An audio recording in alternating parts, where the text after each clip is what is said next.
Yeah, I don't have the information right in front of me, but they had this propaganda. Okay, in the past they said light was weightless, and I did eventually find an article somewhere that claimed it had some 0 point endless decimal points. But most of the information I found in the past was that light is weightless. Photons, I think it's called a photon, right? I don't believe in that Yeah, atom anyway. yeah, it's all concepts. They're all good concepts. Like I just wanted to say this. I wanted to say this for a while. When you, the whole purpose of a definition, when you define something, a word is to give to the other person a concrete, a factual statement about something that is in the natural world, natural science, or natural philosophy, as it was called before. So, me saying unicorns, yes, unicorns, that is the definition. So, the characteristics of a unicorn is it looks like a horse, it's got a horn on its head, it's got wings, flies, and it shoots. Rainbow is out its butt. Now, for that definition to work, you have to see and find a effing unicorn. No unicorn, no Yeah. definition. Well, I It's a know very simple thing to they've understand, kind of you know. made a bunch of claims and they've not been able to prove it. Like the globe. Exactly. So there's no point of defining things that you cannot prove. You can rattle out fucking you can make up shit on the fly. It doesn't mean nothing. Yeah, but they got. Because you've defined something, you know what I mean? Like the definitions, they like to change definitions. Everybody's got their own definition. Everybody's got their own mentally challenging way of, viewing a simple thing for some reason when it shouldn't be. You know, it's people that are distorting what is in front of them. It's scary. It's really scary, man, that they managed to trick most people into thinking our globe. Well, it's it's one of those things. It's like religion. It's exactly like religion. Oh yeah, exactly. You're right, exactly. People can start to go off on a tangent if they want. I don't care. Like I'm over it, to be honest, because the people here are very intelligent and they make them feel very stupid because of religion. I don't have a problem with anybody's religion. You can believe whatever you want. Just if you're talking about science, talk. If you're in a scientific community, talk about science. I believe in a creator. Just don't bring up. It makes everybody look bad. Yeah, there's a lot of intelligent people here. This is my favorite place on the internet because the reason why is because, and I think it's because this is the most skeptical group of people, and if you have a lot of skepticism, it kind of immunizes you to the propaganda, you know, because a lot of the propaganda depends on you to just believe a bunch of fantastically wild stuff. Now, if you're a skeptical Yeah, person, eventually yeah. if you're skeptical That enough makes to sense. find it. That makes sense because I fell away from flat Earth right around when COVID hit, and I fell for COVID because I wasn't. I was like out of the loop. I was just trying to get my family straight and work on some like stuff I was dealing with in life. And yeah, I was like, oh no, COVID, it's gonna kill us all. But no, it Oh, dude, you took me should a have. little bit, but I started to see right through it. I was Well, here when they began that propaganda, and wow, this place was just super skeptical. Let me just tell you, skeptical, highly skeptical. But there's only one way to look at that. You are born, you are guaranteed death. That is one thing that you are guaranteed. You can't escape it, yeah? So if you're going to be afraid of death breathing and in air, taxes. well, that's now, yeah, you can say that for people who want to pay them, but yeah. Let me But death tell you is about. 100% guaranteed. Let me tell you. So if you're scared of breathing air, then you've fallen way, way off. You've gone way off the reservation if you're scared to breathe in air. That's another level of, yeah. As far as I know, you can't take anything with you to the next life, the afterlife, or dimension, whatever. As you say, death is a guaranteed thing. Eventually, everybody someday has to deal with that. But when that day Yep. happens, you can't take any material stuff with you. It all Yep. seems to stay here. When people die, it seems like all their stuff is still here. So I think it's really important to think about that. When you talk about, like, yeah, people are guaranteed to live a certain lifespan, whatever. Their time comes for everybody eventually. You know what I mean? You know what I'm saying? Yep. Yeah, it catches up with you. You can't escape it. It's a certainty. And you It's a can't fact. take anything with you when you go. It's a fact. It is demonstrable, provable, repeatable. It's an experiment. Everybody dies. The only thing that's really important to me is I'd like to keep my soul and my spirit, whatever. That's the one thing I really don't want to lose. As I go through whatever experience, it says somewhere in a religious book somewhere, like, don't fear those that can kill the body. You got to fear those. What I'm saying. You want to hold on to your soul, buddy. Yeah. Well, that's the thing. We're here to talk about things that we can actually prove. All the rest of it, the other journey is for you. Whoever, if somebody wants to talk about it, yeah, that's good. I never bring. If somebody wants to speak about, sort of more metaphysical or spiritual things, yeah, I try. Sometimes I have to go down to religion. I try not to, because if you want to talk about the soul, it's a question of faith and belief. If you start talking about a book, it's a question of religion. Both those things have got nothing to do with each other. So I just bring it up because when you say that. Sorry, I hit the wrong button. When everybody's guaranteed limited time here, that's kind of a scary thing. You don't want to think about it. And then we go back to our consumerism and whatever we do. You got to think. Hey, well, at least I've got nothing to lose. You got You can't take anything with you, so you have nothing to lose, man. well, if everybody viewed it in that way, this mess wouldn't be here. If you know you have nothing to lose, I know I have nothing to lose, and we see that shit is going wrong, everybody stands up for each other. What, are they going to get rid of all of us? No, they won't. They need their slaves. Shit has to change, but people don't want to take the necessary steps. People don't want to lose their comfortable or whatever. Yep. A lot of things. Yep. It's all material stuff, though. That's what it all is. Well, that's why one of the biggest reasons was the philosophy of materialism, to make people make more shit so these people can earn more shit and have more shit. They were meant to take it away. That was the sort of philosophy behind it. Put it in a little bit and then revert it back, have the priests and shit, whatever. But people don't want to turn away from the materialism. So the priests, because they see these, half the world doesn't care about religion, they need to put in their own people in another place. So that makes scientists, make scientism. It's just a priest in a different fucking occupation.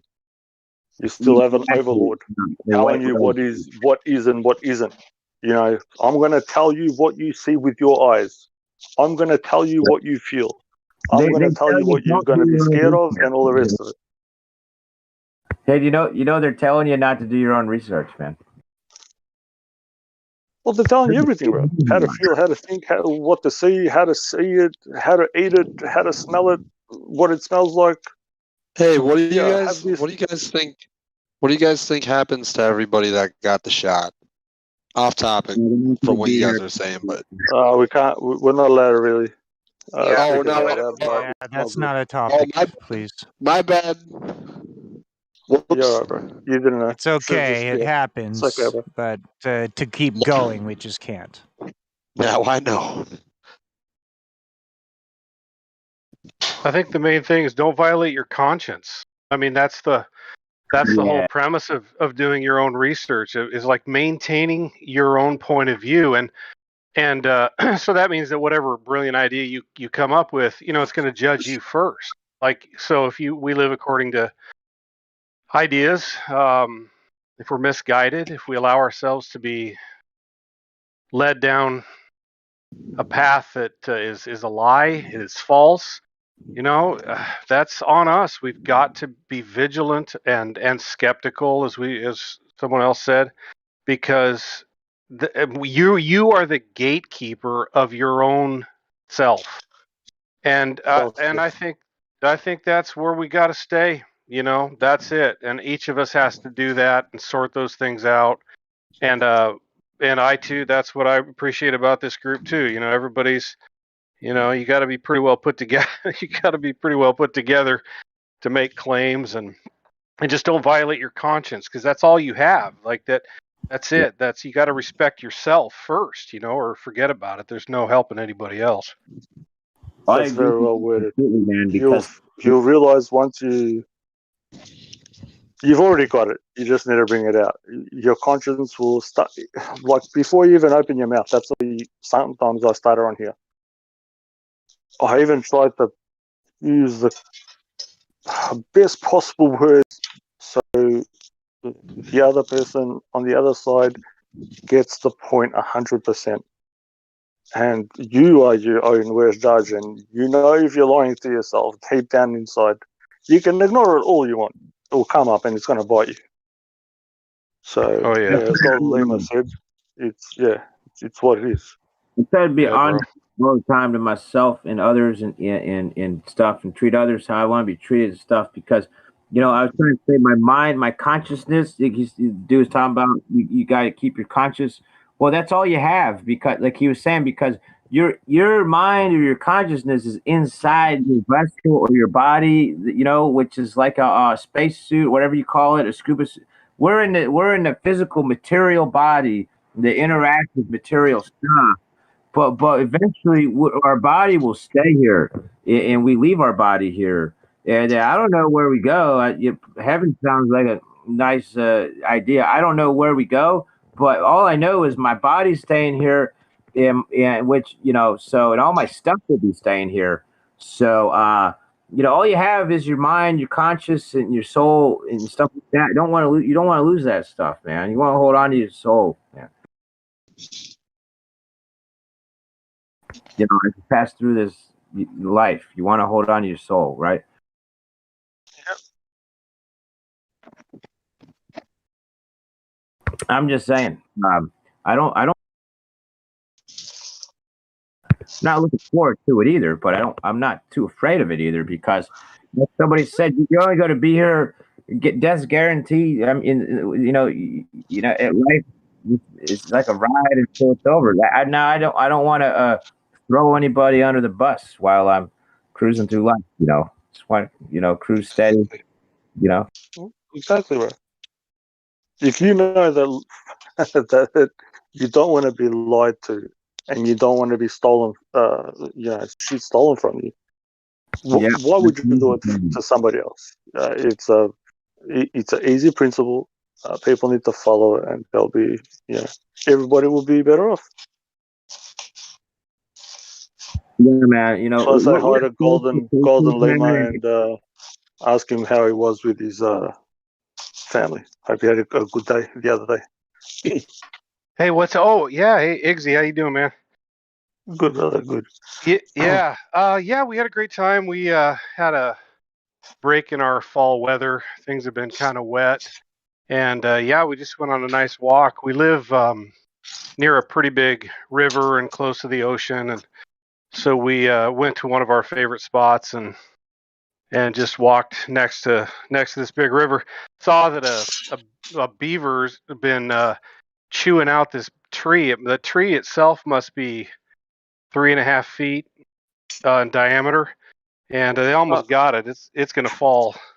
So that's kind of somebody's building a dam. Somebody's trying to cut off these people that are trying to steal the beaver's water and shit. They're like, "F you guys." Yeah, that's right. That's right. Yeah. So we had a great time. It was fun. Hey, just on that note, as you said, you're close to a river and then the ocean. I want people to think about this. It's just something to think about. It's a mental thing. So you've got the river, and I bet Golden Lima, you can go to the river and drink directly out from the river. But when you go to the ocean, it's all salty as fuck. But yet the ocean flows into the river again, and somehow it becomes sweet. So figure that one out. Wait, I got a bit confused. I thought the river flows into the ocean. They all go into each other. So the river goes into the ocean goes back into the river. It's a, you know, Well, it's the same thing. but for the most part, the water evaporates and then it precipitates onto the mountains and falls from the mountains. Yeah, that's a little process, what they call photosynthesis, which is a bullshit concept. But there's rain, but otherwise the water is comes out of moving. the ground. Water comes out of the ground from springs too, though. Yeah, you can listen. If you have that came from the ocean when it came out of a spring, it was at the ocean at one point. I'm genuinely curious. Just look at any maps or any projections of any. It doesn't matter if it's flat or a globe. You'll see the water. It's all interconnected. You'll very rarely see that a river just appears and just stops. It cannot work like that. I'll take a closer look at that. I know the official story was that hit the wrong button. Was that rainwater is supposed to river is supposed to flow into the ocean, but I'll take a closer look at that. That's just the official story, you know. Well, this is what I'm saying. Maybe Golden Lima can use better language than I did. Oh man, this is way above my head, brother. I don't. That is not something I've looked at. I don't know. But do you get what I mean, though? Is my point there, or am I not saying it correctly? Oh, bro, I got a little bit of a problem with that. It's not all of it, because in the Midwest, we have a lot of spring-fed rivers. They're completely spring-fed. They start with little creeks. You know, a spring will pump water out, and then it'll connect to another spring creek, and then they'll eventually make a river that's completely spring-fed. That's where we get all of our trout fishing from. Yeah, well, listen, I'm not denying that the fact that, as I was going to say before, you can, if you get a drill, anywhere you want, if you dig, I think you don't even need to dig more than 100 meters, you will hit water. Oh, yeah, I guess, yeah, true. Okay, but I'm talking about the... Yeah. I'm just talking about the system. Sorry, bro, just hold on. I'm talking about the system that you can see outwards without you doing anything physical or drilling. Just the way that the oceans work. So you've got, your sea, your ocean, which is the same thing. They're trying to divide it, so it's all one big ocean. How it goes in and then goes into rivers, bigger rivers, smaller rivers, whatever, and then they flow out into the ocean again. That's what I'm trying to say. I'm not sure if I'm making. It does make sense, because the Great Lakes, we have, I believe, water coming out of the Great Lakes that drains into rivers that go into the Mississippi River and back into the ocean. Yep, that's what I'm saying. So at that process, you can go to the bigger lakes or whatever. You can drink the water. It's not salty. What happens during that process to desaltify or make the water have less sodium or salt or whatever you want to call it, to make it sweet again? Maybe the densities of salt water and fresh water is different? Yeah, but it's all coming from the same thing. That's what I was trying to say. So it's flowing in from the ocean or going out from the rivers into the ocean, and it's all circulating. How does one stay sweet and one stay salty? Do you get what I mean? Do you see the... Yeah. There's got to be a process there. Yeah.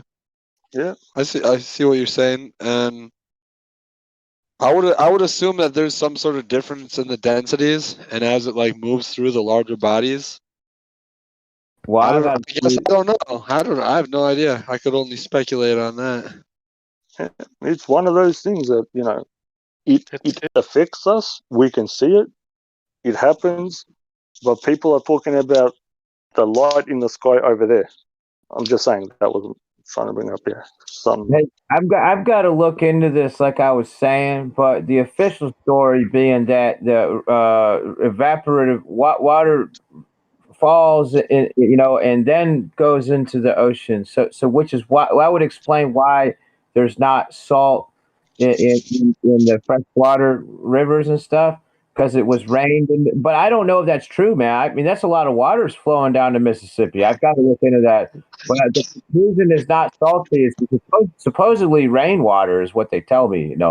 All my local freshwater from where I'm at, and I'm like probably an hour away from the Mississippi in any direction I go, it all drains in there. It all goes that way. And how long is that river? It's like 100. What is it? 100 miles? I'm not sure. You're saying have a look. Just have a look at the map, bro. Have a look at the map. It's like 100 miles long. It has to come from somewhere. It doesn't just magically appear. Well, the Mississippi, it starts at Lake Itasca, I think it's called. I live in Minnesota, so. But isn't that just a lake? It doesn't nothing. No water flows into Lake Itasca, does it? Well, it's a lake. So where does the lake come from? It's just there, and then the it water, goes into the water comes from beneath. I think Something to look into. I'll That's have what to I'm look. saying. I'll have to look at a map. I'm cooking some food right now, but that's gonna keep me. Yeah. I'm gonna be thinking about that. Sources. There's 7 different sources for the Mississippi River. Wow. Well, it starts though at Lake Itasca. That's where it starts. Nope, a lake cannot be the source of a river, man. Well, the beginning point of the Mississippi River is at a place. Yeah, sorry, bro. It's just a river is something you have to go from like smaller to larger. So you've got your ocean, your sea, your rivers, your lakes, and then your little streams or whatever you want to call them. Do you get what I mean? You're saying that the Mississippi River cannot start at Lake Itasca? No, I'm not saying that. I'm just saying it doesn't just appear from, like that. Because it's the largest river. They used to do commerce all up and down that river, so the water has to be flowing. Yeah. That's why they pick these rivers. That's why they go to these places, Okay. I'm just kind of confused because that is where it starts. Because I've been there. Mm-hmm.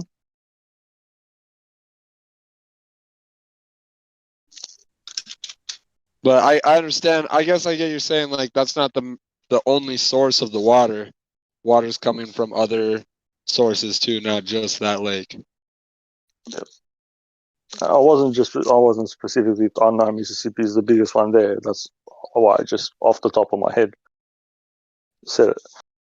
But you'll see most, rivers that run down will go into the ocean. But yet, there's an inflow somewhere. So something's happening. That again, if we want to be like these globe idiots, we'll say that the force of gravimagna-electrolysis does this mystical power, and I've defined it. Something happens, there we go. I'm just speaking gibberish, and this is how they get everybody. Sorry, I'm pretty sure that Lake Itasca is fed by a spring.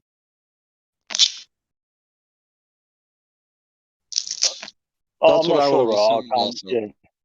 I'm not going to make any claims about it, but you get what I'm saying, Josh? Yeah. Was that you, Josh? Yeah, you get what I mean? Yeah. Am I making sense, or if I'm not, I'm going to reword it, bro. I'd chime in, but this is above my pay grade. I was just trying to say that, like, seeing how I explained that and you didn't get it, so I could just make up a nice, wording for it, and I'll just say, because of demystification gravitons, the water goes from salt to sweet. And I've just made up something. Yeah, I hear you. What's the cause? What's the cause, right? Yeah. Yep, Yeah. still with that. No. Yeah. I'm Didn't he giving you a say it was concept. demystification is the cause? Yeah, I just made up a word, bro. That was just Yeah, a made up I word. know. I get what you're, yeah, I was just going with your. Yeah. So if you want, we can promulgate it and see if the globe is, catch on to it. Like, promulgate some bullshit. The domestication factor. Usually they just get tangled up in the web, you know? That's what usually happens. Yeah. I hope I made my point. I pray I didn't confuse people. I'm so sorry if I did. Anybody here ever try soy rizo? What's that? It's like vegan chorizo. We go. See, No, I'm I not vegan. I'm not can't vegan. say that I have. I'm not vegan, but I'm trying it because I don't eat pork. So Okay, all right, I've got a question for you. When they tell you this is vegan meat, what they does have a that beef mean? chorizo too, right? I don't think. What does that mean, bro? Can somebody explain it to me? I don't know what the fuck that means. I just hear words like vegan chorizo. What the fuck is a vegan chorizo, bro? Or vegan meat? What the? it's Somebody, made out anybody, of explain it. soy. Mexican sausage. Oh yeah, Yeah, chorizo I is know Mexican sausage. chorizo. Yeah, I know that, but what's the vegan version of it? Because that just means nothing to me. It says textured soy protein on the ingredients. Okay. And honestly, it doesn't taste bad. Who here is trying to become a vegetarian? Who's doing that? I don't What do think you it's. say? I think they're just talking in general, bro. I Like I said, it's in the chat. think you need all those nutrients that you can only get from critters. It's my opinion. That's all I gotta say. Yeah, I you're a critter. the guy that woke me up to flat Earth. He's a vegan, and he'll sit and argue that all day. I'm on the fence about it, but He's correct that the Earth is flat, but I disagree about. Well, listen. geez, there's not many vegans in here, huh? In a perfect world, we they're shouldn't here. There's some vegans here. Yeah. other sort of animals or sentient beings, yeah. And once you've started to eat them, your body sort of has a certain way of doing all these, biochemical processes, and it gets used to it. So if you're gonna change from one thing to another, you have to do it slowly. Is your body Oh will go yeah, into I know. like a shock. Plants I eat would not be meat. able to just go vegan. I feel like I would die. And I Plants eat don't think I meat, ever plan to man. go vegan either because I like chicken and I like eggs and I like cheese and dairy and stuff. So, Well, I got Nothing a wrong with that, bro. I'm not judging. perspective. I but share you. I I do know like to eat vegan food though. It's good. Sometimes. when you look up the elemental, like molecular stuff, like there's chains of elements and things. It looks like a cartoon. But anyway, thing is, when you look up, there's all these chains of different. You need a lot of, apparently, from what I hear, you need a lot of variety of complex, all kind of different stuff. And the only thing I can imagine is meat. But I don't know if that's really so. I don't, maybe your body can produce everything it needs out of, I just know that there's a lot of different stuff in meat. Like there's way more stuff in there than in a plant, because the animals are eating the plants. Well, I know the protein per gram, the amount of protein per gram of meat is like a lot higher than meat containing like vegetables and stuff like that. I'm you just get more. Depends what you eat, A pound of meat has more protein in it than a pound of like avocado or whatever. It depends what you eat, bro. I used to do bodybuilding, and I'll be straight up with you. It depends what you eat. All you need, protein is it's a good story, but to actually absorb protein, you need amino acids, and amino acids are the building blocks of protein. So all you need is amino acids, bro. Yeah, dude. Yeah, and meat is the only source of amino acids that has all 12 that the human body cannot manufacture Ah, itself. I didn't know that. Okay. Milk has I 11, don't know about that claim. egg whites have 9 out of 12, and then plant Wow, material typically has less than that. Yeah, I don't know about all that. But with a wide variety of a plant-based diet, you could get all the amino acids you need, correct? Yeah, Well, 100%. maybe, but it all boils down to how absorbable it is, and I'm not really sure if it's really a great way to try and meet that requirement. Yeah, a lot of Okay. plant I'm not like material is indigestible, like beans go right through you. You'd be better off eating a smaller amount of something and absorbing more of it than eating a larger amount of something and absorbing less of it. That's why steak is the most, it's important to recognize, or not steak necessarily, but meat, I mean, is the most absorbable form of minerals. So, you might have more minerals in a supplement, might have more minerals altogether in a giant big pile of greens. But ultimately speaking, as far as grams consumed, and or no, I'm sorry, not grams consumed. I mean actual amount of minerals consumed and its bioavailability, in contrast to bioavailability of other foods. Yeah, meat is just the most absorbable form of regular food minerals. I gotta tell this to my vegan buddy and see what his argument is on it, because I bet he would get like kind of triggered. It'd be funny. Hey, just invite him to bring him in here, man. I think I might. Yeah, I'll give you something to think about. If all the animals, you see I told him I gorillas, joined, so maybe he'll be cows, interested. oxes, every big animal eats grass and like vegetables and whatever fruit, and they're all fine. They all live living things, but we and then eat dead carcasses. It's it's just something that's healthier. been It's healthier sold. for your body to cut out the middleman. That's what I've heard. That's the argument I've heard from the vegan side is if you go and you're eating an animal that already like ate that stuff to get their protein to gain their muscle mass or whatever. So it'd be a lot easier for you to just cut out the middleman or something. And I did bodybuilding, bro. I used to eat. Listen, I used to eat. What is it? Almost half a kilo chicken every 2 hours, bro. On the continent, every 2 hours. The minerals that you a lion cannot exist off of grass. No, I just get sick. But so again, the minerals. I should add this point to what I said earlier. The minerals that you find in chicken, beef, animals like that, or fish, they're in the fat of the animal. They're not in the protein. So the protein would have the amino acids, but in the fat you would find the minerals, the vitamins, and omega fatty acids, which are the other three main categories of essential nutrients that the human body can't, function without or live without. And what I was going to point out is, when you cook 4 ounces of beef and take the drippings from it and put it back on the beef, as long as those minerals were in the grass or in the salt lick that the cow was exposed to and able to lick or eat, then those minerals would be in the cow.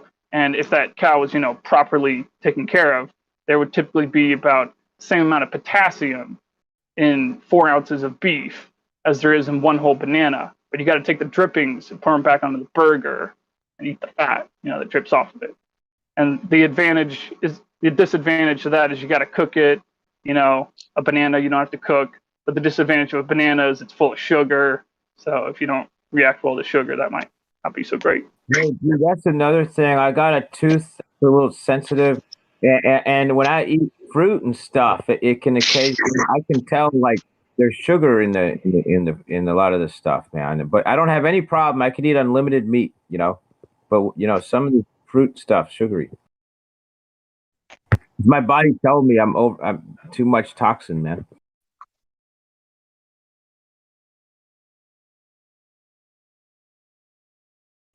I don't know.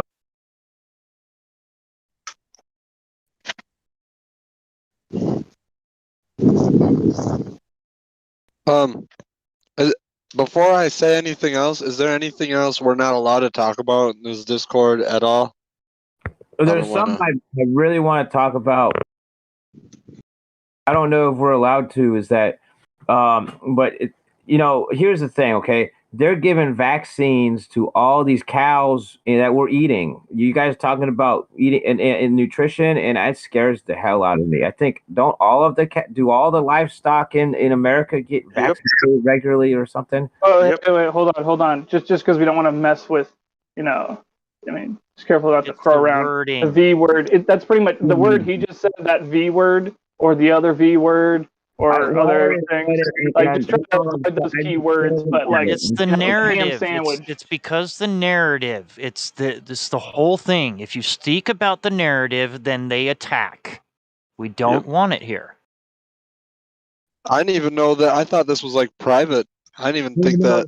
We're not allowed. There's so many government officials that come in here. You have no idea. Oh, really? I just wanted. This place has been loaded.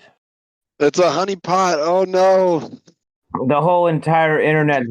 They truly want to get rid of us, but they can't because we follow the rules. Right, yep. Look, and this server's been boosted like over 250 times, so they're not going to lose money on this server. Yeah, I noticed. I was like, geez, that's a lot of people that are like 24,000 or something. It's up to 27 now. Oh, geez. Well, but I'm pretty sure that number is well over 60. It's just people come and go whenever they want. You can just leave the server and come back whenever you want. You know that, right? Oh. Will you still have your like VC privileges and stuff? No, you lose everything. But what I'm saying is there's people that don't care to lose everything. They just come in, see what's going on, and leave. So they're not associated with the server. Right. That makes sense. Literally happens all the time. Well, anyway, I don't want to get anybody in trouble or anything. He's right. I was just trying to say though, basically, when I eat meat from the store, I'm afraid it can accumulate. Whatever toxins it may have been exposed to can accumulate in my system. That's a fear I have. Sorry to bring up the specific fear or phobia I have about it specifically, but anyway, to talk about it in a different way, let's just call it heavy material or something or whatever. It accumulates in a meat. If I keep going to the store and getting the steak and bacon and stuff, I don't know if that'll over accumulate in my system. That's whatever poisons they may have taken. Forced by the commercial. I'm talking about the commercial farming. They poison in his cattle, and then you eat the cattle, and I don't know if it passes on to me, right? They poison it even after the cattle's dead and gone, because a lot of it in mainstream stores they have red 40 added to it too, though. Whoa! They poison everything. So the point is, stuff in the mainstream stores wouldn't be red without red 40. I was going to say, meat is not meant to be red. First and foremost. Yep. Well, actually, mine is, but mine's just unusually fresh for modern time. Yeah, well, that's a different thing, bro. Yeah, if you've done it yourself, or you know the farmer and it's direct, then yeah. Otherwise, by the time it gets to the store, that should look like a piece of poo.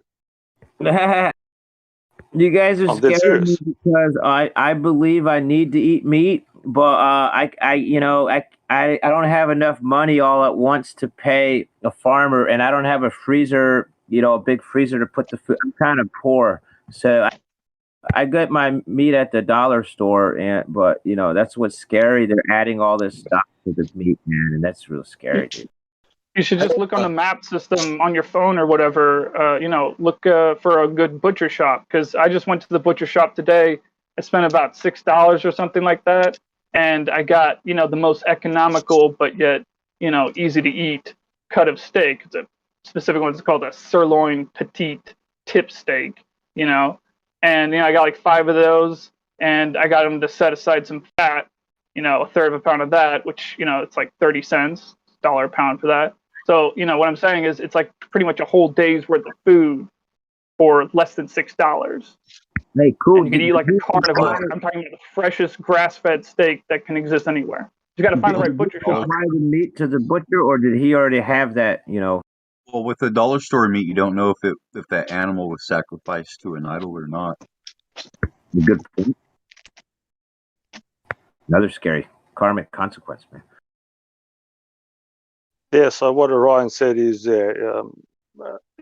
makes a very good point. Like, there is places out there, you just need to look as with everything. You thought you were on a ball, you saw it's flattened out.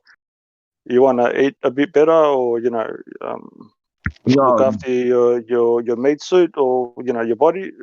You'll look around, then you'll find that information. I'm fairly sure that if you need any help, what to look out for, that Orion will give you a few good tips. He's a great guy. So local farmers around here and see about you guys. Thanks, Matt. You good? I'm happy I came here and got freaked out about the dollar store meat. I shouldn't be eating it. I really shouldn't be.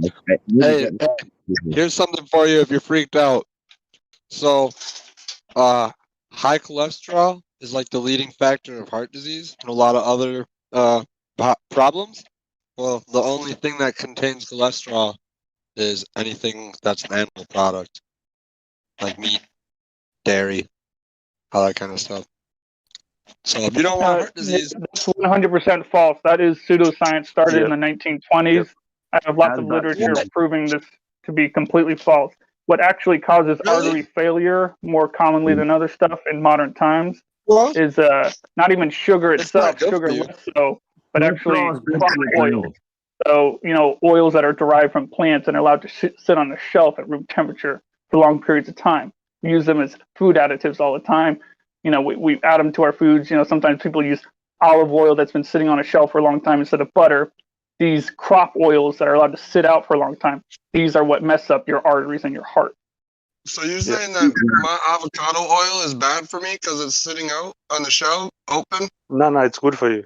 Yes, I am. But fresh avocados are a different thing. Avocados, as far as I know, probably won't hurt your arteries. But avocado oil that's more than 2 weeks old, yes. If it's less than 2 weeks old, if you really like it, eat it. If it's more than 2 weeks old, I wouldn't eat it. Does it say refrigerate after? Hey, you want to use butter? Hold on.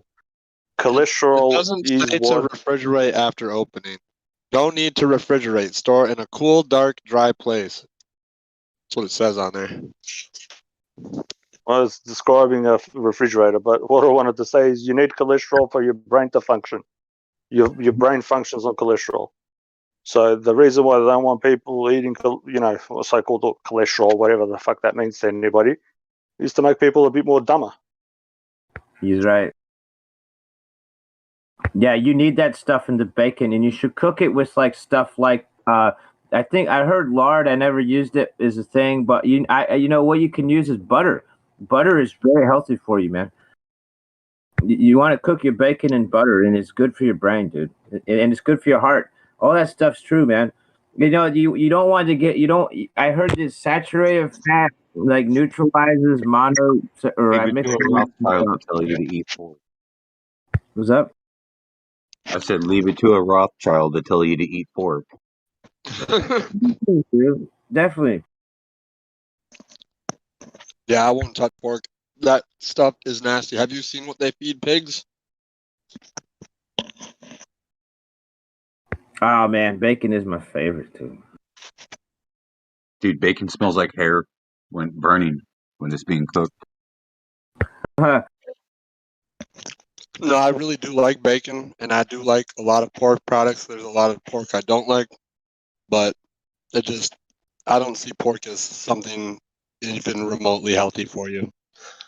Well, bro, listen, I'm just going to say it straight out. I don't care what anybody says.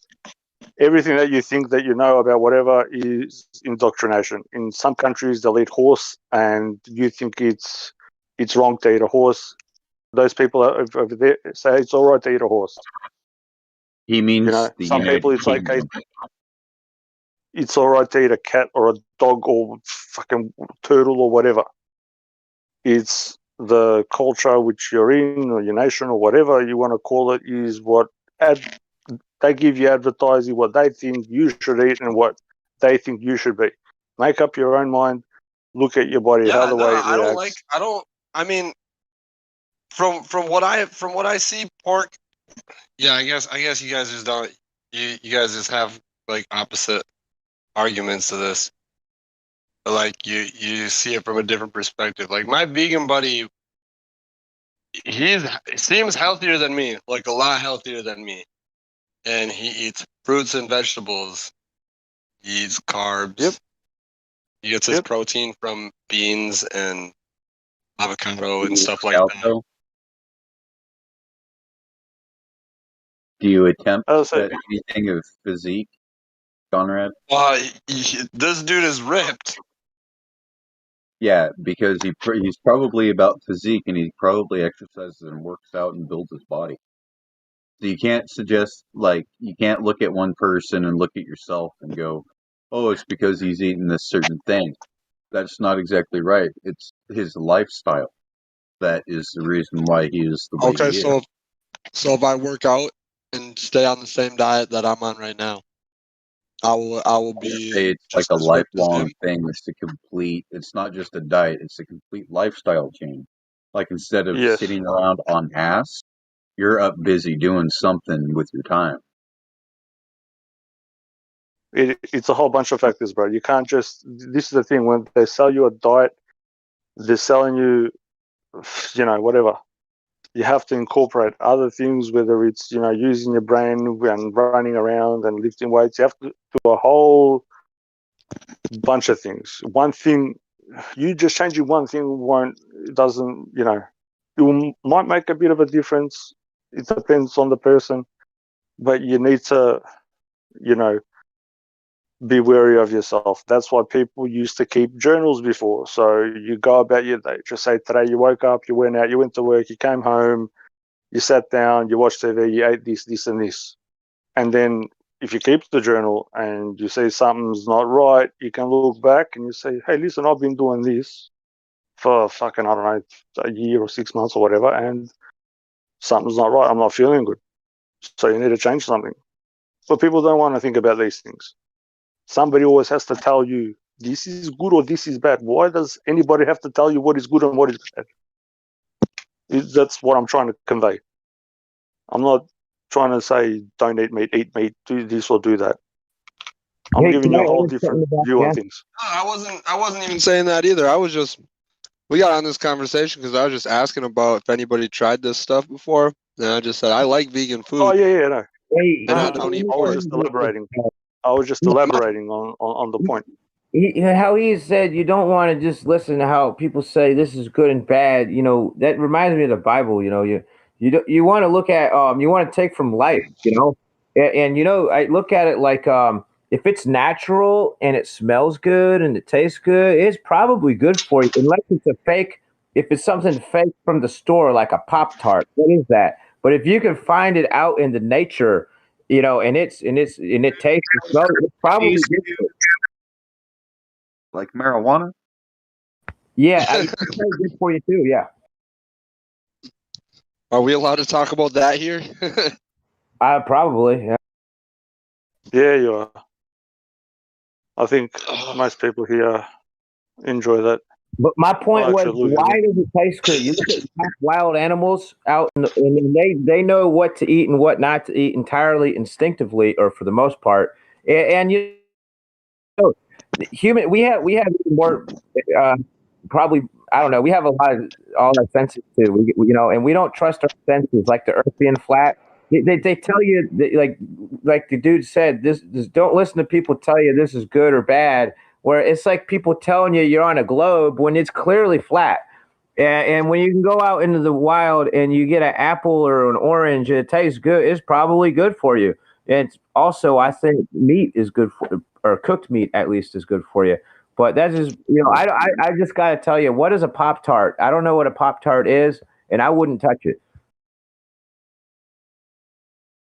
Well, that's the whole point behind it. Sugar is delicious though. But what well, is for you, some people like salty stuff. But what the Smurf said before about I love animals know what salt too. they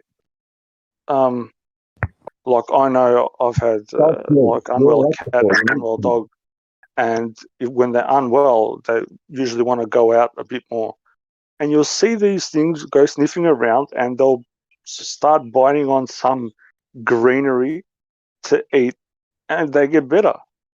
How do these people know about anything? How to get better? These people, these animals, so-called animals. Yeah. They'll go out and they'll munch on on a leaf or this little branch or whatever it is. I don't know what they're eating, but they get better from it. Yeah, exactly. So How do dogs know to animals. eat grass to make their stomach better? Say that again, Josh. Sorry, bro. Like, how do dogs know to go eat some grass to make their stomach feel better? Yeah, exactly. There's the point. That's exactly what I'm saying. We, as apparently, more intelligent, we can't seem to do that. We have to wait for somebody to tell us. Yeah. This is good, this is bad, and then 20 years later, no, this is good and that's bad, and this is a superfood and this is a suprafood, and they'll just make up all these terms.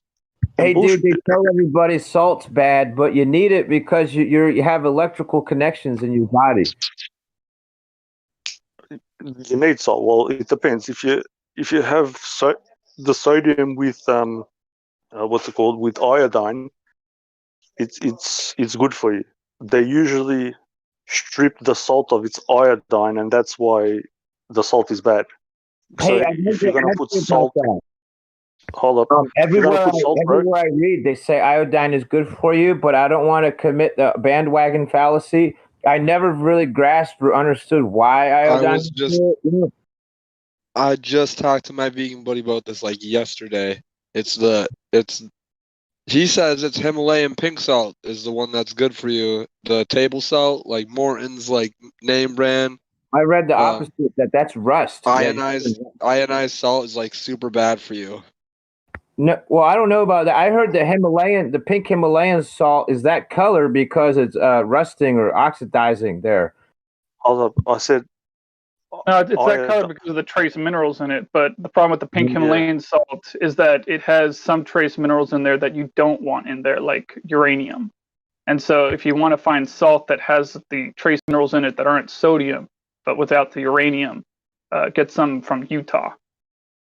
What do you think about iodized sea salt versus iodized regular salt?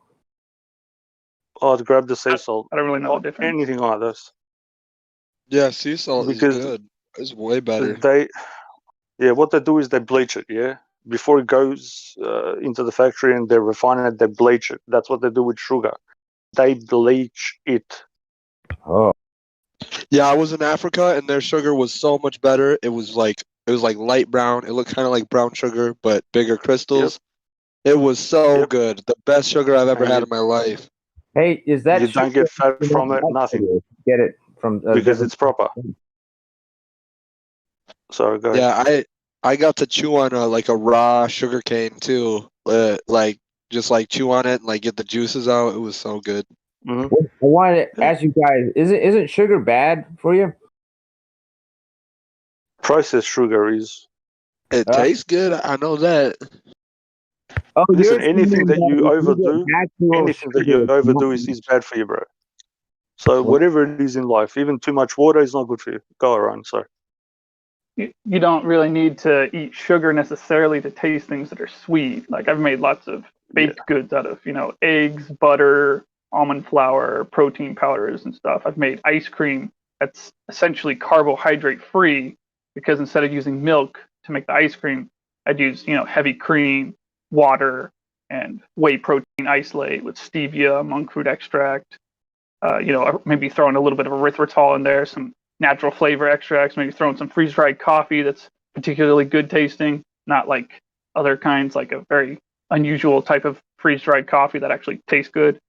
And, You just say throw in some lumethanol? Erythritol. It's a sugar alcohol, and it's the healthiest of all the sugar alcohols. Oh, I thought you were gonna talk about dosing somebody with roofies with your cookies. I was like,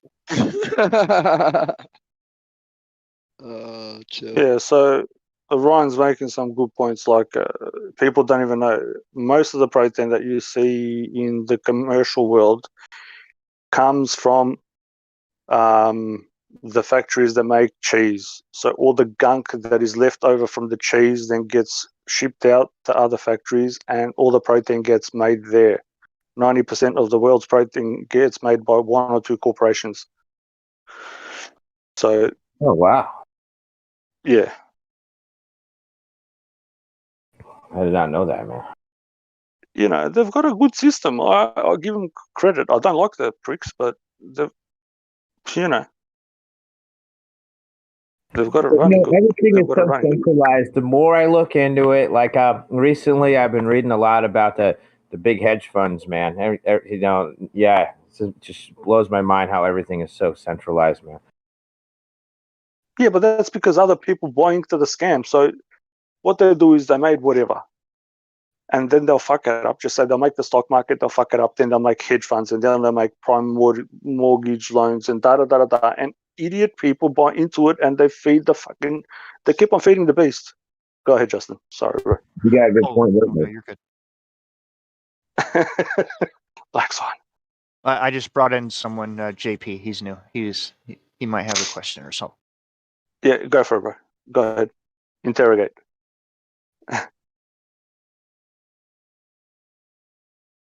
Questions? Hey, is he JP? unmuted? Yeah, he didn't have any questions for me per se. So I didn't know if he had any questions for in here. So What's up, JPD?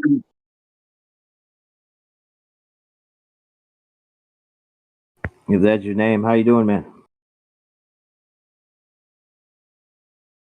oh, he's okay. He doesn't want to speak right now. Oh, okay. Justin, He what are you just doing, bro? he just replied to me. It's okay. we're I'm just waiting for Globers all the time, so we're just talking about nutrition right now while we're waiting to destroy the globes whenever the globes come. Globe heads. Yeah, no globes, no, none of them have even came in here yet, have they?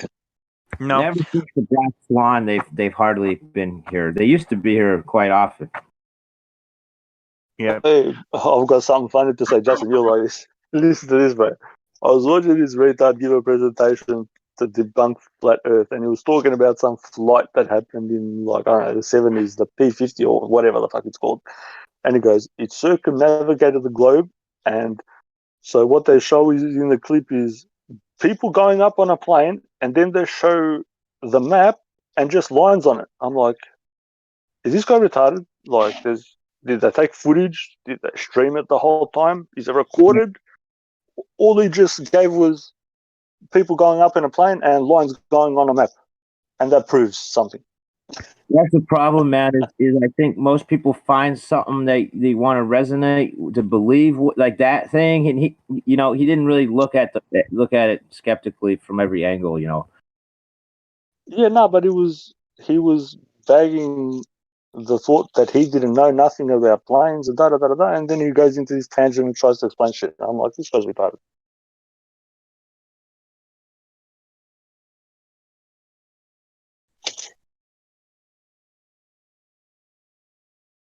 Yeah, I don't know how to explain this, but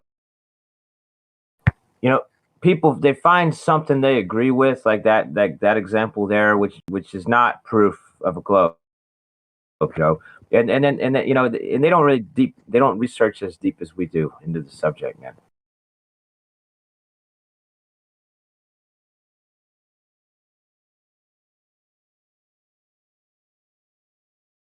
Don't really know how to explain that, but I think you might get what I'm trying to say.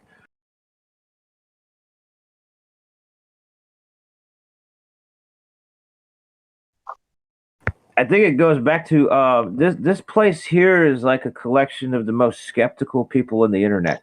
In my opinion, there's different website places out there, but I like to look at a website called 4chan. Is it interesting? It's just funny site. But this place right here, this is the most people that I've ever seen on the internet. What about BitChute? BitChute's just full of crackpots, honestly, I think. Most of the people on there are just crazy. It's entertaining. It's here and there kind of. I like to go on there sometimes, but it seems like a waste of time too. Yeah, I used to spend more time here, but we're not allowed to talk about the biggest current event that's going currently. So but I'm kind of distracted by the current event that I'm not going to speak of. But otherwise, I'd spend more time here. But this is my favorite place on the internet because you can't just say stuff here and think you'll get away with it unless. And what I mean by that is like.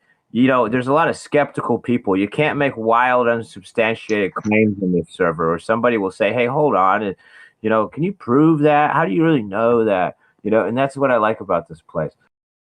Somebody will always pull you up here.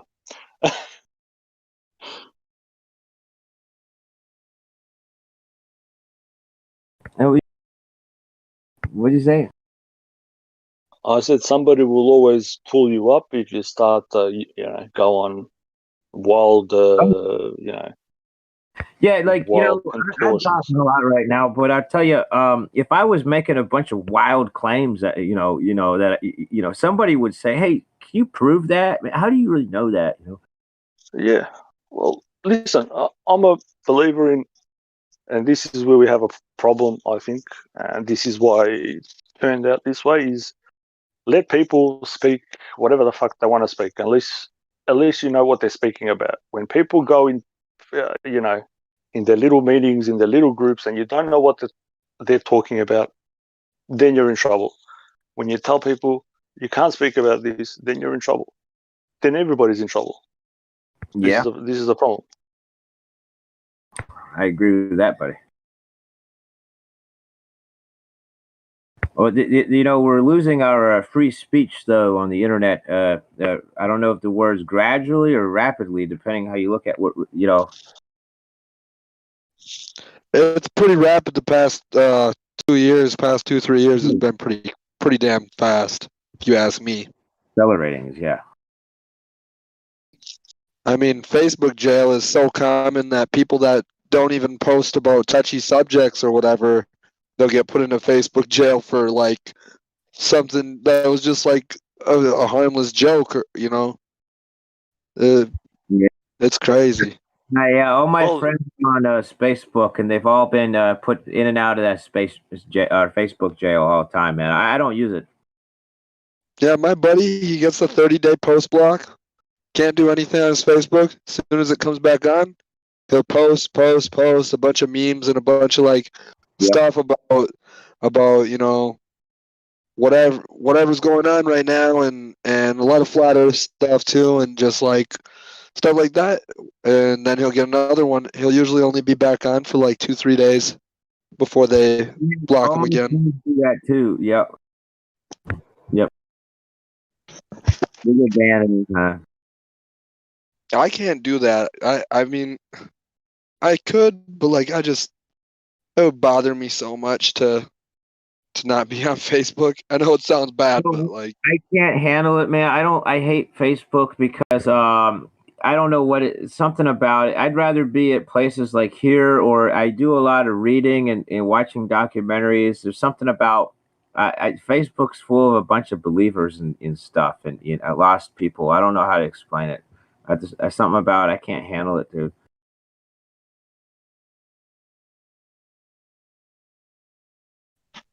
Who's IGZ? That's me, bro. The one that's been talking for most of the time. Oh.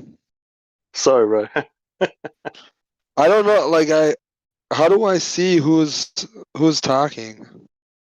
Usually a green thing will light up. So if you look at the live stream, you'll see a green thing around the icon. Do you see it? Okay. Yep. So you'll see the green thing light up. Usually the mic has to be open, and then you'll see the green thing light up. You may have to scroll up and down on the page. where you can mute See, I yourself. see. You see it? You found it? Yeah. Okay, cool, man. I was talking about how shocked I am that people still think they're on a globe, but that's like logging into Facebook. They all think they're on a globe, most of them. Um, is there a way to turn the overlay on my cell phone screen? Does anybody use a cell phone for this? It's on mine. Yeah, I don't know how to turn it on and off, but there's a way in there in the settings. I don't know Oh what you're yeah, talking I about, bro. found it. That was easy. Okay. I should have looked before I asked. I don't know why I didn't. No, you're right. It's something that you're programmed to do, bro. You always ask instead of looking inside to try to see if you can figure it out yourself. It's just how you've been brought up to think, bro. It's once you start thinking in a different way, that will go. So. When I was a child, I used to ask people endless questions, and then as I get older, I kept doing it, and then I realized that they don't really know very much. They just believe a bunch of stuff, and then I have to go on my own to find the truth. Well, this is how you stunt children.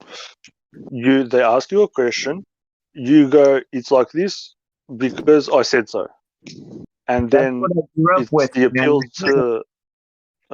appeal to authority, and then they always have to appeal to authority, and then they're satisfied with the answer.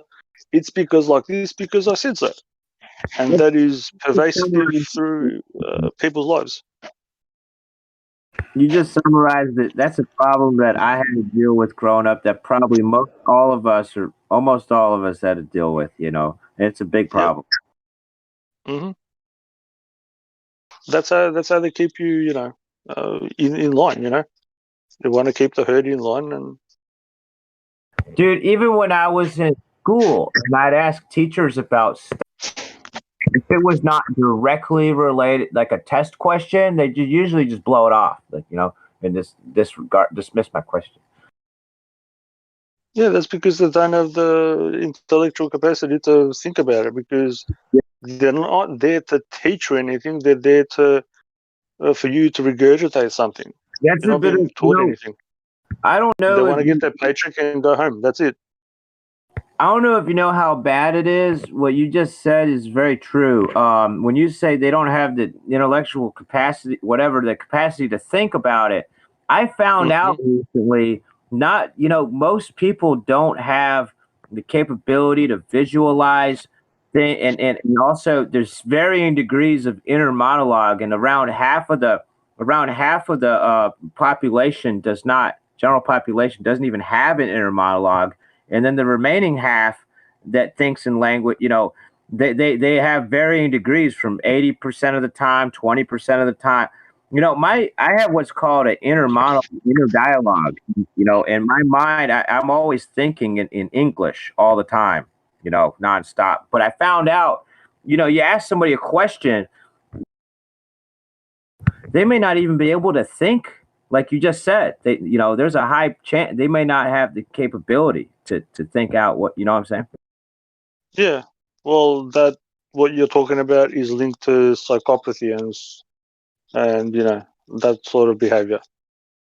People who don't have the internal dialogue Yeah. are usually psychopaths because the inner dialogue is your conscience. So they're devoid. They're void of. That's so scary you mentioned that because they've done studies and Yeah. about half of the population doesn't have one. Yep.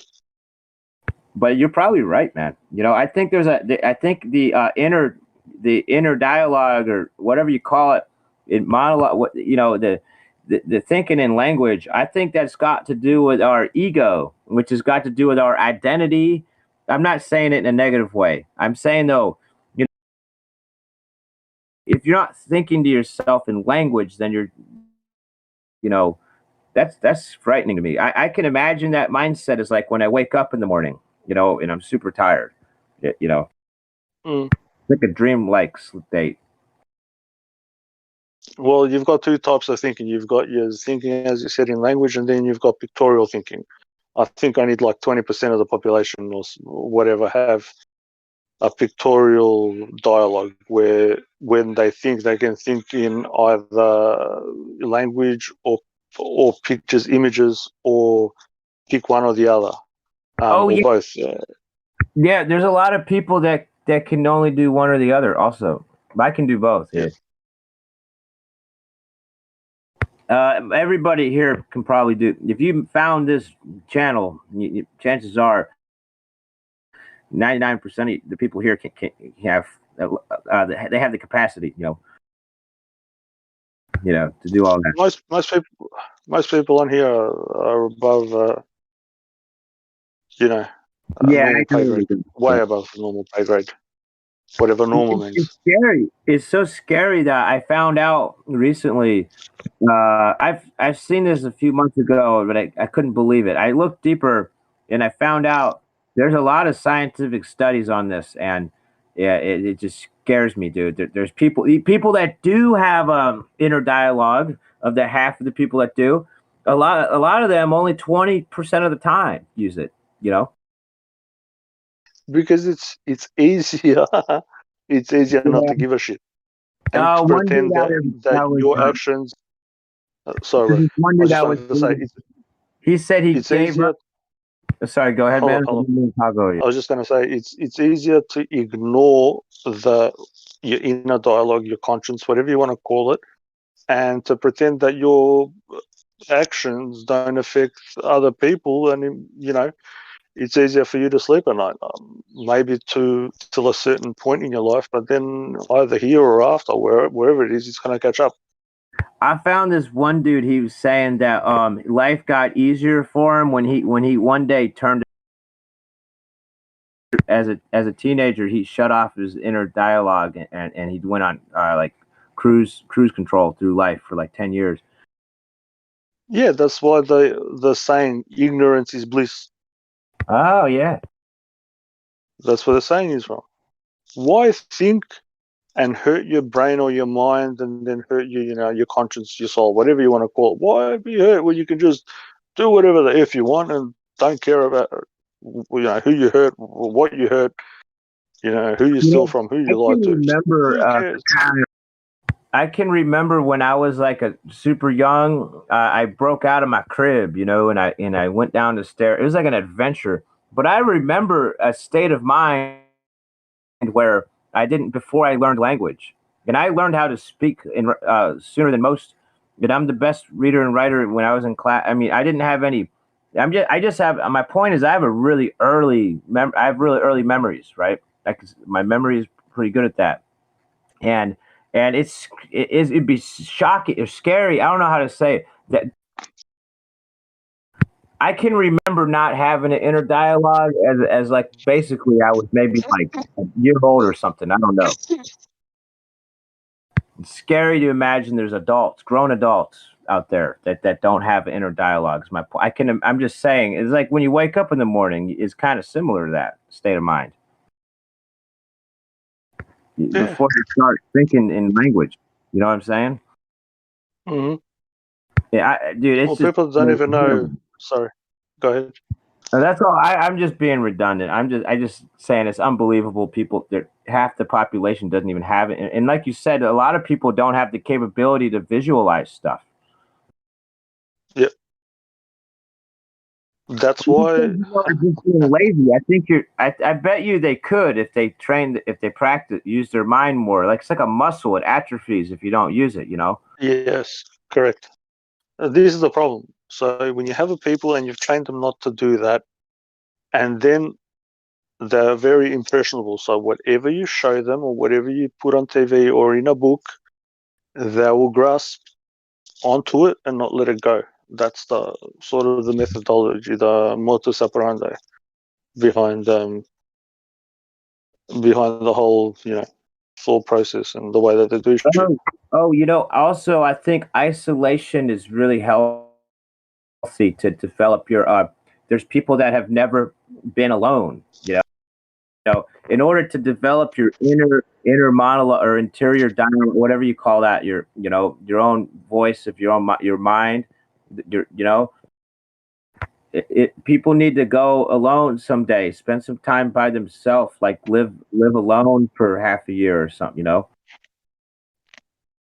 Yeah, but most people can't do that because they can't stand themselves. Yeah, I have trouble with myself also. Sound a bit cruel, but you know, that's why they'll come on here and they'll annoy us or, you know, do dumb shit. Is because they won't take the time to, you know, realize what if they're a pain in the ass or not. If you can't stand yourself, how is anybody else going to stand you? Is the Yeah, question. good point, but I noticed that you know, I don't know how to explain, but you've got to spend some time alone in order to develop your own mind. You got to think for yourself before or someone else will think for it. You know what I'm saying? Yeah, I get you. I mentioned that because I think a lot of people, I think probably most. Frankie, stop. What's up? Oh, shit, sorry, I was talking to my dog. No, that's all right because I'm just talking. I think I was just saying that most everybody I believe has the capacity to you know have this higher thinking like we're saying, but they're like you said they're just lazy.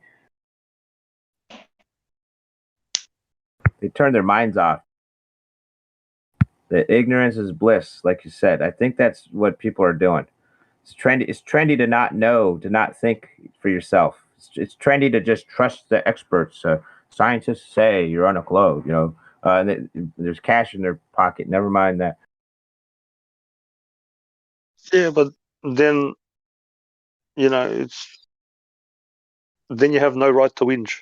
You have no right to complain. If you're not going to think, you have no right to complain.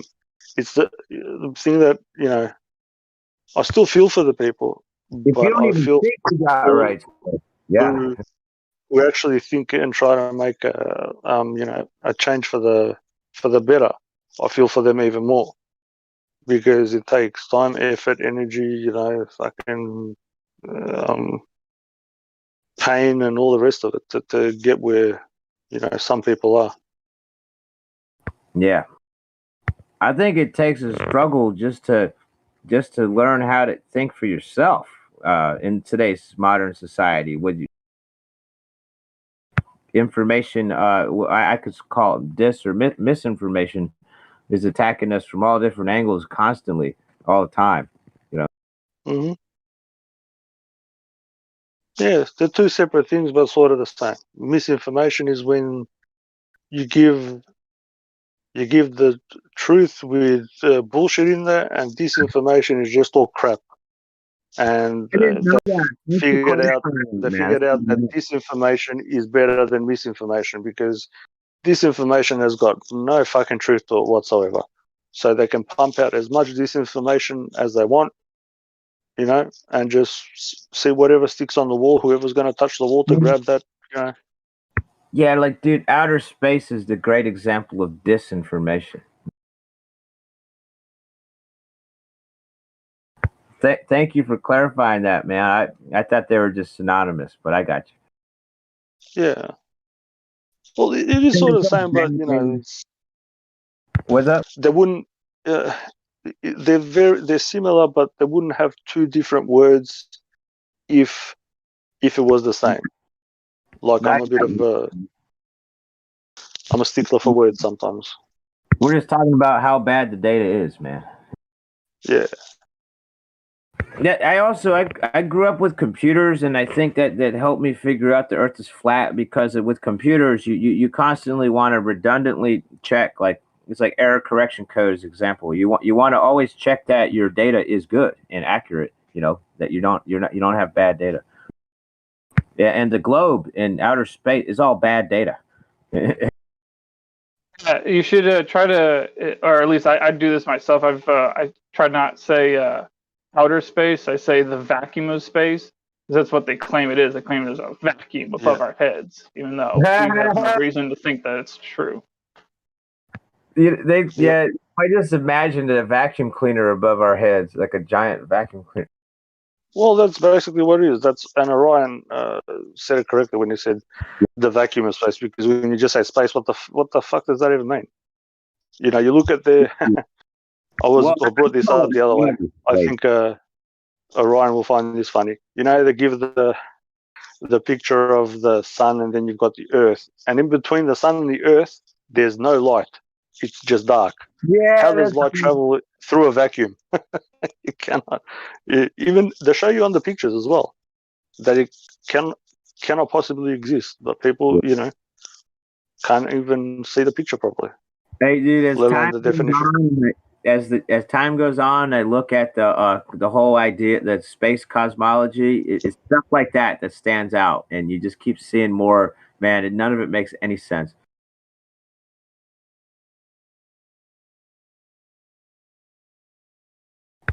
It's shocking to me. That's just another. You just raised another example. Why is it dark between the sun and the Earth? In every picture, even the definition of the vacuum of space, it says it's devoid of any matter. So that means nothing can exist. So no matter can exist. Gas, rocks, balls, fucking nothing. So if you read the definition, it tells you in the definition. If you just look at the picture, you should say, why is it dark in between those two spots? Why isn't it fucking, I don't know, why isn't it all lit? Hey, why doesn't the Earth just? The sun's so powerful. Why doesn't the Earth just be pulled into the sun already? And they'll go, oh well, because it's already on a track, trajectory. It's in motion. You know, it's spinning around. You know, it's so ridiculous. It's so absurd. How does a vacuum expand, man? Like that is just, it's a redundant thing. Yeah, how does a vacuum expand? That's another good one. Expand, the ever expanding vacuum of space, right? Yeah, it's fucking. Hey,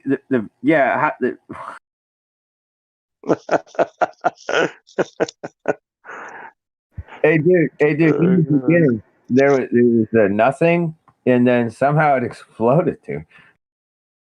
But now get this: everything, all of existence, the Earth, it's all moving near the speed of light away from this event where nothing exploded. Yeah, it's a good story, the speed of light, but there's no such thing as the speed of light. Can you say what? There's no such thing as the speed of light? Yeah, speed of light is a concept. There's no such thing as light speed. Yeah, it's a concept.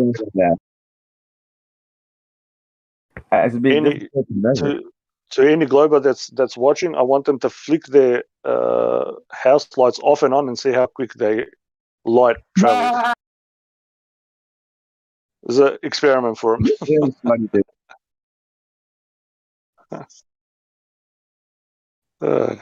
Yeah, you know, it's ridiculous because you can't measure the speed of anything that's non-physical. It has to be physical.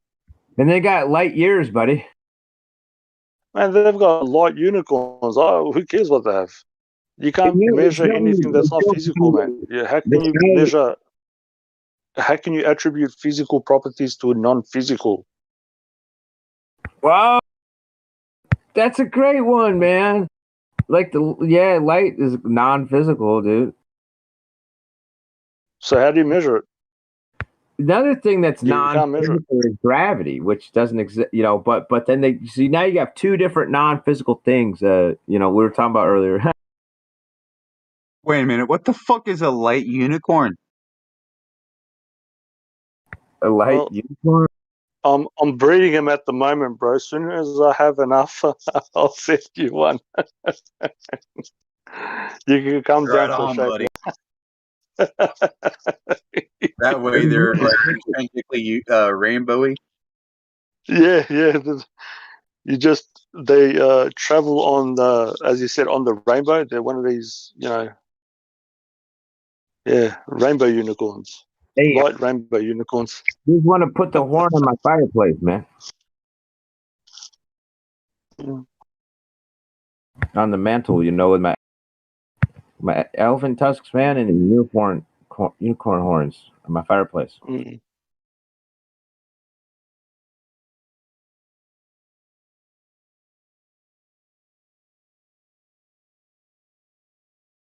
Yeah, man, the entire thing is absurdity. Non-physical, the non-physical nothing exploded into the physical something. In the Big Bang, right? Mm-hmm. Well, I was just even thinking now about the whole light year thing. That's an assumption that light is traveling consistently in incredible distances over the course of an entire year. But there's something called the inverse square law of light and light attenuation. And even just by doubling the distance of like 100 meters, you've got already loss and beam divergence and all these other things which causes the light to become inferior. So how would scientists who have any faculty of understanding in this matter, how would they think that light could travel perpetually at the same brightness for year after year after year after year? I know, bro. This is what I'm trying to say. Even you brought up the inverse square law. I know that law. Even without that, just any kind of faculty, reasonable faculty in your mind should, question that sort of thing. You know what I mean?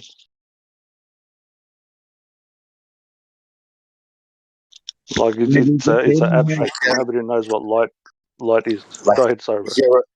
Here on Earth, whenever you're shooting a laser or any communication, there's a known end distance. And then you have to choose your signal strength to be able to reach that distance. Correct. But in space, like you said, it's an infinite vacuum that's expanding. It's also how good is it? Vacuum, it's magical. A vacuum that has balls of gas, so there's high pressure inside the vacuum. And then there's also black holes, which are lower pressure than the lower pressure of the vacuum. So it's the most ludicrous idea. And the black holes are bending light. I'm just going to say something. I might sound a bit rude, but I reckon you guys will find it funny. I know Salthoff will. So all you see is in outer space is balls and black holes. It sounds like a fucking bad gay porno movie. Ugh, God. And on the topic of the inverse square law, I forgot what the numbers were behind it. I saw it somewhere, but wouldn't that prove that if the moon, as bright as it is being observed from ground level, it would be brighter if you were closer to it?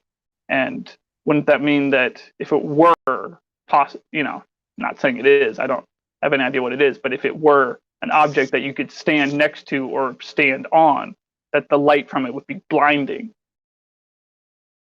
at the distance that they say it is. Well, here's something to think about, Aaron. I'll give you this. Where have you seen in nature a glowing rock? And then we can discuss it. You know what I mean? Always bring it back to that. I said to a person, there's all these glowing rocks out there. Why is there any fucking glowing rocks here on Earth? I'll buy one straight away. Anybody? I guess lava comes kind of close, but that's not a rock. Yeah, but you get what I'm trying to say, bro. Yeah. Yeah. It's the same with their balls and their spheres and shit. Where in nature do you see these perfect balls? Where?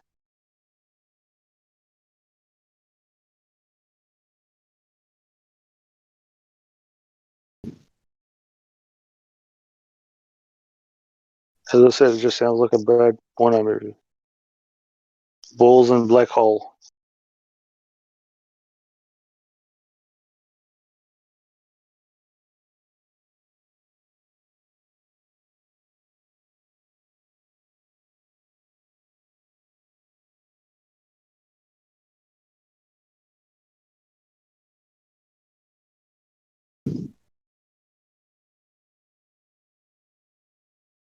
Oh, but that movie Interstellar was so cool.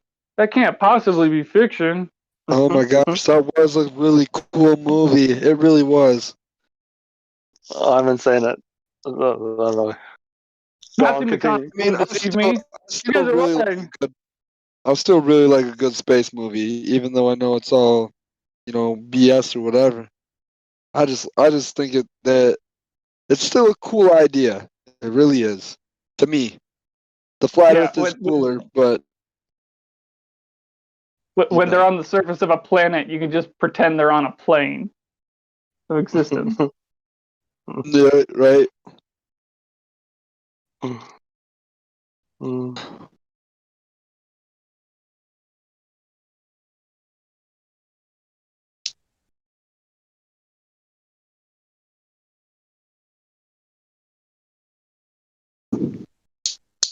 Hey, do you guys follow Austin Whitsitt? I don't follow anybody, bro. Oh, like I'm I not a mean, follower. do you watch him? Nah. No. Jesus follows me. What about what's it? I was just seeing if anybody likes his content. I think he's awesome. I mean, just going Yeah, out we on the all like street him. and He's a member here. You know that, right? yeah. Well, I mean, I guess I knew he was on a Discord. I assumed it was this one, but Yeah, no, he comes in. Do you want to put his latest link in the live stream? Voice text. Check it out. I have him on YouTube. Wait, what? Wait, what link? And share the latest link he has, and we'll watch it. Put it in live stream. Voice text. Do you understand? Yeah, like his latest video. Yeah, or something that's good. Something that's good. I mean, I think click on it. I think his like older live streams before he started going on tour were really good. But I mean, it's all most of it is like on the biblical side of stuff. So like he'll like break down the Bible. Not all of it though.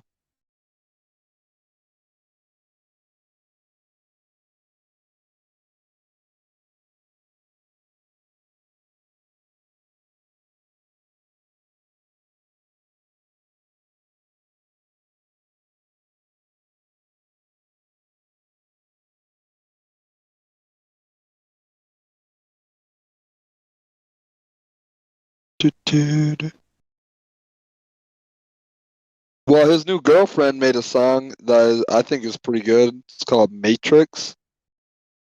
I don't know if you guys have heard that. It's Kai. Matrix by Can you link Kai. it for us? Yeah, I'm I've played linking it right now. I just find that Whitsitt, he's super intelligent. He speaks too quickly for the average, even the average intelligent person will find Whitsitt speaks really fast. And when he's normally talking to dumb globies, it's so above their head that you just see that fluoride stare in their eyes. But I've said to Whitsitt before as well, like if he did it more like a backwards and forwards to get a bit of participation from the audience rather than simply talking at them, there may be a much better reception of the information he's got is solid. Yeah, he's really he's good. He's good with the debates for sure. But it's very much like the same thing with any kind of communication. You have a transmitter and a receiver. And if the receiver can't receive the transmission, you've wasted your time transmitting. So the same thing with us. We've got to make sure that when we're transmitting this information, it's actually received. And that's normally by checking in with a person every couple of sentences, like, are you still on track? You understand what I'm talking about? Get a bit of participation from them and then move on to the next point. Right. From what I've seen of his videos, the little bit I've watched, you're exactly correct. In fact, I was going to say I was going to give him credit for he set up his like tripod in front of Mount Rushmore and did exactly what you just described. You know, it seemed like the information he was just spewing out was above people's heads.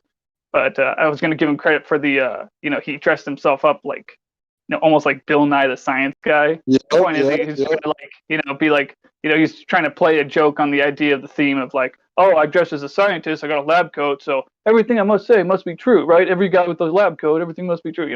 That kind of theme.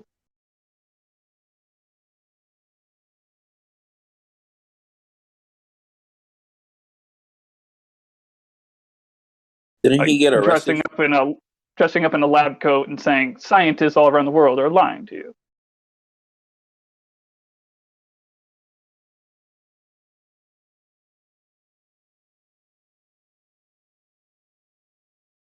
Yeah, he gets arrested every so often for legally protesting, but they'll still arrest him if they don't like him there. Yeah, I seen a thing on I don't know if you guys seen on YouTube the auditor or something like that, but he was doing that on Witsit.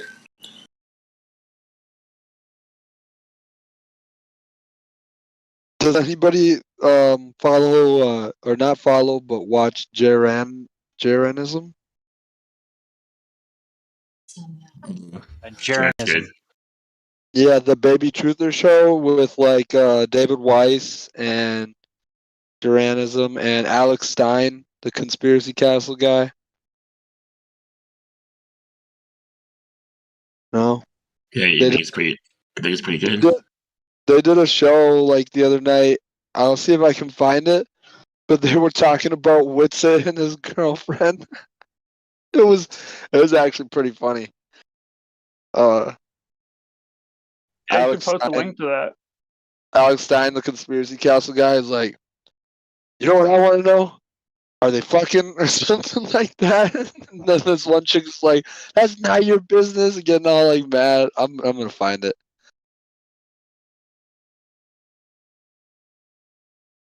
I mean, I thought it was kind of messed up. It was like, geez, they're just really talking about their whole relationship right now, but just the way they were talking about it was funny.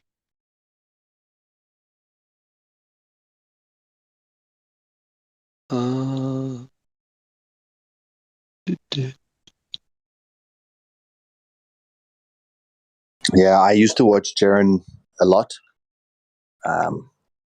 Before he moved his whole channel and everything, I think I'd pretty much watched every video since 2015. He was one of the first that I found, him and Mark Sargent. And I found what I liked about his content was that he was always asking a question.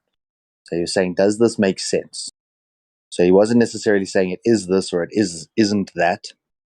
But I used to watch Globebusters a lot. And then when there was that whole tiff between Nathan Oakley and Bob Nodell, just about the downward vector of gravity, about Bob claiming that there has to be this downward vector that sets the bias, and Nathan and all of them settling on relative density. I started to see then that the level of discussion or the level of debate in these different forums are obviously all on a different caliber. And then spending time with QE, Quantum Eraser, and Nathan, and those type of individuals where precision is of the utmost importance, then I started to look at Jeranism and Bob as very sort of broad, sweeping statements. They're not as precise as say some of the people on this room. They're more entertainers. That I feel like they're a little bit more like they're trying to just kind of they're not super serious. Like they're serious about it, but they're not like what you just said. They're not as precise. Yeah, which maybe they can be. I've got Bob on Skype and I chat to Jeranism. Like, what's beautiful about this community is just reach out, start talking to people, spread your ideas. Like, don't just sit on the information that you've had or the questions you've had. I've sent videos and photos and all kinds of stuff to support Jeranism in some of his things. But for me, I'm searching for this. It's kind of like, I think of it like a spell. If someone says this word combination, people believe in the sphere. So what's the anti-spell? What's the specific word combination that, when said, takes the spell off of someone who's a globe believer? And Jaren, after watching him for so many years and seeing that he doesn't have a massive conversion rate, and I guess that's not really what his core focus is as well. But I've never heard as precise a sentence from Jaren or Glowbusters or any of those guys as what you do with QE, with Nathan, Chocolate, 10th, all of the guys from the Nathan Oakley show. So in this pursuit of trying to find that sentence that unspells people or takes away that spell, I find exactly like you're saying that they're more entertainers, bringing up some interesting did you know facts, but not really like a modus tollens. Here, we've disproven the radius of the Earth, you know?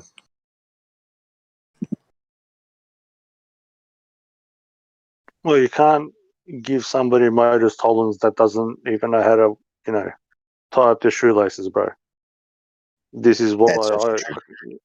you get what I mean? I know you can speak in, those scientific terms. I know I can because I've been doing it for 20 years and so.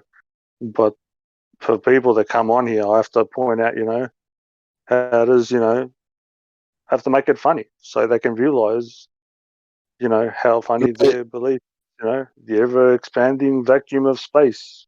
How does Yeah, the vacuum expand? see, I know, like, I understand, like, what you're saying about those. I don't know if we're still talking about the same thing, but those creators, those content creators, honestly, like, I watch them to laugh because the other guys are just they're serious, it's good to watch somebody that's like super serious about something so you can get the full like perspective of like the issue they're talking about. But yeah, I mean, I get that. I get, I know what I know, or whatever. I also like to laugh, and see like the funny side too. And I guess I get it.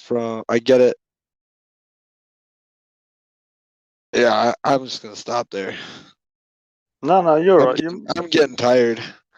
Flat Earth Solar. You laugh, it makes you laugh, and then, you might pique that interest because they're appealing to the people who like to laugh, and in that laughter, you'll find truth because something can only be funny if it's true. If it's not true, then gonna look at the person and go, "That's just a bullshit story." Right? Yeah. You're not gonna pay any attention to them. Flat Earth Solar. Yeah. Do you think there's a downward bias? A downward bias? Yeah. I do. Based just on the electrostatic forces, the same way that your television attracts dust. I think that there's an electrostatic potential, which is demonstrable on the Earth. That's why we have to ground all electrical circuits. That's why when an airplane flies, we have to ground the airplane to discharge all that electrostatic that was built up while flying in the air. So if there is an electrostatic field, which we're in, there would be a positive and a negative plate. Same thing with batteries, you always have a positive and a negative plate. And only by having the positive and the negative can you have a flow of current. So we know ground is negative, and that was also one of my greatest understandings of the firmament, is that the firmament has to be the positive plate. It has to be the completion of that circuit. In the same way we have day and night and high tide and low tide, everything is a dualistic day, night, warm, cold, positive, negative. There has to be that completion of the circuit. Now, I've argued with QE about this. I've argued with Nathan about it as well. They simply want to abolish the idea of a downward bias just so that you can cross gravity out in its entirety, the word gravity. Because when you start talking about a downward bias, that is what the globe is called gravity. And then they go, see, now you agree with us. Gravity is real. But if there's an electrostatic potential like a television screen or your PC screen that sucks a bit of dust onto it, just because it's electrostatically charged and the ground is electrostatically charged, then there has to be some kind of a field orientation necessitating back towards the grounding. So Scholar, with Yeah. what's it called? This is a problem, and you said it good. The word gravity just means like density, weight. It's Latin, and this is a problem that we have. A language is created to give a scientific meaning to something. If it doesn't have that precise meaning, then the word has to be discarded. Same with firmament. Firmament means the ground that you stand on, not something above. This is the same conundrum that we have. Like with that sort of thing, if you look at some articles, and there's actually been scientific tests done. They say that people, rocks, animals, everything has radiation in them. So radiation meaning everything radiates. So there is electricity going on there. And that's scientifically proven. So have a look at that, bro. I think you'll find it interesting. Hey, dipshit, why don't you answer your fucking phone? I will call you tonight. And Yeah, I'll I'm, explain. I'm talking to you, Iggy. Answer your I know fucking you are. motherfucker. I will call you tonight, bro. I promise. That's When do you fucked get up, off dude. work? Yeah, That's he's talking to fucked me up. right now. Chill. That's fucked up, dude. He's going to punch me through the phone when I call him tonight. I'll explain to you, bro. What's up?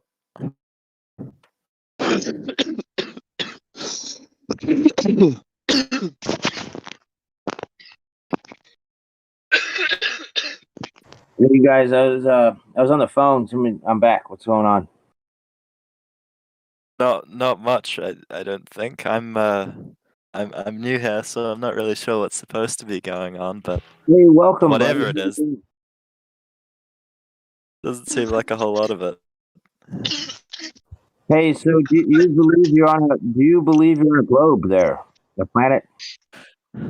I mean, look, I'm open to consideration for convincing arguments by either side, and from what I've seen so far, there's not a whole lot of like substantial argument coming from people who believe in the globe. They're just like, well, you should believe it because it's true, you know. Yeah, And yeah. as a philosopher, I don't like that. So you've noticed that, yeah.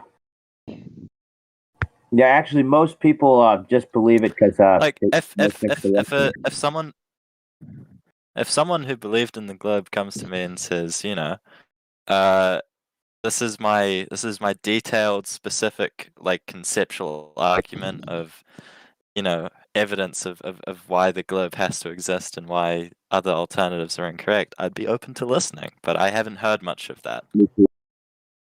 Yeah, that's because What they do you don't mean by you're a practice natural. philosopher? They don't practice natural I mean, philosophy or natural science, bro. If you're gonna like go into the airy-fairy philosophy, then you're not gonna get nothing. You've got natural philosophy, which is renamed natural science. from a philosophical perspective, I don't believe in like appeals to authority and such. I believe in like discussion and critical thinking. You know what I'm saying? I agree with Natural philosophy. everything. So natural philosophy, bro, which is renamed natural science now. I'm not sure what your point is. Well, philosophy is a broad term. What type of philosophy? Where you into solipsism? You know, there's a million philosophies. Like, you get what I mean? Natural philosophy is the philosophy of natural science. It's just been recoined natural science. It used to be called natural philosophy. I think you're getting like hung up on the specifics of a term when the point is like conceptually. You know, Well, that is the problem, bro. I like Because critical people aren't discussion. specific. Well, how can It's you have a just critical discussion if you don't have certain definitions for things?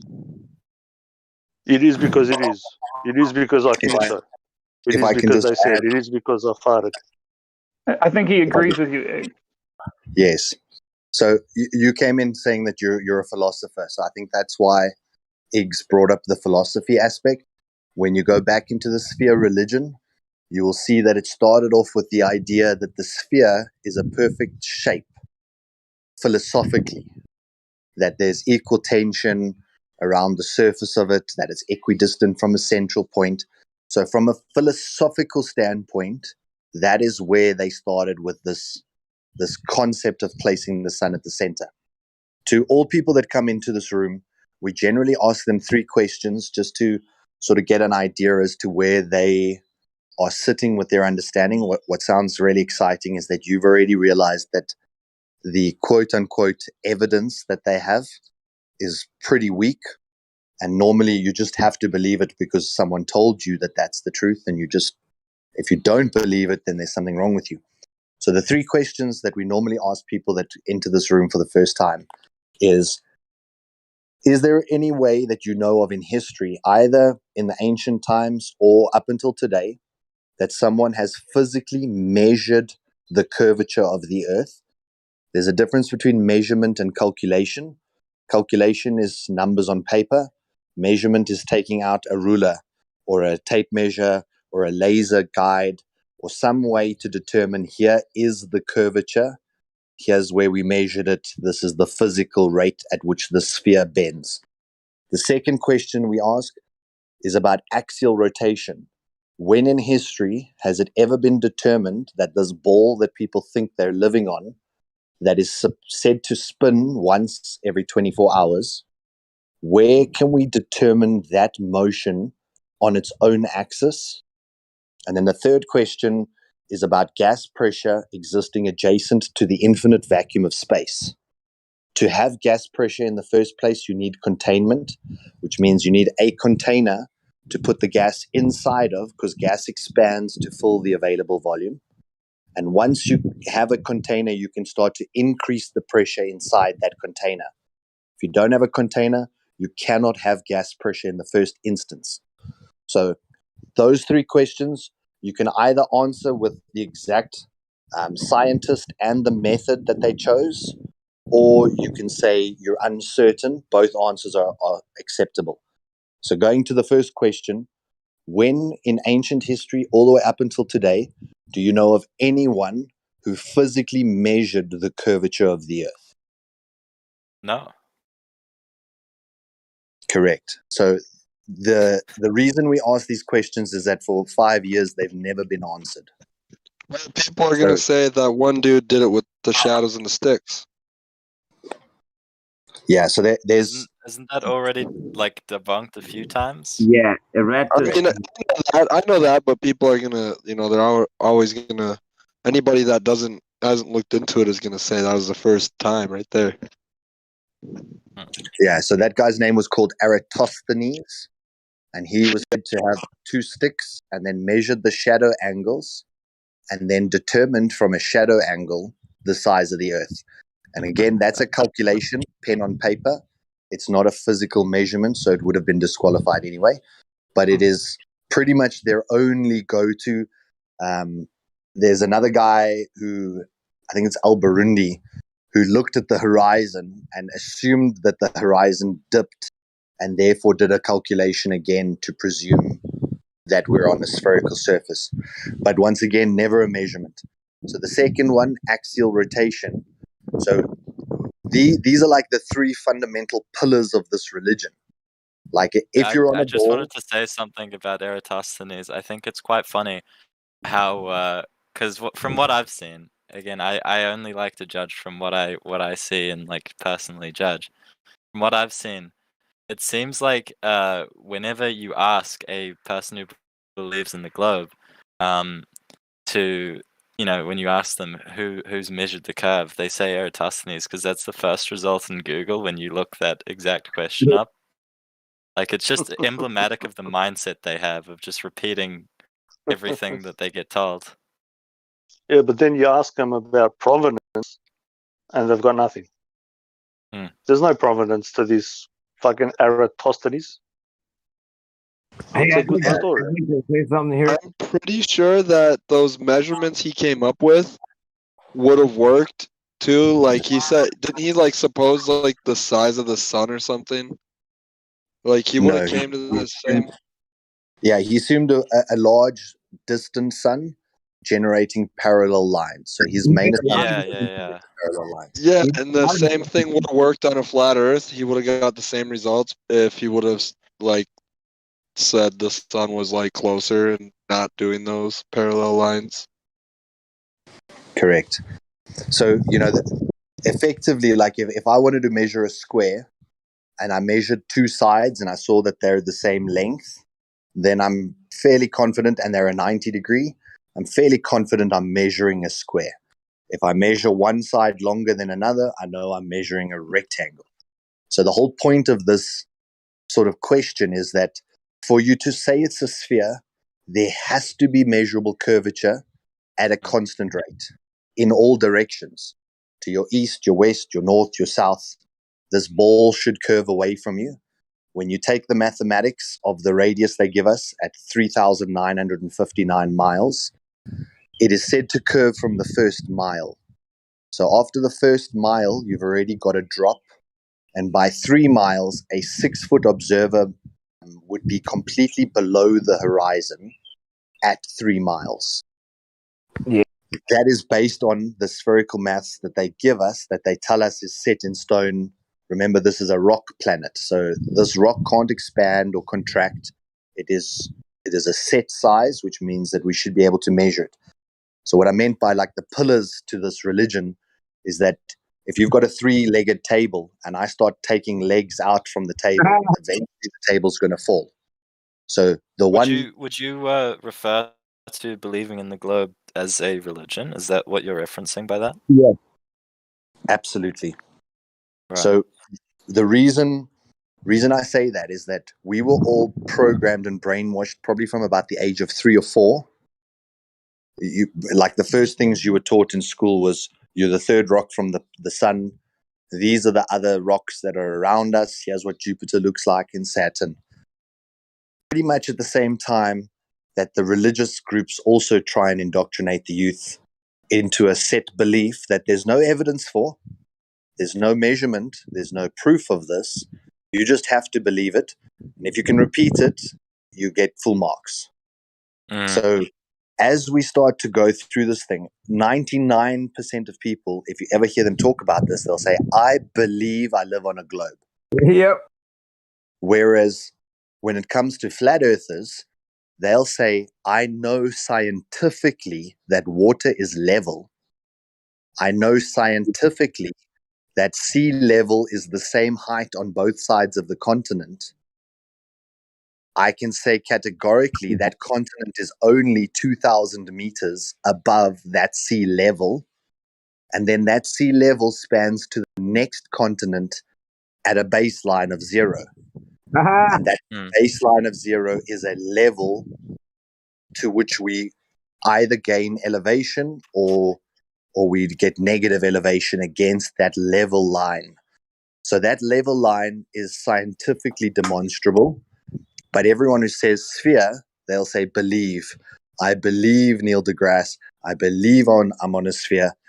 And when it comes into the belief side of things, that is a religion, because you're believing something on faith without you being able to demonstrate it yourself. So So, well. Yeah. So the second pillar of their religion is that the only way for day and night to occur is that we have to spin every 12 hours. So for the first 12 hours, I'm facing towards the sun. For the second 24 hours, I'm facing away from the sun. And that can only be generated by the Earth spinning, is their claim. So then we ask, who has measured that the Earth spins? For example, if you took a plane and you took off in a plane and you flew against the spin or with the spin, it's kind of like when you're driving on a highway with other cars versus against other cars. When you're driving against other cars or the other cars are coming toward you, you add those two speeds together. So you're moving past that car coming towards you at double the speed as a car that's in your lane that you're trying to overtake. It's much harder to catch up to a car than for a car that's traveling towards you. So if you were in an airplane and you took off going from New York to LA, You're flying against the spin. So LA is actually coming toward you while you're flying from New York. That distance of that flight should be shorter. And if I was taking off from LA on the West Coast and flying east towards New York, the flight would take significantly longer because the Earth would be spinning away from you while you're still trying to chase and catch up to your destination. So on this axial rotation question, do you know of anyone and what was their method to prove how the Earth spins? Are you asking me now? Yeah, correct. Well, I mean, I don't believe so. Not that I've encountered as of yet.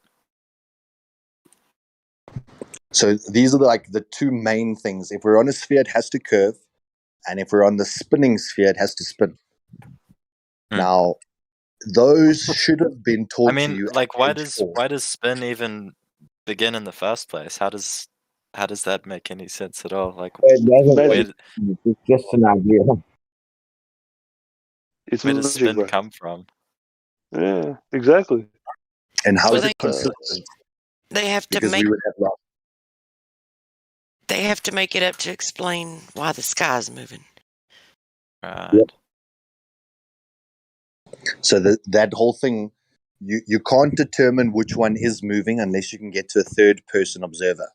So for example, if I'm in the train and I'm seeing trees go past my window, I feel stationary and it looks like trees are moving past me.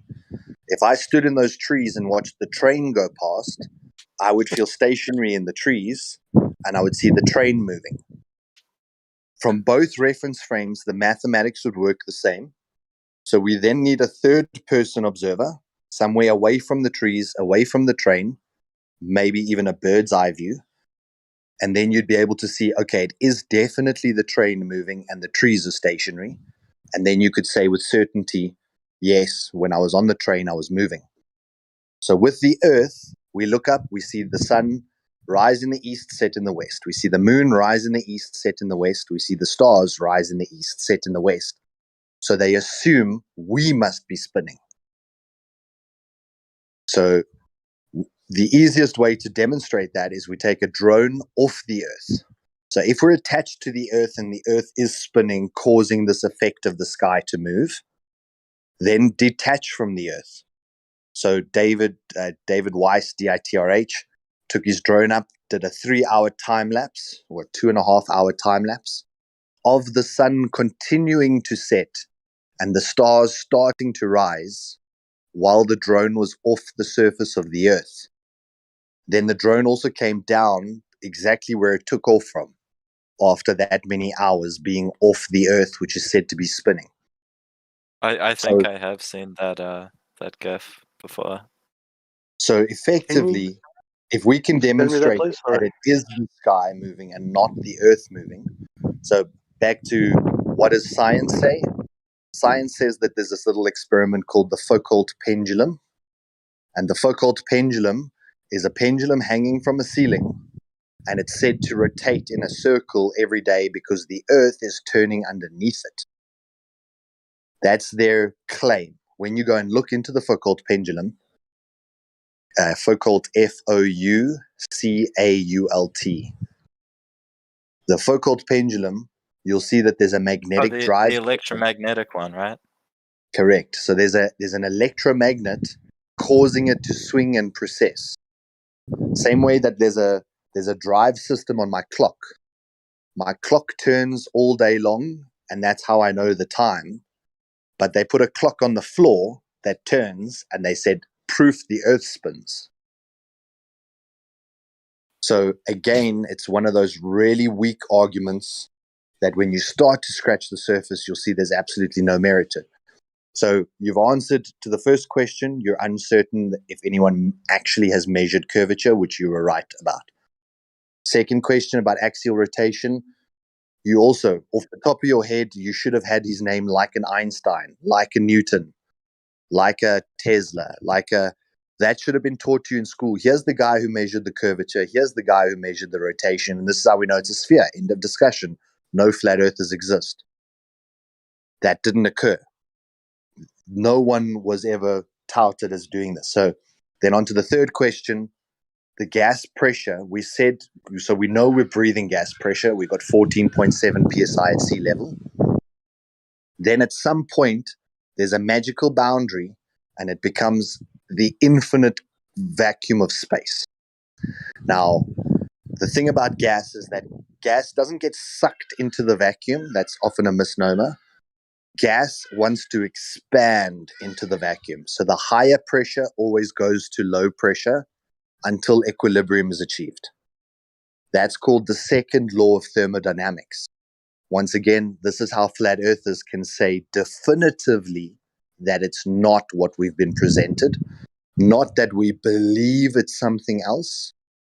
We can prove demonstrably. The second law of thermodynamics says hot will go to cold, high pressure will go to low pressure till equilibrium is achieved, and there will be loss in that system.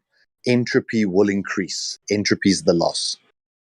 So you've got this layer of high pressure air around the outside of a sphere, and then you've got all the space for the air to move into, and it doesn't.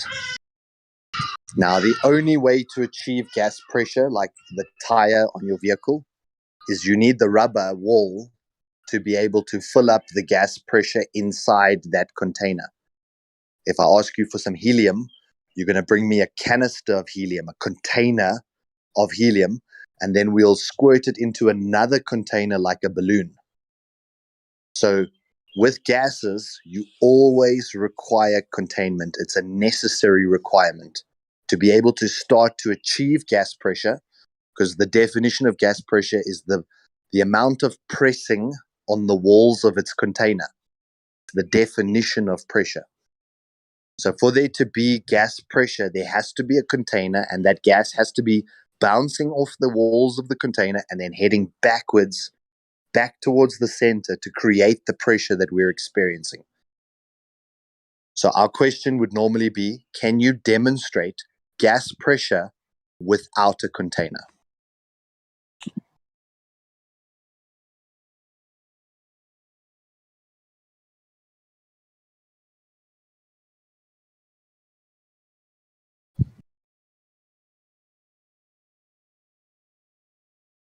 Bro, that was really well said, man. Are there any legs on that table? None left. I was going to say, Solar, next time you go to measure your table, the way that you can find what dimensions it is shine a light on it, bro. Because that's the way it works. Yeah, and calculate shadows. Just take your torch out and shine the light on it, you'll be like, oh, here it is. You know, the And sun. I can work out how spherical my table is. That's it, bro. It's pity that the guy dropped out now. yeah, at the last bit, yeah. He sounded alright, but hello. If he's already saying that the globe evidence is weak, he's already a flat earther. Yeah. He just doesn't know it yet. Hey, what y'all doing, bro?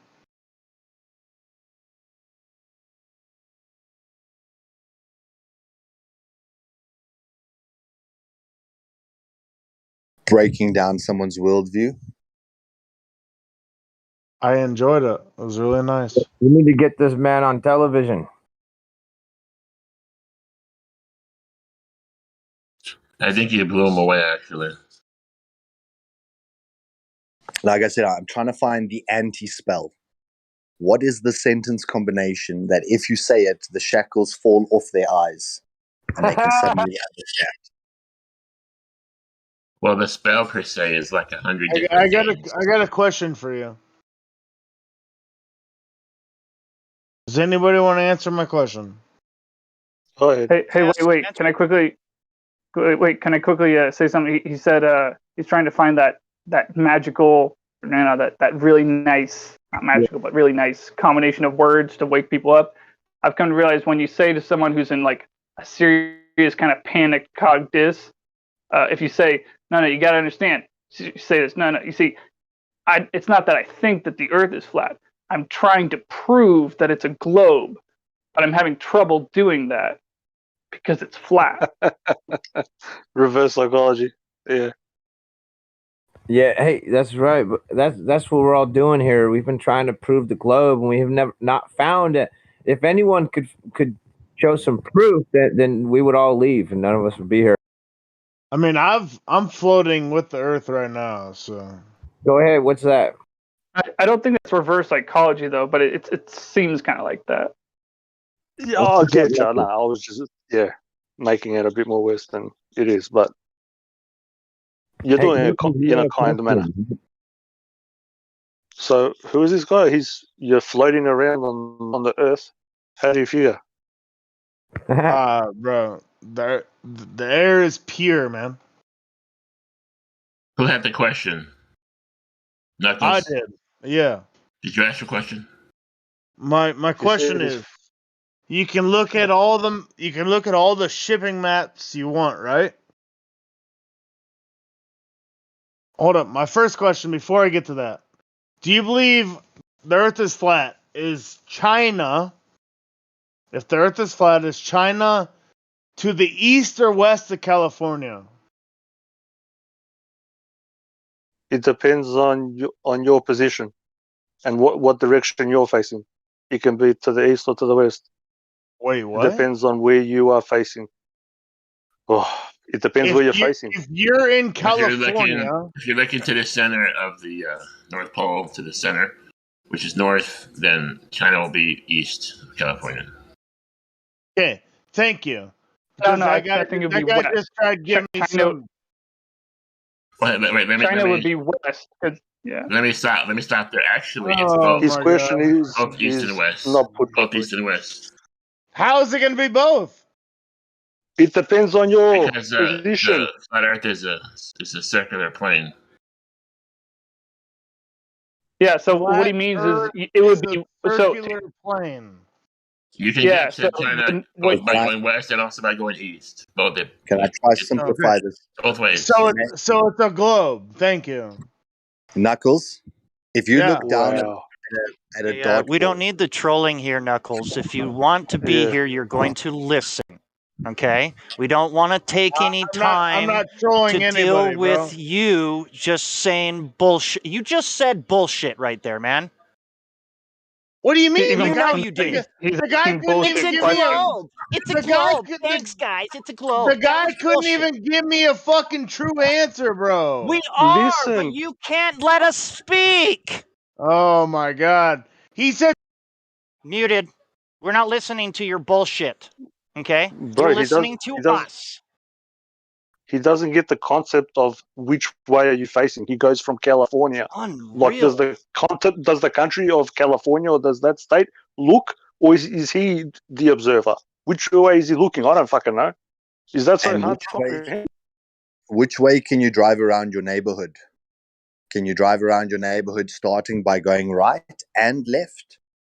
Yep. He doesn't know the North Pole's in the center. He doesn't know that model. No, but he asked a specific question. He did. He just asked a specific question. Yeah. From California. Specific. Not circumnavigation. I'm waiting for a specific answer. Can I answer, Both please? directions. Oh, yeah, exactly. That's what I said. But he doesn't understand. You should ask the question saying, which way are you facing, young man? That's what you should ask. That's what you should say. Can you see the lobby that we're in of Which the way do you live wanna stream go? voice text, Knuckles? I just pinged you in it. Say again? Live stream voice text. That's where we're texting right now. And if you would like to see the picture that's in there. I see it. Yeah. Awesome. So looks like a globe. The Earth from is the upper... not a globe. Okay, on that paper that you see there. Okay. Yeah. That is looking down on the surface. Uh-huh. Okay. So your logic that you have works exactly the same on a flat Earth. Well, why are you yelling at me? I don't get it. Can you see the demonstration? But Can what you see I'm the trying to be condescending. Wait, let's just take this down a notch, guys. Like, it's not a dick measuring contest. That image doesn't answer anything what I just asked. Knuckles. Oh wow. Knuckles. So normally, if you're He asking a doesn't question, understand. you give the person time Yes. to answer your Yes, question. and you're the guy that I love to talk to because every time I'm in here, I love to talk to you. All right. So All right, what let's that is go. demonstrating, the Mhm. reason he posted that is because it does answer your question. You're It just doesn't. you're not grasping it yet, but let me answer it and then you'll understand. So Okay, there's a maybe. picture of an azimuthal equidistant map, which is the UN map, the map for the United Nations, where there is no Antarctic continent. There's only 6 continents. That map, which isn't a flattened globe, it is its own standalone projection. It has the North Pole at the center. So what that is demonstrating, there's a compass being moved around on that map, and you'll see that the compass constantly corrects itself back towards the magnet because the magnet is our North Pole. So as you start to move the compass east or west, you start to create circles around that northern central point. Now, your question was, is China that has nothing to do with my or question. west? Listen, your question was, is the US east or west of China? The whole room No. I said. because it depends if you travel westerly. Okay, let him or say if it you again. travel Can I easterly. say my question? Because you're not saying it right. Oh God, help us. Go. Just say it again because it was recorded. We can go back, but say it again. If you're in California, is China east or west? The quickest what I way just to get said. there. The Knuckles, quickest way to get there. That's what I said. did you Now fail you high just added on a bit. No, that's different. If you're saying the quickest Yeah. way to get there, that's Yeah, different. exactly. But that's not what He you just initially changed said. it. Why is it Exactly different? right. You just changed it. Oh, So he can just say whatever he wants. That's what they do. exactly. It's awesome. Hey, this I dude's. don't know who this guy is, but it's whatever. Quickest was not in your first question. So you've added that now because you've realized that we've answered your question and you're still holding on to this fallacious question. You didn't thinking answer that my it actually has- question at all. Yes, we did. I don't know You who can that travel guy is. You just Or don't west. accept it, dude. You That's can the whole travel thing. east or west Okay. to either destination. You're right. We know we're right. You came into flat Earth, dude. You came in here. Bro, it's not my first time in here. Yeah, but you're arguing for the same bullshit. If I'm in California and I want to get to the liquor store, do I go east or west? And what's the quickest? Because that means that's really good, right? It's exactly the same fucking so thing. It doesn't matter. If you have a shipping your container question did in California, not matter. How does it get to fucking China on a don't flat matter. Earth? That question doesn't matter. Why it works on both the globe and flat Earth, so it doesn't matter. Yeah, because what you said is you can go east or, you just said east or west. There's a liquor store east or west of shit. Either way you go, you're gonna run into a liquor store. It's amazing that he says his own answer. He says his own answer. So you guys are basically saying that the Earth is round in your statements. Well, you are not even here. We demonstrated it with a flat piece of paper. Congrats, buddy. You got a sphere from that? Yeah, Knuckles, you're really I'm not looking trying at to I'm looking at it right You're not now on my looking at it, screen. no, you're still seeing No, a globe I'm that's definitely looking at this flattened, and fucking that's thing just right so there. funny that you just keep saying that. Knuckles, what shape is a pizza? I know, right? What? Or penny. What shape's shape? a penny? Yeah, what shape is a penny, and then what shape is a pizza? Unreal. What shape is a pizza? Is a pizza, yes. Depends if it was delivered on Dude, like stop perfect trolling time or not. us. Stop yelling at me. I don't know who the fuck you think you are to yell at me, bro. Dude, you can't. You're muted. We're not listening to him. Dude, we can't listen. The mic is a little bit wasted. Well, I also, think so Knuckles can go He back to doesn't playing. deserve to speak. Knuckles should go back to playing with his crayons. and he should carry on coloring in the coloring in book that he's He is presently coloring working in his on. coloring book. That's what he's doing. Or he's eating the crowns. That's what he's doing. No, did you? Sorry, did but you- that's literally you're answering your own questions, dude, and you don't even know it. It's unreal. Just clean that green crayon out of your front teeth before you ask us the next one. Right. It depends on how they deliver the pizza, if it's fresh or not.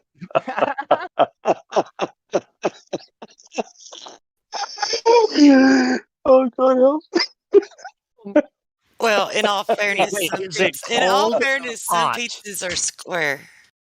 And But they're still flat, though.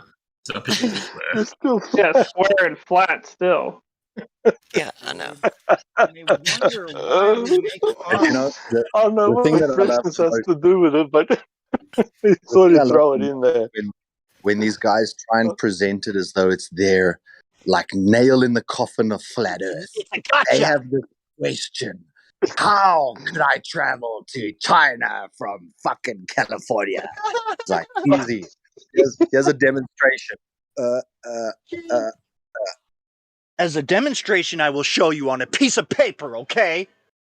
Oh, so you're saying that Bro. piece of paper is a sphere? I was going to say by boat or by plane. You can go either way. Just go away. Oh shit! Oh God, that's funny as. Yeah, I don't think You can't Knuckles answer a is question if he smart doesn't enough if he doesn't listen to it, right? Yeah, true. like the guy who came into the room previously, who he spoke for 2 minutes, and you could already hear that he was an intelligent individual, Yes. honestly questioning and receiving the information. And not just replying with just some random statement. I mean, Oh, you didn't answer my so question. it's Let me round. change my Okay, question. then it's a globe. Like what? Yeah. Huh? You didn't answer my question. Let me just pose a new question at you, pretending that was my first question. And he switched and it then, all up on us. because Well- quickness, speed definitely tells you whether you're on sphere or flat. You know, which one is quicker, therefore sphere. Well, Moron. okay, so if it's a different answer. Theoretically, the Rosen Bridge would be what you would want to take to get the quickest from California to China. The Rosen Bridge. Oh, gotcha. Yes. That's what I said to him, bro. You're I think specific. he was hoping it in his mind. I think he was like somehow naively thinking that silly question that has nothing to do with the curvature of the Earth. That I think he was hoping that he would come in here, throw that question out there. Somehow, some way, we wouldn't be able to answer it, and then like I don't know. It seemed like he didn't want us to actually answer. It seemed like he wanted to ask us a question that we couldn't answer, but that was the best one he could come up with, which is like Okay, guys. gotcha Okay, question. we'll give him one more time here. Okay. He was doing a gotcha on us, guys. Knuckle. He got us. I'll give you one more chance to redeem yourself here. Do you really want to speak to us?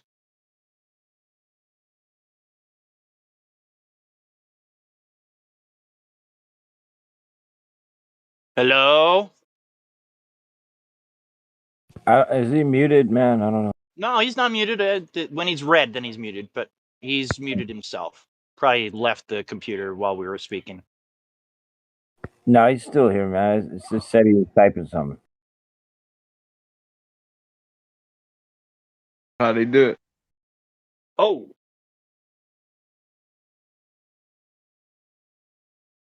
You know, I don't think he's really here to have an honest debate with you guys. Listen, personally, I don't think he's there at all. He had the gotcha He's question. not there. He's a gotcha question. He's like, then it's a globe. Is Mike around, bro? Where's Mike at? Sorry, Justin. Huh? Where's Mike at?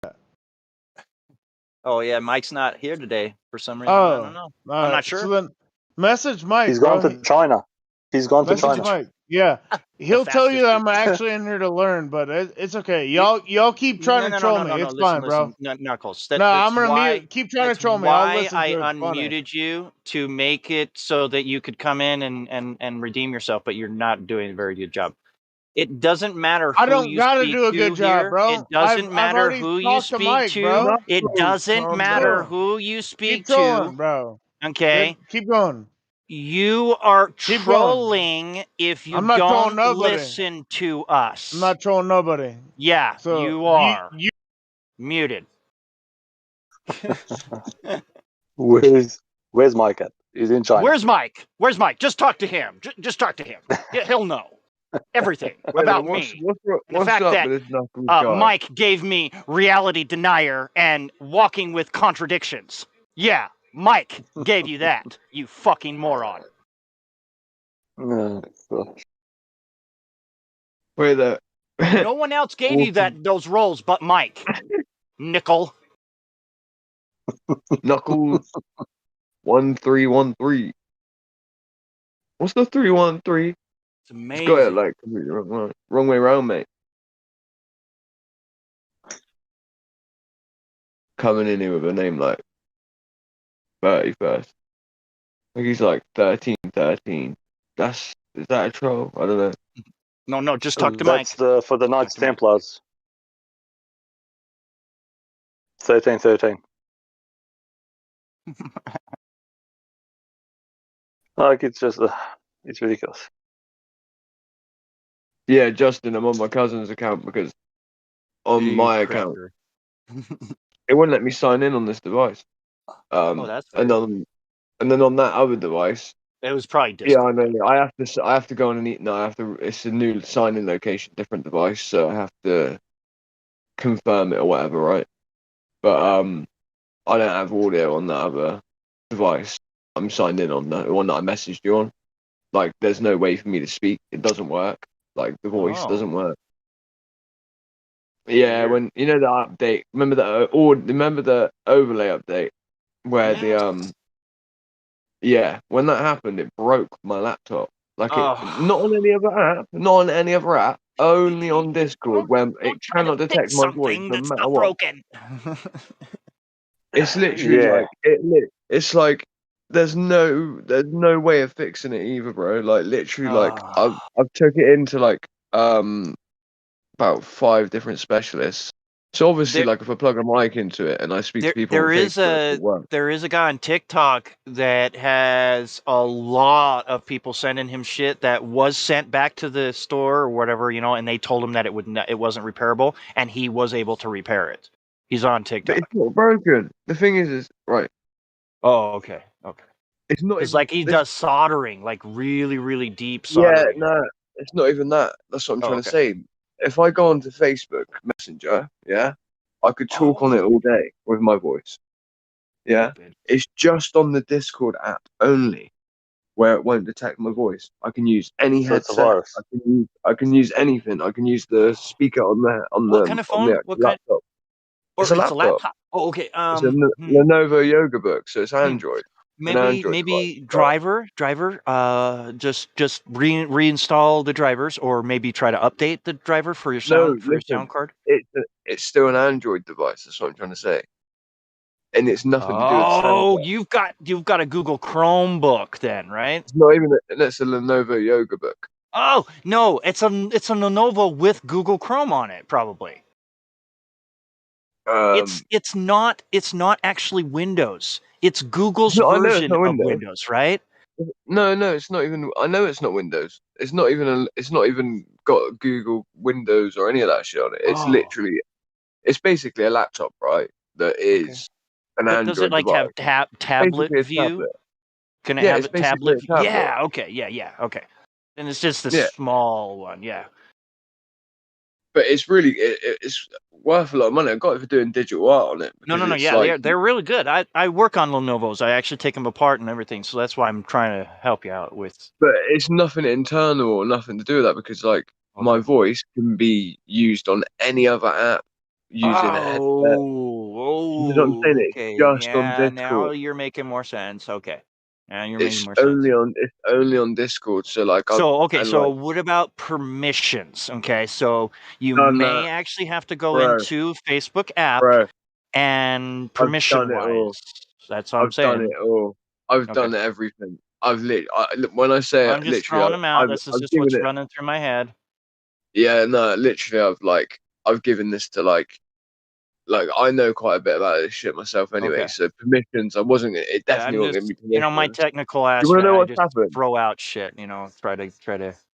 Yeah, no, I appreciate it. No, but do you want to know what I think's happened? Is that somewhere in connecting a Bluetooth headset to the device, right? Yeah, the input Oh. has got lost, and there's no way for it to hook back up with the input. Oh. So literally, I've tried uninstalling it. What Tried about to removing the older sound card version. and then putting back in? No. Mate, it's an Lenovo Yoga book. It doesn't have like any That's place right. for you Yeah, to yeah. screw anything out and take a sound card out. Even like I would like, there's no way of even doing that. I don't think. Yeah, yeah. You got to think of it more like I'd have to show you like what it is. The reason why I got it is because it's got like this Halo keyboard on it, and you can use the pen on it. It's got a magnetic pen. You can make the keyboard disappear, and that you can change the characters from like English to French or Spanish characters, or to Hebrew or to Japanese. Like you can change the keyboard to like whatever you want. I'll show you it. Wait there.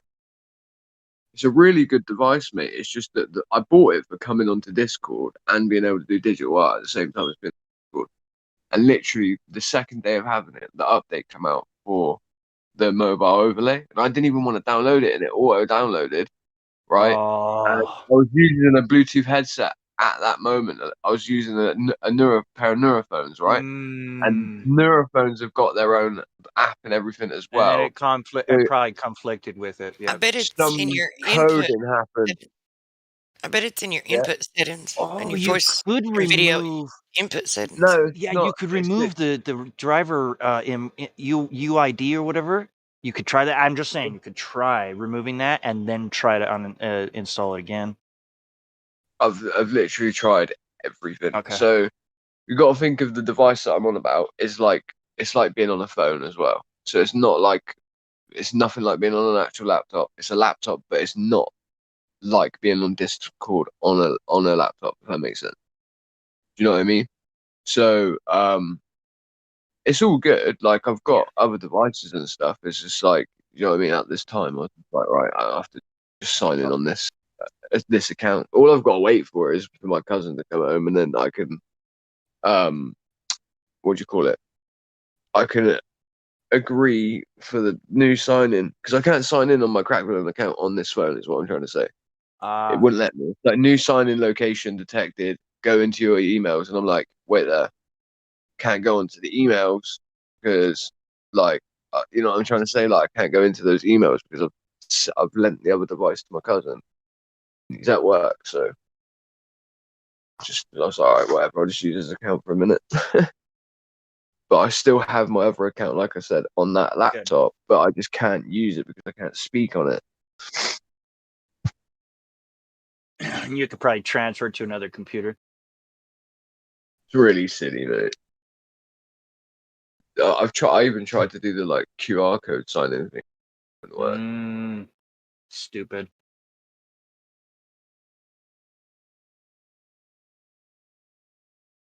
So who's this guy anyway? Knuckle?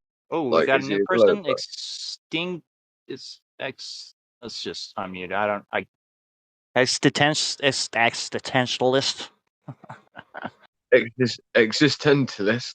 It's a hard word, Like but an you're existentialist. unmuted. What's up, buddy? How you doing? Are you here? Come on, you're on a phone. I know you have a mic. Justin, you're like a policeman, I swear. It's fucking brilliant. Oh. We'll get to you sometime, but I'm gonna put you back on mute until you ping a mod to unmute you. But we would like you to say something, tell us why you're here.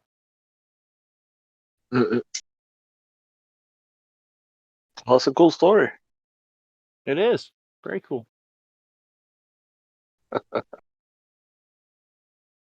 We're nice and friendly here. We just wanna help. I want everyone to be able to pronounce his name, right? So I can ready. Existent. Wait,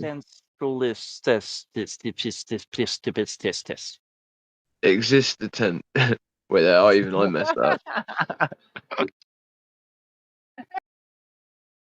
Existentialist. Existentialist. Existentialist. It's not exit. No, because it's exit and It's existentialist. Existentialist. Well, it's not, but it's spelled different to Existentialist. existentialism. It's spelled different to existentialism. He spelled it wrong. Ridiculous. He spelled it wrong. He spelled it wrong. That's what I was trying to say. That's what I was like trying to say it.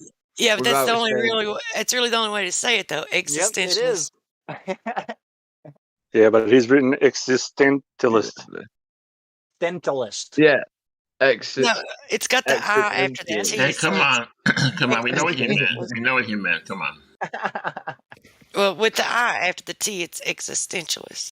We know what he meant to say. You have your mic on now?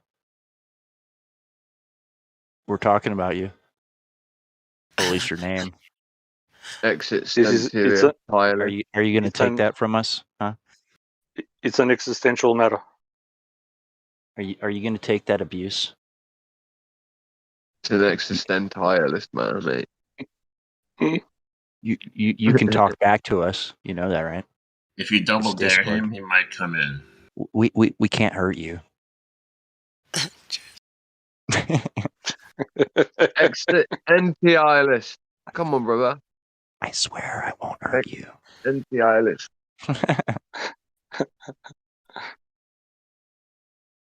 Who's Conrad? I won't hurt Some you. people are much. actually terrified of the flat Earth, though. It's like terrifying for them. I've talked to Conrad. I think I actually put him in with VC. Yeah, I think I got him in VC. What about Siller 33? The 330? Hello? I haven't talked to him before.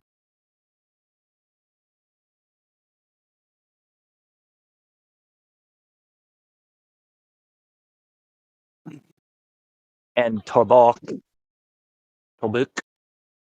is Stefan.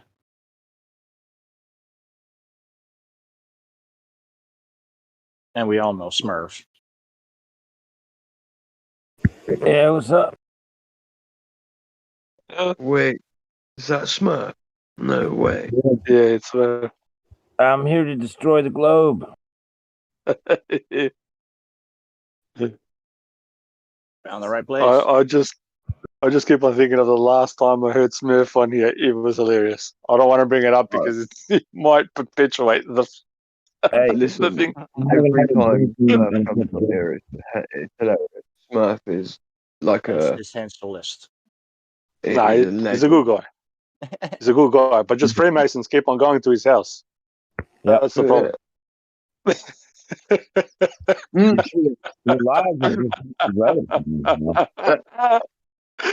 That conversation went on for like 3 hours, bro. I love the guy, but it was hilarious.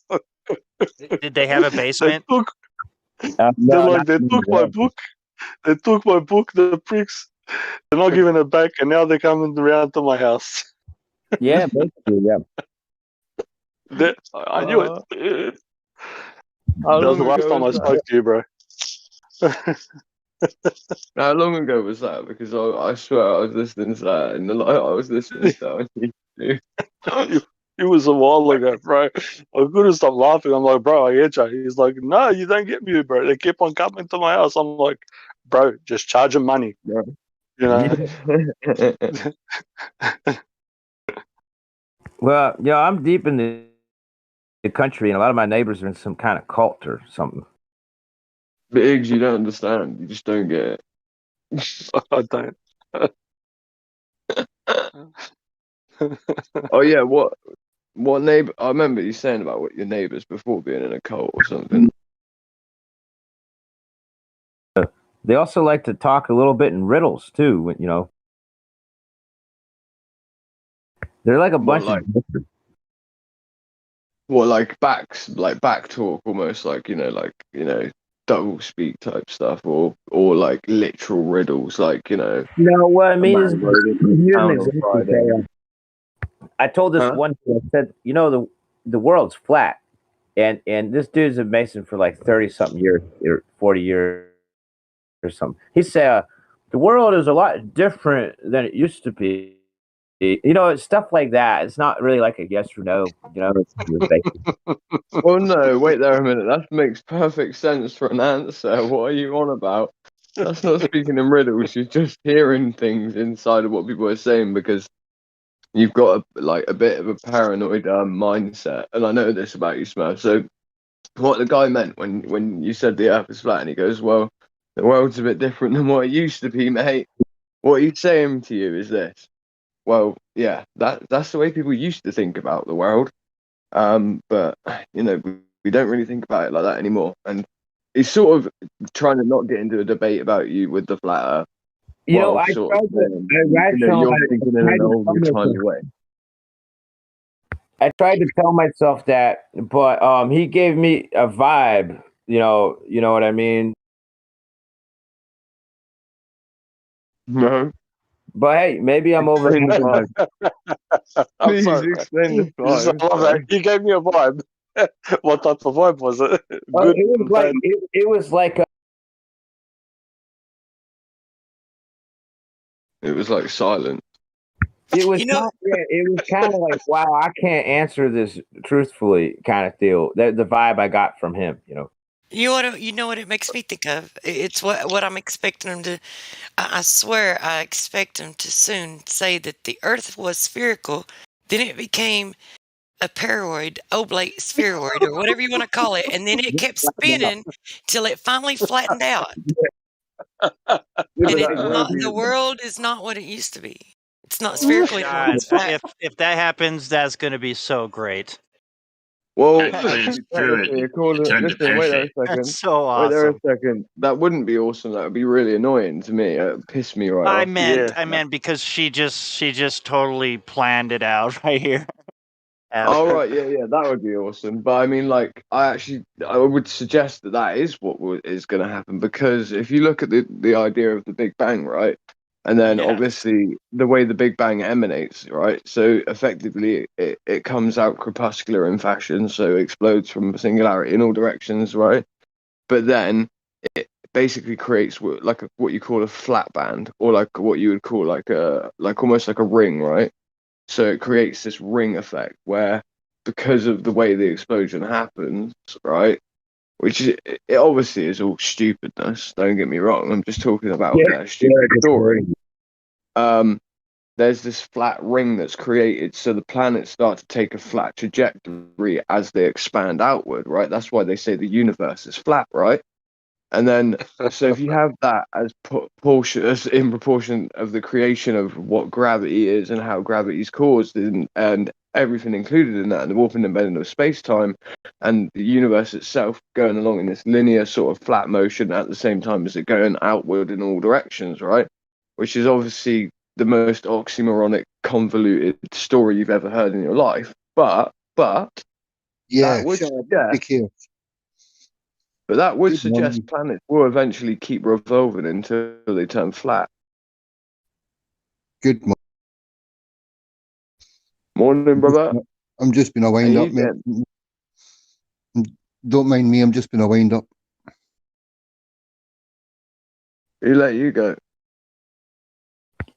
This is something I tried to figure out. Is I know the Earth is flat, but going by their own logic or lack thereof, what's holding the Earth from just what's the Earth should just be slammed right into the sun, right? But I guess because it's spinning around it, it's, the motion. Whoa, wait Do there a you minute. You're not believe? Do understanding. you still believe we're in No. space? That's No, I know the Earth is flat and space Well, is. no. Listen. What I'm asking is, where are we in your head? Are we in some sort of galaxy still, or No, what? no, dude, no. Oh, I was talking about. I know the Earth is flat and the space Okay. is fake. Space is So fake, He's dude. talking about if it was a globe, I guess. He's talking Yeah, hypothetically. If it was a globe, wouldn't it smash into the sun yeah, effectively? exactly. I was just saying by their cosmology, what's Well, Nah, you got preventing Earth you that got from part wrong. that's crashing into the that's what's sun? called the third body problem that they have that they've never The answered. only Well, right. So the only issue is right. So the one answer that I've got for that, right, as to why the sun doesn't suck in, and this is why they created this new theory, basically, which is the orbiting of Jupiter and the sun around a center of mass that doesn't exist. So effectively, what they say now is that Jupiter doesn't revolve around the sun; that Jupiter and the sun itself revolve in equilibrium, as in they have enough equal mass to size to gravity ratio that both of the planets effectively have to orbit around one another. They orbit around this place, which is effectively like is like a not anti gravity, but it's like two portions of gravity and enough gravity of this is why they bring up this is why they bring up like dark matter and stuff like this, right? And dark gravity, right? So they're in a position in which where they have enough mass or equal mass. And this is their story anyway. That they effectively there's enough dark gravity, and there's enough mass between those two in the equilibrium state so that they can basically orbit around a center of mass effectively that doesn't exist, almost as if there's a bigger planet in between the sun and the sun and Jupiter that doesn't exist, right? This is their own story, right? You could type it in, like, does Jupiter revolve around the sun? And it will come up, no, Jupiter and the sun revolve around a center of mass that doesn't exist, right? Anyway, so then this is the only answer I've had that for this that I can, and this is what I can think of anyway, as to why the Earth wouldn't just collide into the sun in their model, right? And I think this is why they fudged it all and started saying about Jupiter and the sun revolving around the center of mass, is because it's like almost like it creates like a switching effect, right? Where the Earth is like let go of by the sun's because obviously if it's revolving around the sun, that means that it's also revolving around what the sun's revolving around as well, right? So, like, this is what I kind of feel like they're trying to say is almost like they have enough gravitational vectors from other solar systems and other things to where it's almost like we're in a gyroscopic motion. So it's almost like there's centrifugal force created by other gravitational vectors further away from us, like type of situation. That's what it seems like they're trying to say now. Like, So if that's any where it's going one to of those eventually go. things were off, then the Earth would collide into the sun. If any one of those orbital motions or like a weighty object went into the solar system and skewed it just a bit, then the Earth would stop bouncing around between harmonically, and it would just crash right into the sun, right? Well, Like they if would just say that the object that entered into the solar system would go into the sun, and then it would just get burnt up. That's what well, they would if say. it goes to the sun, it would throw it all out of that harmony that you just explained. That harmonious. No, And because it's a nuclear reactor, remember? So it's just going to burn up that piece of mass, and it's going to turn into like vapor or whatever. The sun or the Earth might move a few inches further or closer together, and then it will re-equilibrate, bro. It's warping the men in the space time, brother. But hold up, the large, heavy asteroid object, whatever, it would actually throw everything off course on its way towards crashing into the sun. I don't know, mate. I don't know. I reckon their models pretty sound and If they're there was fine. gravity, wouldn't the asteroid belt form back into a planet? Ah, there's another one. No, you guys just don't get it, guys. Right? Listen, the Earth is fine. The solar system works. They have loads of ways of showing this. They've done so. I just can't find where. those asteroids will start forming back together, right? And start building a sphere, will it not? Because gravity. I guess. We'll just get a new planet, bro. And that's another thing. If these asteroids are coming from these like outer space, what they call outer space, and hitting the Earth, wouldn't that increase Earth's mass and then thereby also increase the Earth's gravity? That's another Yes, but one. it's very subtle. It's very subtle. Like Yeah, 1,000 it's pounds just a day or basically, something. it's negligible, you know. Like it's just negligible. So Truth. that's what they're gonna say. You know what I mean? This is Like something they're gonna about be your like, question about the asteroids. So wouldn't there be asteroids that'll capture into this Earth's orbit? Wouldn't there be like thousands and thousands of these asteroids caught up into the Earth's orbit? Wouldn't that be a thing? Yeah, like They were new flying around. new planets popping up pretty on a regular basis. So, but see, like even with the moon, when the moon and the sun are both on the same side of the Earth, supposedly right at the same time. Like, what is that when this invisible dark, so-called gravitational dark matter or whatever is on the opposite side? Does it never line up? Like, none of it makes any sense. We're trying to make sense of something that's illogical. dark gravity is apparently everywhere, and so is dark matter. And it's everywhere where there is basically this dark gravity stuff. They don't know what it is. They can't find any of it, but it exists. Just to let you know. And then dark matter's the same. It's so ridiculous. Like it's the most convoluted story I've ever heard of in my life. Actually, when you really start to pick it apart and like look at it for what it is. Doesn't it kind of piss you off that you believed it once? It does me. No, I'd never believed it. That's why it was very easy for me to become a flat earther because I was not invested in it, truth, like at all. I was brought up a geocentricist, so like I was, but I wasn't brought up a flat earther. I'm not saying I've always been a flat earther. I'm not going to say that, right? Well, I believed But I him wasn't. because I trusted him, but I never it never made sense to me, and I never it's like deep down I knew, especially when I saw the sun and moon. Same. Yeah, same. So basically, for me, it was like my mum brought me up telling me like gravity is 100% unverifiable and is probably bullshit because it's got so many different causes attached to it. So many effects attached to one cause, and it's circular reasoning. And she just said that there's never been a force that she could think of that would cause like a sucking effect, but at the same time creates all these other forms of effects as well, right? And is able to like basically just nullify, centrifugal force and create it. And like my mum just basically always taught me, and so did my dad as well, like the exact same thing. They just always said to me it was the most convoluted scientific theory that isn't a real scientific theory ever like explained to them. Like they basically, I've always been told that, right? I remember that from a very young age, right? So that was basically like a mantra of my mum's, really. She'd be like, listen, when you go to school, don't listen to them on what they say about gravity because she's like, it's not verifiable. It's a load of bullshit. And like, I'm not lying when I say this because like I remember someone tried to say that they're like, oh yeah, of course your mum's a flat earther and all this stuff, and like, but people in here have actually spoke to my mum now, like, so it doesn't even matter. But and then obviously it's like I was really lucky, I think, right? And in the sense of like, my dad ended up becoming a flat earther before he passed away. Like it didn't take him very long, right? Because obviously he was a geocentricist, saying, so when I say geocentricist, just meaning we are the center of the universe. That's what I was always told as well, that we're the center of the universe, right?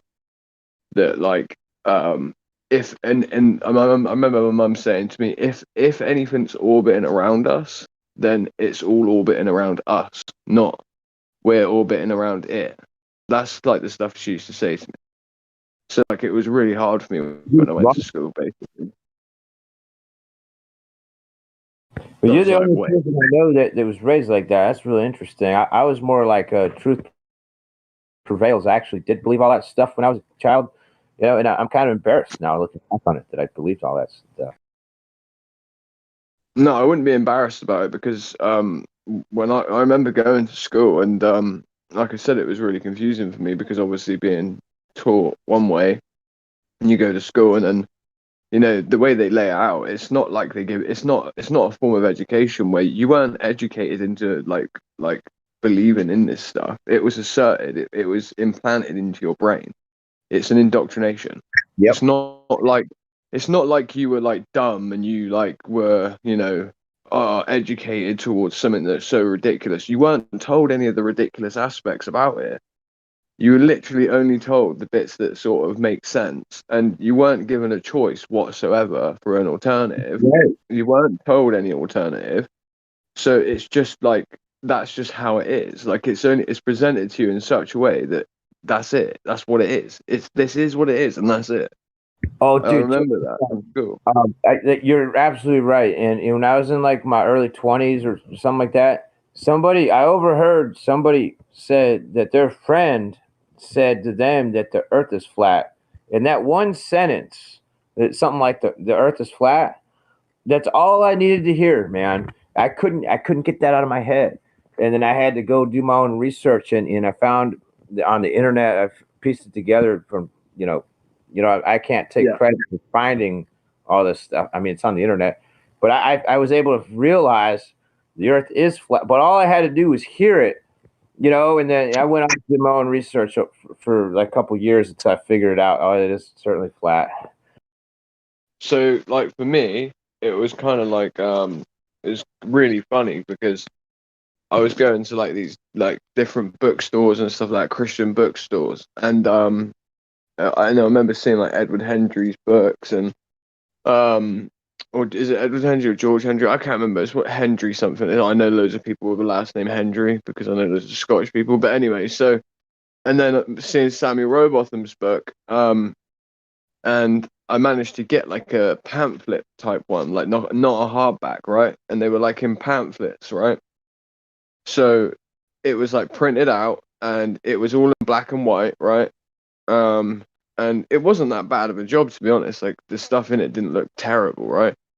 But I remember like seeing it, and I can't remember if they were giving out for free or it was either free or it was really cheap because I saw them a few times at different places.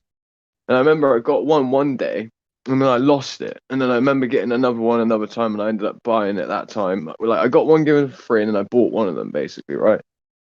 And then in the end, I ended up finding both of them, like literally about 4 months later, 5 months later, or something like that. 4 or 5 months later, I found them both, right? And then like I gave one to my mum, and was like, "Oh yeah, look at what it says, like 200 proofs the Earth's not a globe, right?" Because obviously, being like raised as a geocentricist and a creationist and all that sort of stuff, like it's kind of like you'd always say to yourself, you thought it was a globe, but you just didn't know how it could be one because obviously, like, there's pictures from space, right? So, like, I'm not going to sit here and say I didn't think of the Earth as a globe ever, right? Of course, like myself, I used to think of it as a globe, but I had no clue how we stuck to it, right? Like, because obviously gravity's bullshit, right? So, like, that was kind of the way it was for me. But then the moment that I saw, that Rowbotham's book and I started reading it, I was like, wow. And then it was like only within the next like year, 2 years or whatever it was, like then you had Eric DeBay's videos, Matt Powerland's videos coming out. And it was like, it was pretty cool to see it because it was like literally within, I would say, a year and a half, maybe 2 years at the most, from me sort of like looking into it and thinking, right, this is what it is, right? It wasn't, like I said, it wasn't a year, 2 years after that it was like everywhere. And I was like, yes, do you know what I mean? Like someone must have put in a really big effort to get out Samuel Rowbotham's book so that it got into like enough people's hands so to start off the momentum. And that's what I think these pamphlets were. That's why I think they weren't like hardback books, like these like white paperback ones that were like, because at first that's how they were. They were like black and white. I'm pretty sure I've still got one here somewhere. I have to find it. But yeah, like it was really a quick transition for me. Like literally, it was just like, boom, saw the title of the book, and I was like, wait, what does he mean by that? Yeah, well, for me, it was a slow pace for me. I had to I just couldn't get out of my head the potentiality that the Earth is flat. I had to keep looking into it because I had to prove one way or the other. It's either flat or it's a sphere. And I had to make up my mind. I mean, I have to be. I don't know how to. I have to know what the shape of the world is that I reside. I don't know why that's so crazy.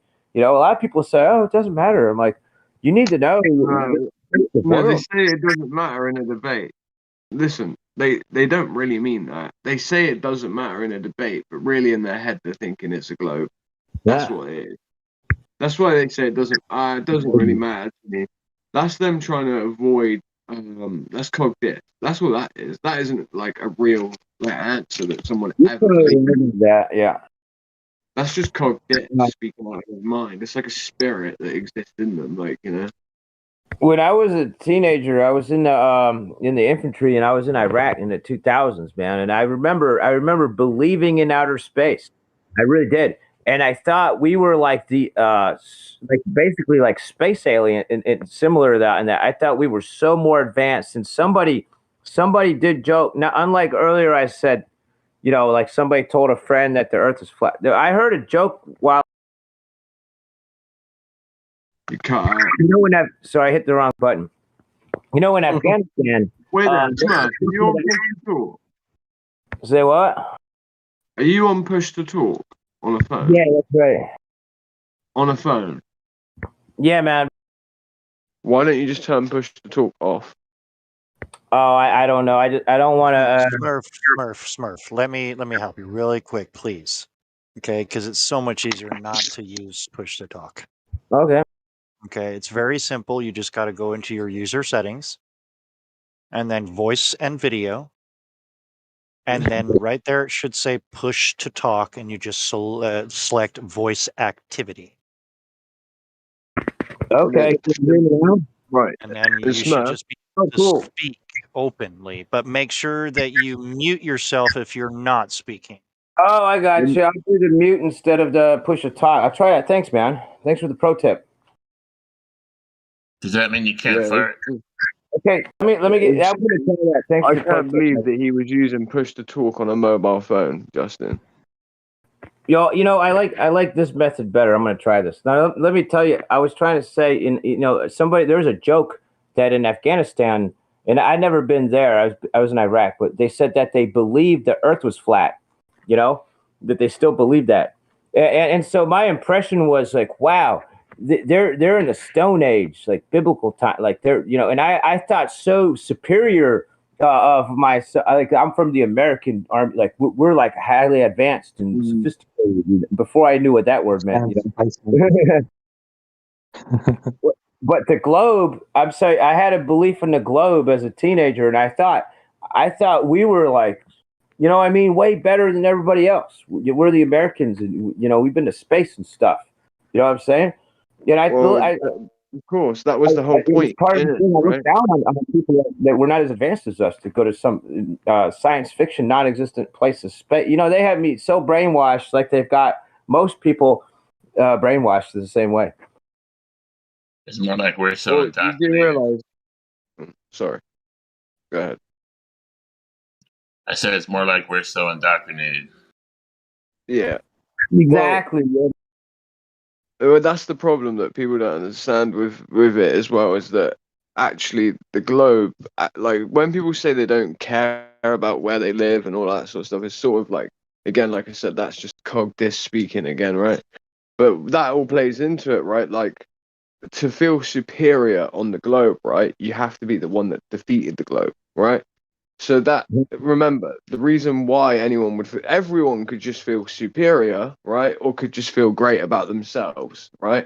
But that's impossible on a globe, in a sense, meaning that if there is something to explore or conquer and you haven't yet done it, thus you will feel like you're inadequate in relation to someone else that may have done so.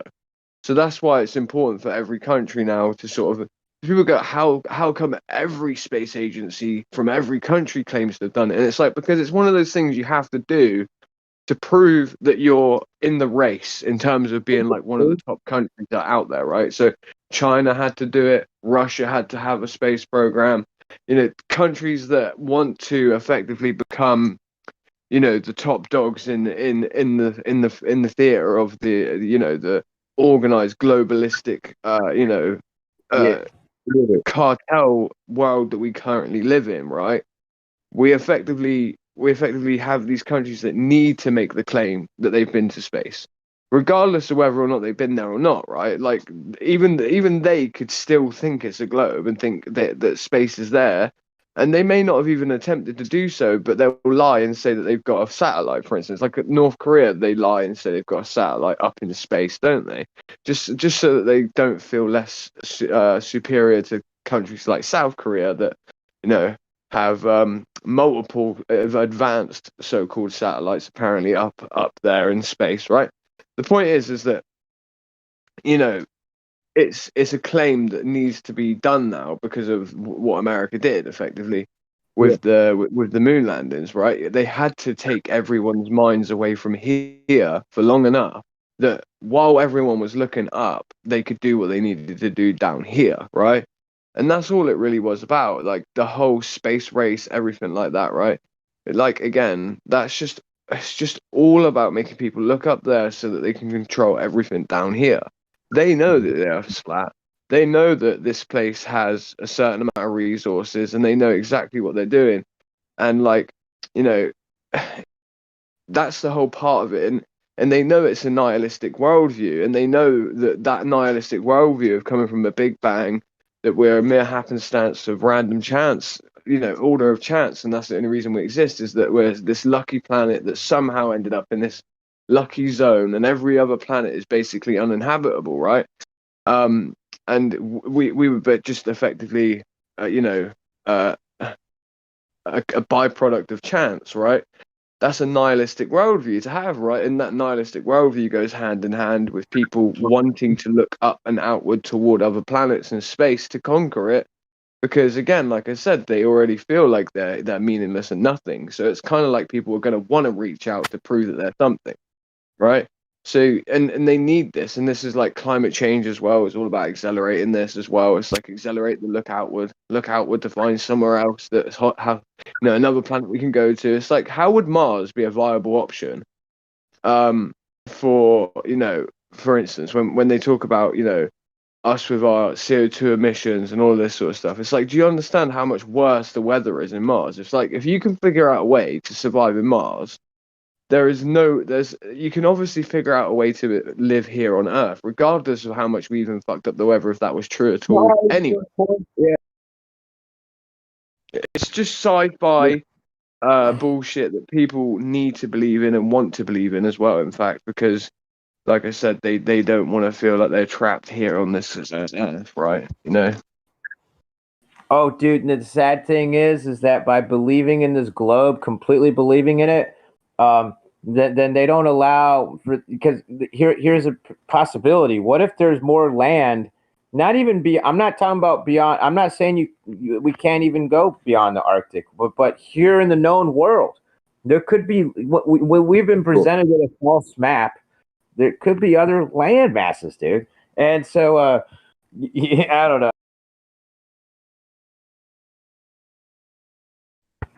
I'm trying to say the map is inaccurate. It's not accurate. So, for all we don't know, there could be. But yeah, they think that it's already been everything's been discovered already. It's and that they're still trapped on this globe in the known world, but they might just be trapped in their mind. Like I mean to say, like there could be more more places out there that you can go to, Well, of but course. it's not the Listen, map.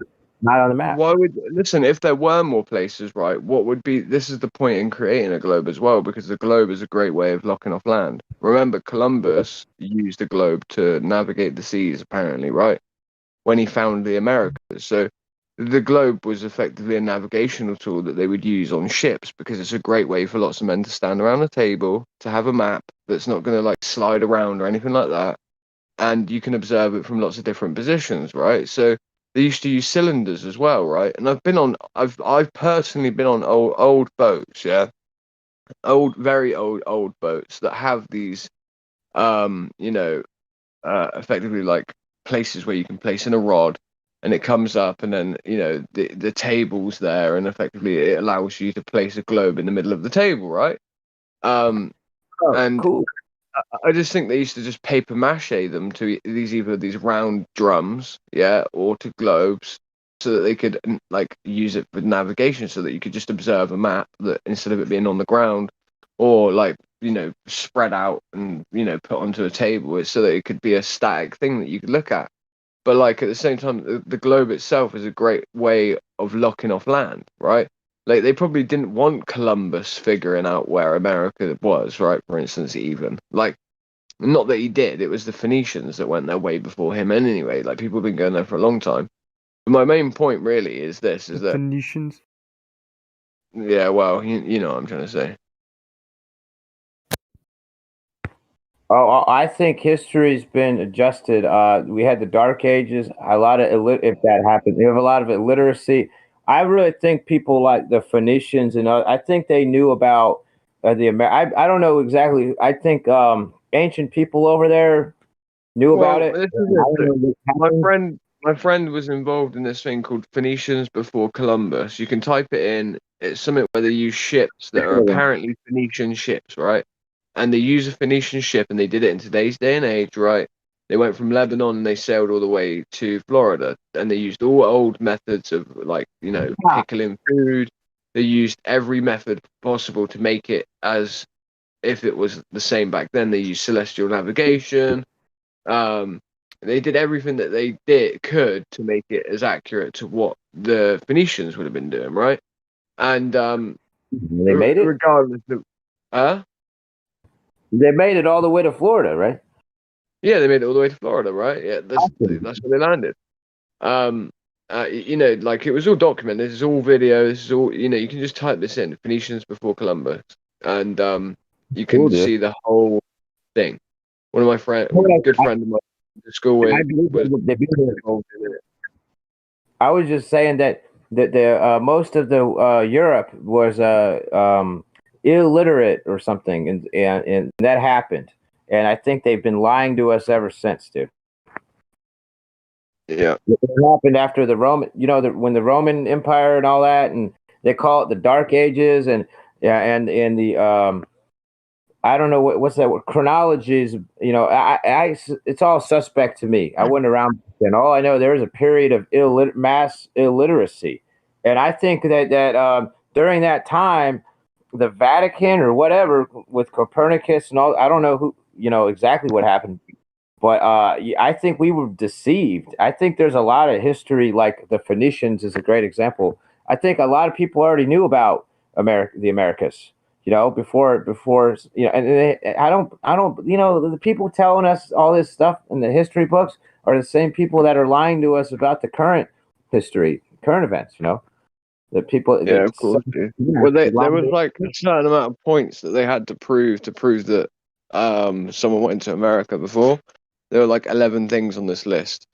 But the archaeologists that started doing this, effectively 11 points that he had to prove to unequivocally say that people had been to America before Columbus. And I'm pretty sure he's done like 9 out of the 11. And like one of the things was like they needed a place for the Phoenicians to stop off to refuel before they got to America, right? And then they find records in terms of like how would you put it? Records in terms of like inventories of tin and sheets of tin that the Phoenicians were trading with people from a place at the time called Cornwall, which is Cornwall in England, right? Which is just down the road from me. So the Phoenicians had and they found a huge amounts of inventory notes and extensive pieces of information on trading that the Phoenicians were having with the English. So on the Phoenicians before Columbus trip that they took, where they effectively, aimed towards this proof of proving that the Phoenicians went to America first, that meant that they were able to stop in England, right, to gather resources. So that they looked at what was on the inventory list, what food the Phoenicians received from people from Cornwall, the different types of products they received, cheeses and all this different, pickled goods, and they basically, they sailed from Phoenicia or Lebanon, sailed to England to Cornwall. They stopped off in Cornwall. They received all of the care packages and everything like that, which would have been, to the date of then, and then they carried on across the Atlantic to America. Because it's the And they did language similarity with the British Isles and the Phoenicians, man. They say it's related. Well, the Phoenicians, like who the Phoenicians were and what they are, and all of that. There's a bit that goes into that as well. It's not something I'm willing to sort of go into now because it's very long-winded. It ends up that because they got druids and similar language stuff like that. There's a lot of people believe that there's an overlap with Phoenician and Gaelic, or which used to be not Of course just. there is, because it's the Listen, it's the Tartarians. Most language comes from an original language, from one language. Oh, Tartarians, huh? Well, you've got the Vikings that were in Norway, and the Norwegian Vikings. Gaelic comes from a mixture of very simplistic forms of writing techniques like Ogham and stuff like that, mixed with more sophisticated forms of runic and basically. I can tell you more about this. I can't explain it. It's just, but I can explain it, but I'm too tired to explain it. If that makes sense. Oh, you're cool, man. You're cool. I was just saying it makes sense to me that the Phoenicians would travel up by the British Isles on their way to the Americas. It makes sense on a flat map, and that's what I was saying. But it sounds like you know a lot more about language and all that stuff. Tartarian. I don't know much about the Tartarian. I just know there are a lot of mud floods happened. I was looking earlier today at photographs of it. Now, I don't know what exactly happened back then. But I was saying that that's just kind of what I was saying. My primary point was is that the history, I don't trust history. And like Tartarian, I don't know. They have these buildings they've uncovered here in the star forts. Who built all these star forts everywhere? It wasn't Anyway, I feel like, I think I have an idea where all this history is. I bet you it's in the Vatican archives, and it may be in definitely. That's my best guess. And It is they spin off cults like Freemasonry and probably Of course it private. But I bet the Vatican knows all this stuff. They know what happened. Yeah, they do. I think they probably had a copy of all them books from the Library of Alexandria. That's just an example. I bet you they've got copies of all kinds of libraries we've never even heard of because that's the whole point. They don't want us to know this. Knowledge is power, and I really strongly believe that there's a more accurate recording of history, and it's probably right there in the Vatican and in the basement down there. And they know what happened. We don't know. I don't. You know what I'm saying? We were talking about Columbus or something, but I'm just saying. I'm so skeptical. I mean, dude, I'm telling you, the globe is a great example. I mean, they're telling us that we evolved in the spinning space rock thing. It's all a bunch of nonsense because they're trying to hide the past. And I'm saying I don't know what happened back then because they seem to have successfully hid it from the general population, dude. What do you think about that? 100%. I mean, I'm just saying. I don't really disagree with. To be honest, I don't really disagree with anything that you just said. So. I wasn't trying to interrupt you either. I was just saying I'm skeptical You're cool, of players, man. Yeah, no, you're cool, brother. You're cool. I'm just chilling. This is an open platform for everyone, man. I'm just chilling here in the flat plane like everyone else is, whether they realize it or not. And I'm just trying to figure out what happened that got us here into a scenario. Somebody was talking earlier, probably nihilistic.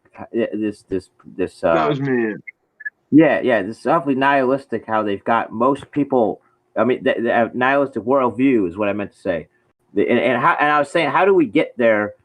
How do we get to where we are today? you know, and I can only imagine what it was like when everybody knew the world was flat, and now people That believe wasn't that long ago either. believe it's not. It blows my mind. Yeah, You by know, the way, that wasn't that long ago when everyone knew that the Earth was flat. It wasn't even that long ago. So they try and make it seem like it's been thousands of years that the globe has no, stood the I test keep of hearing time. it was only 100 years. Yep.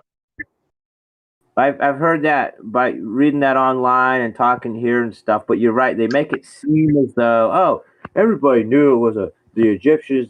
That's all propaganda, I know. But I'm just saying they make it seem like it's that's part of that's my point.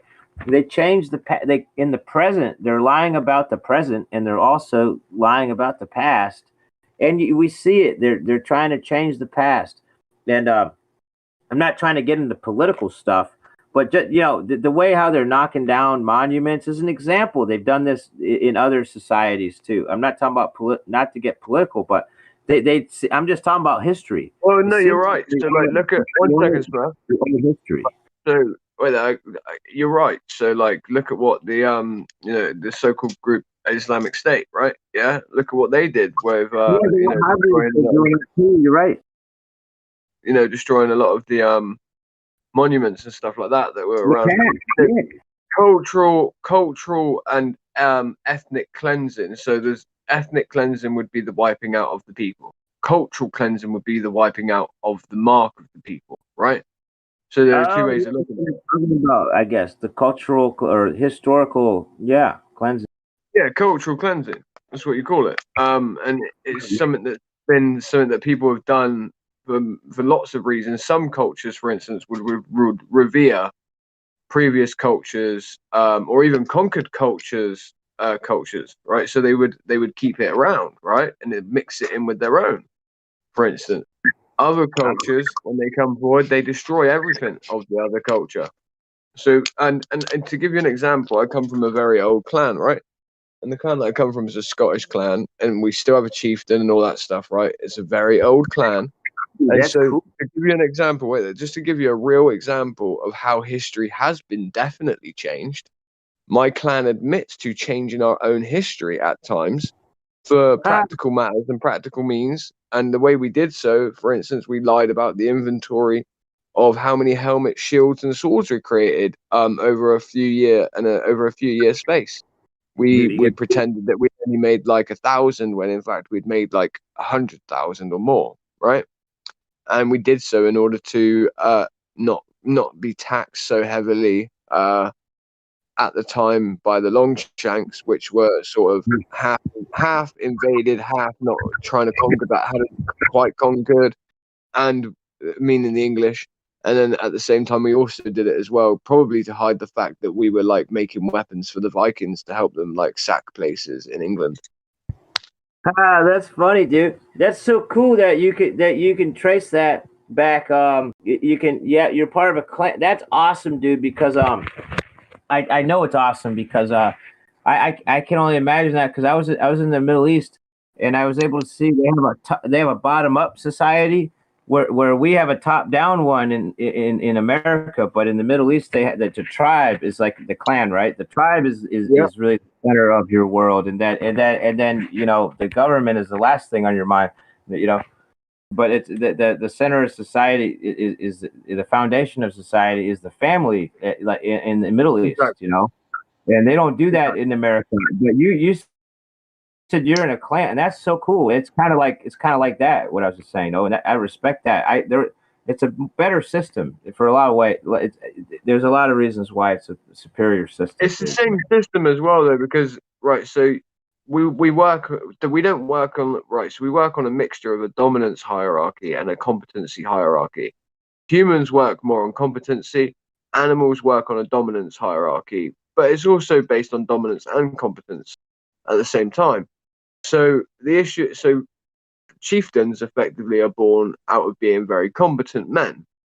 Those chieftains, though, effectively, once there's enough of them in a country, you end up having lots of trade between the different clans, and then eventually those clans that are basically tribes tribalism eventually turns into nation states, because you eventually end up trying to adjudicate or create the best, or select the best chieftain to adjudicate different things and different squabbles between the clans that are trading as society. I'm still doing that today in Iraq. You know, so the chieftain shit is sort of where the starting point of a king comes from, you know? Oh yeah, I was saying that it makes a lot of sense because you know why? Because it still exists. You know, your clan still exists for the reason, the ways you're explaining the ways of how it's lasted so long. You know, what I think is super cool, like I'm sorry to mix it to compare it like it's a similar thing. I mean, tribes and clans sound similar. You got a chief, and now there's people in Iraq that have a sheikh, and they call him the sheikh, right? Which is a word for king, like ironically, I think. So they got the local mukhtars that are neighborhood representatives of the sheikh, and it's super cool because, and I'm not a member of any tribe or clan, but it's super cool because you know, the whole country can get I mean, the economy wiped out, they can get invaded and all that, but that's in the background. They still have a existing society with their tribes, and they can trade, and they get import food, and they have an economy and all that. It's all structured out of the tribal. You know what I'm trying to say? You know, they're way more resilient to war, being invaded and stuff. Of You know. course. Also, Well, the land is free. If they let you build your dwelling over there, and then they live there for generations, but there's no taxes or mortgages or bank account, any of that stuff over there. So it's really, if the chief, I'm just going to use the word chief because I mean, they call them sheikhs over there.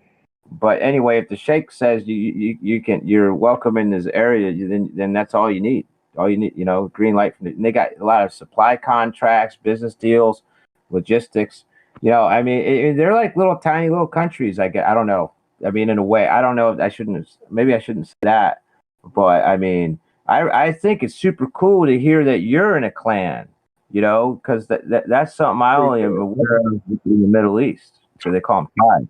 I didn't even know they're still doing that.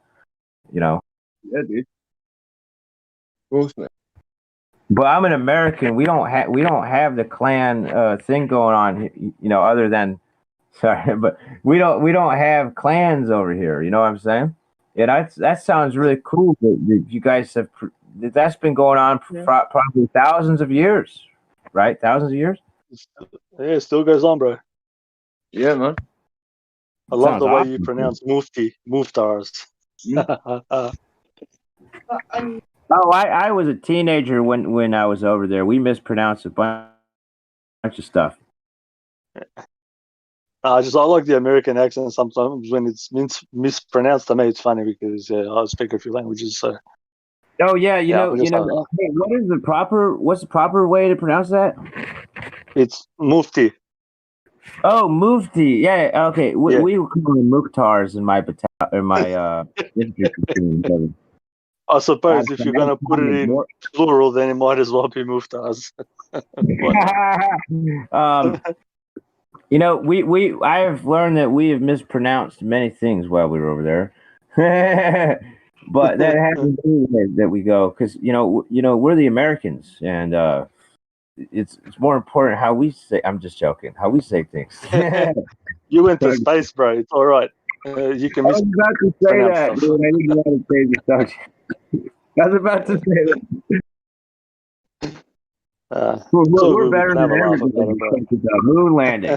What we did was we had some curtain rods and some foil, and it dropped it right on the moon with a rocket. We shot it right back up. Curtain rods and aluminum foil back to, and landed it in the ocean here.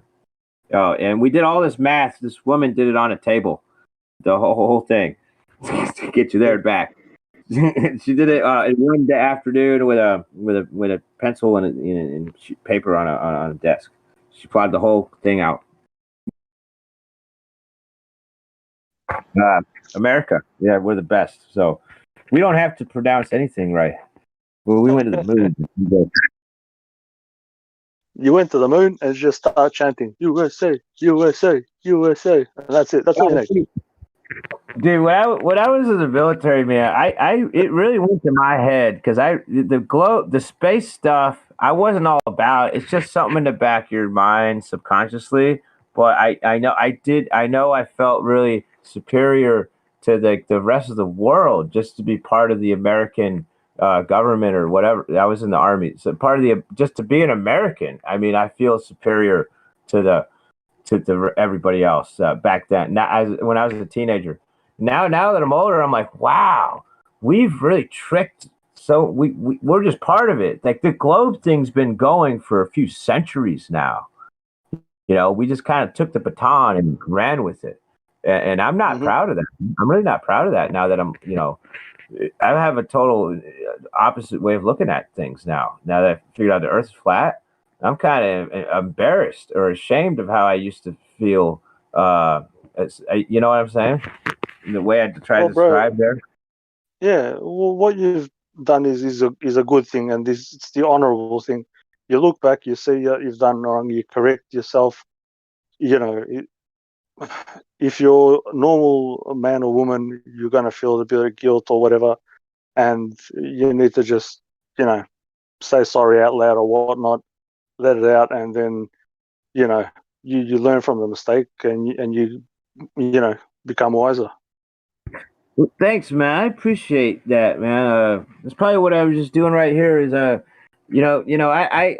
tell you, I felt like really not to be redundant. I'm just saying, I look down on people, and that's what the globe is about. It's like part of it is that they have this fake space race where the Russians are so advanced, and the Chinese now they're on the moon. No, the state is all so powerful they can go to this other dimension that it's just crazy, dude. Yeah, that's the whole point. If it's not the nation state, it's the religion. If it's not the religion, it's politics. If it's not politics, it's who's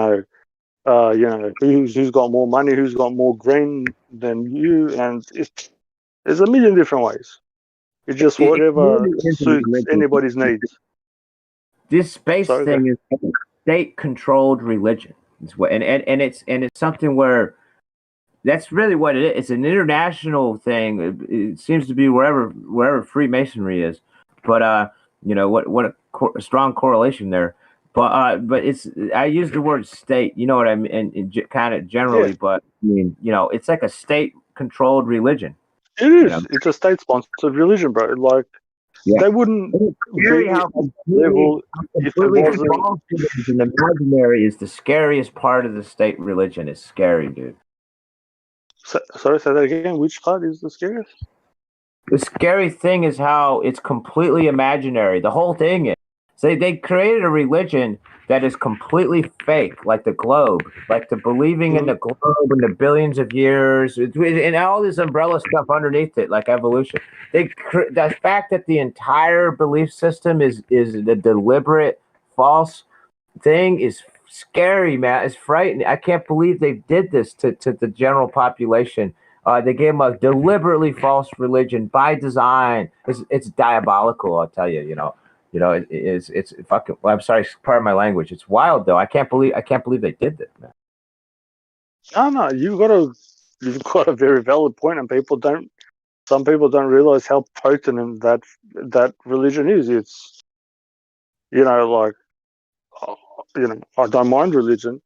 I wouldn't sit there and bash anybody over the head with any type of religion, but I'm only this upset is when it's deliberately false by design. I respect religious people a lot, and that they're really in search of the truth and faith and all that stuff. And a lot of it's metaphysics, like the flat Earth is a big part of religions until they tricked everybody. I mean, all major religions are about the flat Earth.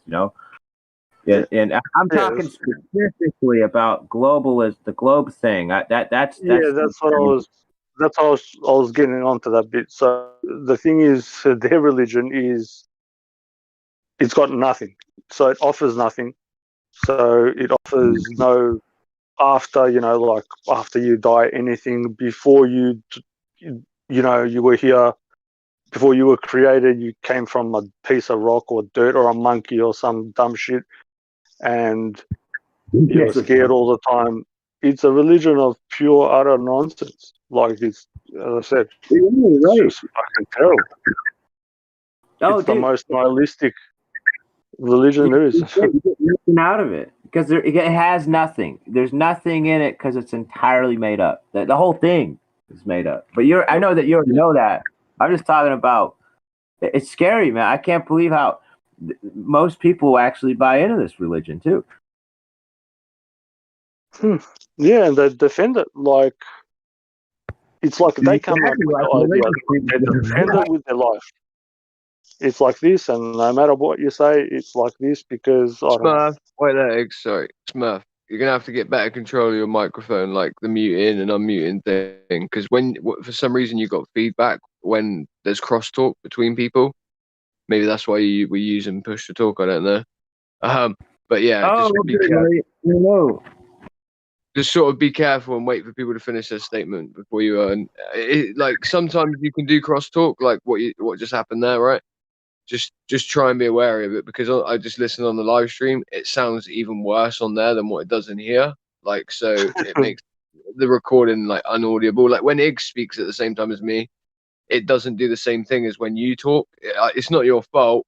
It's just you're gonna have to be a bit more wary of it. That's all. Effectively, like just try and have a bit more control of your mic and wait for the statement to finish. And yeah. Oh, okay, dude. I got it. My fault, buddy. My fault there. I tried to fix that thing. It's really not your fault. That's what I'm trying to get at. It's just your for some reason when there's crosstalk when you speak and someone else does, it just does like the staticky radio noise thing. And it just happens with certain people's devices and mics and stuff like that. It's not. Oh, okay. I understand. Thanks for pointing that out, man. I got you. No, you're all right, brother. So you corrected yourself straight away. Well, I wanted to say though, the really ironic. I got you. I'll try not to talk at the same time. Anyway, I was trying to say what really is wild is the religious superstitious people. I'm talking about the people who think they're atheists. Okay, that's the wild thing. The way they rigged up this, and I don't, atheism is like something made up by the Vatican or the Jesuits, and the globe is the foundation of it. So there's other different. You could say you're agnostic, or you believe in a higher power, or you don't. You could just not have a religion, or not. I don't know. But this thing called atheism is like the globe, and this is totally made up. And they think that they don't. They think they're not religious, and that's how, because they're so blinded by the religion. They think it's the truth. Yeah. The globe. They think it's the total truth, and that when I'm talking about religious fanatics, I'm most concerned about these atheists that even the globe. Yeah. What do you think about that? You know what I'm trying to say? Nah, bro, I agree with you 100%. I've got, yeah. When you are that much of a religious fanatic, to not see when everything is crumbling around you, not just everything, people are suffering, you're not doing well, and to keep on pushing the same thing, it's a spectacular religion. It's spectacular. Like, not that I like it, but what they've done is fuck. Give them credit. Oh, I don't even know how to describe. No, hold on. It's like a total. This is a really advanced. Is it the word highly sophisticated? Is social engineering how they've done this over the centuries, but it's like they had a plan, a general plan, like back in Copernicus's day, It's all about mind control. You got your state religion of the globe, and then you have their state religion of Catholicism too. By the in Rome, they got that state religion, but then you got your state religion of atheists. They're both controlled by the state. I'm not talking about. Yeah, I'm talking about the institution anyway. But you know what I'm saying? I get you. Yeah, same people. They all shake hands after. Trying to control the entire world by controlling both sides of atheism or religion or the other religions like Christianity. Yep. So they're trying to control everybody by inventing atheism and inventing the globe. And when and then if I try to explain this to somebody, they're going to think I'm the religious fanatic. And that's the ironic thing I'm trying to say here. Well, this is the problem with people like that. This is why I don't bring up religion in here. No, I was only talking about. I'm speaking for myself here. That's why, like, I will speak about faith if it's a few different people on here, But if there's a glober coming in, I don't mention no religion or no faith because they will wipe me off straight away as a religious zealot. And that's how they view us, even though they're the religious zealots. Man. Do you get me? Oh, and it's backwards by design because they've inverted reality. You know what I'm saying? Mm-hmm. Yep. Yeah, right. But yeah, you're right. Though it's like we can't use any form of religion or anything like that as an argument against these people because this is the problem. They already have a religion. So like you have to, like they have a religion and they have a cult, right? So you first have to unindoctrinate people from the cult that they're in, right? Get them off of that authoritative body that they believe in. You have to first decimate and destroy the very idealistic and stupid belief system that they currently hold. You have to destroy that first before you can assert another thing for them to think about, right? Another paradigm. Correct. You have to change the axioms, as it were, right? Axiom rotation. Yeah, the axiom rotation, bro. Yeah, that's it. That's why it's not that I don't care what anybody's religion is and belief. I've got mine, and sometimes people, like my view or they don't. It doesn't matter. Well, but the issue we're here to do another job. Do you know what I mean? Yeah. We're not here. Yeah, well, no, but Iggs, we can take issue with this religion because religion is not supposed to be based around materialism. So we have a religion here that's based around materialism and the physical world. So the religion of scientism is the opposite of any religion that's ever been devised before. Obviously, we have paganistic religions that might be about material trees, but it's not about like making a claim that it's not a fucking tree. That might be the case in the sense of like, but like you might have someone saying this tree is actually an ant and it walks around at night and all this crap. But like on the face of it, that doesn't really matter because people either are going to believe that shit or they're not, right? And it's kind of like I can observe the tree myself and see if it walks around at night, for fuck's sake. Like, but when it comes to the globe, it's like a completely different spectrum of a religion. It's like, no, you're a religion, but you're based around materialism, nihilism, and anti-theism. And it's like, but you can't say that to these people, bro. This is what I'm trying to say. If you say this to these people, then it's like my God is better than your God. Do you get what I mean? Yes. Man, you both have broken this down very well. This is very interesting because I can't talk to anybody else about this because, like, for reasons you both are explaining, Yeah, that's what we do. That's what me and Craig get along. It's so great, you know what I mean? We'll sit here and talk about this shit that nobody else will, unless there's a Globey. You know what I mean? You have to first, like you said, Cracks, you got to deprogram these people from reverse their indoctrination before you can even talk about something like that. They're so far gone. Why we use the method that we use in here, Smurf, which is to appeal to the very authority that they claim they believe in, which is science, right?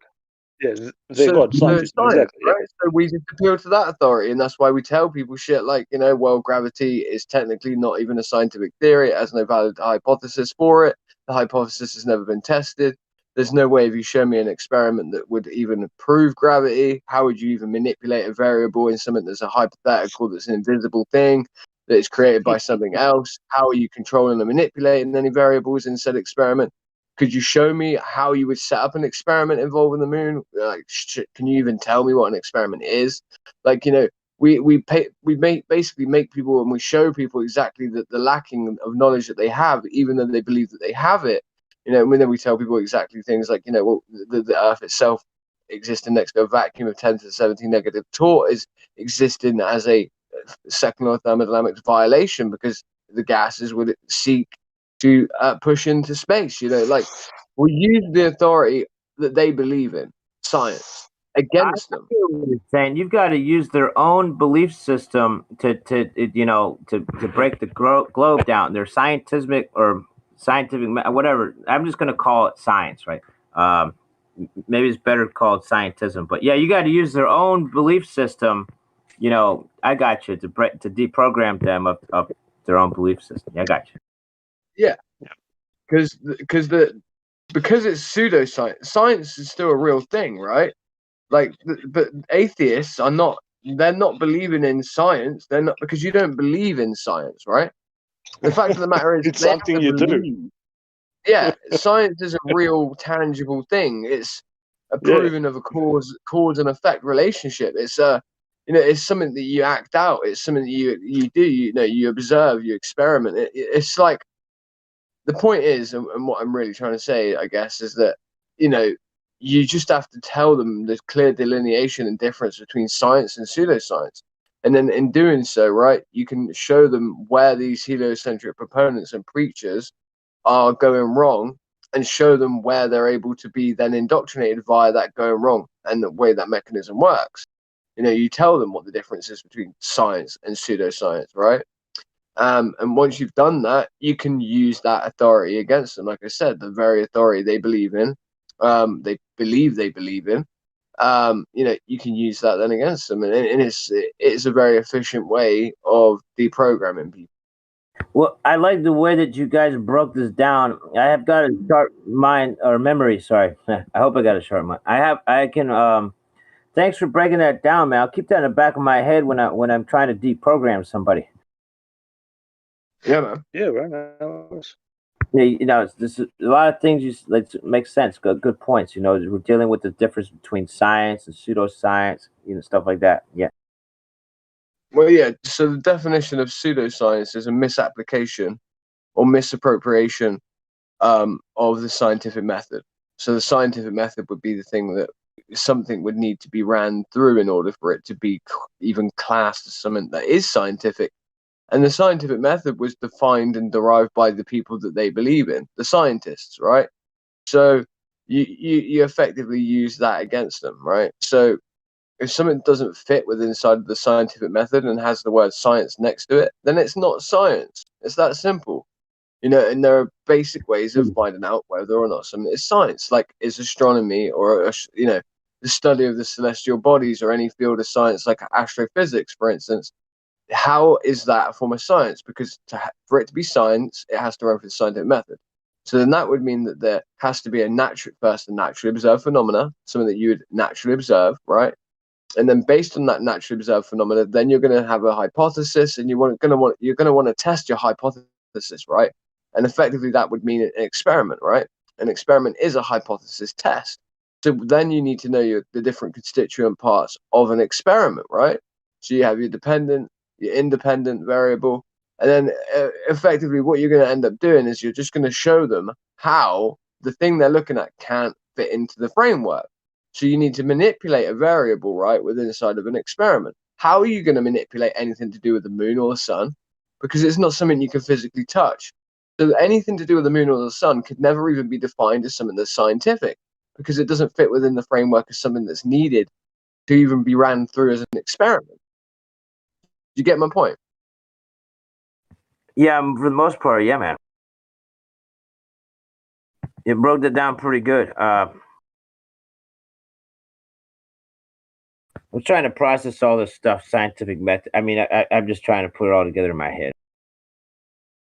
The last part is where I got confused. You said, the sun and the moon, you can't enter it into an experiment. Well, because Yeah, again, look, because the scientific you're not method there. is a. Yeah, you go ahead, X. Sorry, bro. I was just gonna say you're not there, bro. It's very simple. How can you conduct an experiment on or about something if you're not there or cannot get that thing that you're trying to experiment on? That's a very good point. If you asked me when I was a kid, like 10, 15 years old, I'd say, well, we got to send a spacecraft. But if you asked me when I was brainwashed, It Yeah, still well, wouldn't that's be. how it is. Still wouldn't fit as inside of the scientific method because it's like, how are you still going to manipulate something with that spacecraft? For instance, let's say the moon. Like you're trying to, right? So we're trying to prove that the cause of the moon's orbit around the Earth is gravity, for instance, right? So we would then have to try and manipulate a variable to do with the thing called gravity, which gravity is invisible, right? And we don't know where it comes from. We don't know how to define it, and we don't know how to capture it. So how are you meant to manipulate anything to do with it, right? Then you're applying that same thing to the moon. So I experienced the moon. It looks like it orbits around the so-called globe, and then I'm supposed to somehow prove the moon orbits around the globe with a hypothesis test. There's no way of fitting that into the scientific method whatsoever, and it's clear and obvious. So simply put, there's no way that anyone could ever define that the moon has been scientifically validated as something that's orbiting around the Earth as via the cause of gravity being the thing that's doing so, or the effect of gravity being the thing that's doing so. Yep. that's a good one. I hope you remember that. Because what you're saying is you can't. There's not a variable you can manipulate there. Of course. Exactly that. Well, That's again, you wouldn't even be able to have a dependent variable either. Like you wouldn't be able to have an independent or dependent variable, and you definitely wouldn't be able to manipulate a variable. It's a conundrum for him. It's a big one. I'm learning stuff way too fast here, man. Y'all should be on television. Yeah. Yeah, they're gonna give us that guy. Kind of, I guess. 24/7. This is Thank being you for live the streamed. kind We words. live stream this 24/7. Imagine, I wish a lot. Imagine us being on more TV. people knew about this. Yeah, imagine being on the news or something. Like they had Mark Sargent on Good Morning Britain, right? And I was so pissed off because I was like, I would go on there with my face out and everything. I don't give a shit. If they let me go on Good Morning Britain to flat smack the nation, I would flat smack them so hard, bro. The people that were interviewing him, bro, they weren't like scientists or anything like this. These were normies that don't know anything really, right? So like, I would do it. Like, and the people watching are just normies as well. Like, so I wouldn't have been like stifled in a debate, like talking about the intricacies of gravity either. I wouldn't have had to have gone into the minutia. I could have just flat smacked the hell out of them and just ran through point after point.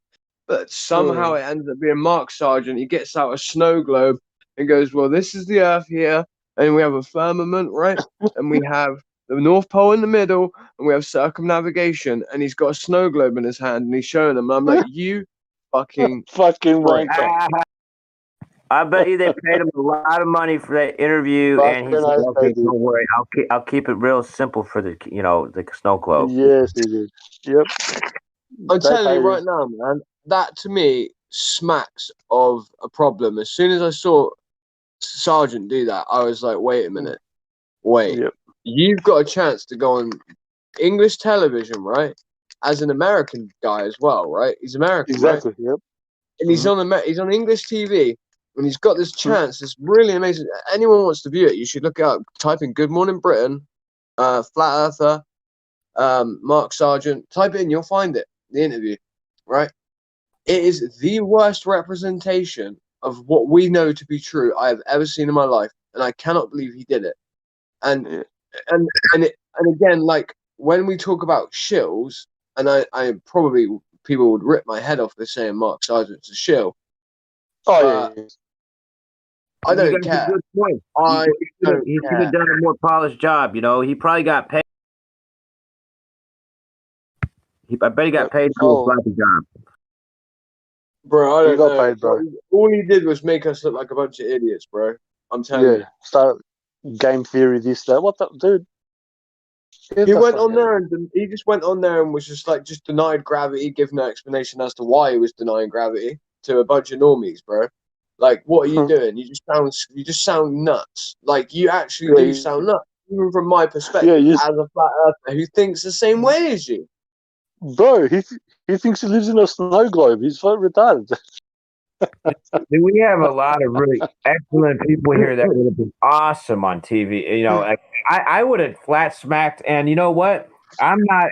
I'm not on the level like I know the world's flat, and I think about it all the time. But yeah, I'm trying to say, some people like yourself or Flat Earth Solar or India. There's a lot of awesome people. There's a lot of people here that would be great on TV for this. And I would but I would do it, even though I'm not the best at breaking it down. I would You do a much better job than Mark Sargent did. Like 100%. We live in a snow I globe. don't even know you Come that on. well. I don't even know you Come that on, bro. well. We live I in a. can tell already you do a better job. Hello, family. I may not do as great a job as y'all as others, but I would just lay a series of flat smacks if they let me in front of that camera, dude. Yeah, hey, but like, Crack, I wanted to hey, say brother. to you that I agree with you what you said about Mark Sargent. Thank you. He didn't make good arguments. I don't know much about the meaning of being a shill and stuff like that, but he definitely was in this flat earth stuff for the YouTube money. Yeah, And this fame. what I mean by a shill And is like fame. Yeah. he's almost like controlled opposition. It's like he's there and somehow becomes a big name, and he's someone that has a big speaks a big mouth and gets his audience is huge, right? And it's like that guy is the one who's got a big audience. But then there's people like me and you. Yeah. There's people like the Nathan Oakley show, for instance, right? Like that show, and that show has had barely any viewers in comparison to someone like Mark Sargent. But look at how decimation it causes towards the globe. Like Guess what? even people like just me, myself, even the way I speak. Like I could Guess do what? such a better job than Mark Sargent did on that TV show. I'm just I know. how is this happening? Like, why these are the people that end up explaining these things? Like these people that make hyper specific claims that they cannot validate, right? Doing the same thing that the Globers did. But guess what? Once the YouTube demonetized the flat earth and all this stuff and started the censorship, Mark Sargent vanished from YouTube. Exactly. Well said, brother. Yeah, I know. He has no flat earth activity. Like Did you Show me say- the money. Hey, I'm sorry. Did you just say he Follow did the money. TV and then he disappeared from YouTube? Sorry? I was asking you to say that again because I missed it. Did you say he was on the interview on TV and then he quit doing the YouTube thing, the activity? Yeah, he was on the YouTube for the money. Once YouTube demonetized the flat earth subject and started censoring it, he disappeared. His activity stopped. Clarifying that. I want. I Yeah. just couldn't hear that. Yeah. I got you. I never ever heard of him ever since 2015, like 2016. I heard of him a couple times. But Yeah. I've heard him a couple times since, but it's always been like I said, like Good Morning Britain, right? Like a show like that, right? A national television program that's probably played in lots of other countries. Like Good Morning Britain is played because it's on ITV, right? So ITV is effectively the same thing as the BBC, right? Like people could try and say it's not, but it really is, right? Like when you pay your TV license, the TV channels that you're not allowed to watch if you don't have a TV license in the United Kingdom, right? ITV, Channel 4, Channel 5, right? Any BBC channels, right? BBC One, BBC Three, Yeah. like BBC Two. Like these are like the channels you're not allowed to watch. So it's like they are all part of the British Broadcasting, Confederacy, Yeah. or whatever you Yeah. want to call it. The Ministry of Truth. I was just But joking. yeah, man. Oh. We didn't hear you That's a good anyway, way. I bro. like Like, that. I didn't hear what you said. You said I don't know Sorry, I what said to I call like them, that and word. hey, you said I don't know what to call them, and I said the Ministry of Truth. Oh. Yeah, I don't even understand the joke. No, bro. it's 1984. The propaganda, the propaganda team that lies to everybody. It's called that. Oh right, okay, sorry, mate. Yeah. All right, sorry, I wasn't thinking anything about George Orwell or any of that in that Oh, moment. that just popped in my head when you said I don't know what to call them, truth or I said yeah, the Ministry of Truth. All right, I see. I spoke over you too. I said I like the word Confederate. Yeah, as soon as anyone talks when Smurf's talking, like it all just goes blank on mine for some reason.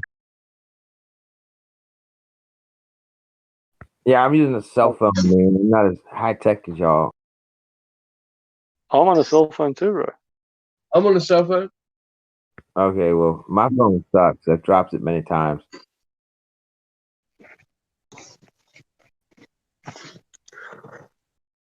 I don't know why.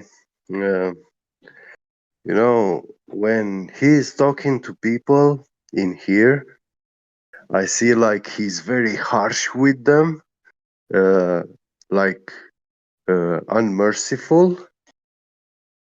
But if I were to choose someone to represent me as a flat earther, that will be QE. Yeah. If Huey was on television, he wouldn't be cutting and wouldn't be like that. Like I don't know.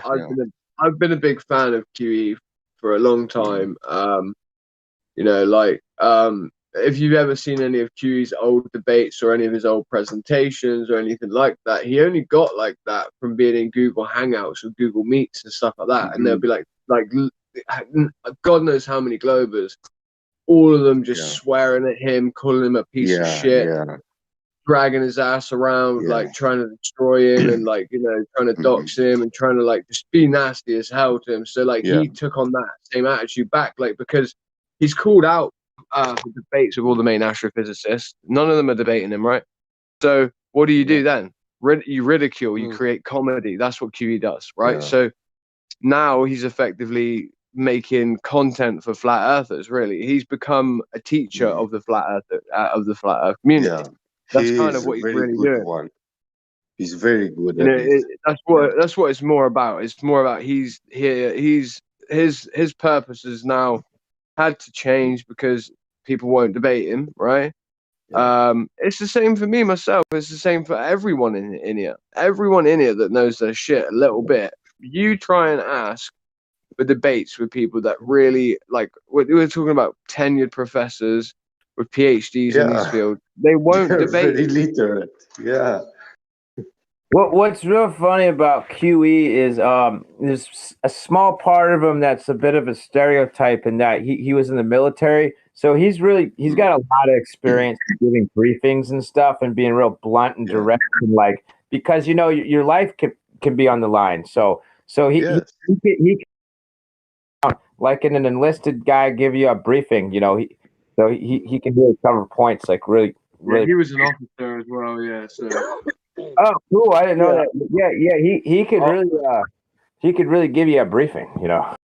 Yeah, like I like him, and the way that he says stuff, the humor is pretty good too. Like I like it. He's sharp, but he's not vulgar. You know what I mean? He's just sharp with what he says, and it's funny. To me, it's hilarious. I find it funny. He says the facts as they are, and throws in a bit of comedy in there. When I saw that video of Eric Dubay begging for Neil deGrasse Tyson to have a debate with him, I was like, kiddo, shut the hell up. This should be done by QE, not you.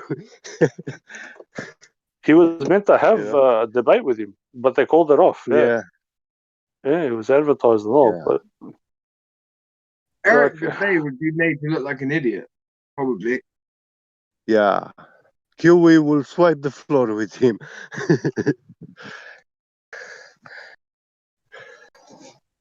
That's funny you mention I'll- that because Neil deGrasse Tyson, he said something like he's afraid to debate flat earthers because he doesn't want to get debate someone more charismatic or something than him.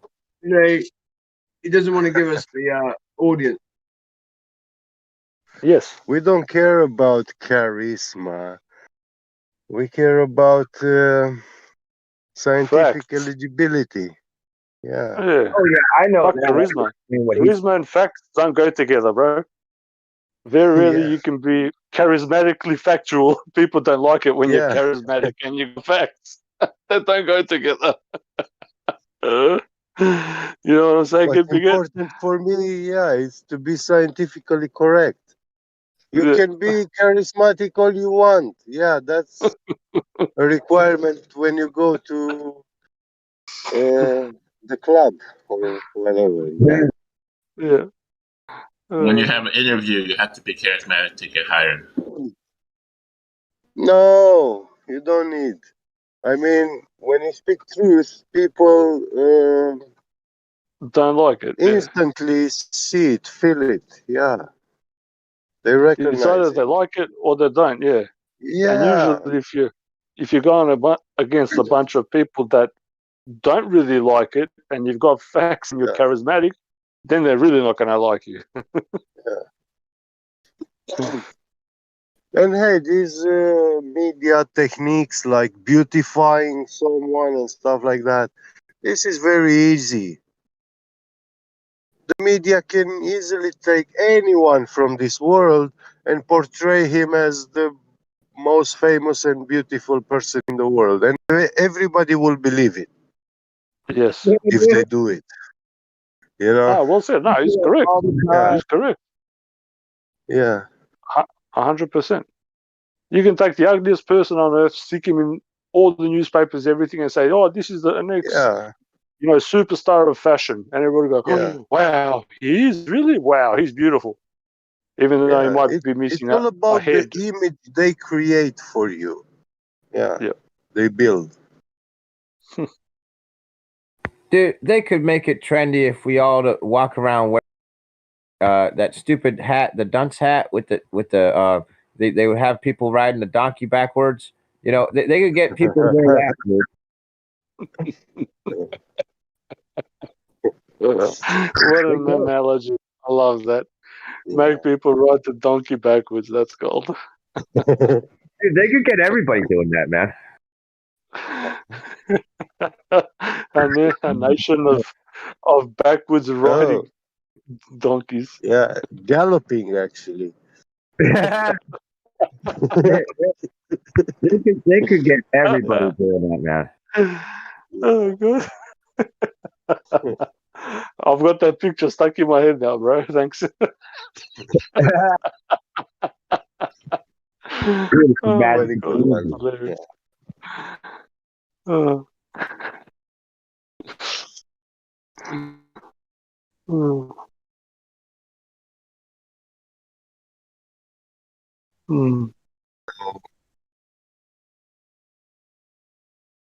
That's the other thing.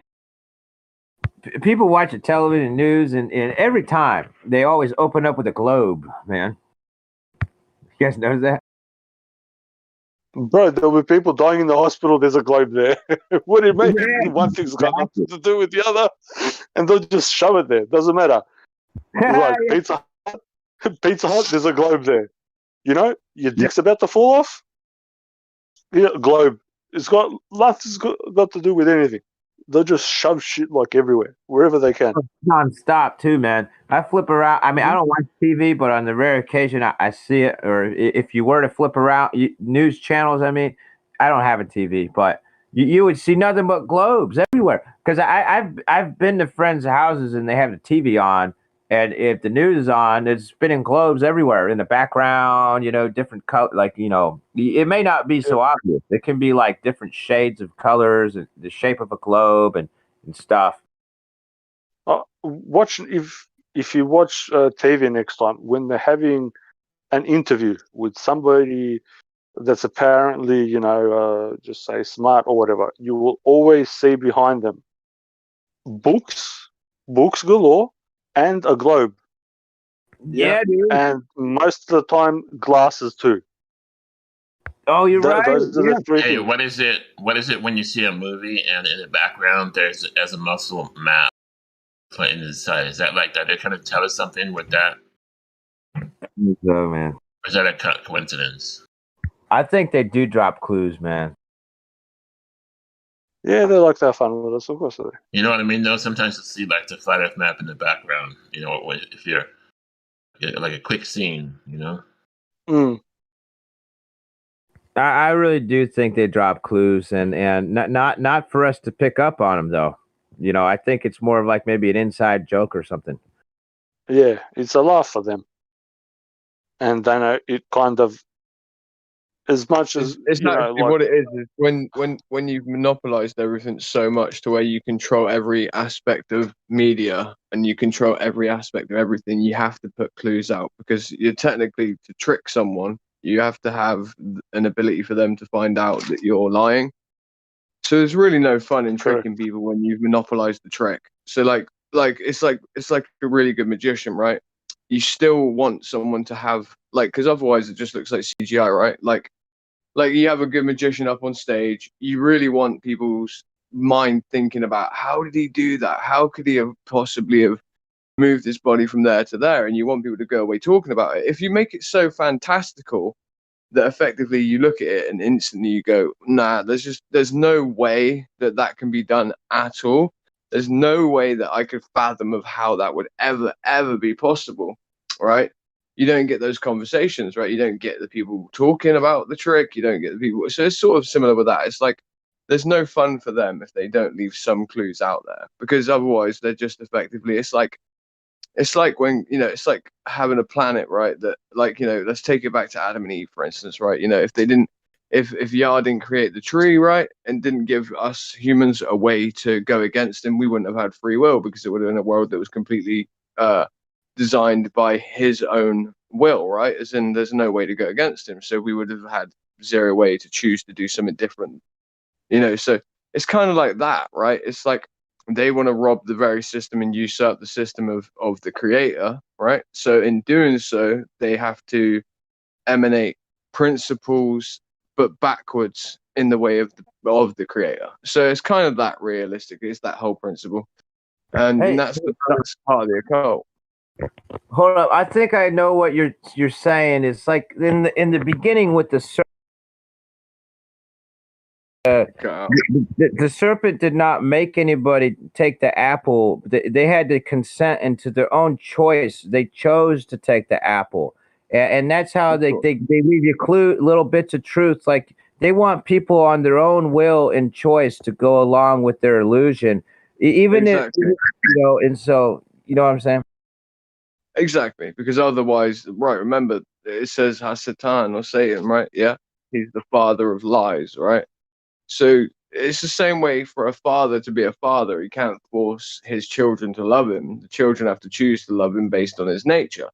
Well, to be the father of lies, yeah, and the opposite of that, of the father of truth, be the father of lies, right? You have to give people the ability to choose to be tricked or not, or to see truth, or to affect it. So, like, if you give no hint or clue toward the delusion or the deception, then you're not really truly tricking somebody. You're just effectively creating a world, a narrative, and place where there is no way of figuring out that you're being tricked. So then that almost becomes reality, and you can get lost in that. In a sense, like it isn't reality, obviously, but it's like if you don't show some of the sleight of hand, again, the trick itself just becomes something that looks like CGI. And yeah, to be the father of lies, you effectively have to really and truly deceive people. But for it to be true deception, you have to show the antithesis of deception itself for it to be real, like for it to feel real, for you to get any like validation out of it, to get any form of gratification out of it. The person that's playing the trick has to have a way for people to figure out that it's not true. I think it's about mixing Yeah. truth with lies, like the forked tongue, like nasty. The forked tongue is probably symbolic of mixing truth with lies, and that's how it become believable. Yeah, so they're not forcing us per se, but it's more like temptation. Like they're giving us an alternative. Like, look at these bouncing titties. Aren't these titties nice? Isn't that better than what you have now? Well, that's how they modeled that. They tried to make space all kind of about balls and stuff like that. Yeah. Yeah, like movies and entertainment. It's like they want to get you away from your real life to get your head in the sling. Daydreaming about this stuff all day. They're not really doing anything.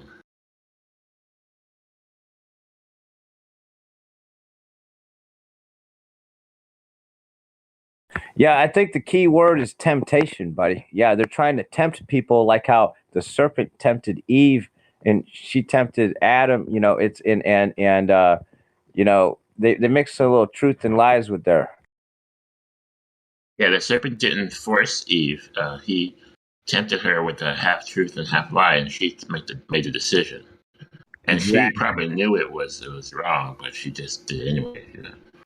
That's why we have to guard ourselves with our choices. Because we struggle morally. We have to make that. We have to be righteous. It takes effort. Definitely, man. How the world would be a lot if Eve and it never took that apple. I wonder how the world would be today. It'd be a lot different. It would be the same way what it was before they took the apple.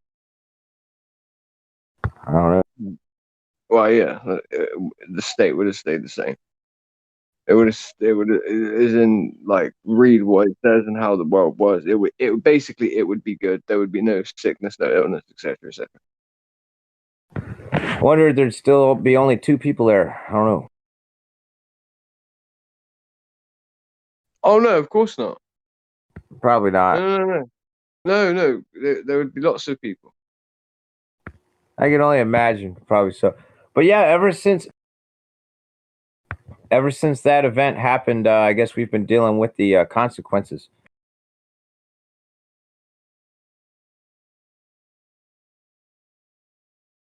Anyway, I don't try to push specific religious belief system stuff. I just destroy the globe.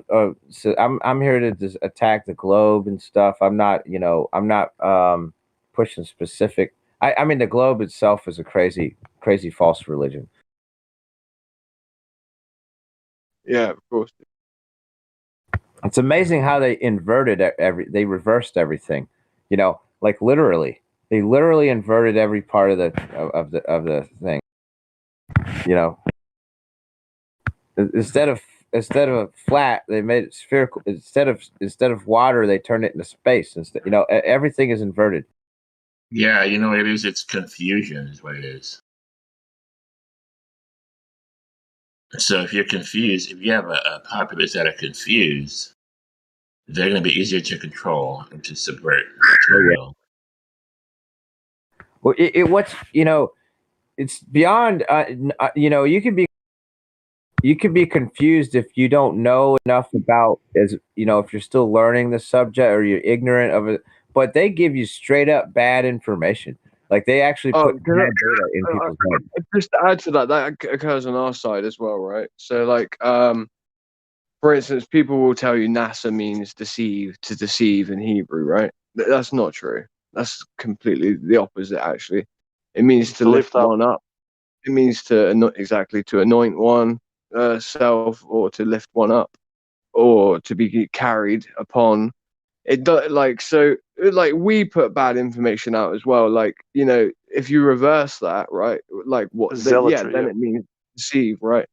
But like there are a lot of this is what the controlled opposition do, with flat Earth to make us look stupid, because it's very, very easy to find out whether or not, like, NASA actually means deceive or not in Hebrew.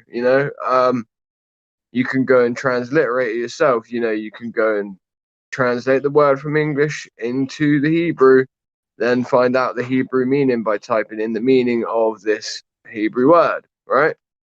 Then you can go back and look at examples of old texts where that word is used, for instance, right? Nasa or Nasha, Mahasha. But the point is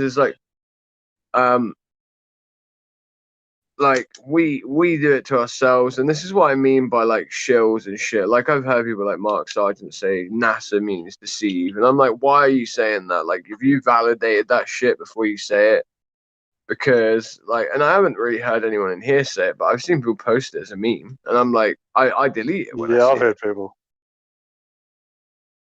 I delete those memes when I see them. I don't give a fuck. Like, no, Check your no. inbox, by the way. Sorry, bro. What one? This one? Oh, this Or- one that you're on now, yeah, bro. Yeah. Yeah, this is my cousin's account, and you know why I'm on it. Yeah. The rigmarole Yeah. murder. Yeah, of course. Yeah, of course. I know that. Listen, I'm gonna be dragging this out for ages. People will be spitting on me again. I'm gonna be Satan again for this, for what I just. Yeah, I know. But listen, it's like, that's what I said earlier. I was like, I can't really go into this right now. Like, it becomes like too much. It's like there's too much to say. Yeah. About it. It's fucking there in the There's word, too many bro. words. Well, I appreciate that you brought that up. I'm going to look into it myself, and because I've seen that NASA word thing.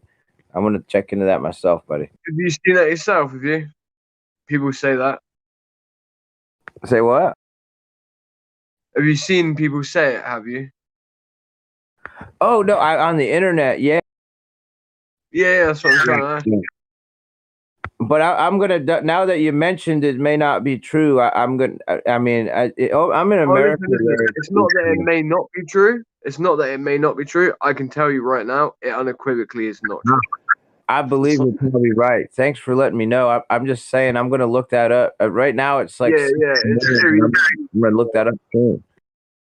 It's so easy to do, bro. It's like, just type in NASA, translate that over to Hebrew, then get that Hebrew word, type that in, then find out the meaning of it. And you don't even have to trust Google to do this. You could go and find a concordance. You could find a Hebrew lexicon of some sort. Like, you can do it yourself pretty simplistically and easily.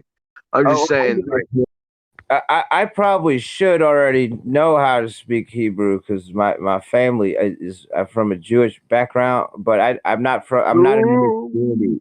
I'm not.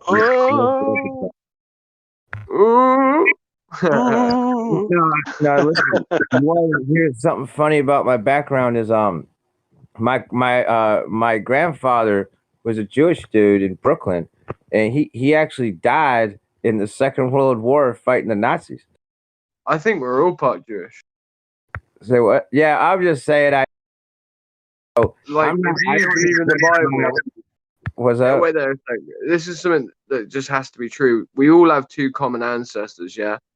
Apparently, genetically, scientifically proven, right? So if that's true, and then you also believe in the Bible, then you would have to say that every person is potentially Jewish, because a Garden of Eden effectively lie between, like, where did it lie between Hishon, the Euphrates?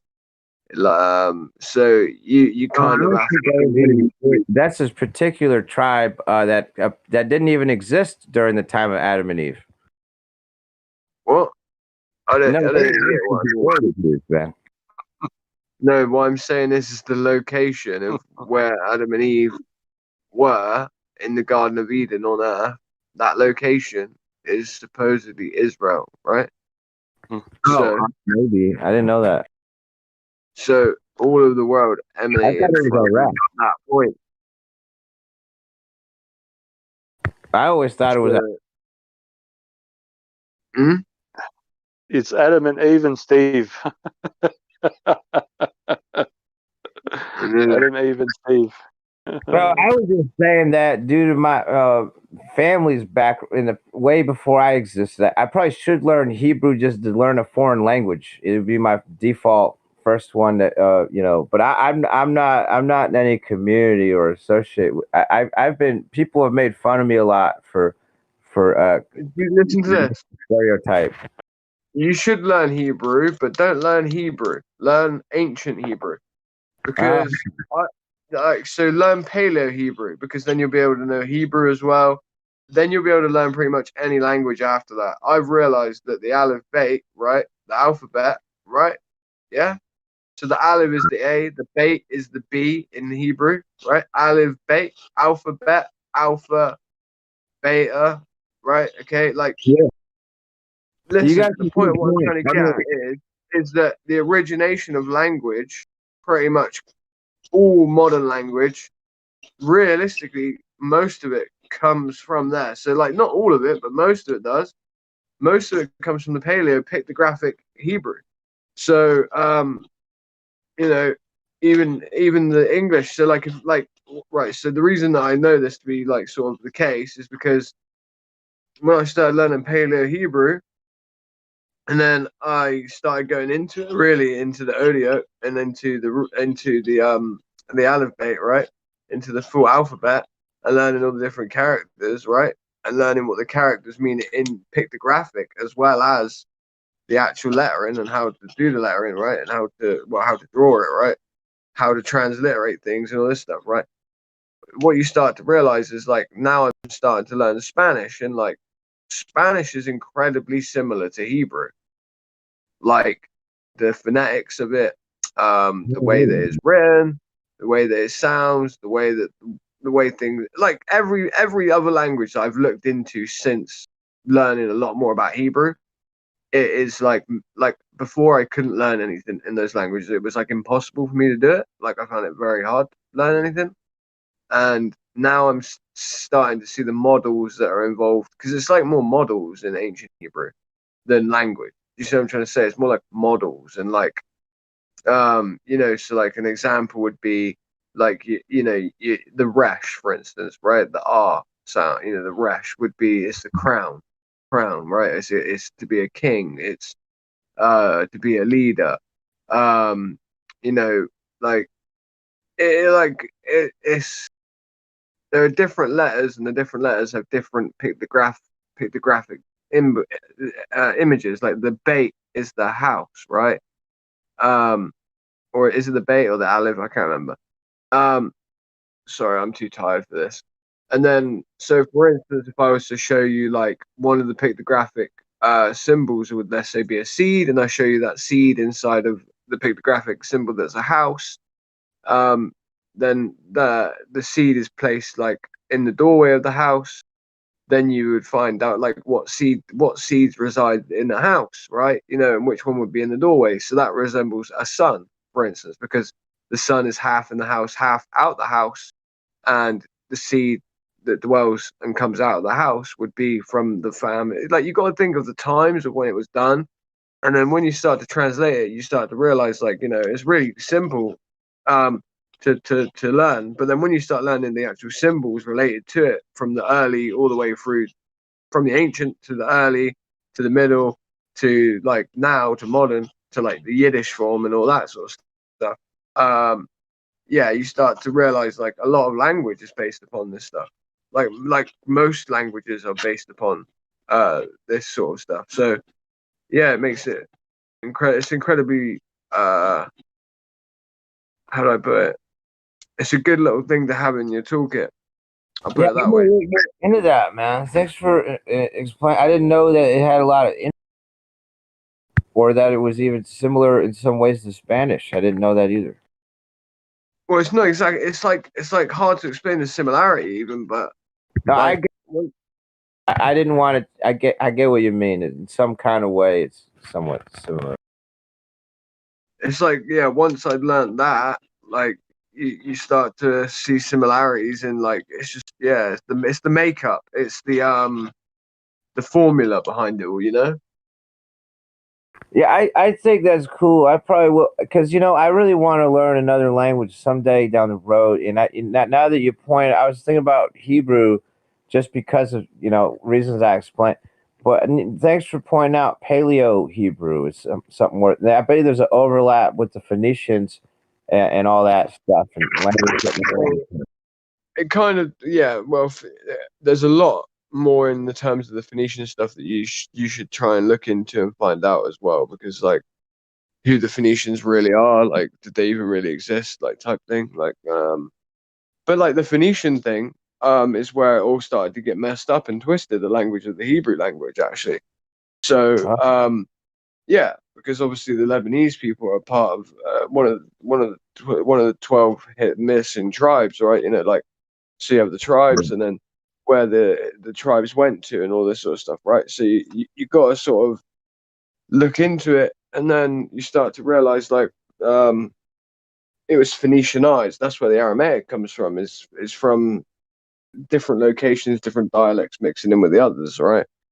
So yeah, like you're on the right track when you say that, but like there's a lot to look into. Maybe we can have a talk about it another time as well. What we talk about in this room as well, like it's got to be flat Earth related, sort of kind of as well. And I don't want to go on a massive like rant about it, especially when I'm like this tired. Oh, you good? I'm just here chilling, hanging out.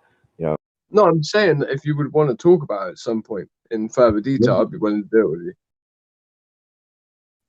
Oh, dude, I get drunk sometime. Not tonight. Tonight I'm just tired, but yeah, I'm just Same. here. I'm bored, man. I'll talk with you. I'm out in the country. Yeah, I'm no, out here in that's the kind of country. my point. I'm in the same position. I'm too tired to go Yeah. into the in-depth stuff of all of this, and I've got no reference material in front of me. I'm on a phone, and like it's just yeah. I'm out in the country, and I just look across this flat Earth here, and I sometimes have a drink or have a smoke, and I just trying to figure out why hasn't everybody else figured out it's flat yet? I come here and I wonder when is everybody else going to eventually figure this out? It's more people than than you realize. People try and make out like flat Earth is something that's still like really hidden, and I'm like, it's really not. Like, I'll give you an example in a minute. Wait there, I need to pee. Go ahead, buddy.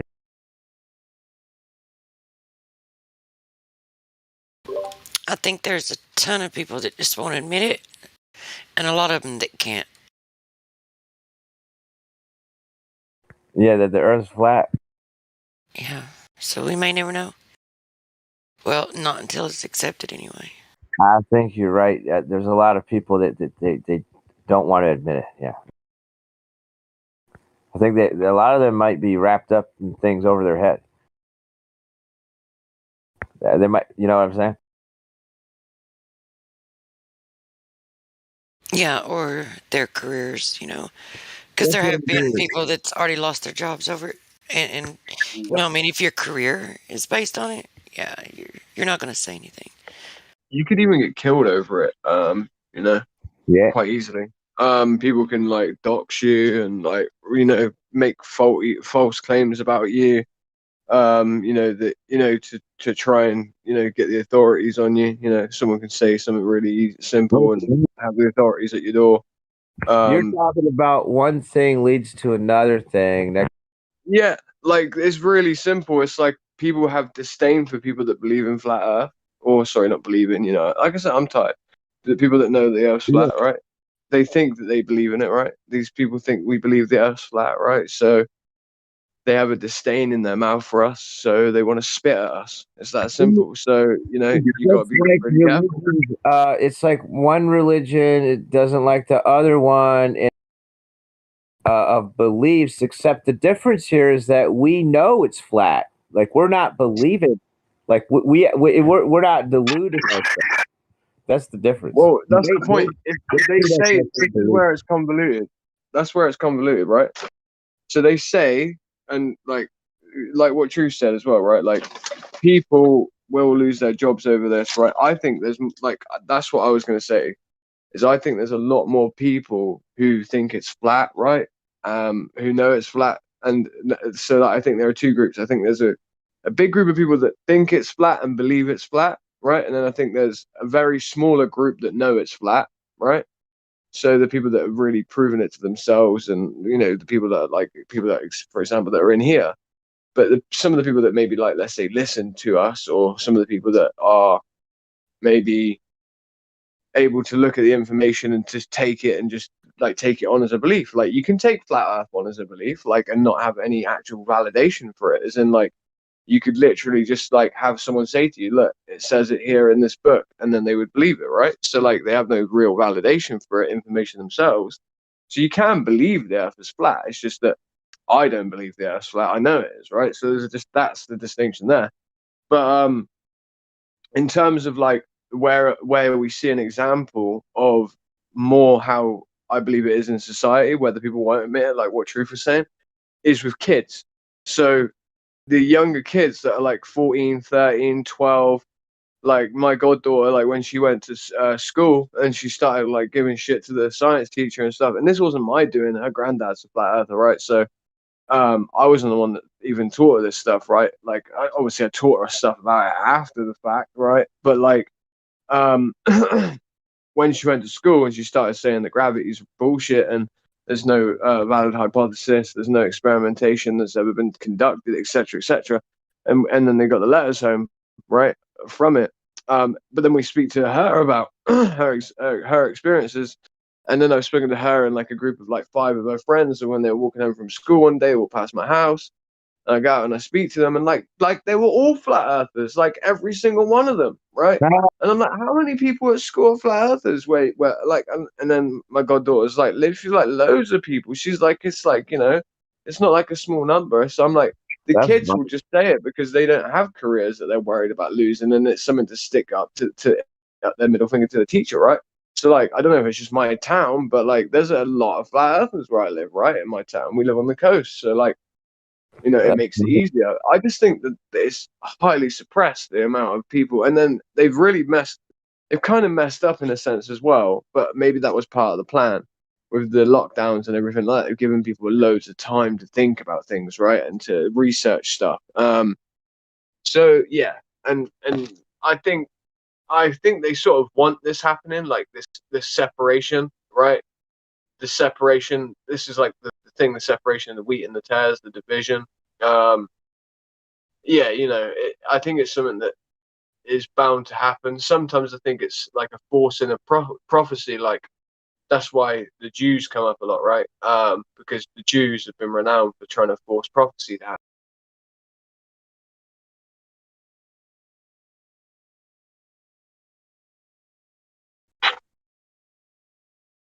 Hey, that's funny you mentioned that a lot. There's a lot of flat earthers in your area because hey, maybe that was your doing. I tell you, I'm just joking, but I have never met in my entire life so far.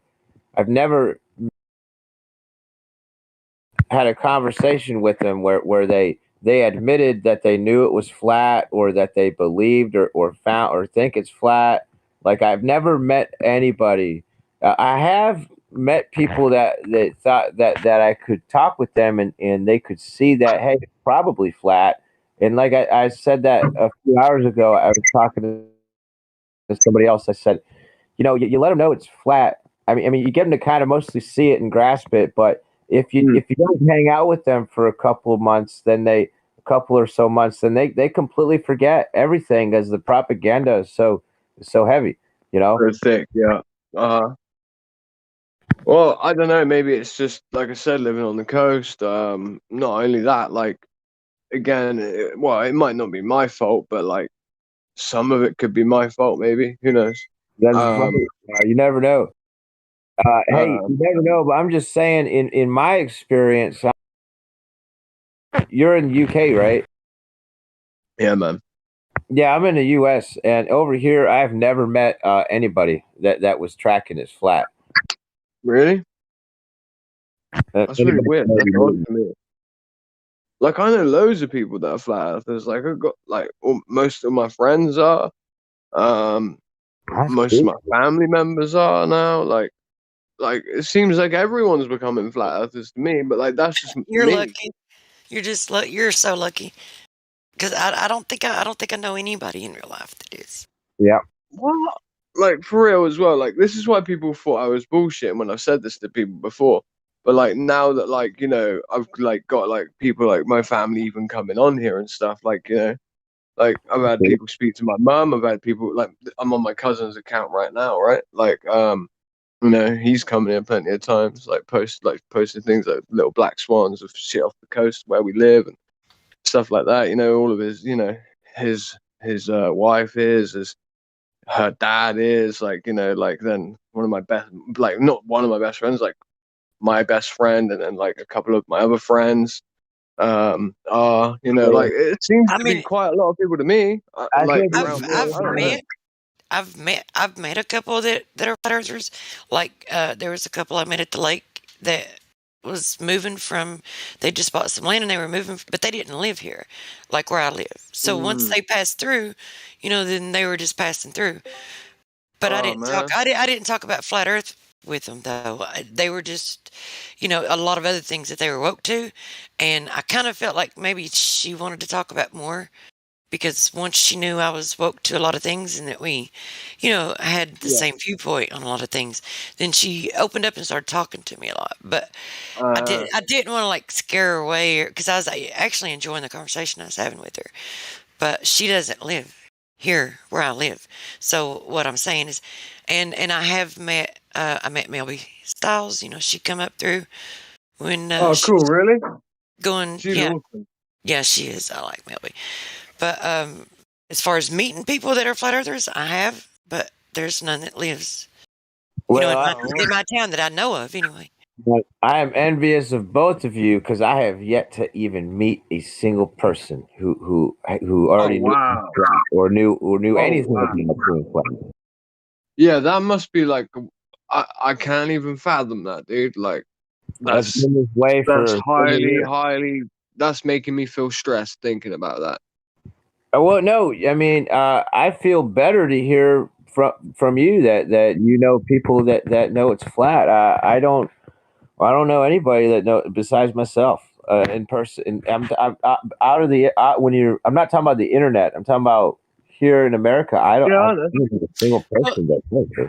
Well, here's the thing. Like, there's been a couple of people that I've talked to that, like, one, he was very, very biblical, right? And he alluded to the fact that he didn't think it was a sphere, and yeah, if the Bible says that, then he would lean to it.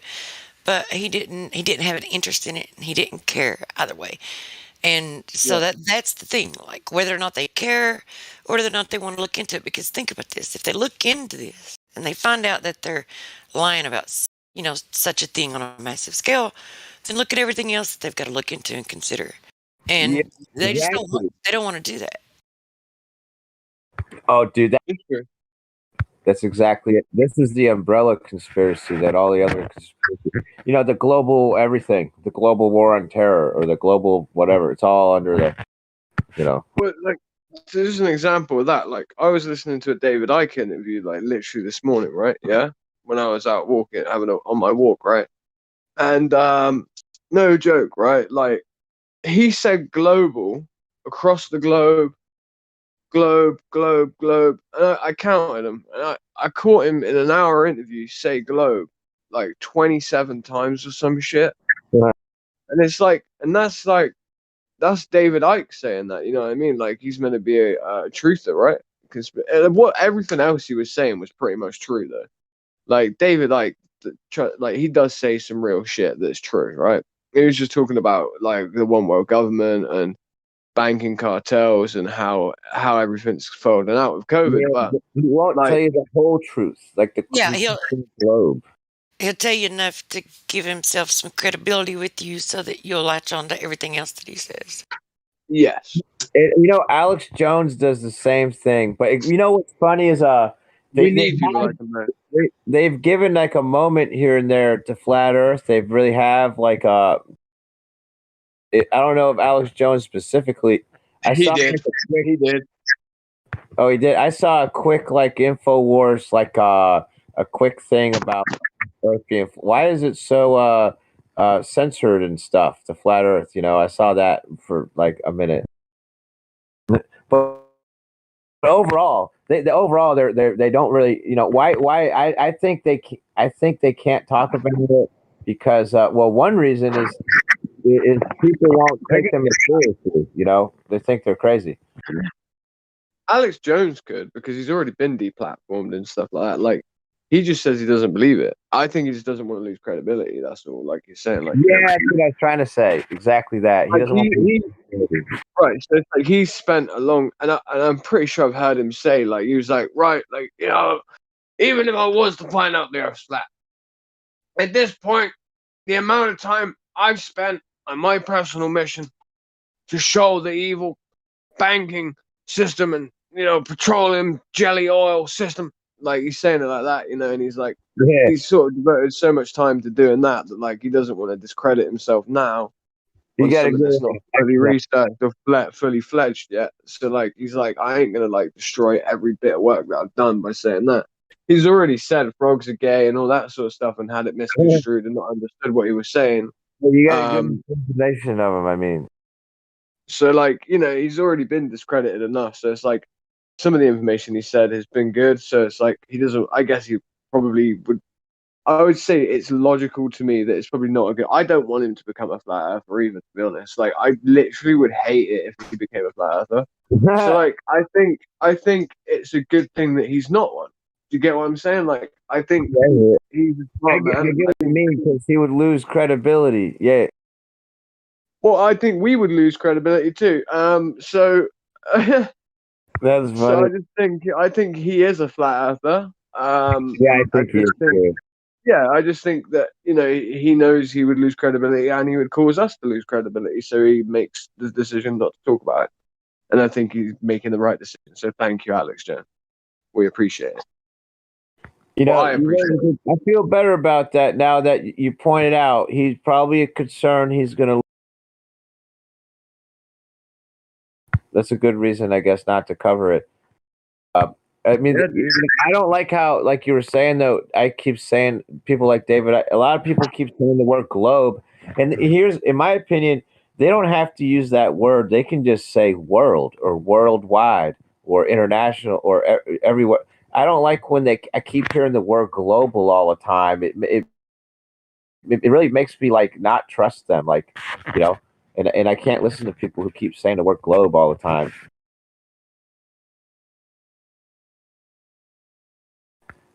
Well, it's more programming, dude, right? Like it's like I'm not saying like David Icke's purposely saying this.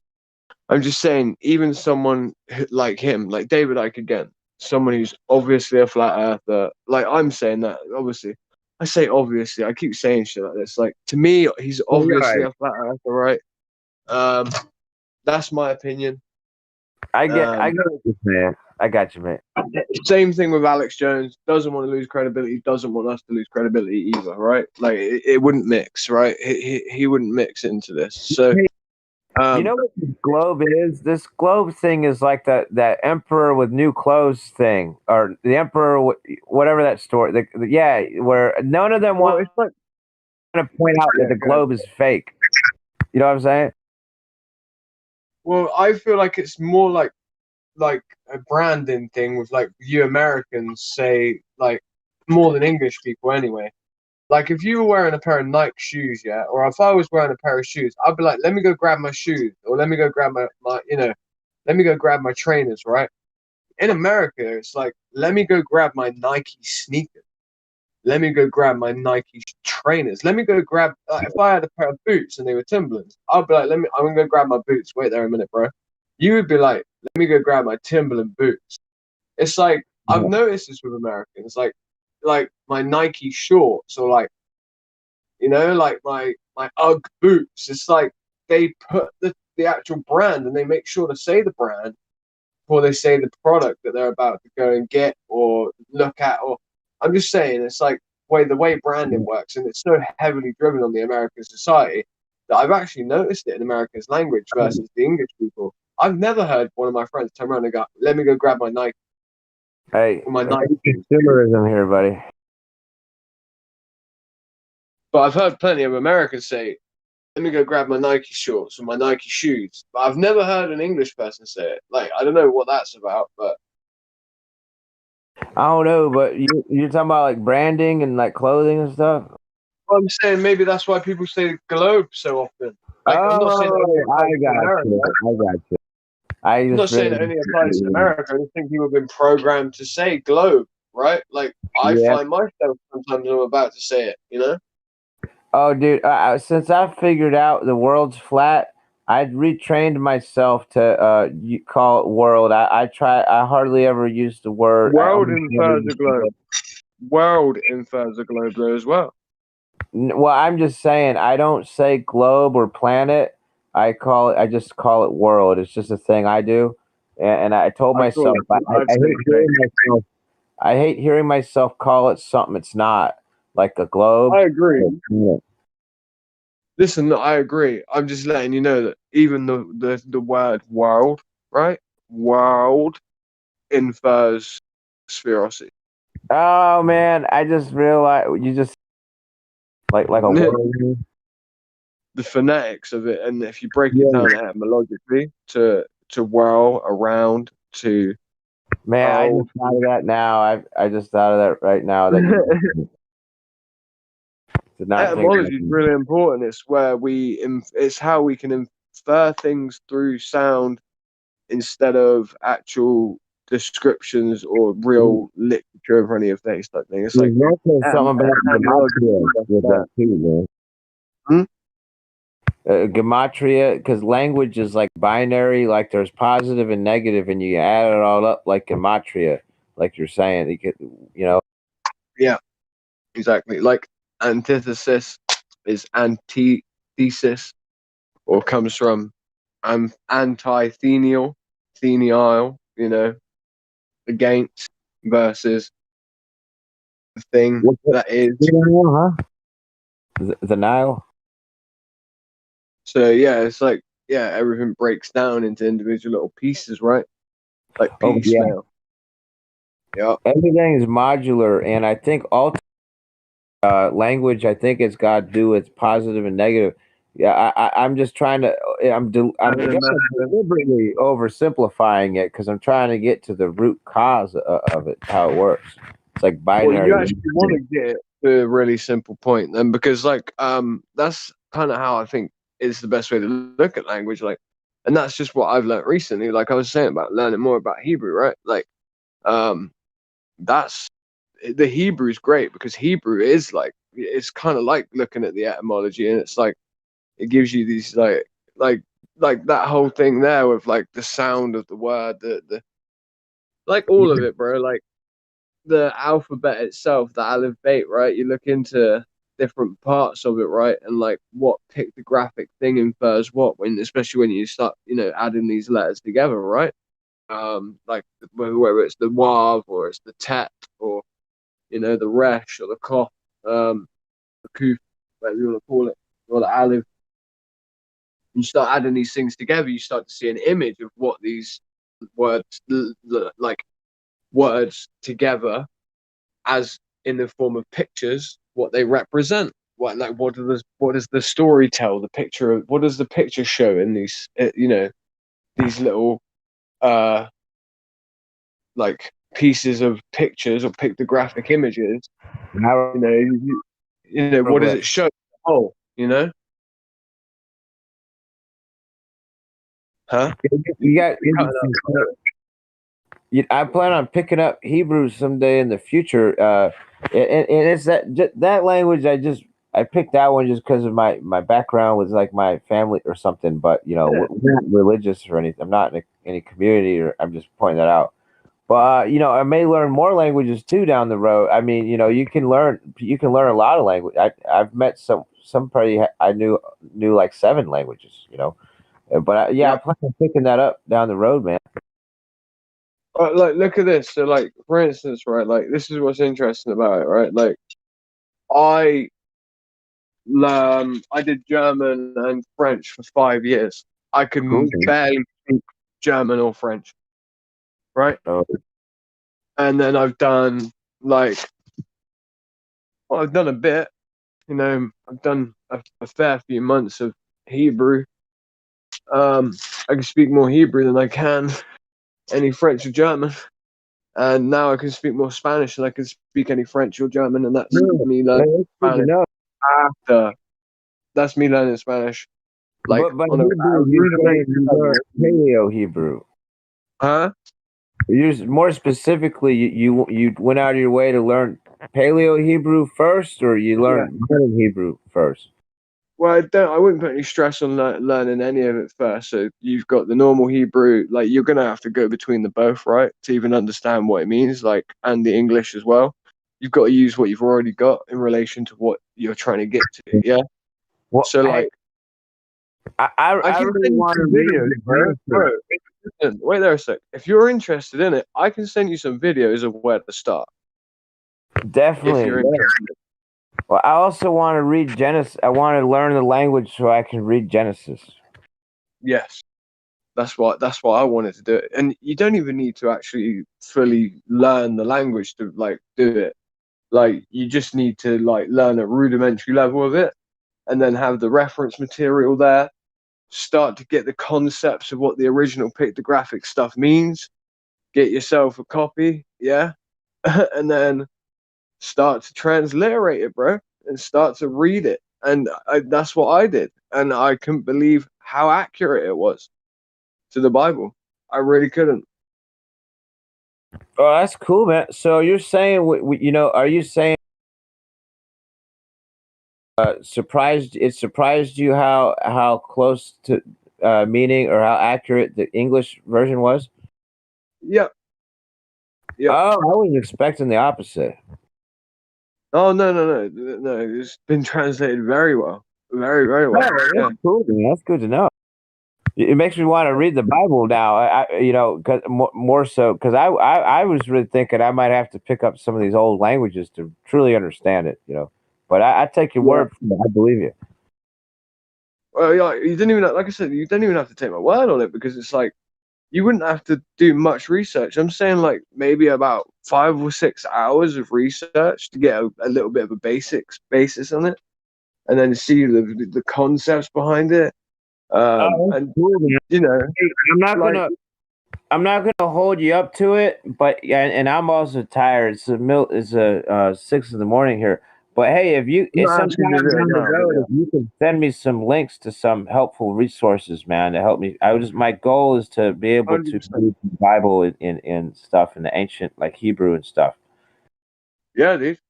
Yeah, of course. I got no problem with We that. appreciate it. I got some good videos. I got some good people to start off with. Yeah, just throw them at me in the Eric, future when you're bored, man. Not when you're tired, but down the road, just no, like. can you send me a DM now quickly? Just say Oh, hi so that it's there, and then when I get onto my laptop in a minute, I'll send you some links. All right.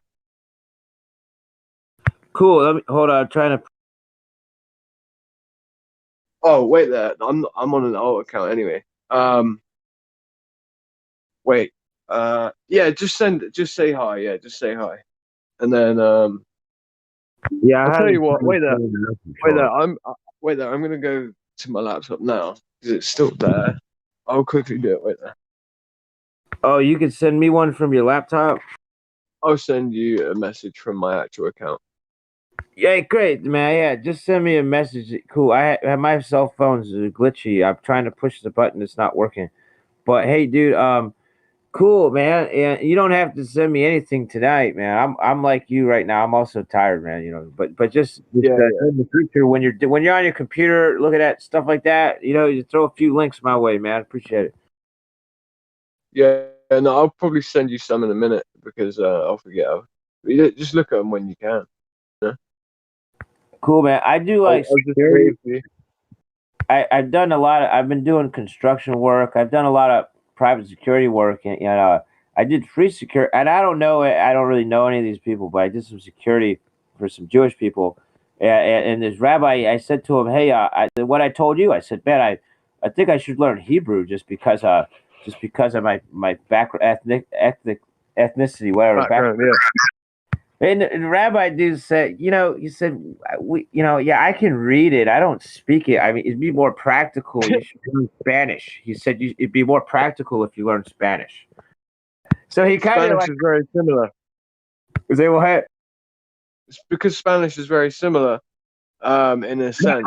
I only heard that from you, but I believe you. Yeah, after talking with you, yeah, I see it was ironic that now looking back at Yeah, makes sense what you were saying, though, right? yeah, it's the rabbi.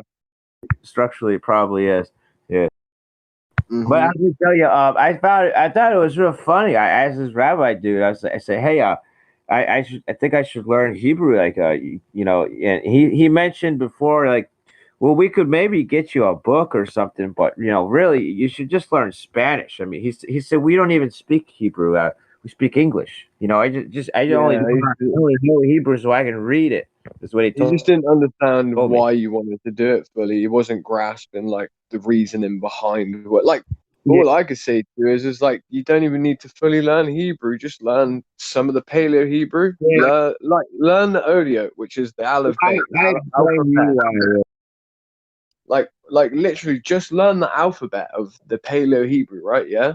Okay. Okay, good idea. And then once you've done that, like it's kind of like I said, it's so different to learning any other language, right? You go into other languages, yeah, and they start teaching you like whole words and sentences and how to vocally say them and all this sort of stuff, right? The Hebrew it's like playing in a sandbox, bro. It's so simplistic and beautiful in a sense that it's so easy to grasp. You literally have these pictographic things, right? And the pictographic things have sounds that are associated to them, right? So Uh-huh. like, and they have numbers associated to them as well. You can you can literally write music with the Hebrew, right? That's Like, cool, dude. so like it is also every letter has a number that was represented next to it. It's like why they say like the Monster Energy can with the 3 slashes on it. Why it's the number of man, the 666, because it's the tet. Well, sorry, the Vav, sorry, which is the sixth letter in the alphabet in the alphabet, The WWW. and that symbol's that slash. It's like a line. But that's the sort of early Hebrew, not the ancient Paleo. But you know what I'm trying to say, like that's Yeah. why people say that that's a 666 symbol, right? So like, but once you start to, like I said, learn the audio, the actual aleph bet, the alphabet of the Paleo Hebrew, you can just like learn the words from there, and like you sort of, it's more like a feeling. It's like that if for instance, like that the aleph makes a certain sound, right? It's like or the kuf makes a sound, and it's like you just start to use the letters to make up the words that you want to say, right? And stuff like that. It's again, like I said, there's a guy. That's why it's Uh, kind of like Spanish. Hmm? Maybe I'm just guessing. Maybe that's why it's like Spanish a little bit. Yeah, a little bit. Yeah. But that's cool. I don't want to take up the live stream talking about how I just want to learn a foreign language. That was another thing. I want to learn more languages too after that down the road, man. I've been just trying to survive right now. I've been doing a lot of construction work, man. Yeah, bro. What state are you from? Say what? What state are you in? Oh, dude, I'm in Virginia. Virginia. All right, Yeah. sweet, brother. Yeah, I love this place, man. I don't know why. Yeah, If how you come over like here, that? if any of y'all come over here, send me a message. I'll say hi. I'm moving to America myself, bro. I actually am moving there. Oh hell yeah, dude. Hey, you can stop by here, dude. Hang out. I'm gonna be potentially moving Georgia, so Oh, cool, man. That's just the cruise down. We could have a beer at a honky tonk. 100%, brother. 100%. Well, yeah, like if you know of any, like, is there cheap land in Virginia? Oh, let me think about how to. Let me tell you. I'm not sure if you could say if it's cheap or not. Let me explain. In New York and the Northeast and stuff, it's way expensive. But I Virginia, know. Virginia is nothing like that. Not Virginia's Right, not that listen, expensive.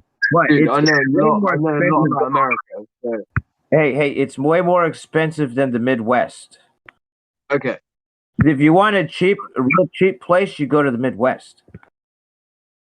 No, I don't want it to be necessarily real cheap. It's just like I know what part I want to move to, right? Like I know what area I want to be in. Yeah. Georgia. I would say that Virginia has a fair price on land, or it's affordable. Whereas Ohio or somewhere like that would be a great deal on land. You get a great deal on land out in like Ohio. Pretty cheap in Georgia. Oh yeah, Georgia's a better deal than Virginia. You'll get a better deal down there. Fair enough. Fair enough. I do like the idea of Virginia, but you know, oh well. Like I don't want to be too expensive. Virginia's weather is the most.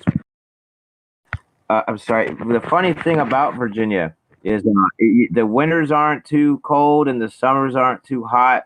You know That's what I mean? why I want to know how much it is for land, because I want to get like at least an acre or two there, and then have like even if it's just a shipping container home, bro. So like when it gets too hot in the summer in Georgia, I can just escape if I need to, just for like a couple of weeks. Do you know what I mean? And like you know, you don't need to do that. You can just come visit me. I'm already here. You can hang out. Oh, sweet, bro. I appreciate that. Here's the thing. I was trying to say the weather is so mild here. Like if you go in any other direction, there's something messed up about the weather pattern in that area. Right. If you go out west, you know, a bunch of tornadoes. If you go down south, it's real humid. If you go up north, it's real cold. You know what I mean? Yeah, of course. Well, it's just it's the path of the sun, I believe, bro. You know, you're in the English. You're on the English latitude, basically. It sounds like. Yeah, you know what I mean? Or longitude. I can't remember which one it is. I always mix up my longitude. We're in the old English Commonwealth. The colony. They used to call it the Old Dominion. Yeah, I know. Listen, I'm very familiar with with America, basically, in terms of like the history, like you know, like you know, I know, you know, I know what the stars represent and what the stripes represent. I know about the older flags and stuff like that. Like you know, I know, you know, like yeah, like I've had a healthy obsession with America and American culture and history for a long time. I want to tell you, West Virginia is like the most beautiful place in West Virginia. West Virginia is probably one of the most beautiful places that I've ever seen in the world. Oh yeah, now Virginia is a great place to live because you're near an economy, you're in an interstate and all that. But West Virginia is a beautiful place to live. You got I would love to live near the economy, or do you want to be up in a beautiful mountain range? You know, that's the whole point, right? Like I would love to live there. I would love to be there. Like I want to someday live on the peak of a mountain, the very top of a mountain. For real, same. Like, I got a 4-wheel drive. Same, brother. You know, I used to live near the top. That's kind of what. Listen, that's kind of what I'm planning to do myself. But like, just so you know, well, no, like, you know, I'm planning on eventually, like, you know, doing something like that. You know, eventually, like. That's cool, dude. I would love it, bro. I would love to do that, man. You know, I always wanted to have a place in the mountains. I want to go to the UK someday, but that I can't. I'm never going to go there for different reasons. Besides the big current event going on, and all, you know, the other thing is, you know, I am a NRA former military. You know what I mean? I like guns a lot, and you guys have some messed up laws over there. You can't even carry a knife or something. You know, I don't know. Are you purchasing some land in Georgia, or are you just gonna move there and rent? I'll be purchasing land. Like, as soon as you immediately, or do you already have some picked out? Georgia's it's a good choice. If I was going to purchase some land, it's where I'd purchase it at. Yeah, it is a good. Yeah, I've looked at places and stuff already. Like, obviously, at first, I'm just gonna be out there, like, to visit and like do the stuff I need to do, right? You know. Is your family gonna come with you? Like your mother and? I would love. Yeah. Well, like I said, like at first, you know, who knows? Like I don't know, but I imagine so. I'm hoping. That, you know, she's got a house over here and all that stuff, right? So like, it's kind of That's like, cool, dude. but you know. I say, man, I'd It love doesn't to matter do to me. the I don't UK. need my family to move. I don't need to move. I don't want my family to necessarily. I don't need them to necessarily move with me. You know what I'm saying? Like when I do go, like I can just go on my own. I was saying, man, I would love to visit your country someday. I don't think I ever will because y'all don't have a Second Amendment, and I don't feel safe over there without. I don't feel safe anywhere in the world. Can't carry a sidearm. You know, I'm an American. You know, that's the truth, man. I carry a sidearm. I'm got one on me, right? I carry one everywhere I go. I carry one in my house. I might have to Damn straight. bear. The bear might break in the glass. Yeah, but the Second Amendment's not what gives you the right to defend yourself, though. It's like the Second Amendment is not. That's not where you get the right from. Saying Second Amendment doesn't even technically exist anymore, really. Well, I didn't really want to get into the political part of it. I was just talking about me personally. I like to carry my Oh yeah, sidearm. no, I got your point. Yeah, no, that's the mind trick that they've done on people, though. Like so the Constitution is a tool to apply to individuals to keep them within the bounds of certain guidelines, right? And they've turned it around as if it is to be applied to us when it's us that should be applying it to them, right? To them. Yep. You're right. She's very right. She summarized it very well. I completely agree with you. Yeah, like when I say like the Second Amendment doesn't really exist, what I mean by that is like you need a stage 4 license to own a fully automatic weapon. You know, the biggest weapon you can legally own in America would be in Louisiana, something like a 40mm Bofors Oerlikon cannon, something like that, right? And that's the biggest thing and the most dangerous thing y'all can own, right? And I say y'all, right? So like, again, when you're dealing with Are you practicing when you come over to America? Getting you saying hell y'all? yeah. Nah, the people I'll be around won't be like saying y'all. I don't think anyway. They don't say those words. I've not heard anyone say it yet. So, I want to hear you. I might start saying y'all. I want to hear you say yuns when yuns go. Yins. When When yuns yins come go, over. yeah. Yeah. Oh wait, yins. Like we say that in England here in the south, right? Oh, in do the you? south of England. Yeah, cool. Yeah. We say yeah. Well, it's a proper word. It's a proper Yeah. word. Yeah. Like we say that over here. Like it's quite funny because like the people that are from the south of America, right? So like Texas and states alike, right? It's very similar to people that like are from the south, right? Here in like where I'm from in Devon, for instance, right? Yeah. I have less of a country accent than my father before me. Let's put it that way. Because if you was to actually hear my accent and the way it should sound, I should sound a little bit more like that. So you know what I mean? Like I should sound a little bit more, talk to you a little bit more like this. And how you doing, by and what's you up to? You know what I mean? Like So it's like West Country accent versus but everything's sort of homogenized, right? You know, the English accent's homogenized. So like for instance, you got Crypto, right? Crypto's up in London, yeah. So like people mix me and him up. We sound nothing alike, right? I know Really. that blows my mind. I'm like, they don't sound like you're. Yeah, okay. So because you guys are from the same place and you have like some of the same, like you say your words, similar, but you don't sound anything alike. Nothing alike. Like it immediately, it just takes one word, and immediately I know who is who. Yeah, it blows my mind, but I understand it because he's in London and I'm where I am, right? Effectively, I think it's maybe the cadence or the phonetics of the way we say the word, not the actual sound as a whole. There's something in there, the rhythmic flow, maybe it's the pronunciation. It's the pronunciation. You do sound slightly similar in the way you're saying because you guys live in a closer to each other than the rest of us, you know, and you all have some words. No, you got it all wrong. Listen, this is what I'm trying to say. Like in the South, we've sort of homogenized, and our accents, like you said, the proximity thing that does become a factor.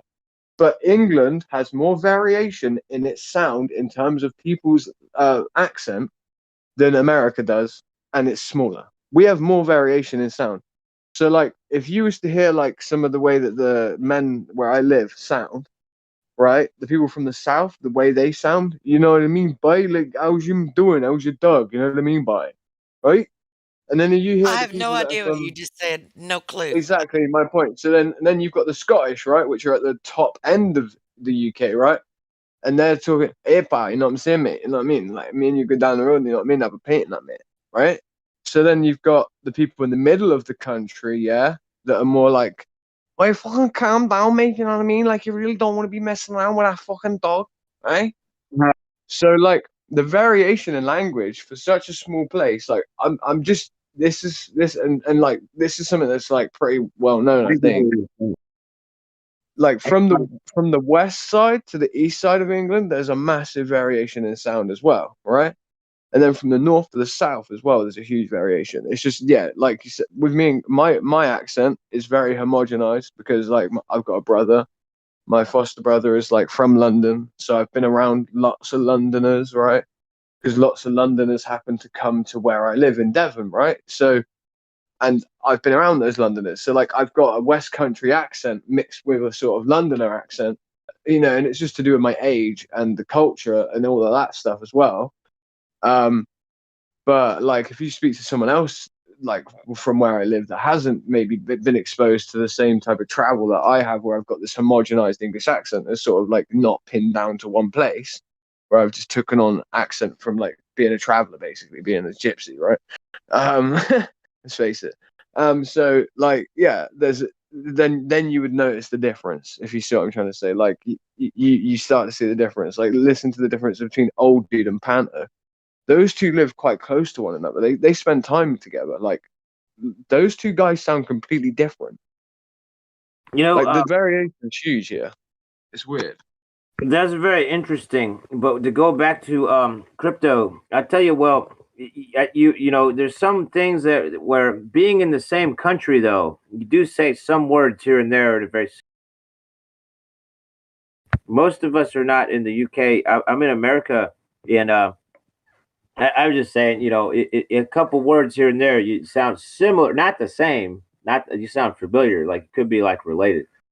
But No, but I mean, like, I could be talking for like don't say the same. no, Word. but You don't have the same vernacular or vocabulary you have you in crypto. yeah, I get you. But what me and Truth is saying, and like Truth has probably seen this, someone could literally listen to me speak for 10 minutes and then still, in the end, go, "Oh yeah, I see what you're saying, Crypto," and then you're like, wait, I'm like, I'm not Crypto, and they're like, oh yeah, shit, sorry, you're crack. I got like, so they literally mix us up, and they've been listening to me speak for 10 minutes. They do the same to Crypto as well. They'll call him crack, and I'm pretty sure most people that have been here for a long time have heard it happen. Like, well, it's so weird. there is some similar in that you're both British, but you're clearly two different people, obviously. But let me tell you, I was in the military, so I met a lot of different people from all across America, and they always would always tell me I do not have an accent. They always wondered where I was from, because people from my area, like Northern Virginia, DC, I guess we don't have an. I guess what they've told me, we don't have an accent in my area. That's just so untrue. Like every person has an accent. What? That makes no sense. A lot of different people told me. Unless you don't Actually, that's a distinguishing characteristics of people from California, is the lack of an accent. Oh, that also California. You're right. Yeah, but the lack of an accent DC area, they're like that. Yeah. But the lack of an accent's only in comparison to another accent, right? Like, you know what I mean? Like, so like that's just their accent. I know.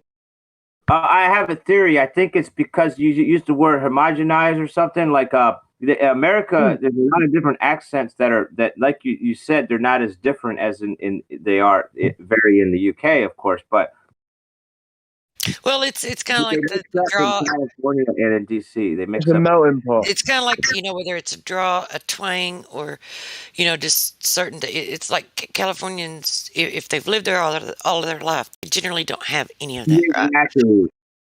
Yeah, and Yeah, I they have think no it fraud, may or have they to don't have a do with twang. They don't have any sort of like any. Just Maybe that's it's like Virginia. I think it's because maybe it's very close to the middle of America. Yeah, Like and it's also that's one part of it, and the other part is that we have the most military and veterans in presence in the whole country is where I'm at. So we have people mixed from everywhere in America here, and so yeah, we sound the most similar to each other in California and in DC area because of a lot of it's to do with Californians. I don't know, the economy maybe and the military to mix this up. But if you go to any other place, they have some sort of a twang or what she said. She described it good. What do you call it? Different one. There's different ones. What do you call them all? There's twang. there's a twang or twangs, draws, ticks, twitches, whatever. It's like. Yeah. Oh, dude, you just go to West Virginia, it's like a whole other world the way they talk to you. Yeah.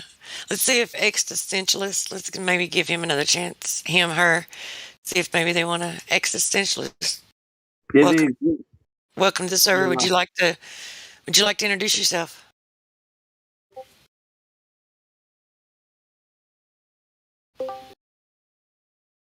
Hey, do you exist? Come in, radio check. Exist. If not, I'd say that's what the YouTube channel is for. Maybe they just, have to get comfortable first. You never know. I was just saying, a lot of people told me I don't have it. I'm not saying I don't have one. I'm just saying people have told me that. But if I go to any other state though around me, there's some sort of a variation. They speak a little different. You're cutting in and out a little bit for me. Is it just me, Truth, or? Not a lot, but yeah, I think he's still got it on push to talk. Maybe I don't know. Hey, my fault. I'm not good with these phones. I'm a computer dude. Dude, I can't do push to talk at all. In it. If it requires push to talk, I just give up and don't. I just don't. Push to talk is like torture, and I come here to enjoy myself. So I'll tell you what, like, I messed up and made my space bar my push to talk button. So when I would type, it's like I was muting and unmuting, just yeah. And I was like, what in the world's going on? Yeah, and I didn't even realize that it was that's what was going on. I'm like, why do I keep muting and unmuting? But anyway, yeah, I don't use push to talk. Yeah, I realized you can bind a different key to it. Did you know that? Yeah. At first you don't realize that, and then like you're like, wait, like I can't remember where is it. It's like certain servers you go into, and it's like it only allows you to use push to talk, right? And I'm like, mate, I'm not dealing with this. You know what I mean? I'm not staying in. Like you can make it a server rule, like where people have to use push to talk. Yeah. I'm just happy my phone is still working. I've dropped it probably a couple hundred times. You got to stop dropping it, mate. Well, I got it brand new, and it was broken brand new when I got it, so I never cared for it. You got it broken brand new. What's up? You got something broken brand new. Yeah, I got it from Amazon. I paid the full price, but I had no phone. I needed a phone, and it's the only phone I had. I just kept going with it. But it was broken when you received it. Dude, you're gonna have to remember to mute yourself when you finish talking or something, because I think I swear it's repeating through your end. Or I think or maybe go back on push to talk. I don't know. I'm just happy that the phone is functioning to some degree, man. You don't get what I mean. Oh well. Hello, mellow fellow. I saw you lighting up. I don't think I know who. I don't think I've met you. Flat Earther. They call me Mellow Bello.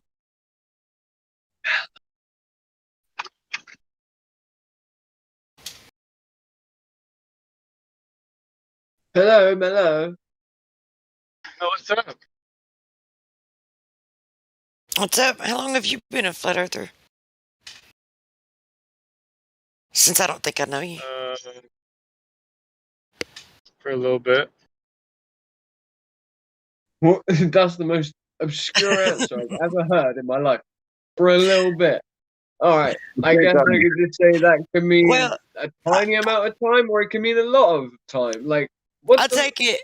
Like the way he says it, this is how I take it. So he'll have to correct me if I'm wrong. It's anywhere from a couple months to a couple years, like from 2 months to 2 years or something. Like maybe not 5 years, but at least 2 months to about a year. Perfect. You're spot Yeah, on. I got that Well, too. But I'm just saying Wait, how's 2 I months got it to a too, year but spot on? Like, which one is it? Is it more a year or more yeah, 2 is it months? 2 weeks? Like, that's what I'm saying. But I get it. You You've still not. don't know. It's not been like since 2015, but yeah. Okay, so closer to 2 months or closer to about a year. Well, I think I heard about it like 4 years ago, but I see took it seriously, more seriously, like 2 years ago. I'm sorry. I'll go on mute. Wait, no, I'm alright. I'm okay. I'm okay again. Sorry. Alright, I'm composed. All right. Yeah, he's composed himself, and I didn't hear you. Can you repeat that? Yeah, I said I heard about it about 4 years ago, and I took it a little more seriously like 2 years ago. So, what was the thing that did it for you?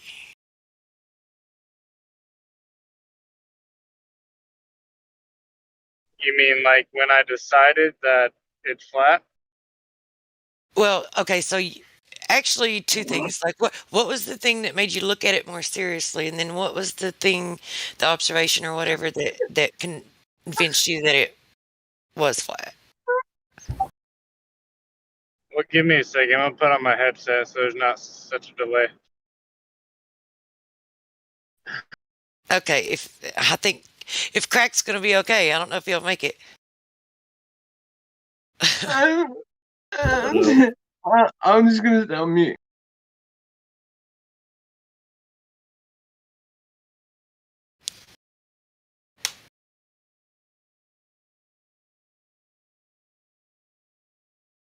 I'll try and be involved.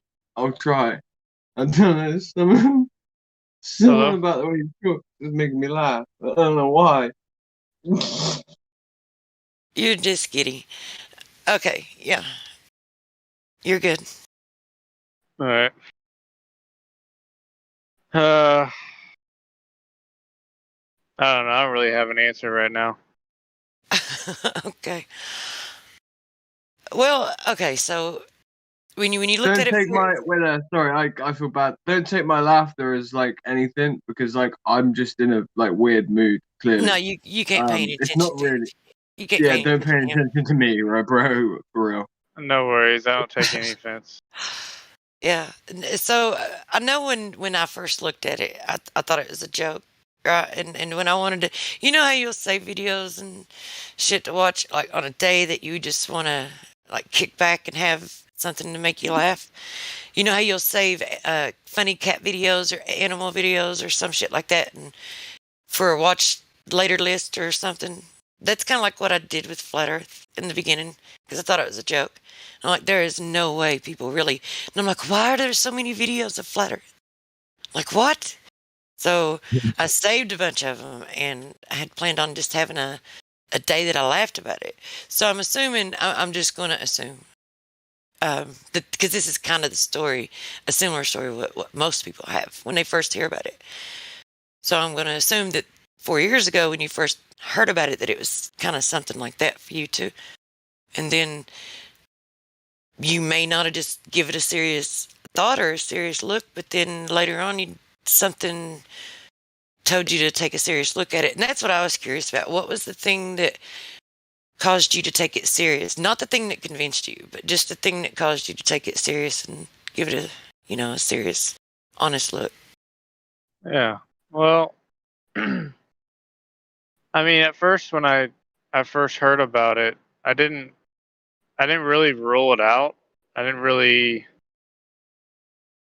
just didn't question it much. I didn't have a place for it in my life, I guess. So later on, obviously when it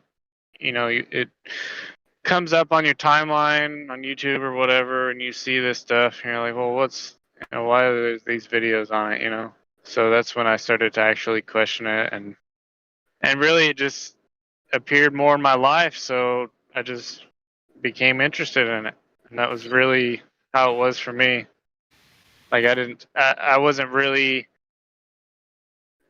I wasn't like completely against it or anything. I was open to anything. I didn't really care. Yeah, it wasn't just a fad. It didn't just go away. It kept like growing and getting more prevalent. Yeah. So did okay, well, you don't have to answer this. I'm just curious. Like I like to hear about people's journey into it. So the thing that when you did take it serious and give it a good look, what was the thing that solidified it for you and let you, like, that told you the experience that you had that told you it was true? Well, I mean, reality doesn't line up with what the model proposes.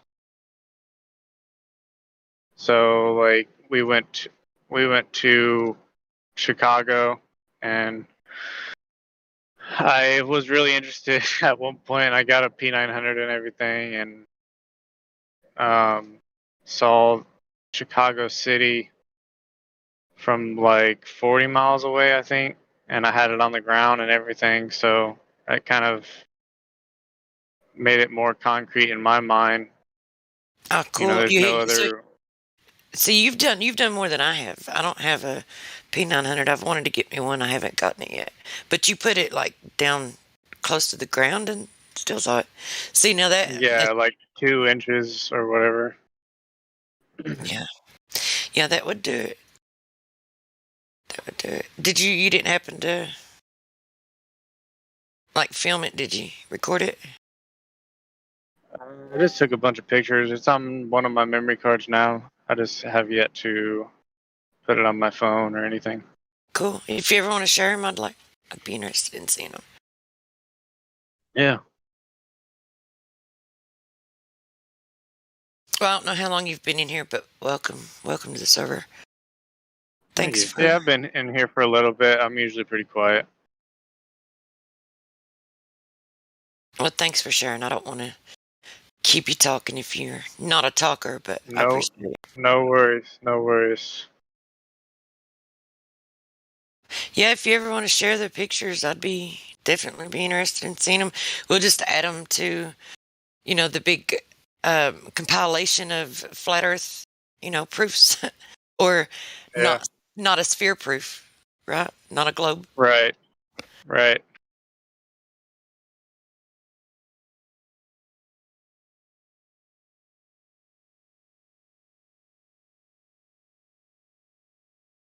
So when you saw the city of Chicago, it wasn't upside down. It wasn't a mirage.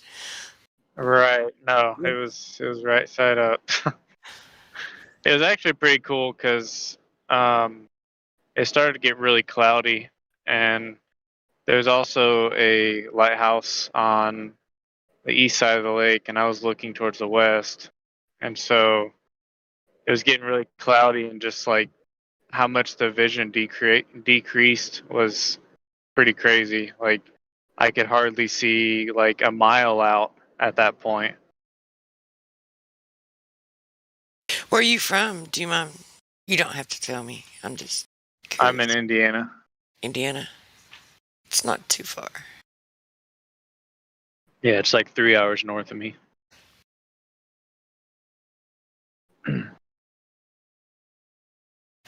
I was born in Indiana, but I was raised in Kentucky. I'm in Kentucky. Oh, okay. Oh Yeah, man, sometimes I'll travel down to Louisville and Lexington. I got different friends that lived in Kentucky or lived there, and they say it's a great place. It's it's beautiful. It's got a lot of if you can get into see the only bad thing about small towns, they're like a double-edged sword, right? So if you get into a small town and it's a good town where the corruption's not too bad, then it's great. But if you get into a small town, because there's corruption everywhere, right? But if you get into a small town where there's corruption, then it's pretty it's hard to get around it because you don't like the larger cities and everything. Like when there is corruption, it's not as noticeable. But in a small town, it seems like it's more intense when it's which this town's actually getting a little bit better. My daughter lives in Lexington, but I think I stayed up there for a couple of months, and it just about drove me nuts. It's too can't handle that city. It's too much of a city for me. Too big. Too cityfied. I can't handle it. I gotta have my creeks and my rivers, and I gotta have the greenery, and just be able to. There's no way I wouldn't make it in a big city. I got a Definitely. bad vibe in the city, man, real bad. I have to escape to the country so I can regenerate. Yeah, me and my family live downtown, and we moved out in the country, and we wouldn't trade it. We would never go back. Well, I'm not going to say that I couldn't make it in the city and I wouldn't be happy in the city. Like, it would depend. Like, where I was staying, I would never. It was a pretty bad place. And it wasn't my place. I was staying with a couple of friends, and it was a pretty bad place.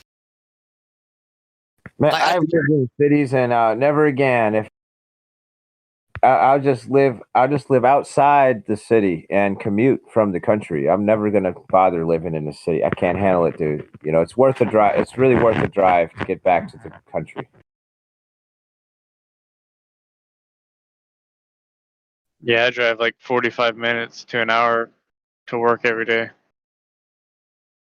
Hey, I do the same Driving thing. into the city. Been there, done that. Well, it wasn't into a city. It was into a bigger town. It's a little bit bigger than when I lived in Harlan County. I drove from Harlan to Middlesboro every day for work. And then I moved to the London Corbin area and still drove to Harlan and back every day, which is like a 2-hour drive. So, I've been there, done that. I used to drive an hour and a half one way after doing 12-hour security shift, and I would do this 6 or 7 days a week, and so it's total of 3 hours of commuting. And I would do this because I loved it because I would end my commute at the top of a mountain or near the top of a mountain, and I just felt so good. It's really healing, like regenerative. I don't know. Even though I got so little time to sleep, I didn't get enough sleep, but it was really worth it to when you get out of the city and you find yourself on a mountain. That's what I used to do that for several years. You know any real real flat earthers in life? Do you know any flat earthers in real life? Yeah, brother is. Wow. Cool. And I think that's really obviously my wife. But that's pretty much it. That's awesome. You're lucky though. I've talked with my other. Sorry, go ahead. No, you go ahead, buddy. I was gonna say I've talked with my parents. I've spoke with my other brother about it, and yeah, just can't really get through to them. No, I spoke with some people at work and whatnot. They probably don't care enough about it, do they? To even give it an honest look. Because that's the problem that I get. If people Yeah, my brother. if they give it an honest look, then But you said you had two brothers, one that was a flat earther and one that wasn't. Yeah, we both kind of came to it around the same time. Cool. Just by chance. Man, that is really cool for you, dude. I'm jealous that you have that. I don't have anybody. I don't know anybody in off the internet that knows it's flat other than me. It's great that your wife is a flat earther Yeah. too. I think that is probably, I wouldn't say necessary, but it makes it hard. When I first came to the knowledge of it, see, even before I came to the knowledge that the Earth was not a globe, like the other things that I was woke to before that, those just those issues, like caused me. It caused a lot of problems with the relationship I was in. The guy I was dating at the time, and we were together for 6 or 7 years. But because then there comes, I don't know, maybe it's just his attitude about it too, but there's a lot of laughing at me and mocking and like making these passive aggressive jokes and shit like that just kind of, Yeah, people are still doing that to me. My friend, my boss is making fun of me at work, and I never even brought it up because somebody else told him about it. So they're making fun of me at work now. When I go to work, the boss makes fun of me. He puts a lot of time, a lot of energy into making fun of me, but he puts zero effort into trying to actually figure it out himself. And Yeah. I don't even bother. I don't even bother trying to explain it to him. I mean, I show up to work, and he heard through somebody else, and I never even tried to explain it to him. So I'm just being. yeah, I wouldn't worry about it. I work like part time. Every time I show up, he's making fun of me for the flat Earth, dude. I haven't even laid the flat smack on him yet, but he's asking for it. He's really asking for it. You can see it. I'm kind of hesitant to flat smack him because I told you I don't know anybody that I've really got fully really realize it's flat. I've gotten some progress with people, and they relapse when you don't hang out with them a while. The propaganda resets them, and right now I just don't even want to do it. But if the boss keeps on making fun of me, I'm going to eventually lay the flat smack on him. Flat smack him real hard. Yeah, and I feel like if you have a conversation with somebody, you almost have to say like, well, you can't just look at it on YouTube because it's just all this garbage on there. Yeah, there's a lot of propaganda trying to shut us down, man.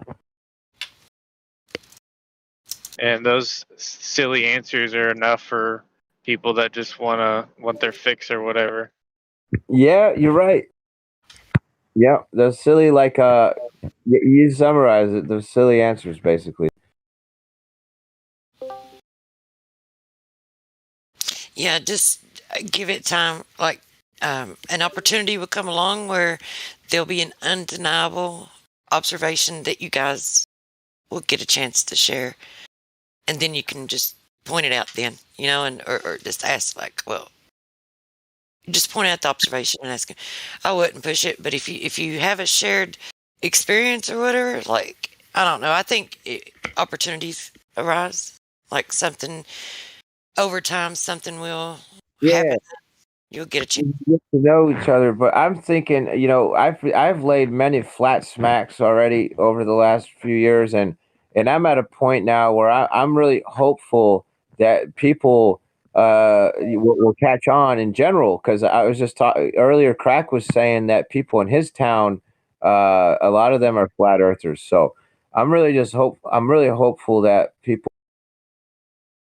I hope people will figure it out eventually. Do you know what I'm trying to say? Yeah.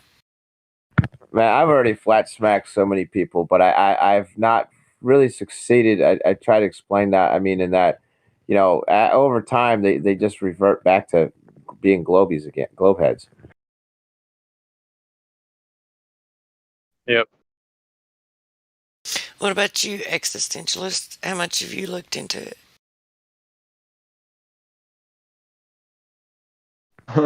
Still not yet. I'll leave you alone. But basically, what I'm trying to say is, I'm the only person that I've met off of the internet that actually researches this subject. So I can present to people like the information, and they can see the logic in what I'm claiming or arguing, whatever. They can see what I'm trying to explain, and they go, "Oh, wow, it is maybe it is." I see what you. But then when I don't hang out with them, they don't do any research. They just watch television or Facebook, whatever. They don't do any research at all. And next time I see them in a couple or so months, they're making fun of me again. And I go, wait, hold on now. You really believe in the moon? I go back and do the whole thing again. I cover whatever. And they're like, oh wow, I kind of see. Yeah, it is flat. If I leave them alone a couple or so months, they're making fun of me next time I see them again. It's a cycle where I'm demoralized. The propaganda is so powerful, and I'm the only person I know that has an interest to try to learn stuff like this. It's really Yeah, frustrating. some people are very wishy-washy. Yeah, maybe most people. I don't know, man.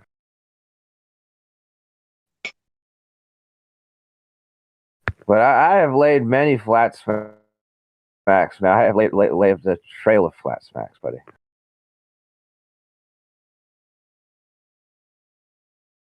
But I'm really hoping for the great revelation. I just made that up. When people figure out, like, you guys think that might happen maybe within the next 10 or so years or something? People might realize, like, maybe half the population figures out it. Yeah. You think so? Uh-huh. Oh, I mean, that'd be really interesting. It'd be kind of cool for me personally because most people write me off as a crazy person, and it'd be cool for it to become common knowledge, just so they can remember. Hey, maybe Smurf wasn't so crazy. I think they're What's that? Go ahead, Drew. I'm just saying, whatever kind of effects it may have on society, I don't know. I'm just talking about me, though. Like I'm like the heretic going around, questioning scientism. I feel like I'm persecuted. No, I was just going to say that I think there needs to be more accountability to what they're teaching in the education system. No, definitely. And if they're going to teach it, like, it needs to be verified. It should be verified and established. I mean, yeah, they did this mind trick, but I think that's probably the avenue that would have to be taken. But in order to do that, there would need to be enough parents in each, like, okay, so in the school board district, that would stand up and actually, like, and I don't think it would need to be a lot, like 10 or less, like between 5 and 10, I think would be enough. If there were 5 or more, like, just to stand up and bring up because then everyone else listening would have to look into it too. They'd have to consider it. And because, I mean, it's easy to make the point. It's easy to put it forth if people do it properly. Right. This is what I tell everyone as well. Same thing. You've got to force it to where parents have to hear about it and hear about it almost like their kid's been indoctrinated. So they have to look into it to see if they are or not. Like, you posit it to people in a way where you're like, look, your kids are being indoctrinated. Gravity is a theory. And then they have to write it down in an exam as a definite or defined answer to get a mark or a grade. So you're putting something in an exam. This is actually the real definition of genuine indoctrination. It is effectively to not, it's the opposite of education, right? So it's like a false dichotomy where there isn't a dichotomy at all. It's just a falsity, right?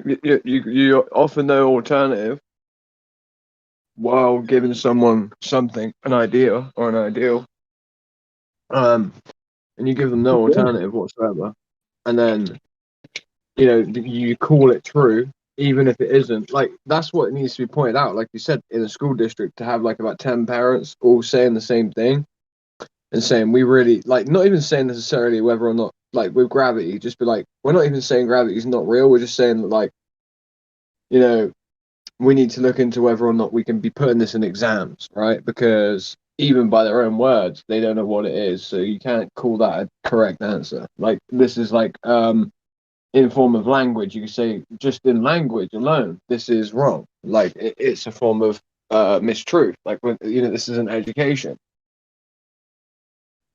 Start pointing it out.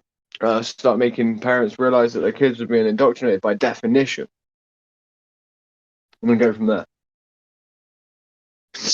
Oh yeah, dude, it's totally not education. It's indoctrination, like you're saying, man. I really think it may have had a different purpose in the past, but like the current contemporary education system, they're trying to turn people and they're trying to brainwash them into employees. They want them to be like trained to be some retail worker or something, basically. Yeah, linearized curriculum. Say what? Linearized curriculum. Yeah.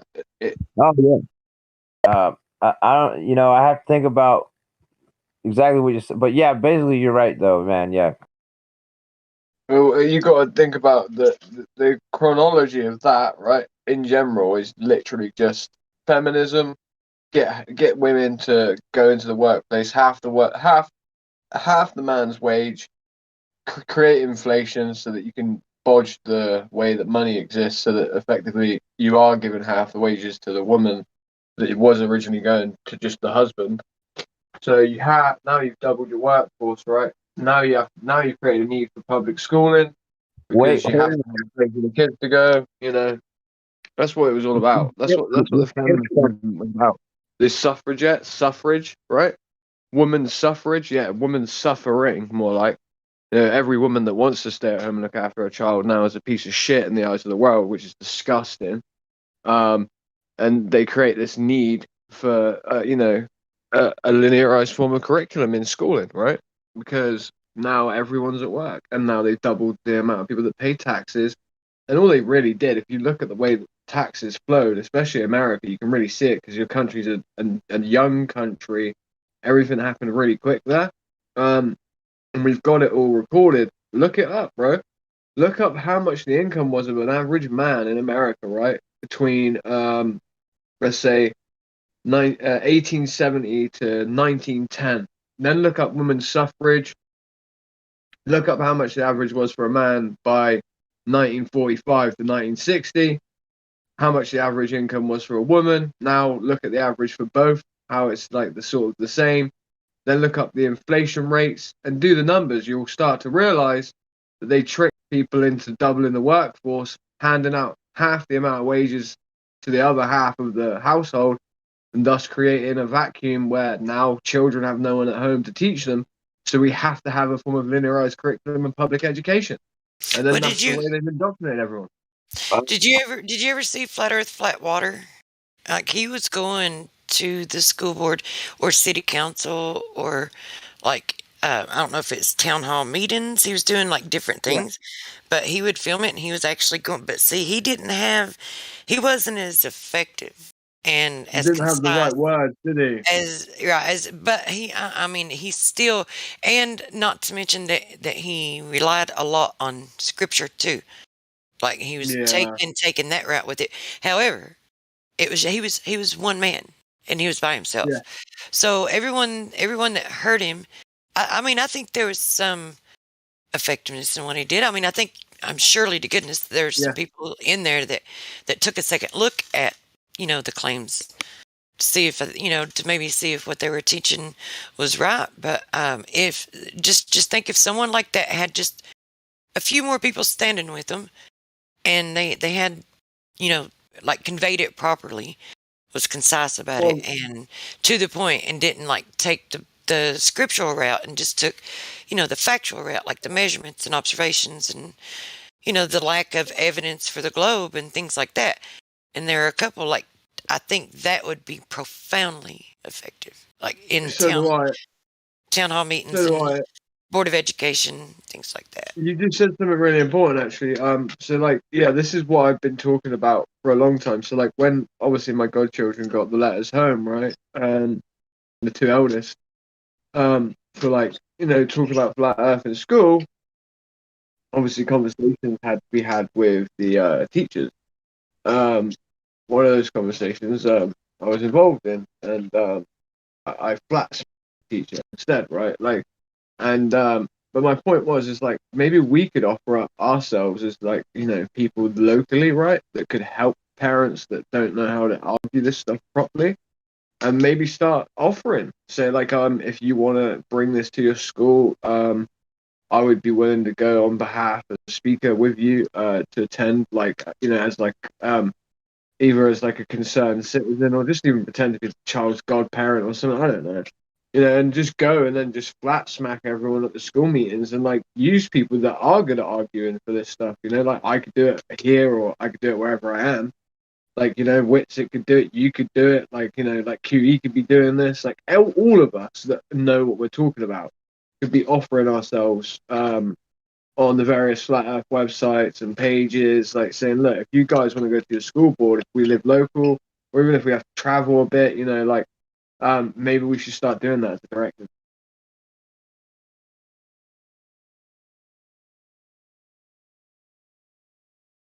Hey, I don't know a whole lot about the education industry and stuff, but I tell you, I don't have any kids, is what I mean. But you missed the part when you were talking about they split the man's money in half. Well, yeah, and then they also got to tax both. They were able now That's they're what able I to said. tax both the husband No, I and the did say wife. that. I did say that. Trust. I said they doubled the tax base. Oh, okay. Yeah. I know. Yeah. Like, Wages and double the taxes. sometimes I should slow it down sometimes. Convey the whole thing. But you're right. Yeah. Sorry. Yeah. Continue because you might as well say it just in case the audience.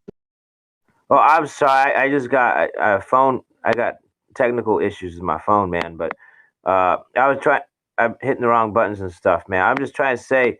I agree with what you're saying, man, and I think it's Luciferian or something. That, I'm just tired, man. It's like I stayed up all night. All right. But yeah, you're right.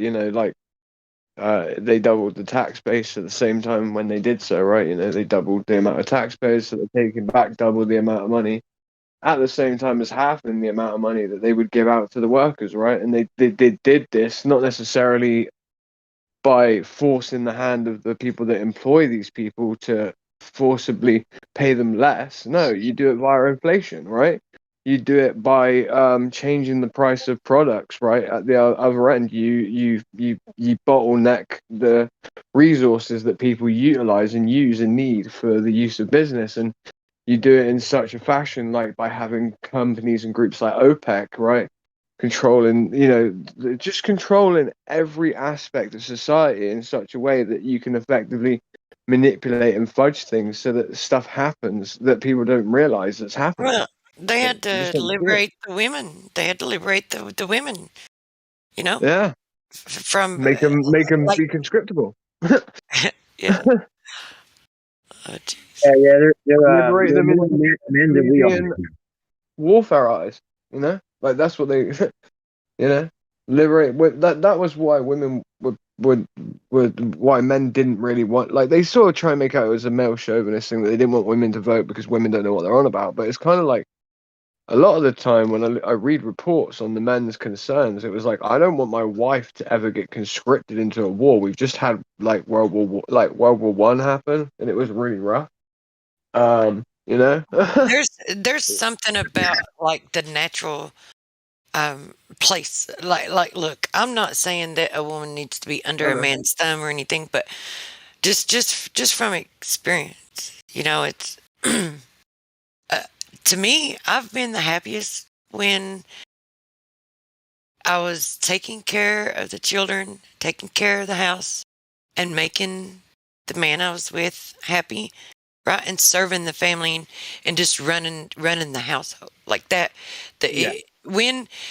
It's okay. So there is a bit of empowerment, but is that really what a woman? I mean, Well, who cares, right? look, it's like this: a Exactly. woman can feel empowered if her man lifts her up and respects her, like just from being in the Exactly. home, right? I mean that can, and then in turn, the woman.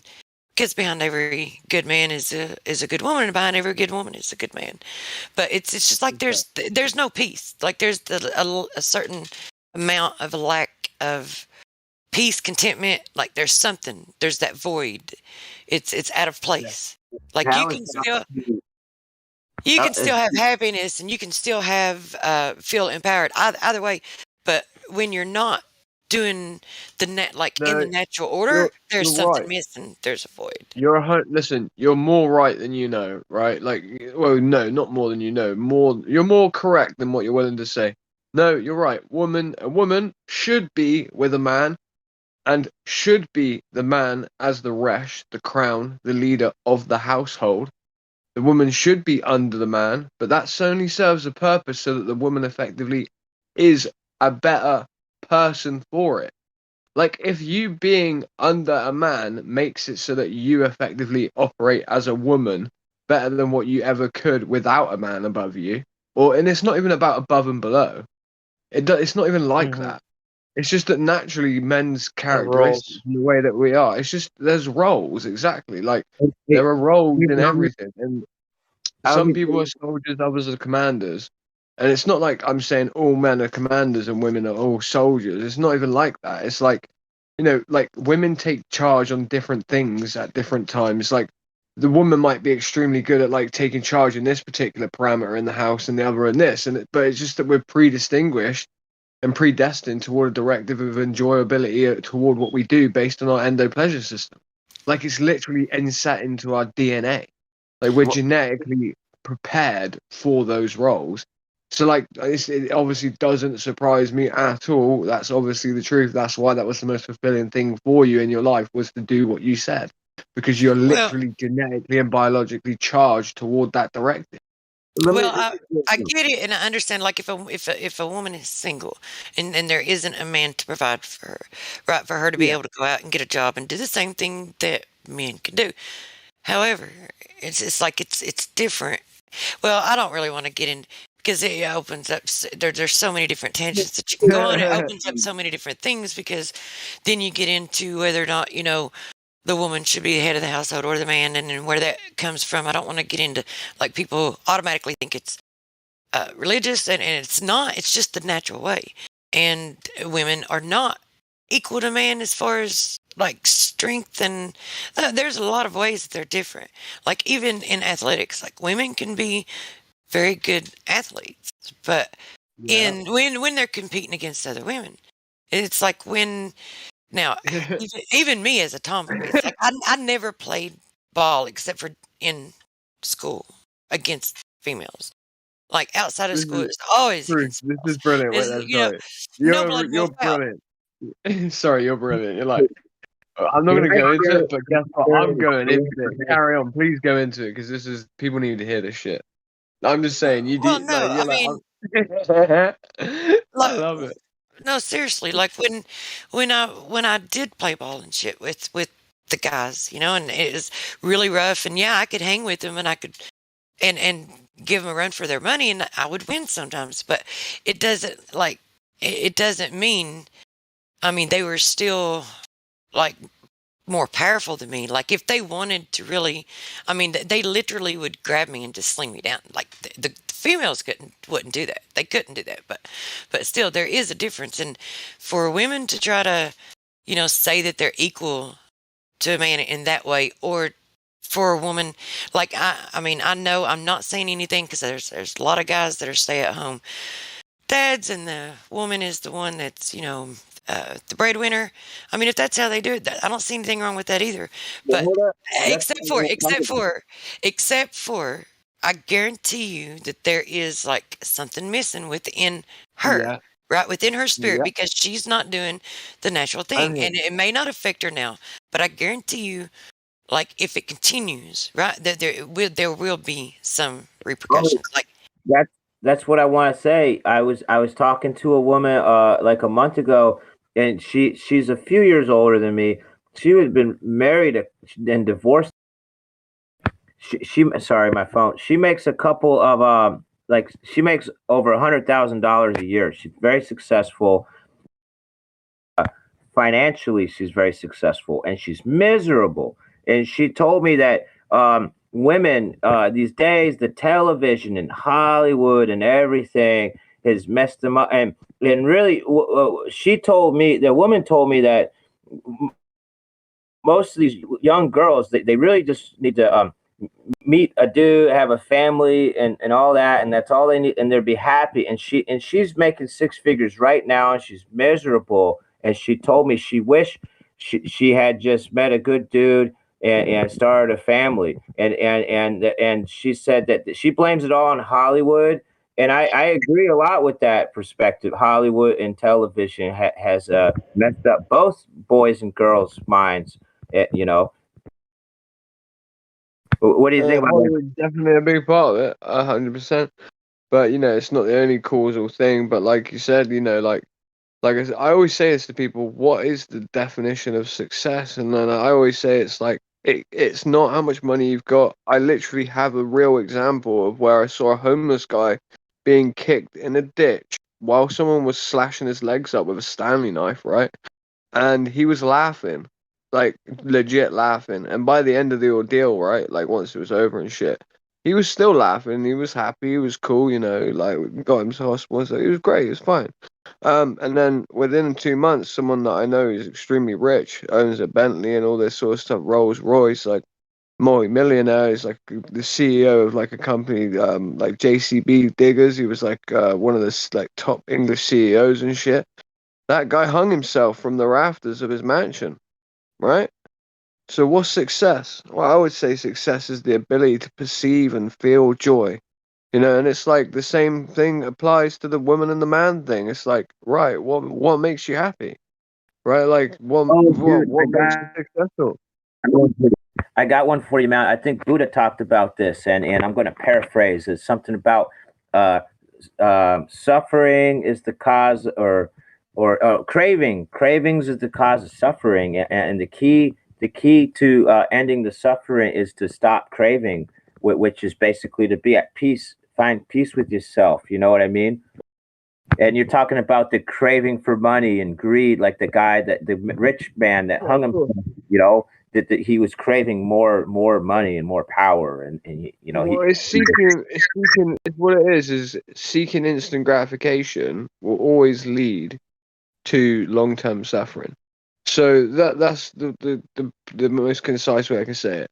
So and the seeking of instant gratification, when we look at it as as a neurological thing, it is very simplistic.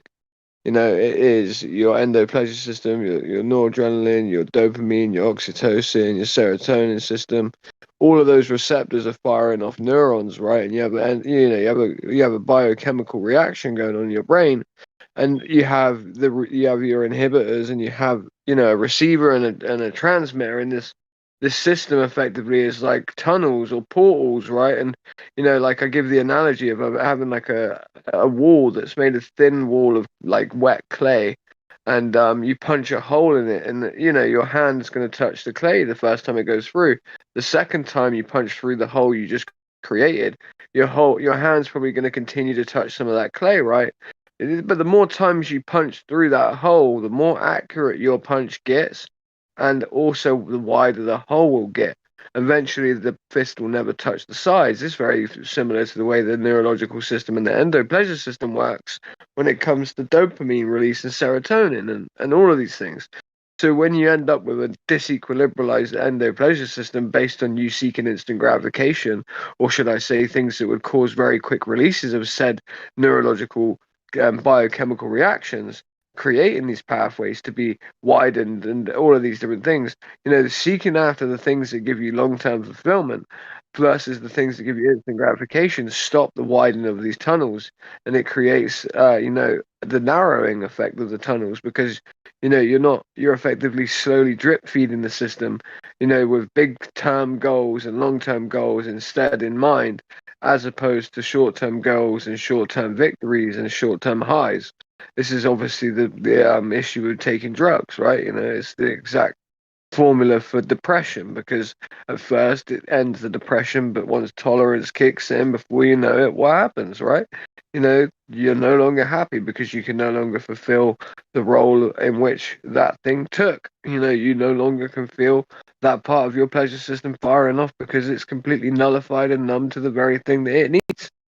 Be it the opioid receptors, or be it the cannabinoid receptors, even that can be a problem. If you smoke too much weed, cocaine will ruin the dopamine and all of the reuptake of the dopamine. Taking serotonin reuptake inhibitors, SSRIs, Prozac, eventually will do the same thing. It will inhibit the reuptake of serotonin. It will widen the serotonin pathways. Before you know it, that itself will cause a disequilibrated, non-harmonious function of your endoplegia system, and that would be called clinical depression, the very thing they give you it for, when it could have just been event-based trauma as to why you felt depressed in the first place, not an actual disequilibrated endoplegia system. Man, that's so interesting. You explained that while I'm staring at my last cigarette. But very, very great. I like that. It's very interesting. You're talking about the widening and narrowing of the tunnels. You know that the path is straight and narrow, buddy.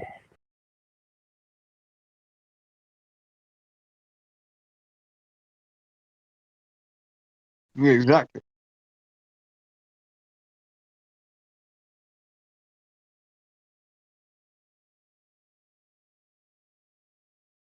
Yeah, man, I struggle with tobacco. It's my great thing, man. But Yeah, man, one of my struggles too. Say what? Where did truth go? I tell you, I only smoke organic tobacco, and I don't have any other addictions. But the tobacco is really bad, man. I have trouble with that. I'm not sure it's bad. I'm not sure it's that bad if it's clean, like pure tobacco. But it's just a terrible habit, It's really It really bad. is, dude. Like, I smoke all day. I'll be honest. Yeah, it's not a good habit, man. But man, I enjoy cigar, whether or not. I mean, I don't know. It's just Same. I don't know what to tell Cigars you. are better. They're actually better for you because there's less chemicals that they add to cigars. It's just tobacco leaf rolled up. A lot of love and care put into it also as well. You roll cigars around in your mouth that way too harsh for you to just fully inhale. So you absorb the nicotine through the mucous membrane. You absorb it through the esophagus at the same time as you also obviously inhaling partial parts of it. So actually, cigars, that being of a finer quality, all the while at the same time being something that you're not going to inhale as much. It sounds like something that's worse for you, but technically, it's not actually as bad for you as smoking if you do it in the right way and if you're smoking the correct cigars. Because like there are over like what 800 chemicals when combusted that turn into like 4 or 5 thousand in a cigarette. In normal tobacco that's been treated in that manner. So yeah, you just have to know what what you're smoking and know what you're doing, and like yeah, it's a big difference, right?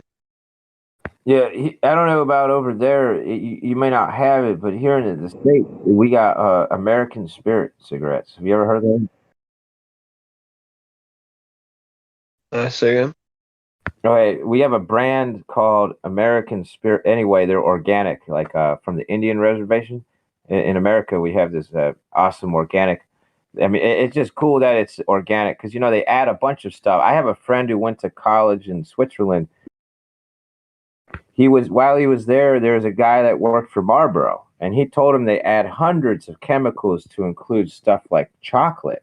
They add hundreds of stuff to get you hooked on their Marlboro. And every people got to have their brand and their flavor cigarette because they've added all these. They're addicted to the various chemicals added from the factory, and there's different all different chemicals from different companies. They're addicted to these different And so I just get tobacco. I just get regular organic tobacco, man. But I still, it's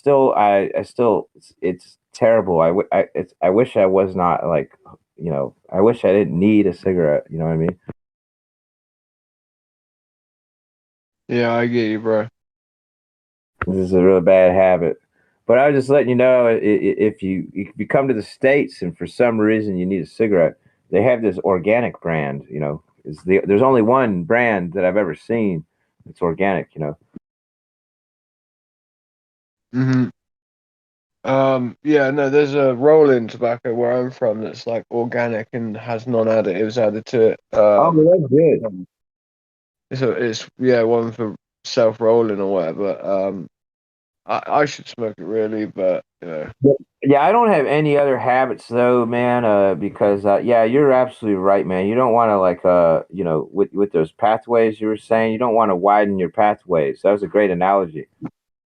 yeah, of course, brother, you don't want to be messing with your endo pleasure system. I've already messed the mine up enough. I've played a dangerous game. I Well, fucked I about believe it. all of my things. I've seen it all before. Neuropathic first destroyed. Oh. I We believe that the played human a body is dangerous highly game. regenerative if you take care of yourself, like drink a lot of water or clean, like well water and stuff. Mm-hmm. Get a lot of fresh air, man. Have you guys heard of the parasites, dude? But yeah, I literally wrote a song about that, about widening your pathways for that reason. You know, Hey, I know how germ theory is fake. I bet y'all know that already. Have you heard of the parasites, though? germ theory is definitely fake. The original Yeah, germ theory was yeah, was totally. so ridiculous that if you know what it is, the original germ theory.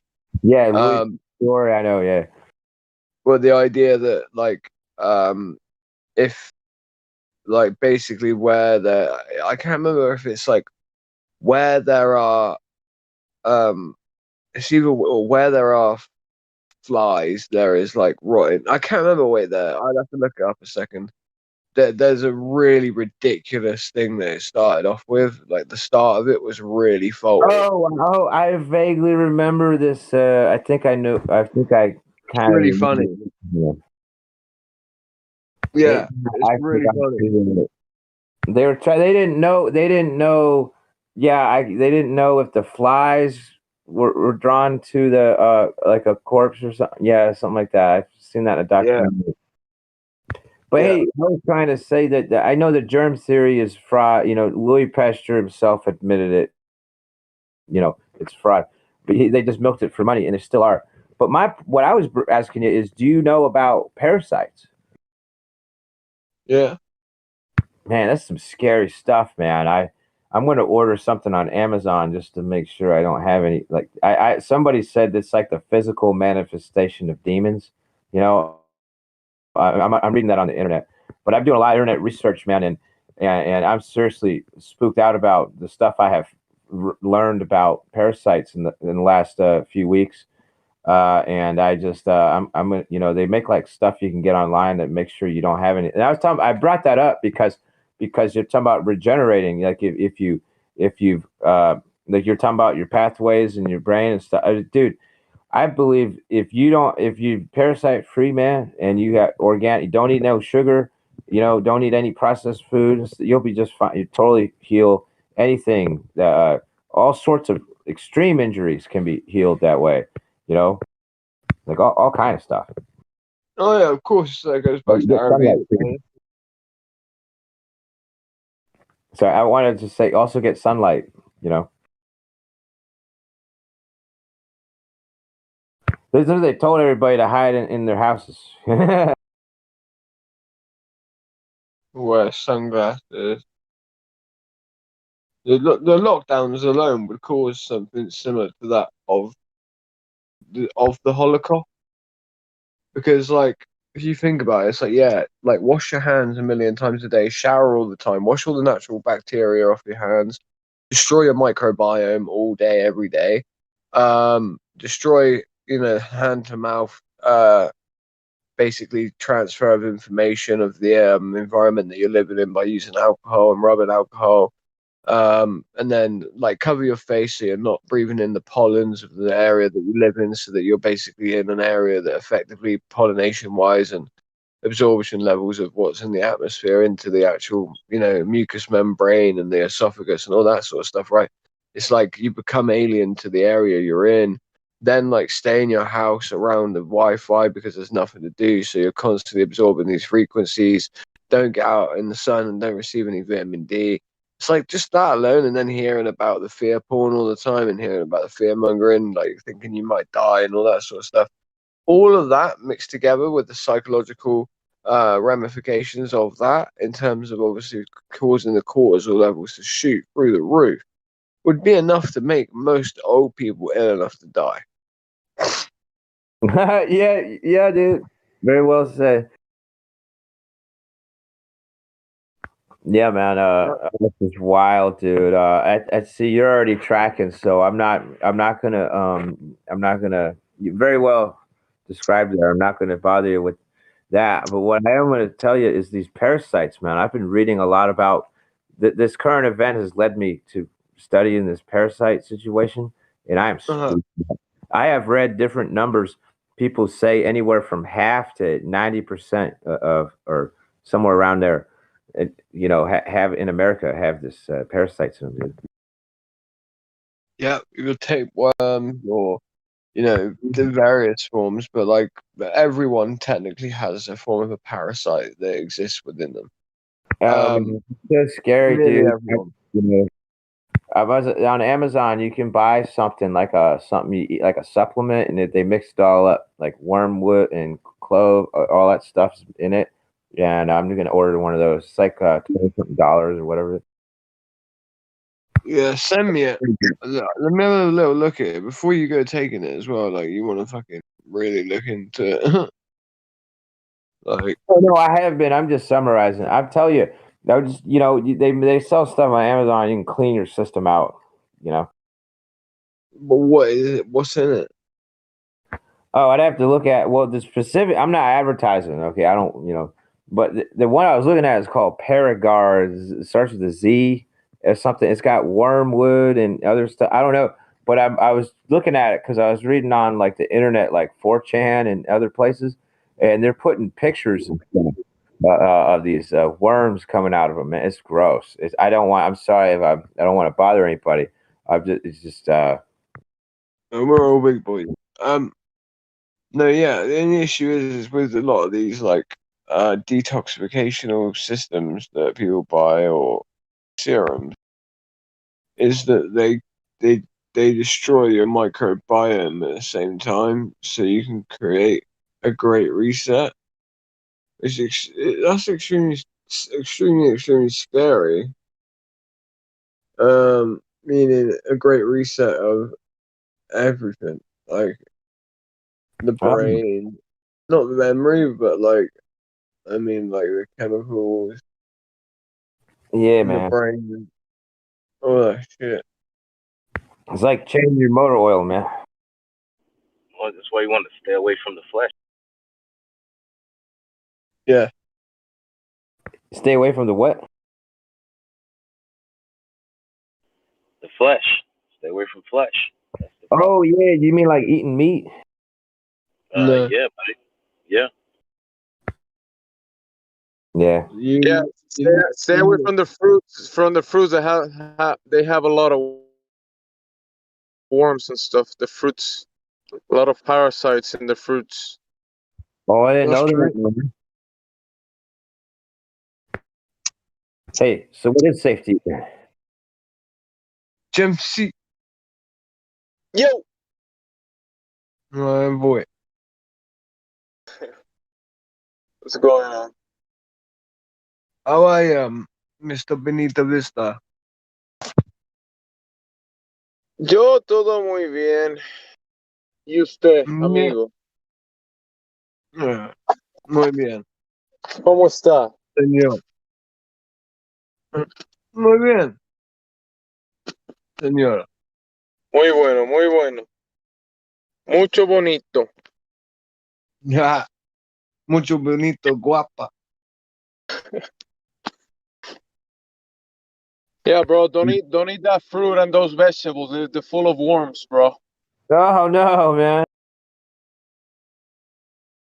Wait, okay, so some people tell me don't eat meat, and some people say don't eat fish. Yeah, I don't know. What parasites are meant to be part of your body? Don't eat anything, bro. Everything is full of worms. Just become a I breatharian. Become a Thank you, breatharian. Like you don't listen. You don't even need to drink, man. Like if you just breathe enough, right? You get enough water out of the air, bro. Trust me. Just trust me. Hey, You'll be alright. this is You'll be this alright. is not medical advice. This is No, not nutritional advice. this is just general advice. I'm a Yeah, man, I GP, think I just get all a my general energy from practitioner of nothing. This is Definitely, non-medical advice. This is called death definitely breathe advice. some fresh air.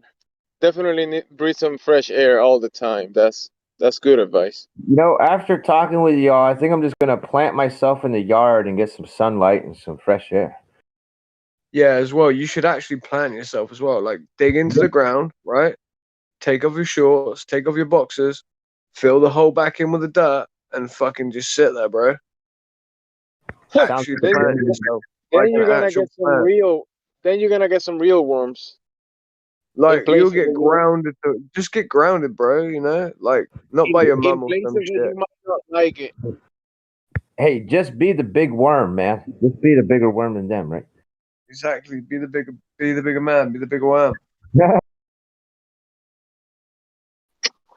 In Soviet Russia, you are the worm.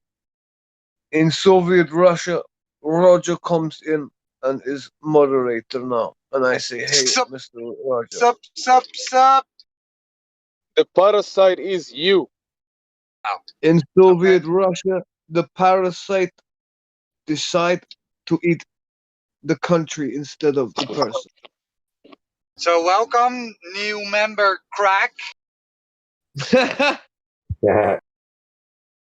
I'm on my cousin's account because of like my other device, right? Like I can't sign in on this device because I have to sign it into an email address that's on my other device that I've lent to my cousin. We switched phones, and then when I tried to switch and come in here, I can't because it's like a new device detected, and I have to do the thing on that phone, and I can't get hold of him, and it's all stupidness. So I just came in on his account and just changed my name to Crack.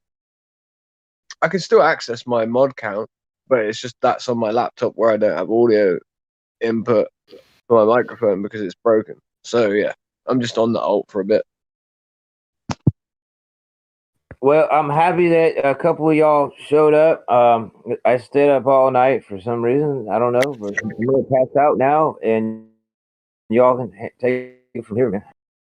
It was great talking with Yeah, y'all. you spoke Great to talking to me you, too, man. like 8 hours ago, and you're still here. Yeah, that's why I'm gonna pass out. His rent's due, isn't it, Jimsy? It's time for him to pay rent, right? Oh, I better get running. I gotta get out of here. I'm just playing, man.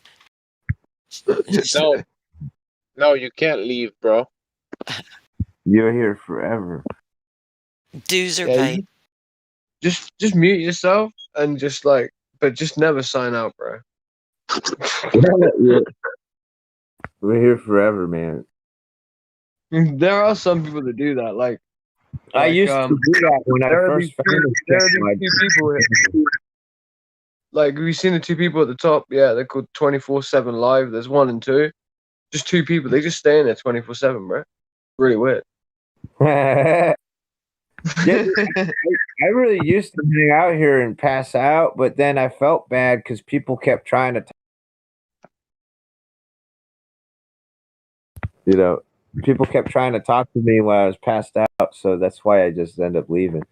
I used to do that. Like, I think the first year, I don't think I ever left. I don't think I ever left. Yeah. Like, I think Yeah, I just same. sat there for like a year.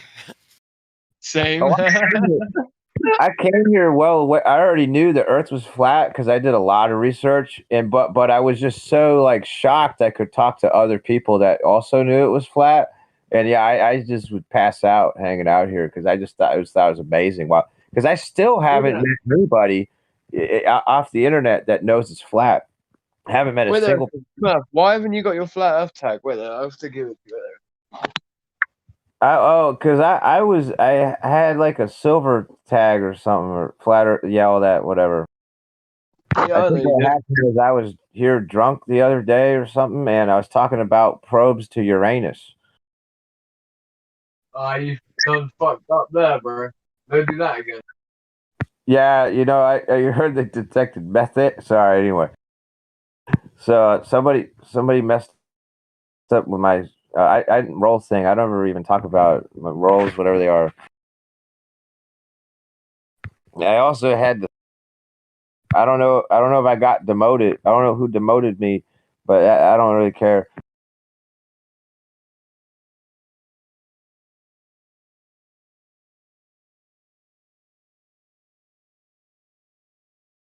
Well, I give you valued and flat Earth back for now because, like, I do remember you being here, and I do know who you are, and I know you were a silver and shit before. So. But like, for now, that's the best I can do until I find out what happened or whatever. You know. Oh yeah, I was just getting way into probing Uranus. Sorry, the other day, but I was drinking. Yeah. Well, hey, We're thanks for straightening that stuff we're out. really harsh on people that are drunk on the live stream now. But we get so you may have been like that's why you had the highly suspect thing on there probably. I think you got upset and were saying that we were all fake. Oh, I sometimes I get so drunk I forget like whole scenes like that. Don't even remember. Well, I mean, I remember that happening, but I cannot say because I'm not the one. Like, I'm not the Oh, one that I moved do your stuff elsewhere. like I that. can't. I can't say that is the reason because I don't know who did or why they did, but I remember like when it happened. Oh, I get hammered and then I get delusional, and it's all cool if people just say, "Hey, Smurf, man, you're drunk," but there's always one dude that'll just like mute you, and then I get all upset, Anyway, We've got to. If you're too drunk, we've got to mute you because you could just say any random shit, like get the channel taken down somehow. You could start talking about intercontinental ballistic dildos or something. Like anything could happen, bro. Yeah, especially when you start speaking about Smurf secrets. You can't speak about that stuff. The Smurf Society secret stuff. Brotherhood of You gotta keep it secret, bro. Hey, bro, Brotherhood of Smurf is the boss. Yeah. Every time you get drunk, you start talking about that stuff, and that's a no-no. That guy, yeah, man. We live by our code here. Hey, I'm gonna pass out, man. It was awesome catching up with y'all, and maybe I'll check on you soon, man. No. Good talking with y'all. No. Oh. Stay level, man. Stay level. Level headed. I hope to someday talk to somebody, off of the internet. That I hope that run into somebody like a neighbor or somebody somewhere that also knows it's flat. And you guys give me hope as y'all keep doing this flat Earth thing that more people will get general awareness and stuff someday. I don't know. I think someday. Likewise, man. Hopefully, I can speak to someone about this in real life. Yeah, that's what I'm saying. I've been leaving flat smacks everywhere, everywhere I go, man. But I don't know. It's just the propaganda is so powerful, man. Well, hey, y'all carry on. I'm gonna pass out. Have a good, I know you're all in different time zones. Have a good, I just say day. I hate when people do that at night, though. I hate when I go to the store and they're like, "Have a good day." I'm like, "Yeah, have a nice day or whatever it is. Later." Enjoy your evening. Hey, Later, Zach. brother. Later, Smurf, dude. Smurf, add me on Crack Willem account. One that I I waved got to you, on. buddy. Hey, good Not talking this with you. one, the I'll other one. catch up with y'all again. The other one. All right, yeah. Sweet. Cool. All right, later, buddy. Later, bro.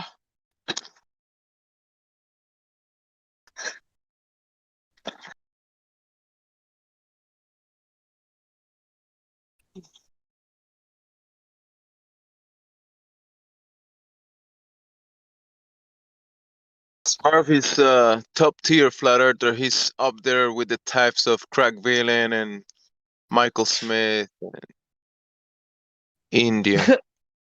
He's up there. India. Oh, I'd say he's higher up, like in terms of like he knows his shit, bro.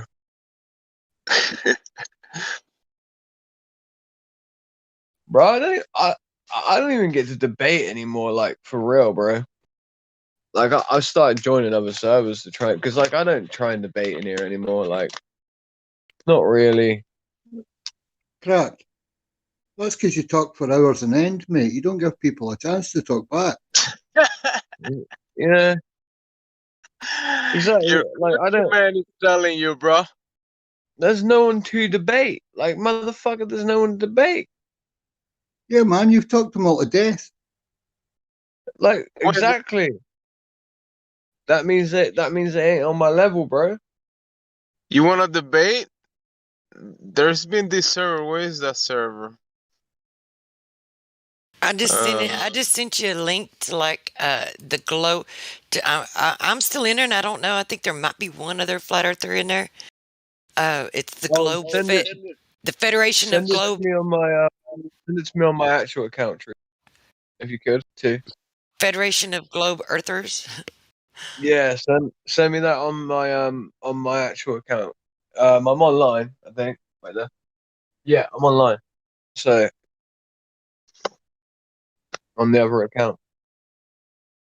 But I'm trying It's all to, on my- like, I'm gonna try to get him to come here, but I don't know yet. Where is Craig Villano? Oh yeah. I said why I'm on an old account right now.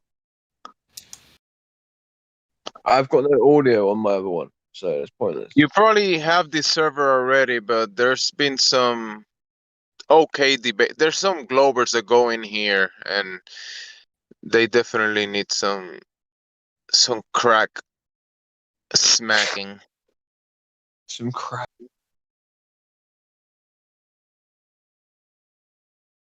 There's a lot of good flat earthers in here too, but sometimes there's some Globers that they need the weaponologists Wait there a viewpoint. sec. The flat Wait a earth. second a minute. Wait there, like Earth Awakenings. I swear. Oh no, it's because you're sending it to me on this page. Send it to me. I'm already a part of that server. Don't worry. Oh, okay, On cool. my Crackman account. Yeah. No, yeah, I went in there the other day. There's a place at the minute. I'll send it to all of you guys actually. And it's a social experiment, right? So I'll send it to you when I'm on my other account in a minute. I'll send it to you, Truth, as well. And Gem C. It's basically don't say it's a social experiment when you get in there, obviously, but the people that run the server are flat earthers. They're gonna appear to be like, just like not doing anything. Like they just don't like not involved. Like really, they're just gonna like not moderate a thing. They're not gonna do any moderation. They're not gonna do shit. Basically, it's called the Zoo, and I can't remember what was it they were saying. Yeah, it's basically it's to do with cog dis and all that sort of stuff, like cognitive dissonance and all that crap, and just like yeah, it's just a place to have at it. Hence, it's called the Zoo. Pretty funny. I've had some pretty funny interactions in there. I've had some cool interactions in there, bro. It's pretty nutty in there, man.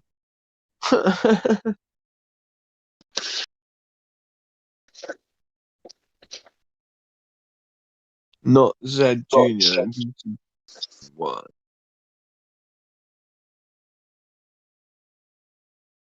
I might go take it.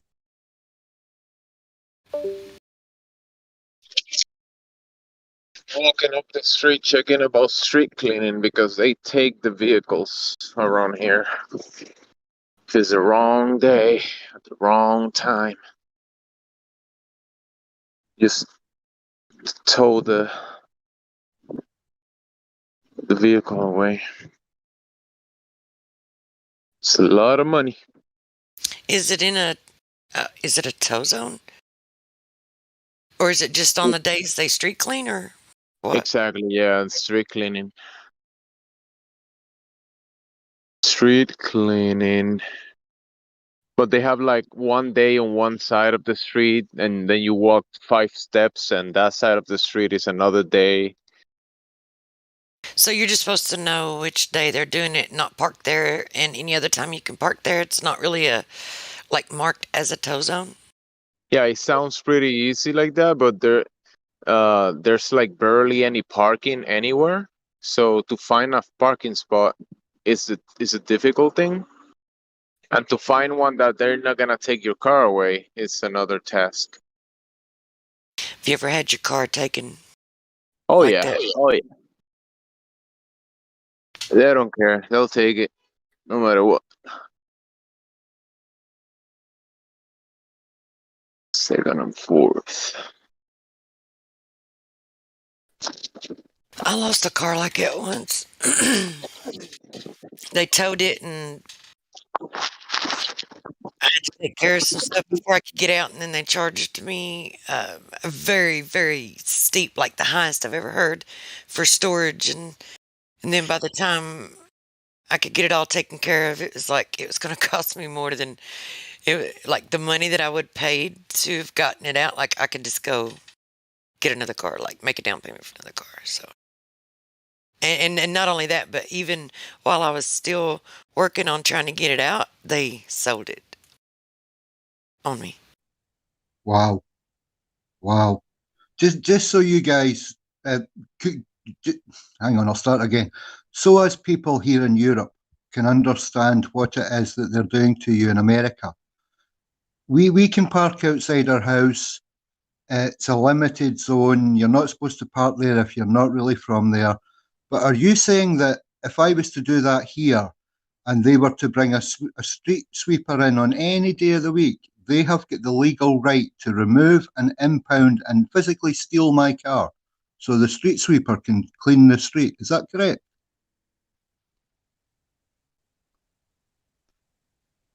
That's how I was understanding it. That's why I was asking him if it was marked as a tow zone, or Yeah. if you just had to like know which day they were going to do that and not park there. But That's robbery. That's theft. That's highway robbery. So you cannot park your car and just leave it there knowing that it's safe to go back to in the morning because they might have swept the street and impounded your car because they wanted to sweep the street. What yeah, on earth is that? yeah, I wouldn't park there anytime if that's how it was. Which may have been what he was saying too. Yeah, but it sounds like James has got a fluid parking zone thing where it's fluid across the city by any chance, and they just choose where they want it to be, and the whole place you could have your car taken at any time. That's bizarre. Yeah, I've not operated in a big city enough to know. That's why I was asking him. That's theft. That's worse than theft. Wow.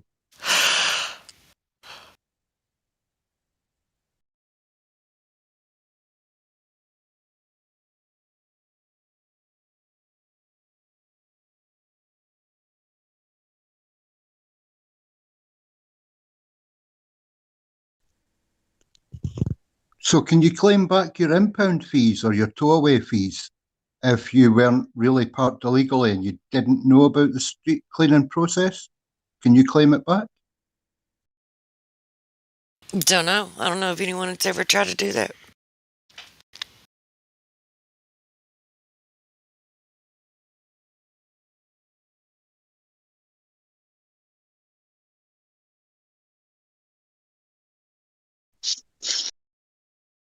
Before they pass the machine, so it's clean already.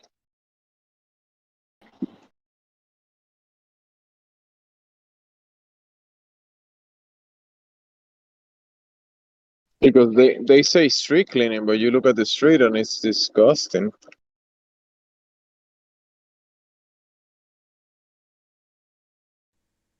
Yeah, it's just a brush and a water jet. It's one little vehicle, one little street sweeper that cleans the gutter in the alleyway. It doesn't actually clean the pavement really, other than that corner where the rain gathers and all the dirt where the cars park. Yeah.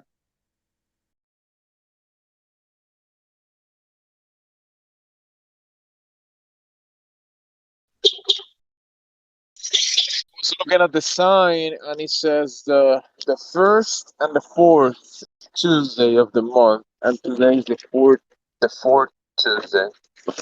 So I guess it's the consoles. Oh, okay. So they have it. I got you now. And if I cross the street, is the first and the third Tuesday, but there's no parking spots on the other side of the street, and it's raining like a lot.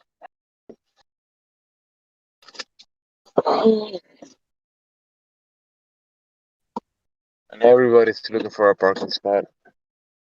Are you in New York? Or Boston. Boston? Boston. Yeah. And the Boston. Bostonian. Isn't Boston like a college town with lots of like green places and open spaces for parking? I had that impression that it was well laid out and spacious. But then there's suburbia, I suppose, so my God, what a different perception we have about how life is in America over here with the way that the media paint it. Yeah. Yeah, it's like a college town. There's a lot of colleges in here, but there's like a lot of people moving into the city, so the population here is going up because they've been like building new apartments and buildings everywhere. So I think they're not making enough parking spots. They should, instead of making so many apartment buildings, they should be making some buildings for parking.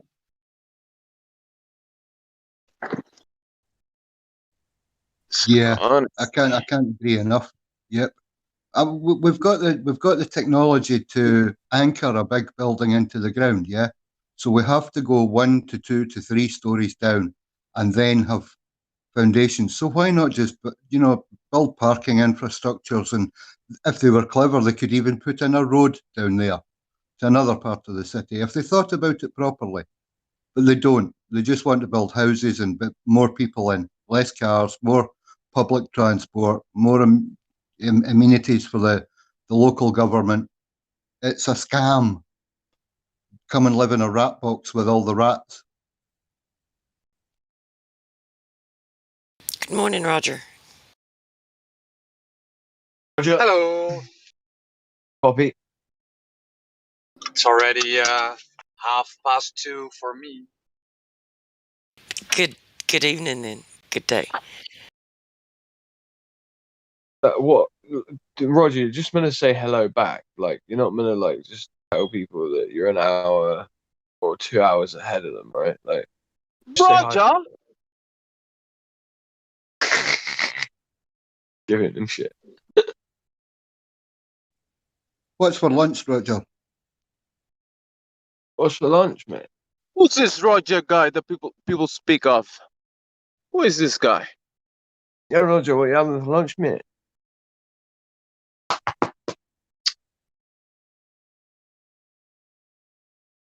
No one understands. Well,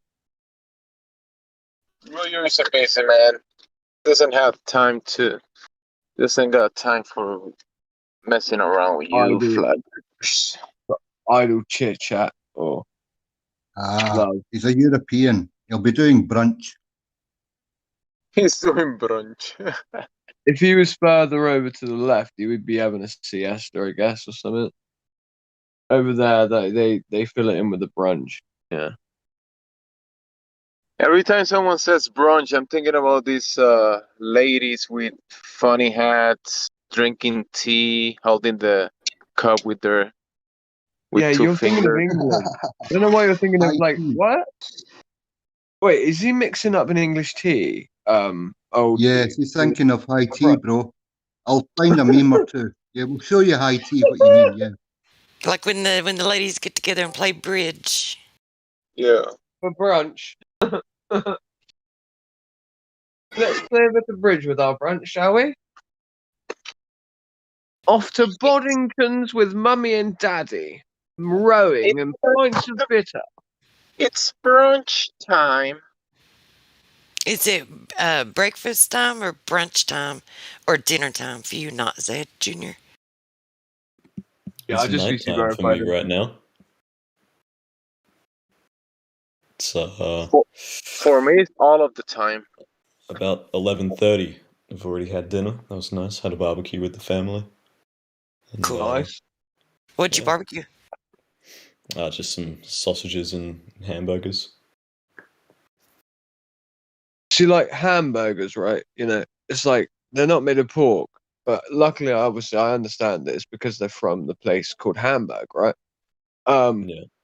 But like, Really? for a Did they long time, actually originate in Hamburg?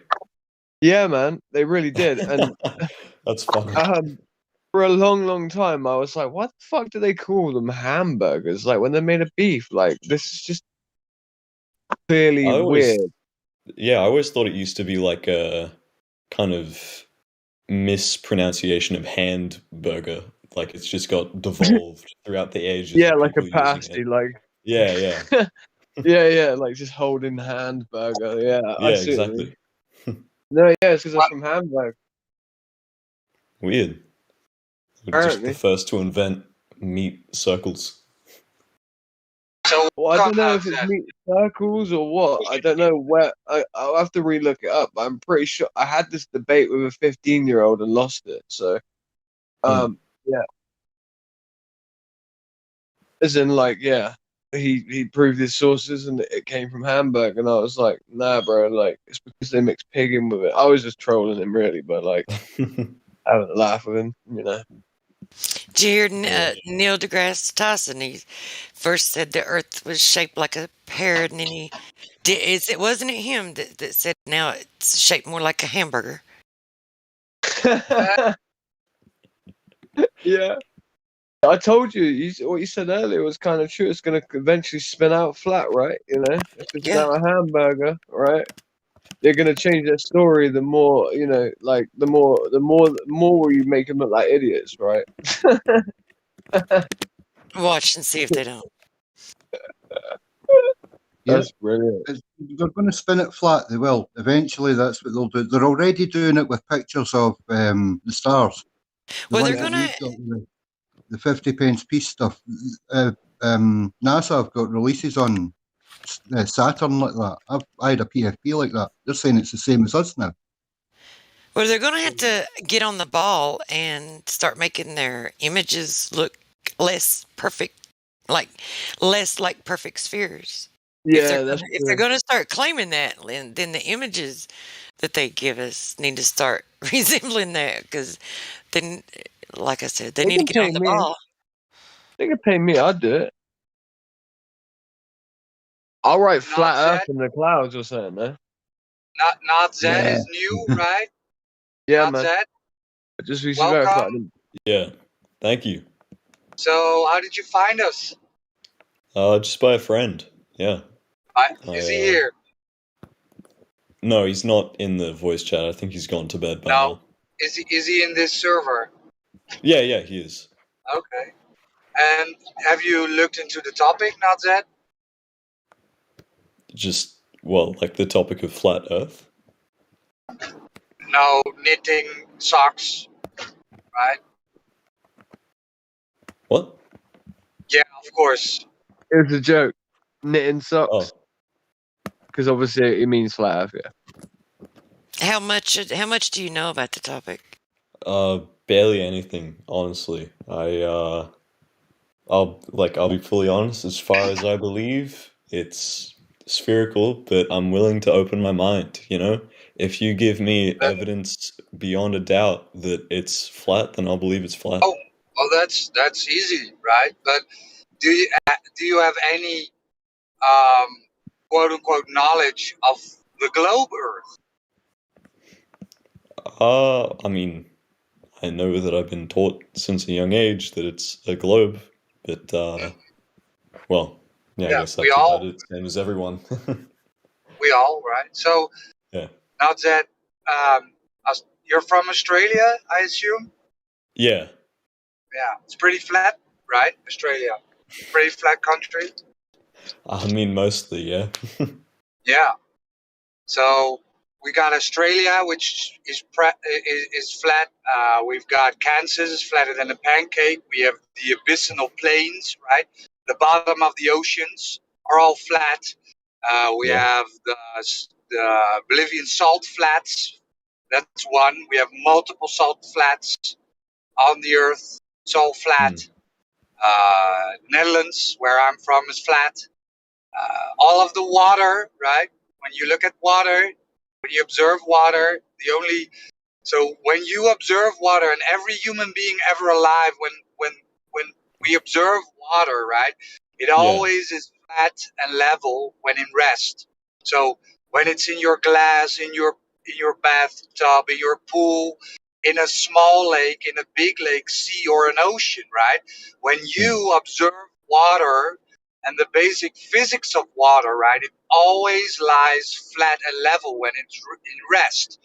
And when we go out in nature, when we measure the surface of the water, right, over large bodies of water, over lakes, for instance, seas, then it's always measuring flat.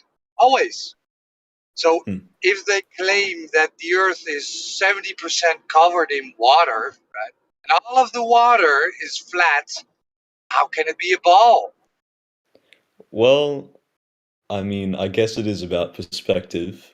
It's well, okay, so if you take a like a drop of water and you fully disregard the force pulling down on it, the shape that it naturally forms is a sphere.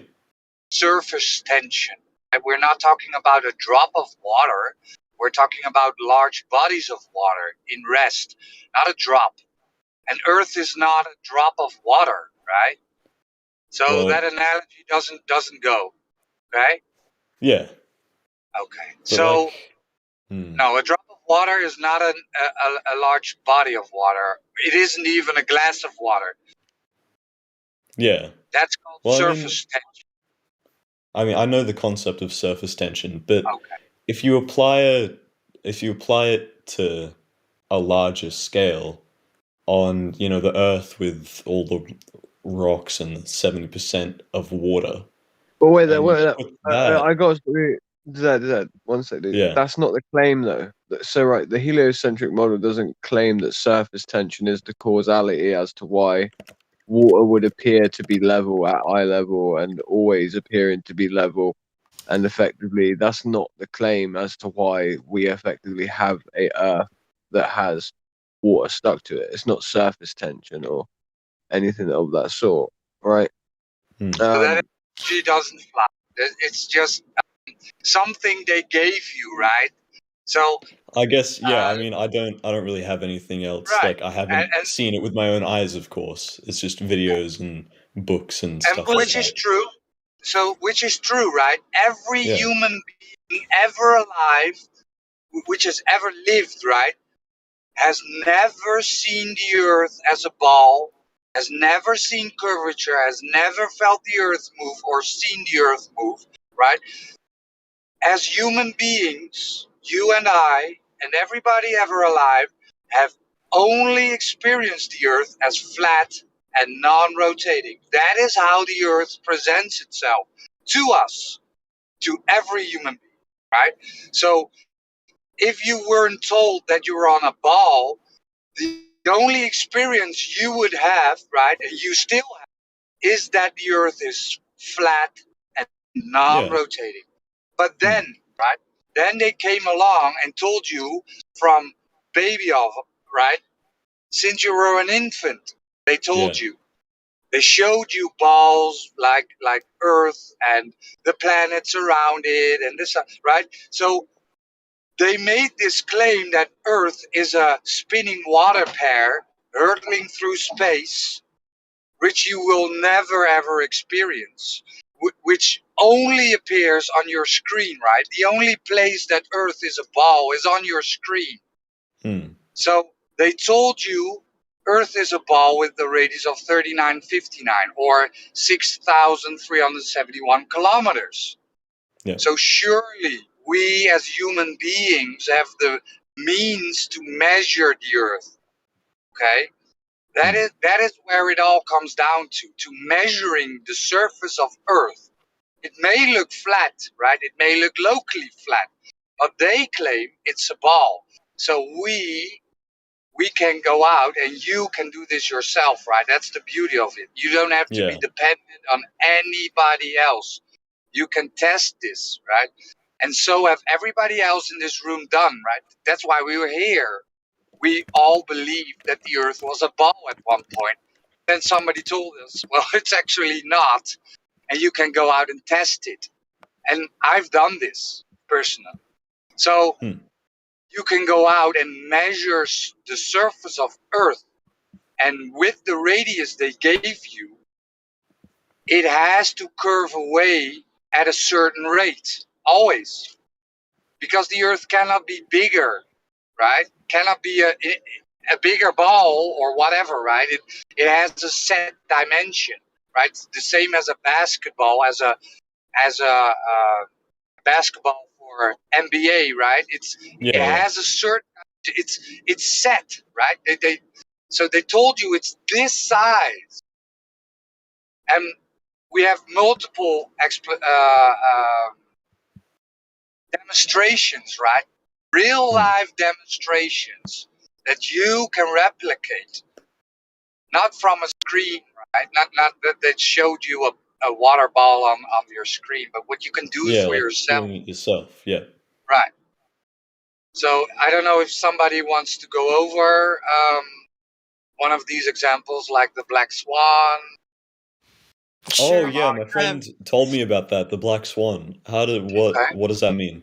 So, yeah. Well, okay. So I just want you to like also keep in mind that they try to use these tricks and everything to try to get people distracted from actually looking forward to the curvature of the Earth, right? By talking about the water droplet or saying that you just when they talk about boats going over the horizon, they won't actually talk about like where the Earth should start curving. So when Roger told you that, so that for you to determine whether or not the Earth is a globe of the dimensions, that they claim it is, you would first need to know actually what they're claiming. So they claim that it has a radius of 3,959 miles. So if you have a radius of 3,900, you can Google an Earth curve calculator, and you can see it. I'll post one for you, like the chart. So if you go by the observer height, it's based on the observer height, how far that you should be able to see the horizon extend out before, like when it starts curving away, because at the point where it should start curving away and forming this sphere that they claim it forms, then that's where you would lose your horizon. That's the extent that the horizon can be, which means when you look out, the horizon cannot be further than that, because if it is, then it's not curving away.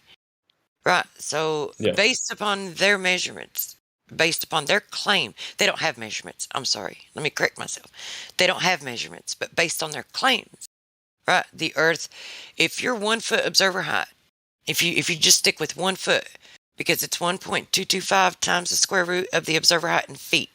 So if you just stick with a 1 foot observer height, then the furthest that you can see the horizon is 1.225 miles. If it's going to be a sphere, the size they claim it is. Right. So if you see the horizon extend beyond that point at a 1 foot observer height, then what conclusion can you come to?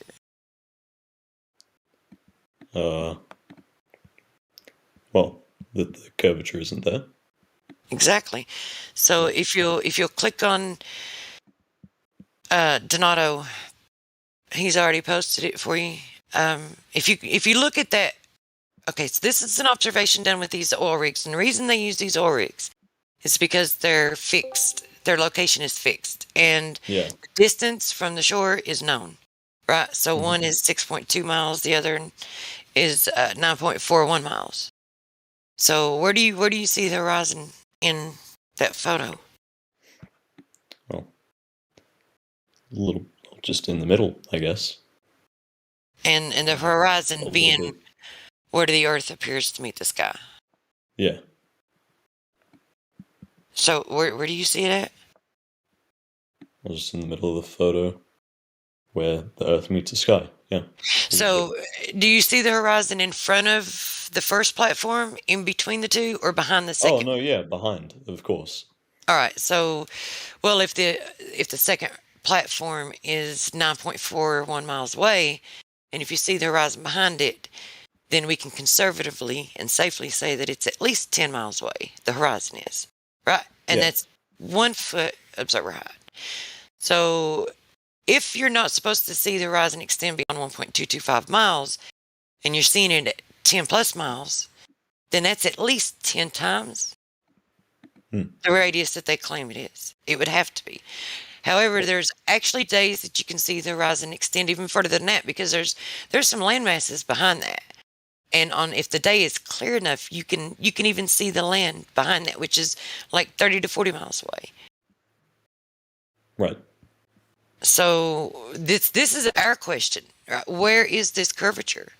Because this is an observation where you have a fixed location as a distance marker, and you can see the horizon extend beyond that. So it's not there. And then there's other instances where they do laser tests and measure the Earth, and they're hitting their target. So our question is, where is this curvature? Well, has it been like, okay, so say these, where actually are the oil rigs? Did you say like the location of the oil rigs? Yeah, where? Well, he posted videos of it. Does anyone know exactly where it's at? It's in California, right? Somewhere in California, off the coast Somewhere of in California. America. Let's just say. Yeah. Yeah. Santa Barbara. It was Santa Barbara. Santa Barbara. Okay, so if that, just like hypothetically, if those, or like if you were to find two similar oil rigs in similar positions, like off the coast of Australia, Asia, like Africa, anywhere else, would you come across the exact same things, and would that, like the location of where you can see the horizon, be in the same place? If someone were to go out and take the same kind of video, right. Well, same kind of, yeah. Here's the thing. Okay, so if there were oil rigs in another place, that's kind of like that's a hypothetical. However, there have been. I mean, I don't know anything about where oil rigs are because I haven't been there and done it. I've just seen the observations that they've made, documented, and I know according to the claims that they make about the size of the Earth. But there's other, like, you've got the salt flats, you've got the laser tests, you've got every observation ever made. There's been a lack of curvature. No curvature has been detected. Like, they've done measurements, the FE core,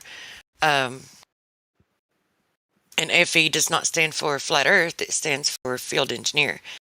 But they did that one like 7 different times, and so that's one that you can look deep into. But these are places, like, if you wanted to test it yourself, and they've repeated these, right? They've repeated these observations, and I'll grab some more. I'll grab some laser tests that they've done. But my question to you is, what conclusion can you come to if you're seeing 10 to 20 or more times further than what you should be able to see? If you're seeing the horizon extend further than where they claim the Earth should start curving away, what conclusion can you come to? Well, from the information you've given me, that the Earth is flat, but this is, 30 minutes of my life? And I haven't been out there and done the same tests either. And from my eyes, from what, my memory, I've never really seen an obvious curve. Right. No, for sure. I wouldn't Yeah. expect you to come to a final conclusion like, oh, well, the Earth is orbit. Like this, it should be enough information though to warrant further investigation of your own. It's Right. enough to make me question, Right, and so, and this is what we ask people. Like we this the only thing that we expect from people is for an honest investigation into the claims that they're making, because it gets like this is just the scratching the surface, but it's the basic fundamentals. It's the foundation of it. Right? They claim that the Earth is spherical, and but I mean it's just scratching the surface of all the claims that they're making. Like there's absolutely none of their claims that that check out. Here I'm looking for some other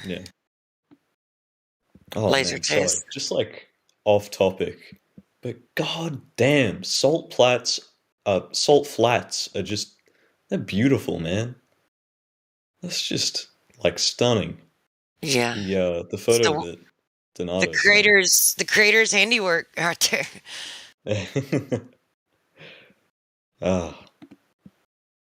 Like, look at that.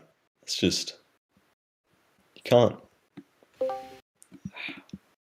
put it into words, Yeah, Anyways, sorry to get off topic. No, that's okay, no problem. I mean, it's like they are beautiful, and it's something I've not experienced that I would love to experience one day. Actually, I had never really considered going there, but since you mention it, it's like on my bucket list, on the way to do one of my other things that are on my bucket list. Yeah, that's something I would like to just stop along the way and experience, because they are beautiful. But I'm posting some more laser. Oh yeah, that peer-to-peer one looks good.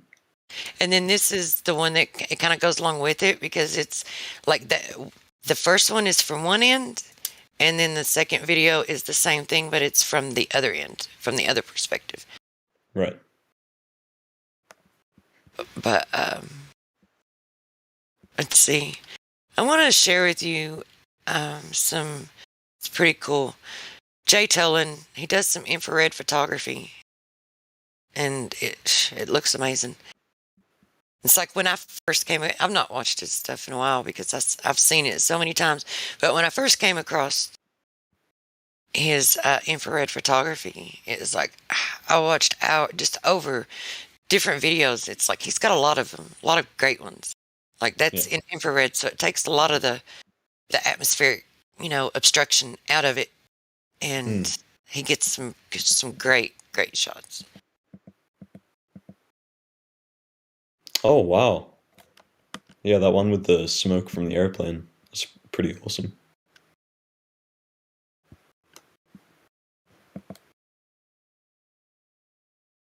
So, go ahead, Roger. Yeah, 1 second. So, we all were like baffled, right? Because when somebody told me the Earth is flat, I was like, man, you're batshit crazy, man.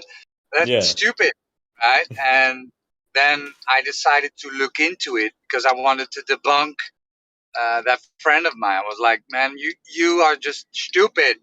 So I wanted to debunk him. And then I looked into it, right? And I couldn't.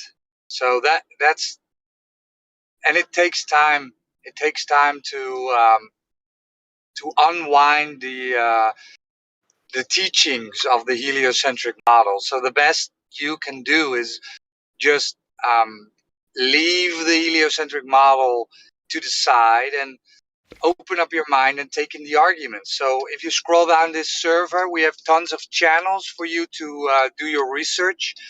So YouTube and Google are actively censoring, right? They are actively putting searches at like page 40. They even told this in on a congressional meeting where the U.S. asked YouTube, well, what are you going to do about this flat Earth stuff? Yeah, we're going to add banners, and we're gonna adjust the algorithms. So they are actively censoring it and putting the anti-flat Earth videos and quote unquote debunking flat Earth videos on top, right? Yeah. Why would you? Why, right? Why, if it's such a stupid, dumb theory, then why would you even have to do stuff like that's? But anyway, we try and collect every important video and post it in this YouTube, in this Discord. A good place to start is the FE introduction videos or the FE beginner's guide, Yep. just to take in the arguments, right? Well, I mean, it's already been a lot, you know? I've learnt I so know, I much know. since I've just joined the server. Yeah. That's what's usually people come here and we offer them maybe that's our problem, but a little bit too much of information that people are like dizzy and so it's maybe a good thing just to let it sink and come back and take in pieces, not the whole red pill, right? Yeah. 'Cause, it needs a lot of unwinding. You have a lot of unwinding to do. So, take it piece by piece, right? First curvature, then rotation, then gas pressure without a container, stars, the sun, the moon. So you've been, you've got from school, right? You need to unwind it all and leave it at the side and look at it with a fresh new eyes, right? So Yeah. Clean slate. don't try and take it all in at the first day, man. You get dizzy. But that's just my my tip. Anyway, Well, thank you for all the help, all the information, and I really appreciate the welcoming arms, you know? Sure, and when you have any I'll- questions, come back, right? Come back if you have any questions. 24/7. Yeah, like I said, and it is just scratching the surface, even though it is the foundation of it, because it's like everything is based upon whether or not it's curving. So if you first establish whether or not it's curving, then it's easier to look into everything else because you don't have that question in the back of your mind, like, okay, if it's not, you'll know whether it is or not. You can actually say to yourself, well, since it's not curving, then, I can honestly look at this and consider, like, okay, so, but that's why, I don't want to, like Roger said, it's good to just kind of like let that sit for a while until you come to that conclusion and then look. However, I would like to know, though, if you have any specific questions that may be weighing on your mind, like immediately. I saw, it must have been a year ago, and it just, for whatever reason, it stuck in my mind. A diagram of, it was like an infinite ice sheet, and in the middle of it is a recessed circular plane of Earth, and then around it are the other various planets. What's your input on that, and if you might have seen it as well? Well, okay, so what, like a depiction of what it would look Yeah, like? like a Yeah, drawing of it. okay, so, and when you say around it, the other planet, you mean like circling over across the face of it? It's I'd have to hold on. I can probably just draw it real quick. Well, okay, so about the ring of ice around it. Since we're not allowed to go past the 60th parallel, none of us can actually. Sorry. What? None of us can actually verify. Yeah. Yeah. I don't know about that. Like, see, there's different conceptions of what could be going on. However, it's like of all the information, since we can't verify exactly what's going on there, all we can do is gather all the information that we have. We've seen pictures and videos of these ice walls that they claim is Antarctica, and then we have stories of what, like, of journeys that has been taken, and Admiral Richard Byrd here, I'll find the interview that he gave and everything. So if we compile all the information and go just off of what information we have, everything is indicative of having a wall, like a ring of ice around it, and it being just that. But as far as to be able to say definitively what it's like, around, so if you think of it like, just like that right there. So the north would be in the middle. Here, I'll post this. This is a better, like, to just describe what I'm talking about. So you have north in the middle, and like how they depict it to be a globe, and then south to be on the bottom. That's not like south would be just opposite of north. So it would be the outer perimeters, right? That would be southward. So if you're pointing any direction other than north, and you just travel and go straight, you're going to hit south. You're going to hit if there is truly an ice wall around it. But see, all the information that we have to go on is indicative of having an ice wall around it. But honestly, I mean, you don't have to have that. Like, so what do you need to have? What do you need in order to have like water to hold water in? You just need a beach, right? That's all you need is a beach, really. So, but I'm going to find this interview with Admiral Richard Byrd. I'm not going to make any claims exactly that it's an ice ring all the way around, because no one knows. We don't know. We can't go there. Yeah, but all of the information that we have definitely points to that being the case. Yeah, and that is what you will find with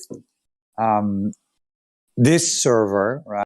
I can't talk about any other server, but this server. So we try to not be speculative, right? So what is it that you can prove and validate and repeat, and what is repeatable, verifiable, right? What can be tested? What can be proven by experimentation? So when you talk about an ice wall or an ice ring, sure, we have the pictures, right, of people being there, but truth just said, well, it's we can't make a definitive claim, right? And that is what the heliocentric model often does. It makes claims without any verifiable, repeatable experiments behind it. So they will just claim. Yes. One sec. So sorry. Oh, yeah. Go ahead. Sorry. Go ahead. Oh yeah, but like it like cites its own word as its source. Yeah, that would be circular reasoning, I guess. But so an example would be dark matter, right? They invented dark matter because the formula didn't hold. So they claim there's 96% of the whole known universe, right, would be dark matter, but nobody has ever seen it, touched it, experimented with it. But they needed it, or else the formulas don't work, right? That is what you get with globe Earth. A lot of claims without actual proof behind it. So I wanted to clear that up. They claim when you see boats disappearing, like they'll take. So here's a couple things about perspective. This is the interesting thing about the globe claims, right? The size that they claim it is, and how far you can see, and where, like the limitations of your vision, like the convergence point within your vision, right? At that convergence point where things begin to disappear, or even if it's like a boat out in the water, if it starts disappearing from the bottom up, it's like due to angular resolution, because the angle is less, because if you're on the ground, now if you get higher up, then you're going to increase that angle, so you'll see it for much longer before it starts disappearing from the bottom up, right? But this is the interesting thing about it. Like, they'll take perspective and the point at which things start disappearing. And that is exactly the same point at which they claim the curvature begins. So it seems to me like they just pretty much hijacked perspective and said it was curvature of the Earth. Because before, people didn't have devices to be able to extend their vision, extend their field of view. So when you saw that happening, you're like, well, it's doing that, so it must be, right? But now we can see further. And when they disappear, when ships seem to disappear like over their so-called curvature, because they look like they're, disappearing from the bottom up, you can take something and zoom in on them and bring them back in. Like, they'll totally disappear. You won't see them anymore. And according to them, they're going over the curvature. But you can take something with zoom capability, and you can zoom in on it, and you can bring it completely back into view, which means it could not possibly be going over a curvature, because you can't. Zoom will not allow you to see through Earth. Well, yeah. Right. So it's funny how they that's the interesting thing. They want to take these optical, just trickery. It's just trickery. It's parlor tricks. So they want to hijack perspective, and they call it curvature. And just like the thing because I know I've heard them say that, just like the thing that you were talking about with the drop of water. So that's not a drop. See, that's not water left at rest. It's still trying to seek its equilibrium, right? And then there's still air pressure around all sides of it, acting upon it. So if you leave it alone until it finds its rest, it's going to find somewhere, right? And it's going to level out. That's how water behaves, is it levels out. But they want to do these parlor tricks and saying, look, this drop of water formed a sphere. Well, that's just surface tension. But that's what they do. They do parlor tricks because they have. And also, I guess you can't really see it be leveled out, because the only time it will level out is in, that perfect simulation environment where, well, it's the old saying, if you're like a cow milk farmer and you ask a physician to find the perfect way to milk a cow, then he'll say, well, let's say the cow is spherical and in a perfect vacuum. It's not going to happen. It's all just simulated hypotheses and tests. Right. So water always finds its level. It's always seeks its level, and it is level always when it's left undisturbed. Right. And when it's left undisturbed. So if when they do that, so Mike, it's like, people should ask themselves, why are they pulling all these tricks and showing all this fakery? And like when you look into a lot of the NASA stuff, their fakery is so obvious.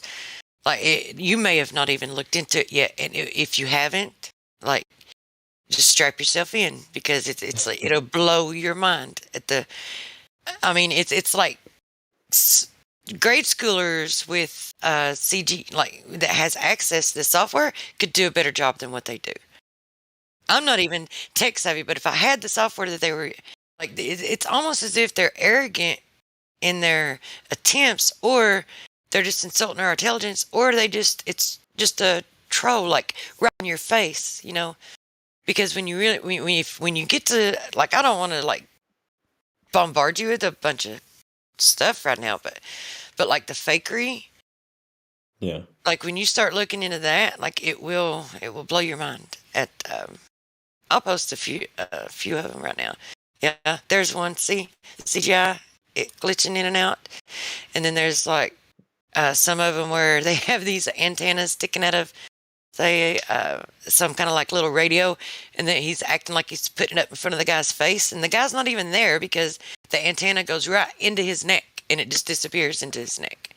So it's why are they doing all this fakery? Which one is that? The one here. And then they've got some of them where the guy's head is just it just disappears. Check that one out.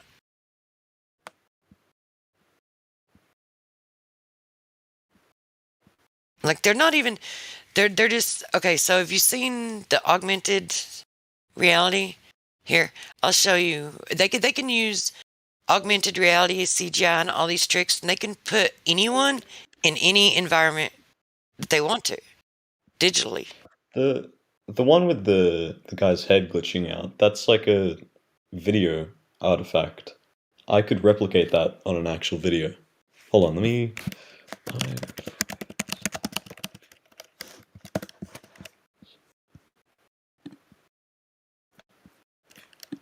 And then see her hand going through that lemon there?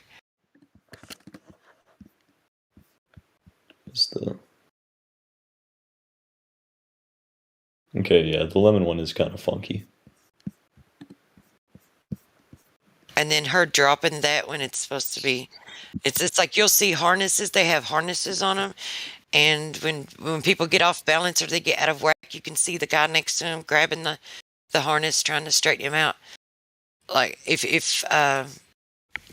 let's see, there's actually a room down below. There's so much stuff down there. Yeah, I just posted. So it's when was it? 3 minutes over the hour, where you see the girl with the short hair, the ISA with the ISA flag behind it, right? You see that with the doll? Oh, that one. That was actually in it's all in their videos, but this is what they used, right? When you look at the original video, you hear a magical song, right? And then that thing appears, right? Why would you need CGI in space? What song was that, Roger? Something like that. They have an effect over it, but it's. Oh, is that the one where like the little plushie appears? Yeah. I mean, was that video meant to be like a kids video? Yeah, or something? yeah, I know. So it's okay to trick children, right? It's okay to do that, but they will never use CGI on the adult version, right? Never. And he's being facetious. Yeah. Okay, so I don't know if you've seen it or not, but now this one's a long one, so just sometime when you have time, or if you care to. Like, I don't even know how interested you are in seeing the fakery or seeing how they do this stuff, but I really like this one. I post it a lot. I don't really see a lot of people post it, so I might be that. Joseph Lynch one. Well, that's one, but this one right here that I'm posting, the American Moon. Oh, now, wow, 3 hours. Yeah, that's what I'm saying. So, I mean, but it's packed, really. It's a lot of information in it. Yeah, the American Moon is a real gem. It's made by a globe earther, so it's not even from flat earthers. It is the main. It's not mainstream, but it is people picking apart the moon landings, right? And it's very thorough. I mean, it's a bit of a dry documentary, but I loved it. It picks it apart really good. And even the so-called debunks, right? So you have moon landing proponents, and they will try to debunk the debunks, right? And then he picks those apart too. But it's a real good one. It's a good start, right? I started with the moonlight. I already I already saw this one before I went into flat Earth, and I was like, okay, so we didn't go to the moon apparently, and then the ball went on rolling. But yeah, what's so great about that one is, like, in that 3-hour long video, they actually show and like a clip that was edited out of the version that they released to the public, and this clip was added into this one, where it was supposed to have been their moon mission, right? The moon landing, and they were supposed to have been turning around and looking at the Earth and showing you what the Earth looked like.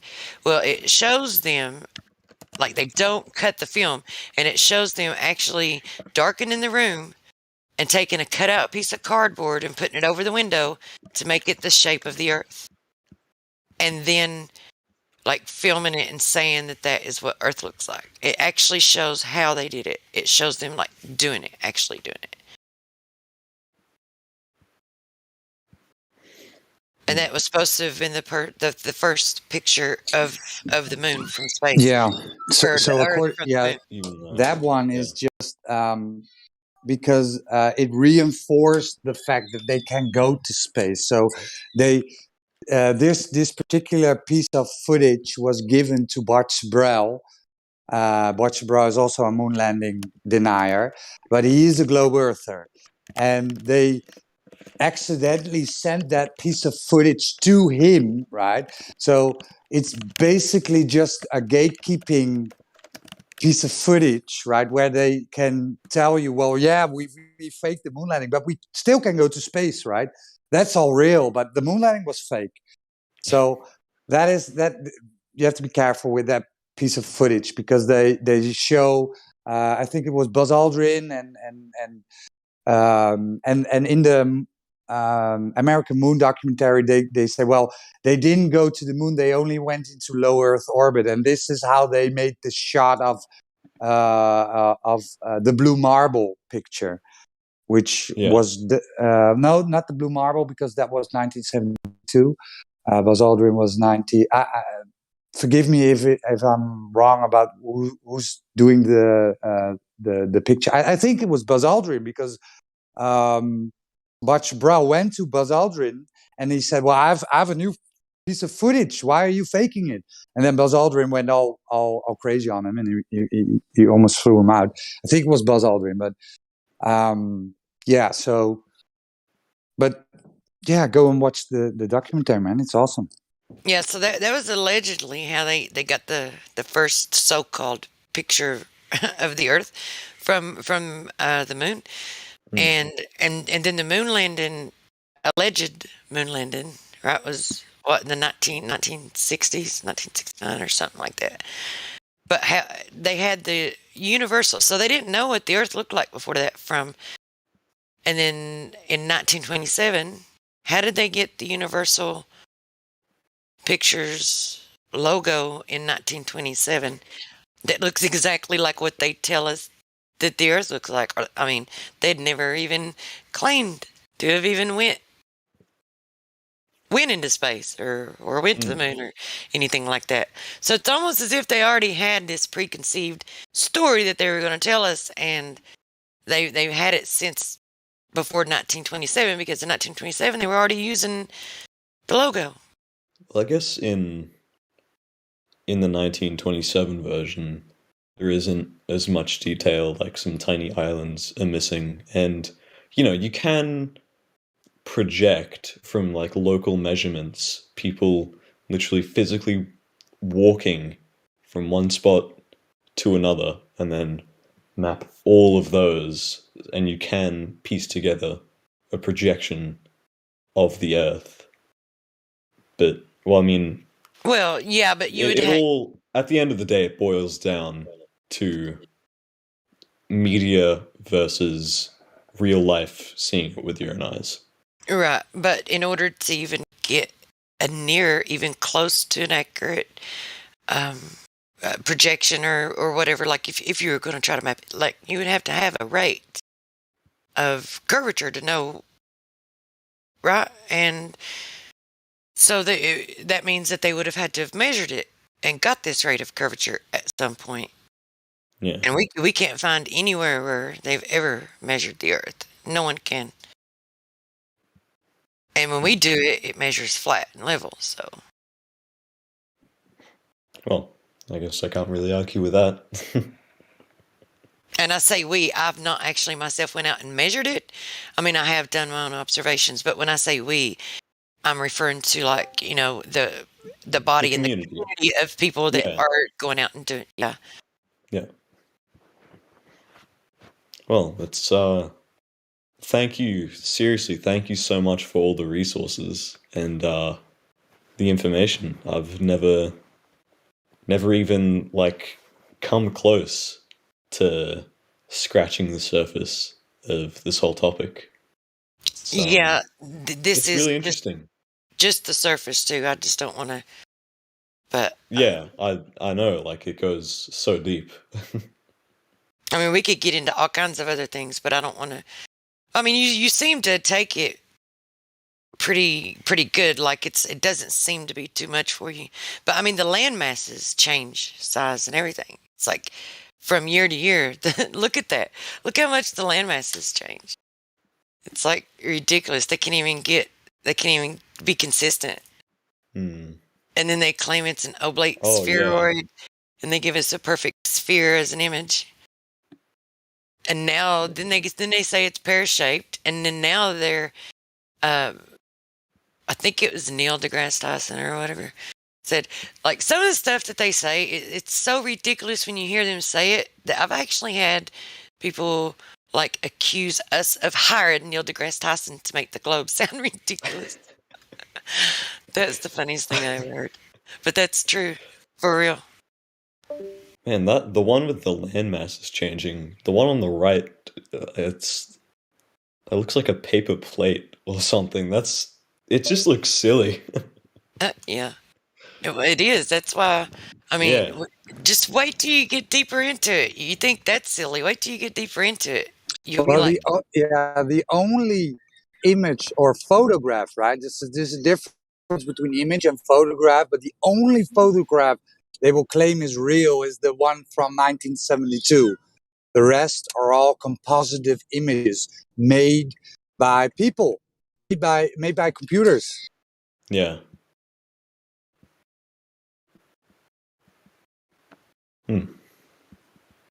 Well, it's a lot to think about. I thank you for opening my horizons. Well, come back, man. You let your feet. This is the best place to learn about globe Earth and flat Earth, right? We've Yeah. all been a glober at one point. So yeah, at least you learn something, even if you're not. I don't want to say convinced because we're not here to convince anybody, right? We're just showing you the tools so you can do this yourself. Yeah. So I don't want to say convinced, but even if you leave later on and think, well, it was fun, but I'm not going to look back. You learn something, right? That's something. And, at the end of the day, it's, maybe things will progress to a point where a civilian can catch a spaceship way up there and see it for themselves. But, well, I guess none of us will really know if that ever happens within our lifetimes. But, it's nice to think about things from a wider perspective and really take in all of the points of view. God damn, you really cannot avoid making puns. Um,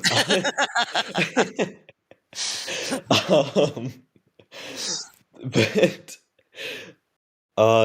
like life's life, and if it's a ball or if it's flat, I think you should take both arguments in, because you won't ever get to know the other side of it if you just stay your whole life blindly believing one side, whether it be flat or ball, because it goes both ways. But yeah, yeah. sorry. No, I was just gonna agree with you. You're absolutely right. And just like the majority of us, when we first got into it, from what I've heard from everyone sharing their, sharing their testimony of their journey, coming to the knowledge of flat Earth, or coming to the knowledge of Earth, not a globe, Earth's not a sphere, level stationary Earth, is that everyone, and myself included, thought it was ridiculous and hilarious and funny, and it's, no way it could be true. So went out looking, trying to establish that it was, in fact, a globe. Yeah. And that's kind of how the majority of us came to the knowledge of it. I just posted like a lot of NASA.gov. Yeah, I saw archive. that. That's a big wall of text.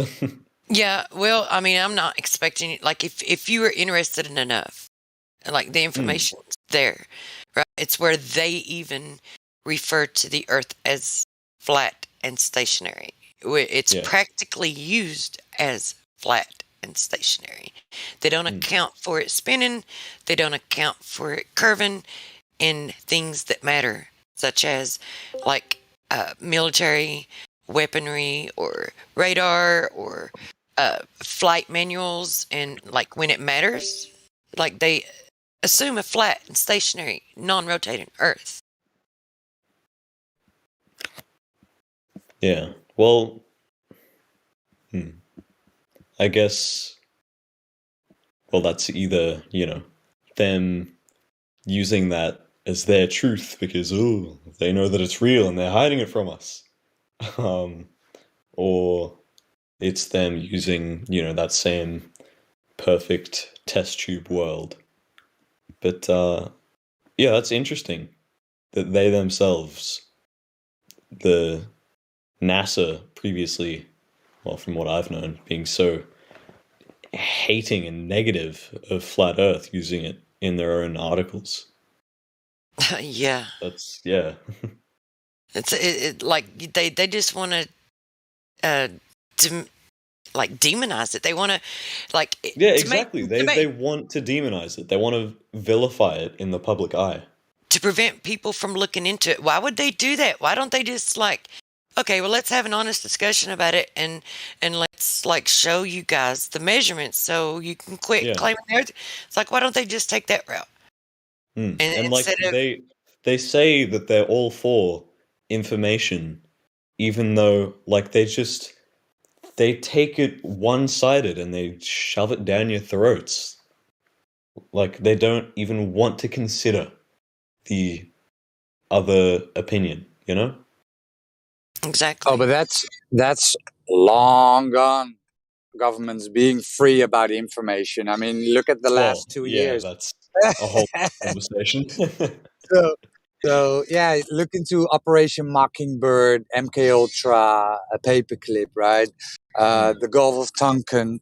Those are all stuff that has been declassified, where they admittedly tell you, well, yeah, we lied about that, but we needed to lie because we needed to start a war, or we needed to we needed to do some research on people, right, with MK Ultra, or we needed to have some very important CIA people in the media, like Operation Mockingbird, or we needed those Nazi scientists to found NASA with Operation Paperclip. Right, when the Second World War ended, the U.S. and Russia, they divided the Nazi scientists and put them into high places in their science departments. Like Werner von Braun was one of the top NASA scientists. He was one of the founders of NASA, which is which is remarkable, right? And don't forget Operation Fishbowl. That's like, I mean, what a name, right? Okay, so yeah, Operation Fishbowl. It's an actual government name of a government operation. They've got Operation Fishbowl, Operation High Jump, Operation Geronimo. So, and it ties back into like the Admiral Byrd interview. Like, I don't know what the deal was with that interview, because I think they tried to say after that, when they I don't know if they just like didn't catch it in time or wasn't so sure about how they were going to do it or what, but he gave that interview, and then after that they tried to label him as crazy. I was just going back on their own word. And he's an admiral in like led the mission. So yeah, he was one of the last true explorers in that time, right? He was like a pop star in that era.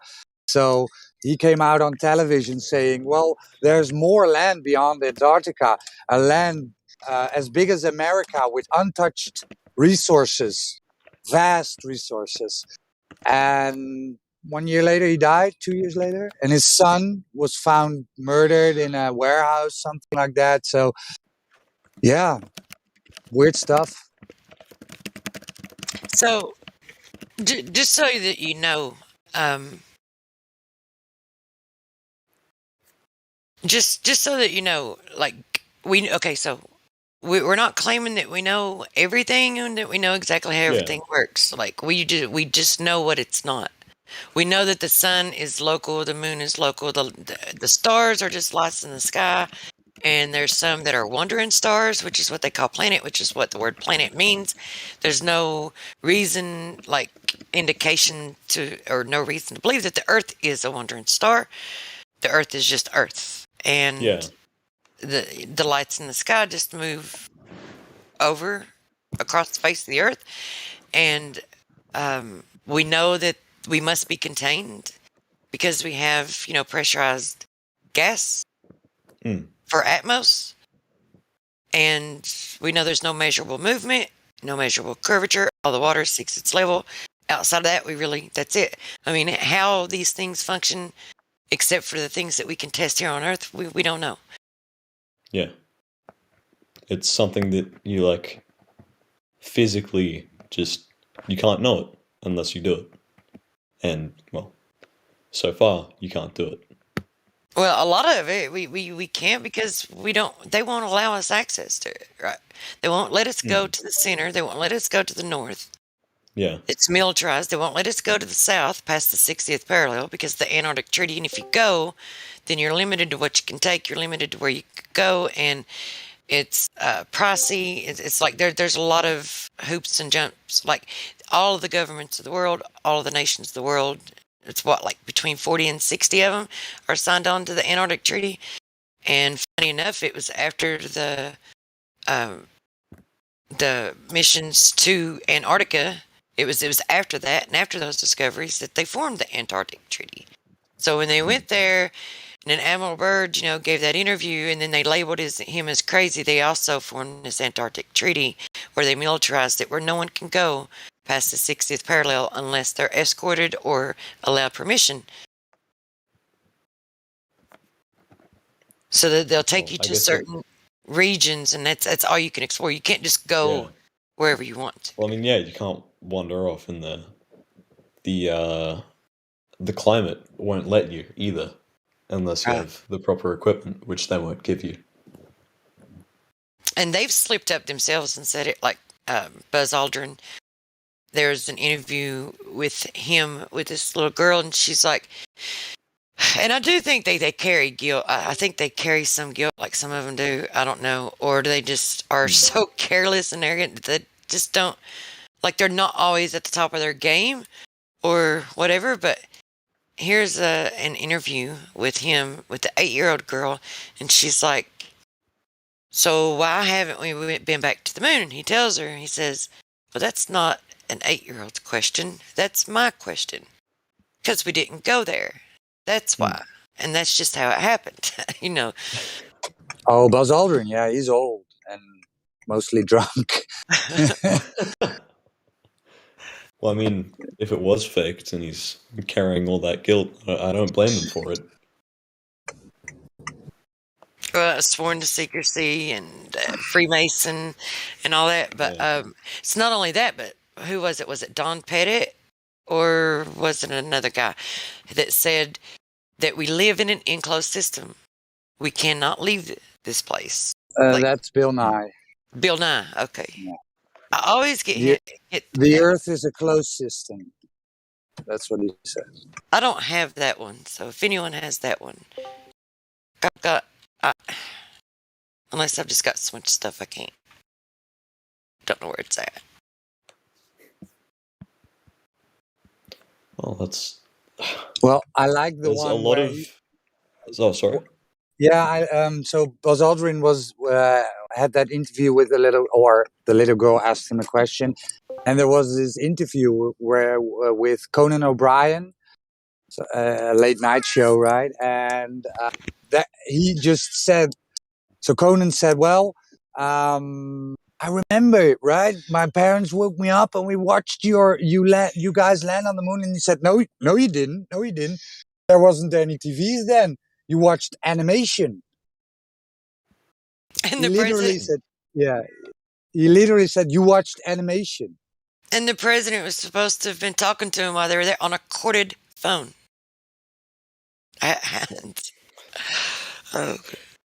Oh. Yeah, it's crazy. Nice. I mean, but I mean, they present it to us. They're the they are the authorities of the information, right? They present it to the people. The people, as far as they're aware, they don't have any reason to question it. And they're like, oh, well, great achievement. And they just go on with their life. Don't question it. Well, I'm not going to say that because when it comes to the moon landing, even a lot of people then didn't believe it. And even people who still think it's a globe never bought onto the moon landing. But they still believe that we're going to Mars. Unbelievable thing.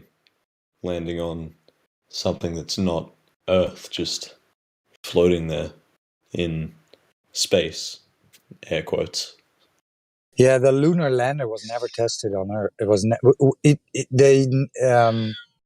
they never really tested it, right? So it was a one-shot go, right? It worked the first time. It's crazy stuff. I think who was it? Neil Armstrong almost crashed when they tried to test the lunar lander on Earth.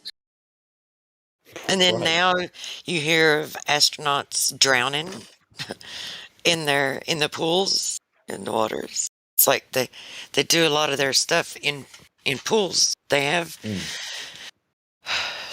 pools that they film stuff in, and in these so-called pictures, these images they claim is Mars with the rover on Mars. It's like you can do a side by side. See, I think I might actually have that one. I'll look for it and see if I can find it. But you can do a side by side from a place in Devon Island, right next to. Oh yeah, I think I might have seen this before. Devon Island is familiar. Yeah, and then all he did is just use a filter and say, "There's Mars." Not only that, and something else about the lander. They couldn't test the engine stick before. I mean, it was like a one-use thing. Yeah, like so, it was a isn't shot that in the crazy? dark. So they're gonna set everything up, but the engine couldn't be tested because of corrosion or whatever. It had to be tested when you're gonna land. Yeah. That's kind of like a weird thing, man, to do, especially when, let's say, something screws up there. It's so, Like it's so important. Everything's riding on it. You wouldn't want to leave anything untested.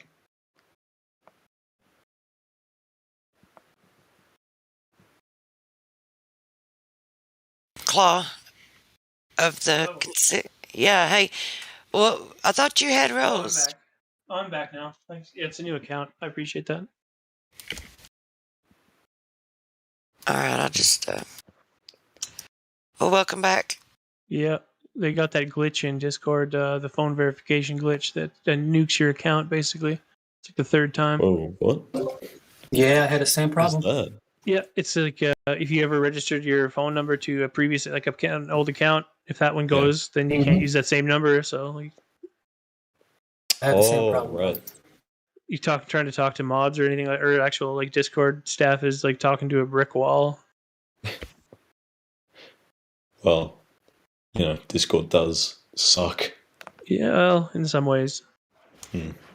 I mean, it's a good product, but the people behind it tend to be not so good. I wish Ripcord. There's like this one called Ripcord that's really pretty crazy. You can output in stereo, but it's not even web based. It doesn't use Java, but it doesn't have a VC or anything like that. So it kind of sucks.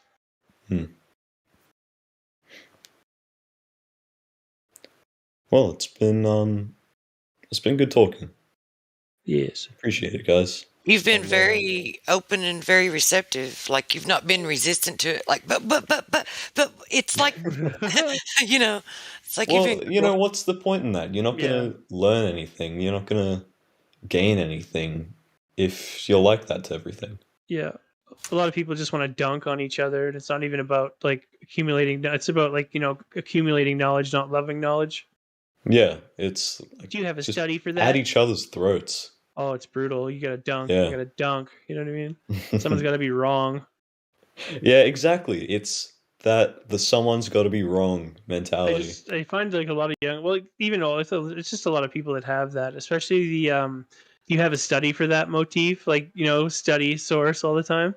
Yeah, it's crazy. So I'm excited. I'm excited to hear like how conversations go later on after you've had a chance to look over a lot of it and then actually go and see for yourself. And Yeah, well, I mean, it's getting late. It's almost 1 a.m. Where are you? So Australia. Okay. Yeah. you don't sound Australian. Yeah, subtle accent. Oh, he does. He does. I do. Get a few beers into him, and off he goes. Well, you gotta go put the shrimps on the barbie. I can't even pretend to be oh Australian. man, no. I don't know. Mate, I'm give us your horrible. lighter. Give us your lighter, mate. Come on. Oh mate, can I get a dairy Mate, from you, bro? What are you talking about? What are you talking about? Well, Yeah, I gave you the seem sincero. Not that. Oh, thanks. Because you seem sincere. Well, I hope so. Well, yeah, I'll go through everything and I'll sit on it, and I'll probably be back tomorrow night.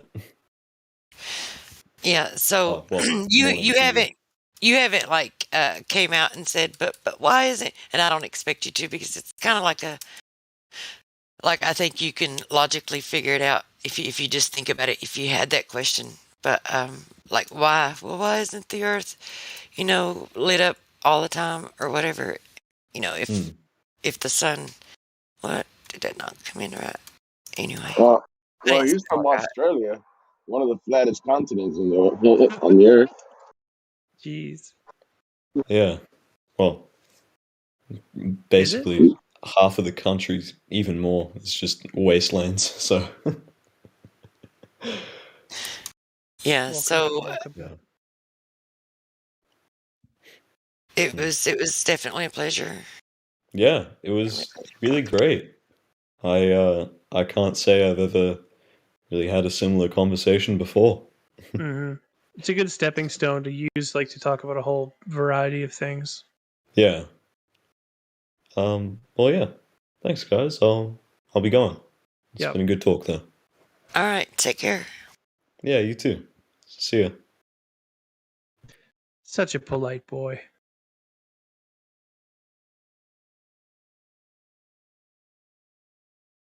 Boy, you sound like a man. Yeah. I know. Where's all his friends? I hope he brings all his friends. He's okay. Someone that can hold a conversation and, talk to you about subjects logically. Bring all his friends and his family. And anyone they know too, probably.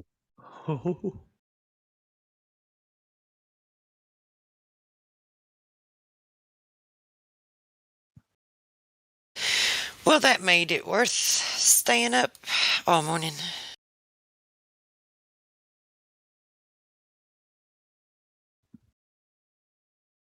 It's almost like an addiction. It's like when you get someone like that who's receptive and open to receive the information and who's willing to at least look at it and question it.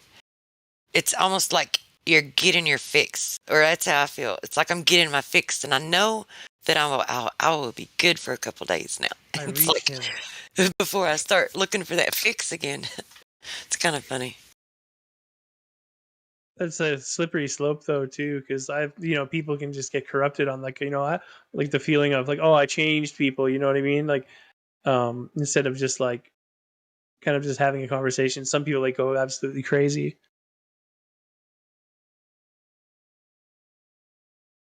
Almost like a televangelist or something, like just like high on himself. Yeah, the energy sometimes gets higher, but a lot of times they will like bring high energy into the conversation, and that will trigger it too. So it's just even myself, I catch myself a lot like trying to keep disciplined. Yeah, in that sense. It's like when they get zealot, it's hard to, because you know why they're bringing that high energy. It's because they're not honestly looking at it. They're defending something that they really haven't given an honest look. And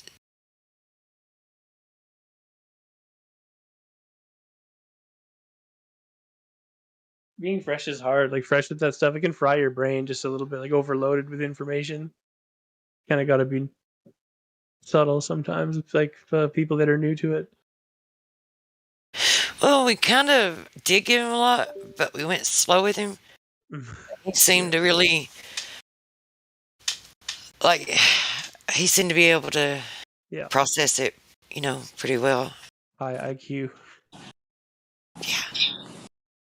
Yeah, it was a good conversation, Truth. Way to walk him through some stuff and give him just enough information that he can go do a little study on his own.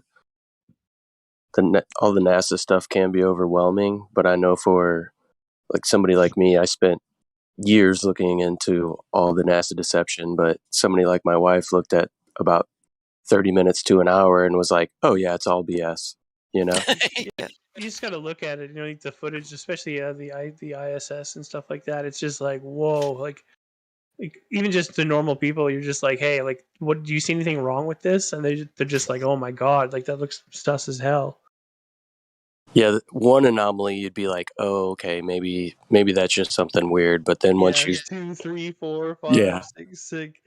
I love it when they actually mess up, like with like they don't have that little delay when they're talking to reporters and stuff like that. And the one guy mentions like, oh yeah, well,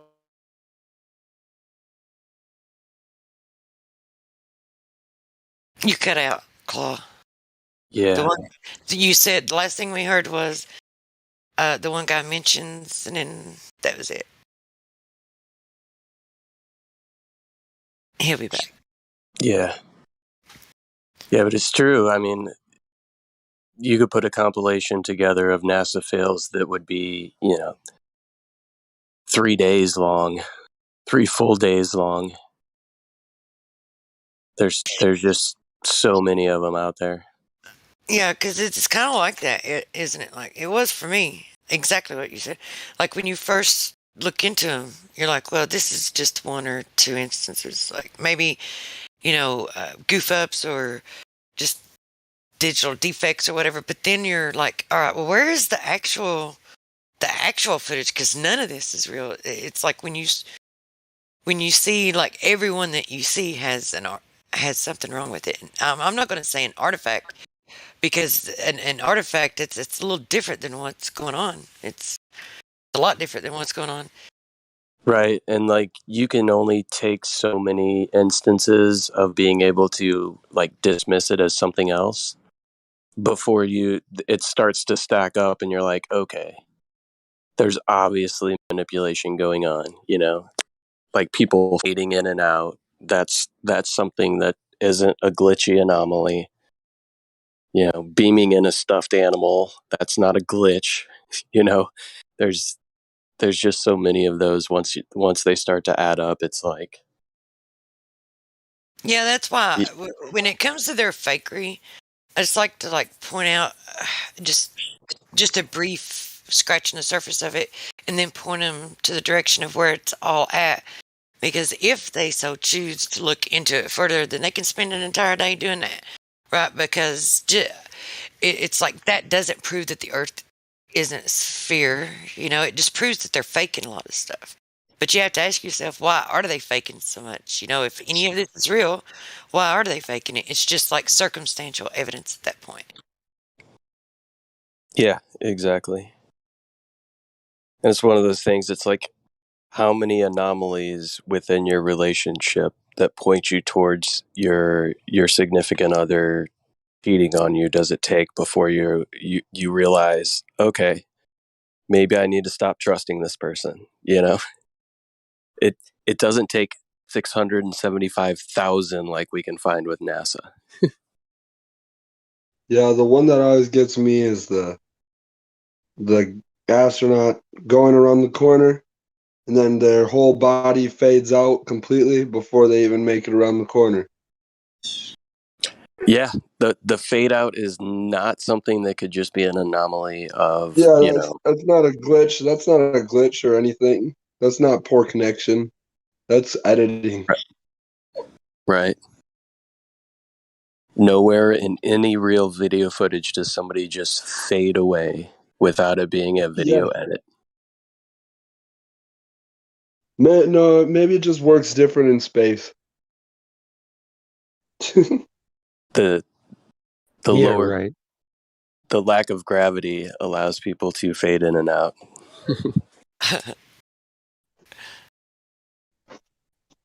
So do you guys? Is everybody kind of on the same page with how they do that with like augmented reality and stuff?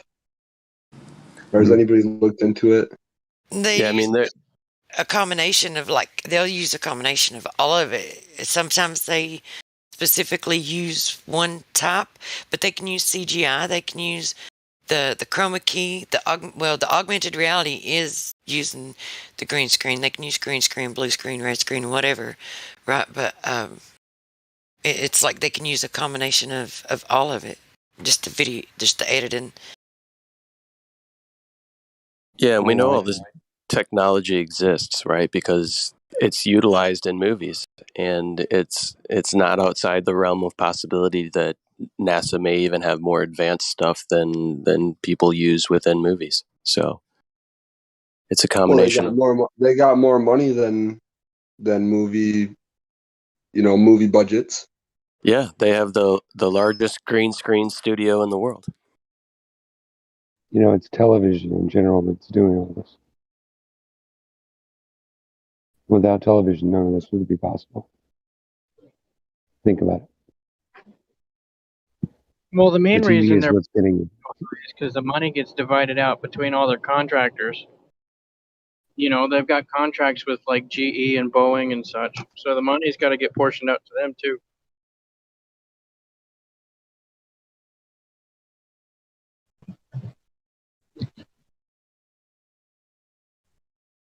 Yeah, but like I said, this is all because of television. Movies, television, that's what it's all caused by. We get rid of that and get rid of the problem.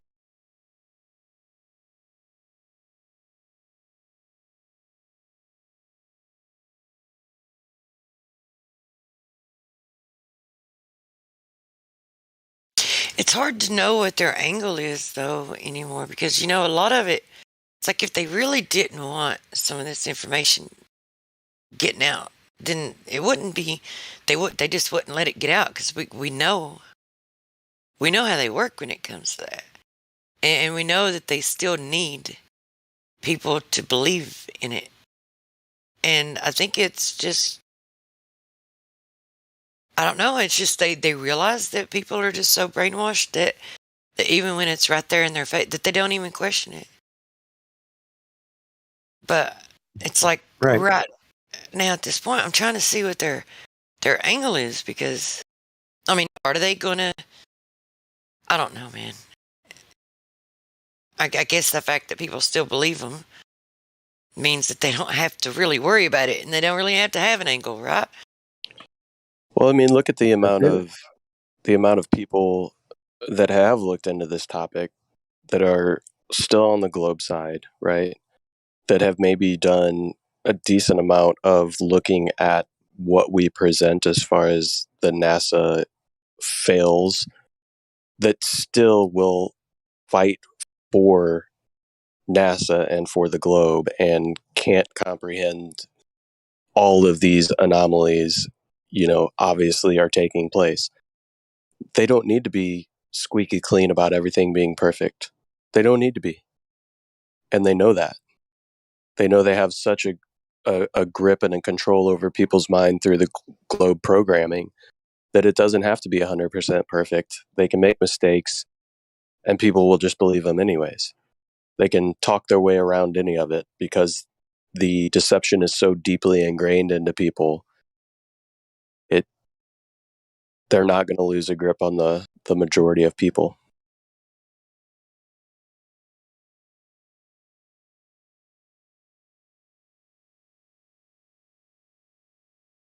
It's sad but true.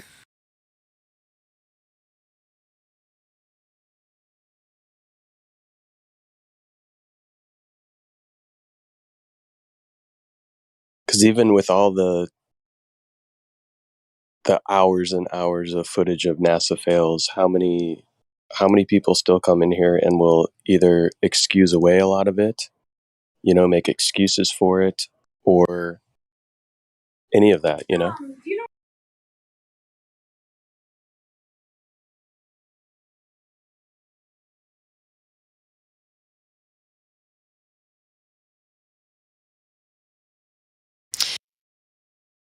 They're defending their worldview, and I don't even think that they're even aware that that's what they're. Well, I know they're not aware. They're not aware that that's what they're doing. It's just when you've believed it for so. I guess it's those who. I don't know. It's hard for me to wrap my mind around that way of thinking because I've questioned so much stuff, but honestly, I didn't always do that, and I'm trying to relate back to when I didn't question things, when I just trusted that whatever they said and whatever they put out there was true, and they were just smarter than I was, and they knew more than I did, and it just and it just came down to, well, I just don't understand it. I'm just not understanding it properly.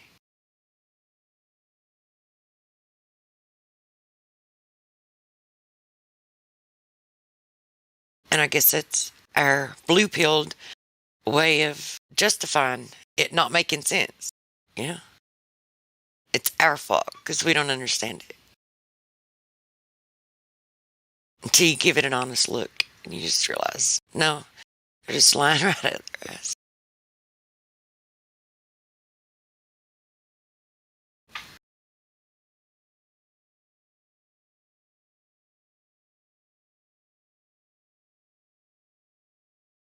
It's breaking that paradigm that they're honest too. Once you realize that they've lied about one thing, then after that, it's a lot easier to give it an honest look about anything else. So I think the other truths that I came to the knowledge of before Flat Earth was probably necessary for me to even consider it.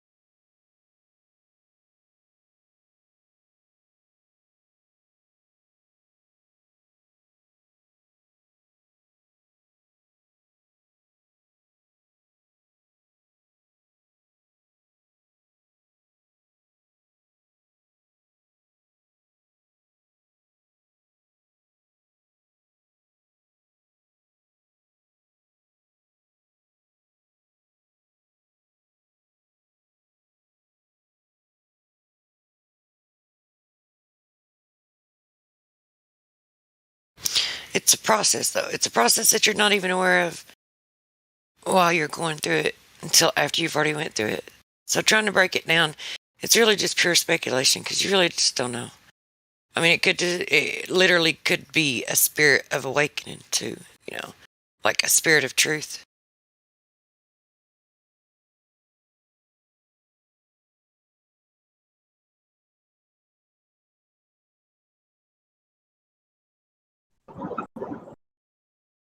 I can agree with that.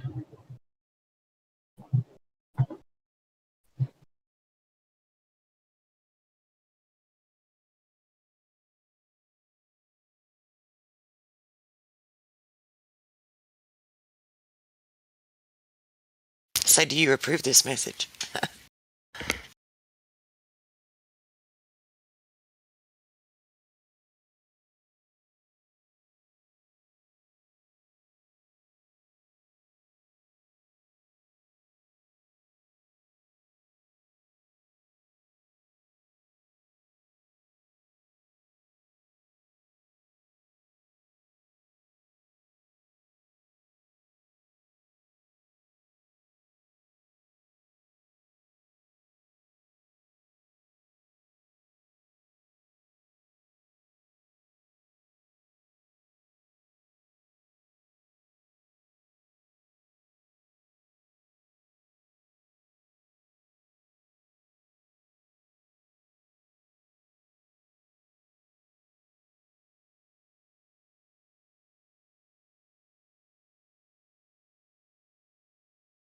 The sharing of biased and false news has become all too common on social media.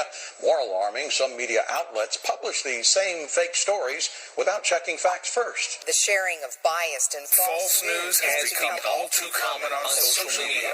More alarming, some media outlets publish these same fake stories without checking facts first. Unfortunately,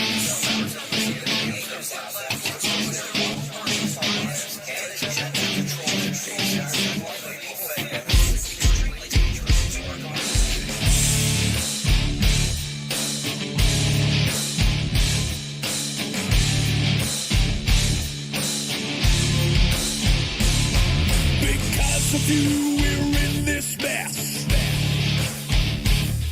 Forever you will acquiesce. How you love to be deceived. Whatever they tell you, you believe. Dead of sight, dead of mind, news believer, you are blind.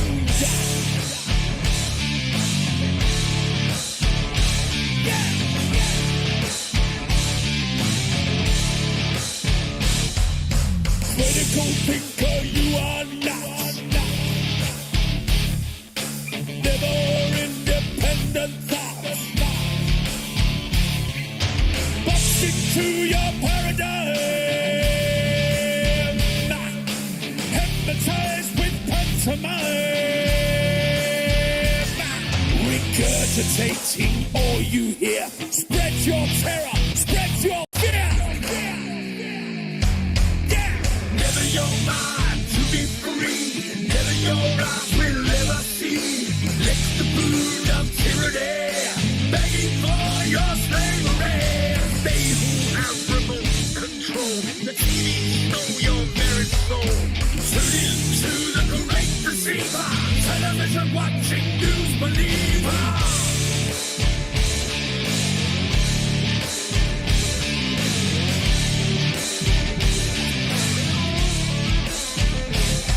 Inject your poison where your mask. All they have to do is ask. Never questioning authority. Blindly following like sheep.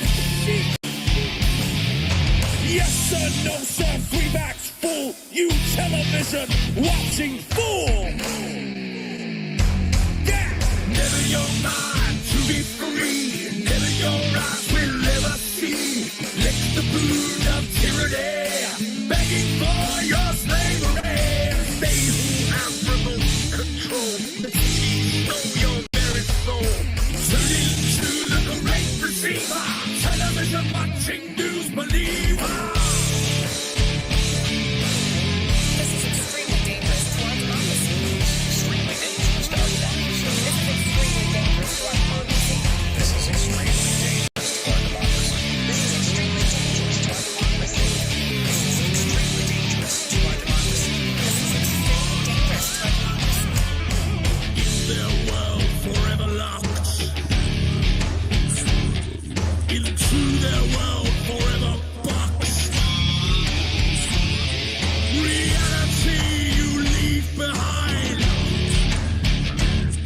a prisoner of your own mind. Forever you will be deceived, never ever to be free. Never your mind to be free. Never your eyes will ever see. Lick the boot of tyranny, begging for your slavery. They who have remote control, the TV know your very soul. Tune into the great deceiver. Television watching news believer. Never your mind to be free. Never your eyes will ever see. Lick the boot of tyranny, begging for your slavery. They who have remote control, the TV know your very soul. Tune into the great deceiver. Television watching news believer. This is extremely dangerous to our democracy. This is extremely dangerous to our democracy. This is extremely dangerous to our democracy. This is extremely dangerous to our democracy. This is extremely dangerous to our democracy.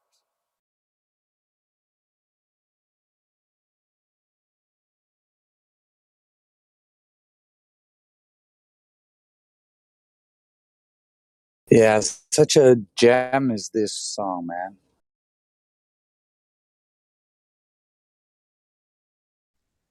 Yeah. The one he just released think is good too.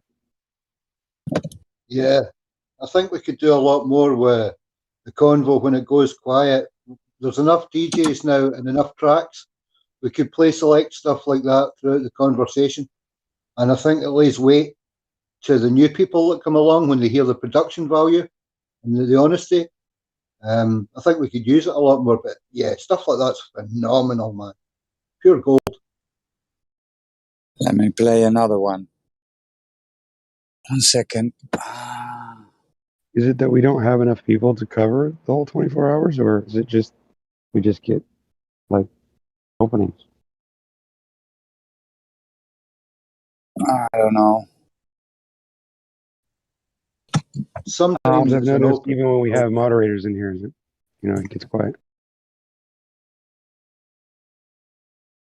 Yeah. So let me play another one from Alex. This is one of my favorite.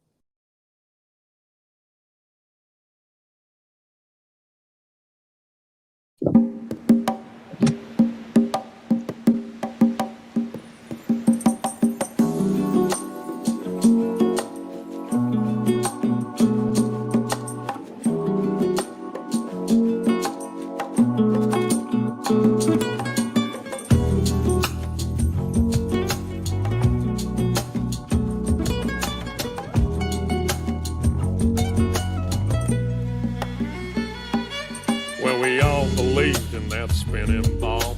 Indoctrination blinded us all. From the very first day that we went to school, they put a globe in your face and that thing looked cool. The teacher explained how it all worked.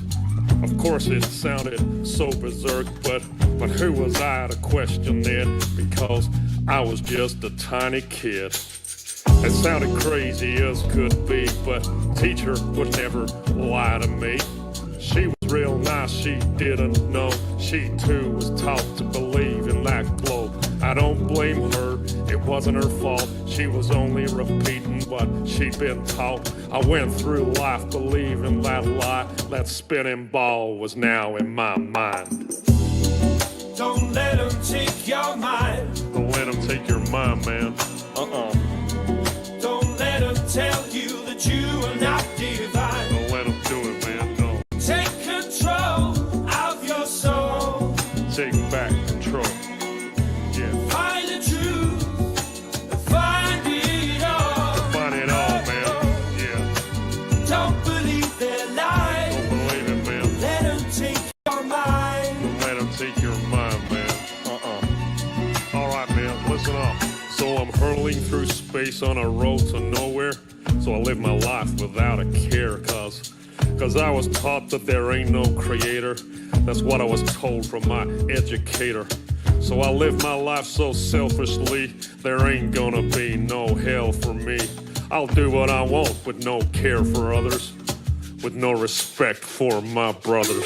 Until one day when I woke up and I drank some truth with my coffee cup. I learned that things ain't what they seem. This so-called reality is just a dream. There's deception everywhere that I look. The news, the TV, and in my school books. And pretty soon I'll realize that everything's just a pack of lies, man. Don't let them take your mind. Don't let them take your mind, man. Don't let them tell you that you are not divine. Don't let them do it, man, no. Take control of your soul. Take back control. Yeah. Find the truth. Find it all. Find it all, man. Yeah. Don't believe their lies. Don't believe it, man. Let them take your mind. Let them take your mind, man. Yeah, man. It's deception on a biblical level. It's orchestrated by the devil. Many think that hate don't exist, but that's what he wants, that's one of his tricks. But I found out that that dude's real, and I tell you, man, that's a bitter pill. So I questioned everything I was told. I had to question that spinning globe. I had to relearn it all again and get some truth inside this brain. And pretty soon I realized that the globe I was taught was a pack of lies. So I studied as hard as can be. I found the flat earth conspiracy. Man, it hit me like a ton of bricks. The globe I was taught was a devil's trick. Don't let them take your mind. Don't let them take your mind, man. Don't let them tell you that you are not divine. Don't let them do it, man. Don't. Take control of your soul. Take back control. Yeah. Find the truth and find it all. Find it all, man. Yeah. Don't believe their lies. Don't believe it, man. Let them take your mind. Don't let them take your mind, man. I started to connect the dots, and I'm telling you, man, there are lots. I soon realized that the earth was flat.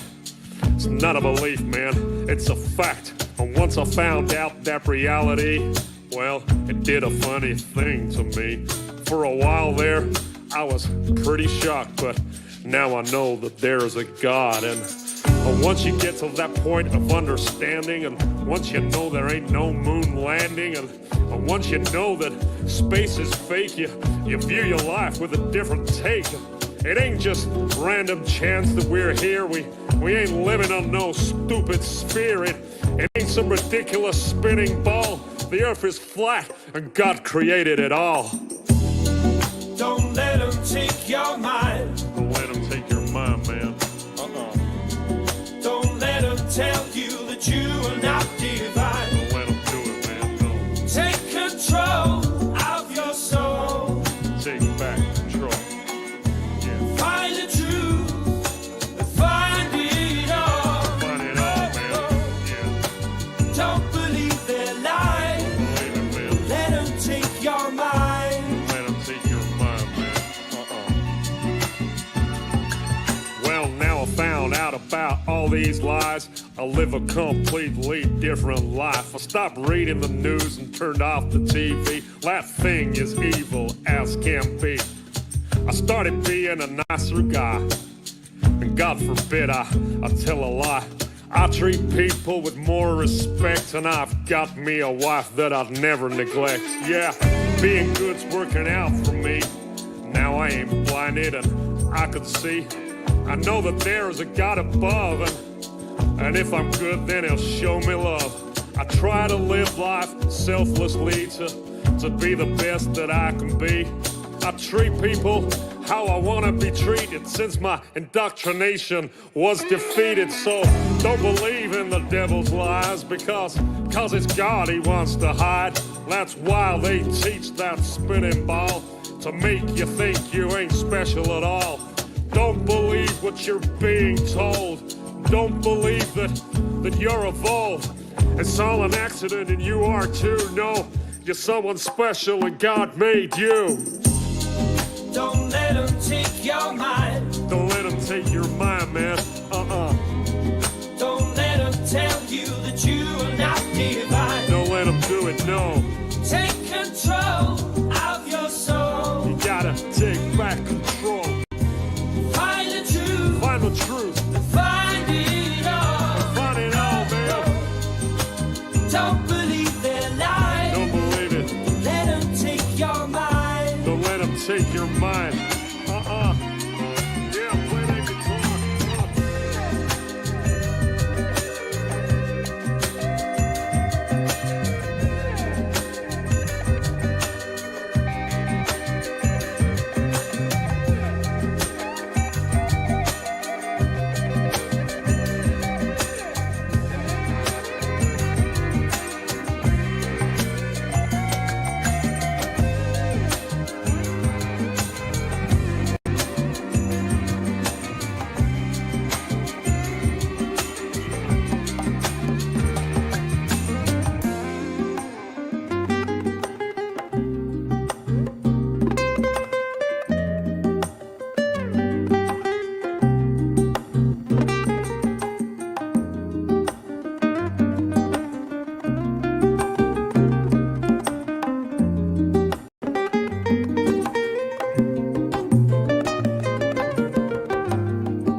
Absolute gem.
Have you ever looked away from Earth into the black void?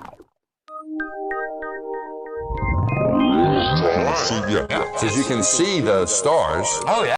You know, and we were never able to see stars from the lunar surface or on the daylight side of the moon. It's not a black void. I mean, it's black, but there's all kinds of little polka dots. I don't understand it. Space is fake AF. Mashed potatoes. Space is fake AF. There's more than stars. You can see planets. You can see moons. you see the gas. It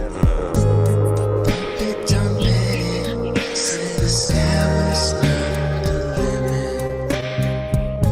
You fly to the moon in another second.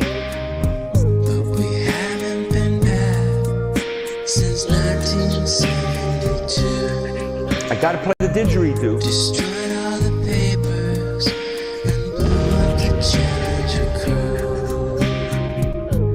Except for the twinsies. It's not. Space is fake AF. Space is fake AF. Look out into deep space away from the sun. It's the darkest night you can imagine. Hey, space boy, you broke my rocket man heart. You can smell a little roast beef. Where are the stars? Is it bright or is it dark? The vacuum of space, oh the tomfoolery. I think Sandy's hair is pretty much a dead giveaway. What happens if you get a leak on that? You have a leak.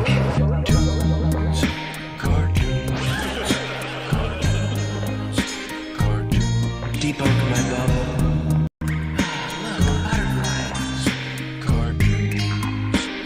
It's hard to comprehend. Space is fake AF. Two little bitty aliens. Space is fake AF. It's not what you think, homeboy. Space is fake AF. I'll just start doing this. Space is fake AF. Research Eddie Bravo. You just have a leak, and what you would do is lose air.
There are some families that been ruling through the centuries, scripting the future and rearranging histories. Divide and conquer, they make us each other's enemies. Archons tapping into all our energies. I try to conjure up the strength and the ambition to spread the truth. I just hope you're getting the transmission. I'm not nervous or even scared, but I am tripping. This damn prison got people fearing a transition. Growing up, I never thought that it would be this way. Sometimes I just fall down onto my knees and pray. Dear God, will everything really be okay? Why does everything in the world have to be so gray? I even have my days where I don't want to try no more. I have to stop and ask myself what I'm fighting for. Trying to unlock the answers, but I can't find the door. I want to rise up like a lion with a mighty roar. Rise like lions after slumber in unvanquishable number. Shake your chains to earth like dew, which in sleep had fell on you. Rise like lions after slumber in unvanquishable number. Shake your chains to earth like dew, which in sleep had fell on you. Rise like lions after slumber in unvanquishable number. Shake your chains to earth like dew, which in sleep had fell on you. Free your mind, but being awake is bittersweet. Sometimes you feel the emptiness, sometimes you feel complete. Your birth certificate is nothing more than a receipt to let you know that you're completely owned by the elite. Michael Jackson tried to tell us they don't care about us. Big Brother always got the camera staring at us. We live in a system that's way too far from fair and balanced. Everything I've ever learned, I'm now prepared to challenge. All these lies are not easy to come to terms with. The truth is something that most people aren't concerned with. I like to research all day while I burn spliff, trying to figure out a way to overturn this. Speaking and thinking will soon be under prohibition, so right now's not the time to be going fishing. It's gonna be kinda hard to get out this hole we're digging if we don't stand up right now and form a coalition. Rise like lions after slumber in unvanquishable number. Shake your chains to earth like dew, which in sleep had fell on you. Rise like lions after slumber in unvanquishable number. Shake your chains to earth like dew, which in sleep had fell on you. Rise like lions after slumber in unvanquishable number. Shake your chains to earth like dew, which in sleep had fell on you.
Welcome to the collector's edition exposition of the #1 ball killer, bar none.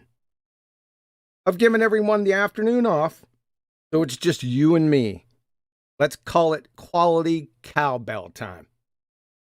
Pay close attention, then send this gargantuan death blow to everyone you know. There was a textual error in one of the photos in the last presentation. I'll identify that here in a few minutes.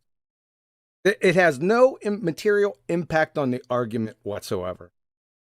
And a phenomenon that's happened quite recently, some knucklehead flat earthers have decided to wield this simple argument like a 3-month-old wields a Husqvarna chainsaw. So, I'll be going through this baller chimera each week for the foreseeable future. It's so utterly devastating, folks. I'm going to kill it with such ferocity it's going to make the $6 million man crash and burn look like a fender bender. What's really cool, besides Steve Austin blushing, the ease in which the calamity befalleth it. Many thanks to Ben, Taboo Conspiracy, for bringing it to my attention, and BMLSB69 for the boots on the ground. Before I pummel this disheveled monkey, allow me to lay the foundation of the entire argument. And it's really simple. The horizon. I've got 3 definitions here. One from their alma mater wiki, Merriam-Webster, and Oxford dictionaries. The horizon. It's the apparent line that separates Earth from sky. The line where the Earth seems to meet the sky, the apparent junction of the Earth and sky sailing toward the horizon. And finally, the line at which the Earth's surface and the sky appear to meet. It's just that simple. Why is it apparent? That is, not actually? Well, one is well duh, right? The sky never actually meets the ground. That's a big one. And number 2, it's conditional on weather, atmospheric conditions, waves, tides, etc. However, on the ball-tarred ball, the geometric horizon can be no more than, this is very important, critical, the geometric horizon can be no more than what its geometric constraints allow. It's based on the observer's height and the radius. Let's confirm that with the subject matter expert in the area, Andrew Thomas Young, San Diego State University Astronomy Department. If h is in meters, that makes the distance to the geometric horizon 3.57 kilometers times the square root of the height of the eye in meters, or about 1.23 miles times the square root of the eye height in feet. That's it, folks. Now, it can be closer, the horizon can be closer than this, but under no circumstances, under any conditions, can it be any more than 1.23 miles times the square root of the eye height in feet. Hopefully, everyone understands that. Without further ado,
the death of the ball-tarred, spinning space monkey religion again. Listen closely. If the Earth is a sphere with a radius of 3959 miles, then every horizon distance measurement must be no more than, that's a very important statement right there, must be no more than 1.225 times the square root of the observer's height in feet. That's the geometric horizon. Go to any curve calculator, that's the formula they use. What do we have right here? It's called the kill shot. We can clearly see the horizon behind platform habitat at 9.4 miles. It's over right here, folks. The rest is barely palpable background noise, but let's have some fun. So, the observer's height in this particular photo was 1 foot. Distance to the horizon, according to our formula, greater than 9.41 miles. Distance to the horizon maximum for a sphere with an R radius of 3959 miles, according to that formula, is 1.22 miles. You have some big problems right here. Now, one of the rebuttals, one of the objections was that BMLSB 69 was greater than 1 foot. Now, we're going to hammer that into the incoherent oblivion here in 1 second. However, even if he was 5 feet, his observer height was 5 feet, the maximum distance to the geometric horizon should be 2.73 miles. That means it should be before Platform Hill House, right? Even if he was standing on the shore with his camera almost in the water, at 35 feet, the maximum distance to the geometric horizon would be 7.24 miles. That is, it would be in between Platform Hill House and Platform Habitat. So that's debunked. Now for the next kill shot. Modus tollens. Holy shnikes, this is going to leave a mark. If P, then Q. Not Q, therefore not P. If the Earth is a sphere with a radius of 3959 miles, P, then any horizon distance measurement must be no more than 1.225 times the square root of the observer's height in feet, Q. Not Q. Why? Because the horizon distance was greater than 9.41 miles. Therefore, not P. The Earth is not a sphere. The ball-tard spinning space monkey community, please allow me to introduce to you the one you've known for all these years, your Sergeant Pepper's Lonely Hearts Black Plague, your Black Swan. Here is the final kill shot. This photo is impossible on their sphere. Let me say that again. This photo with the horizon behind the platform habitat is impossible under any conditions on their sphere. That's it. You can all go home. It's over. Now they're going to attempt, quite feebly I might add, to escape and evade, tap dance, and clumsily attempt to obfuscate using all manner of Mr. Magoo's sophistry. But I'm going to stamp them out with belly-laughing ease and extreme prejudice. So, let's take a look at some pedigree information. We're going to take a look at the original video from BLMSB 69. Now, don't worry about the no sound in the beginning. Just take it all in. I'm going to stop the video a couple times to emphasize a few points. Here we go.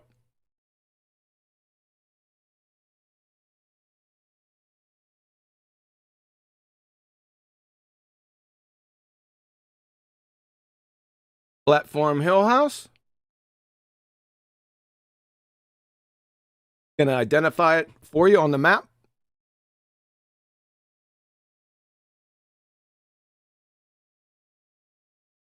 Next, platform habitat.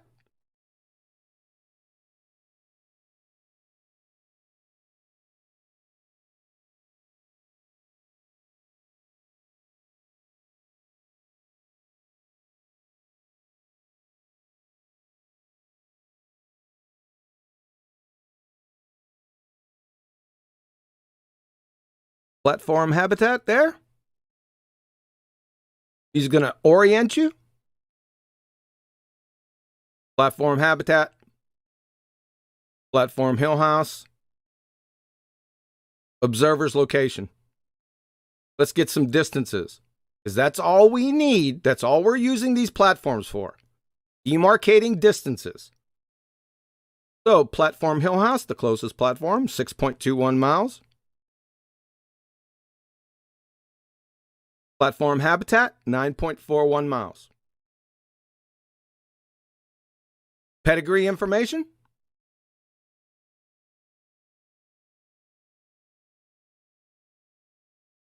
This is the photo. This was the problem photo. He just mislabeled it.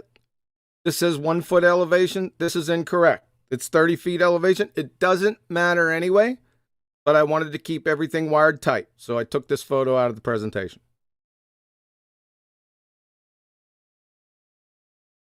As you can see, it's the same photo. Let's get real.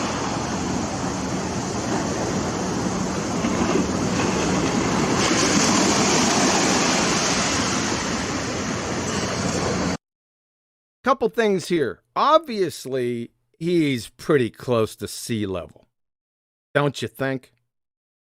I also want to get your attention over here to this landmass, right?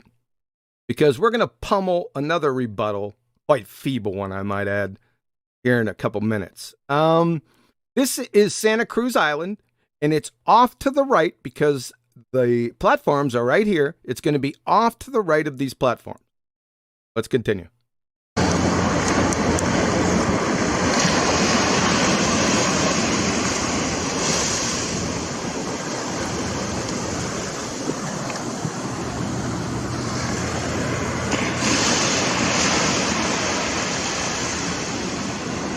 Kill shot, folks. DED. Dead.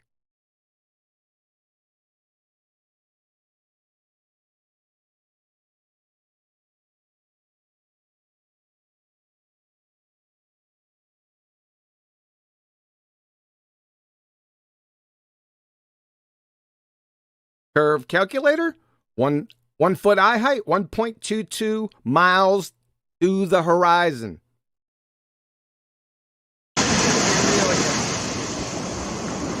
Now, focus your attention to the right of the photo, please. Over by the boom.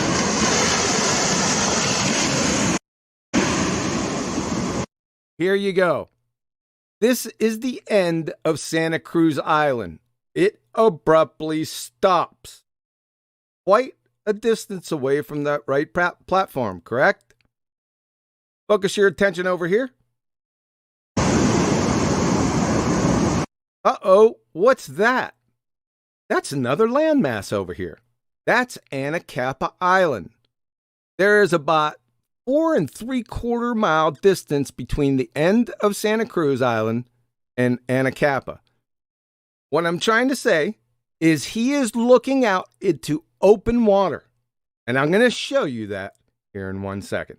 Let's go ahead and stop. Pretty close to 1 foot, don't you think? I mean, come on, people. All right. Let me orient you again.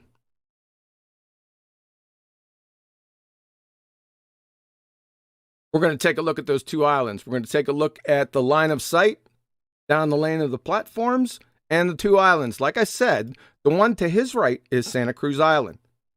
What do you see over here? Right? His line of sight, it was real close, right? But no cigar. And the island to the left, like I said, was Anacapa Island. And there's 4 3/4 miles between here. His line of sight from his position through these platforms is out to open ocean. So there is no land behind those platforms. Y'all tracking me? All right?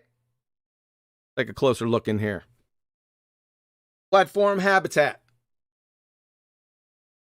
In the lane, 5 by 5. Platform hill house.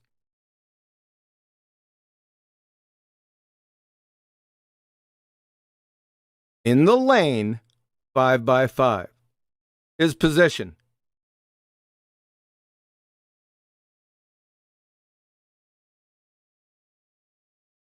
right? It's pretty close.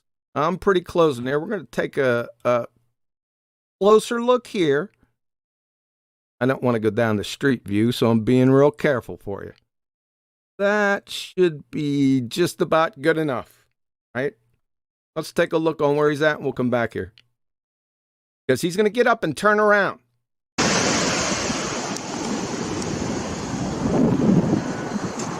As you can see, this is the stairwell.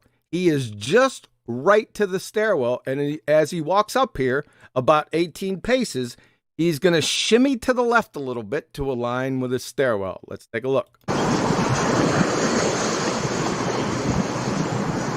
Right, there he goes. He's shimmying to the left a little bit.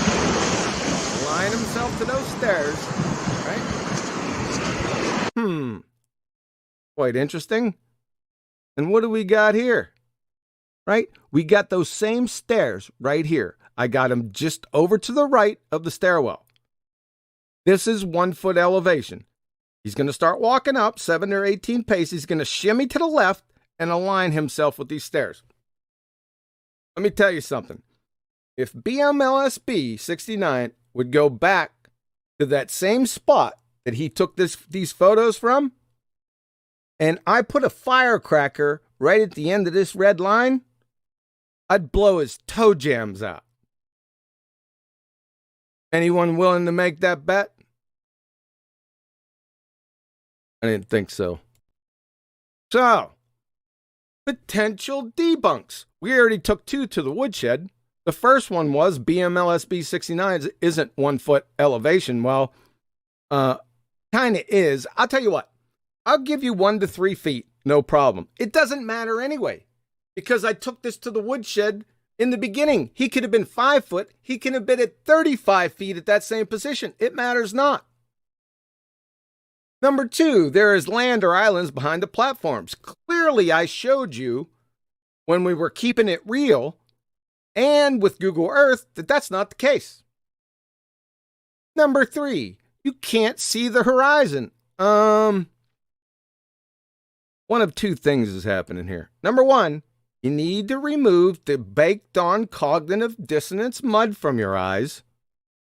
And or number 2, make an ASAP appointment with the ophthalmologist because you're dead blind. Everyone can see, just to let you know, if you look at this photo and you say you can't see the horizon, you're a horse's ass. Because I don't care. If you're legally blind, I still think you can see this horizon. You tell me. This is the kill shot.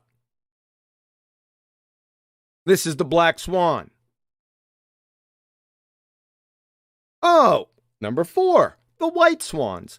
This photo was taken 2 months, same position, same observer height, same camera, same everything. This was taken in December, so 2 months after the black swan, right? No problem here, right? The sea was angry that day, my friends. It doesn't matter, though. Remember the argument. The horizon cannot be greater than that ratio of the observer height on a radius of 3959 miles. So this is before. It's fine. It's before the second platform. There's atmospheric shenanigans going on here. That's okay. No problem. This photo was taken 4 days after. This white swan was taken 4 days after the black swan. Again, no problem. Now, I watched this video. It doesn't seem that he was 1 foot. It seemed like he stood up and took this picture. It matters not, right? This is what they call a white swan. Does this observation debunk the number 1 globe killer? Look, this is a white swan. Does it debunk the black swan? No. It has nothing to do with it. You can show me 5 billion pictures or photos with the horizon before these platforms. Doesn't matter. All I need is this one. That's it. You follow? Probably not. You don't get the argument, ballers. That's the tear-jerking belly laugher. Right? It's going to be about 9 months until you can actually restate the argument. right? That's my first mission, to get you guys to actually restate it word for word correctly. It's only a sentence. I'm thinking 9 months. All right, so the white swans are dead. And number 5, we all know it. Refraction, right? Refraction saves the day. Gravity, refraction, right? Yeah? That's what you got, eh? You guys don't even know what refraction is. You don't. We all know you don't. Been out here 5 years. One of the first words I heard was refraction. You guys don't know what it is? Just yesterday, from a prominent baller, he was put to task with providing the 5 effects of refraction, right? Because people have been listening to the flat earth debate. You know what he said? There are no 5 effects of refraction. Oh, really? Your alma mater, atmospheric refraction. Let's read it together. Near the ground produces mirages. Such refraction can also raise or lower, stretch or shorten the images of distant objects without involving mirages. So we'll go by the numbers. 1, 2, 3, 4, 5. You get it yet? Let's try it again. This time, Wiki's going to parrot the subject matter expert, Andrew Thomas Young, our favorite guy. Let's go through it. While mirages are best known atmospheric refraction phenomena, looming and similar refraction phenomena do not produce mirages. Here we go. Mirages show an extra image or images of the mirage object, while looming, towering, stooping, and sinking do not. No inverted image is present in those phenomena either. Depending on atmospheric conditions, the objects can appear to be elevated or lowered, stretched or stooped. These phenomena can occur together, changing the appearance of different parts of the objects in different ways. Sometimes these phenomena can occur together with a true mirage. Let's count them together. The 5 effects of refraction. We ready? 1, mirages. 2, looming. 3, towering. 4, stooping. 5, sinking. You get it? Now, let's take your feeble refraction and go through each one in the context of the black swan and see if it fits. Why don't we? So there are 5 effects of refraction. So is the horizon miraged? Remember what mirages are. Mirages show an extra image or images of the mirage object. So, is there an extra horizon in the black swan photo? Is there an extra horizon or horizons in this black swan photo? No? Then it's not a mirage. Get it? 1 down. Let's take towering and stooping together. From Wiki, however, this is also from Andrew Thomas Young, the subject matter expert. Towering and stooping change the apparent shape of the object itself. With towering, objects appear stretched. With stooping, objects seem to be shortened. Is the horizon stretched or shortened in the black swan photo? Is the horizon stretched or shortened? This is non sequitur. Okay? So there's 3 down, 2 to go. Sinking. From William Humphreys, Physics of the Air. Sinking is the opposite of looming. In sinking, stationary objects that are normally seen above the horizon appear to be lowered, or may even disappear below the horizon.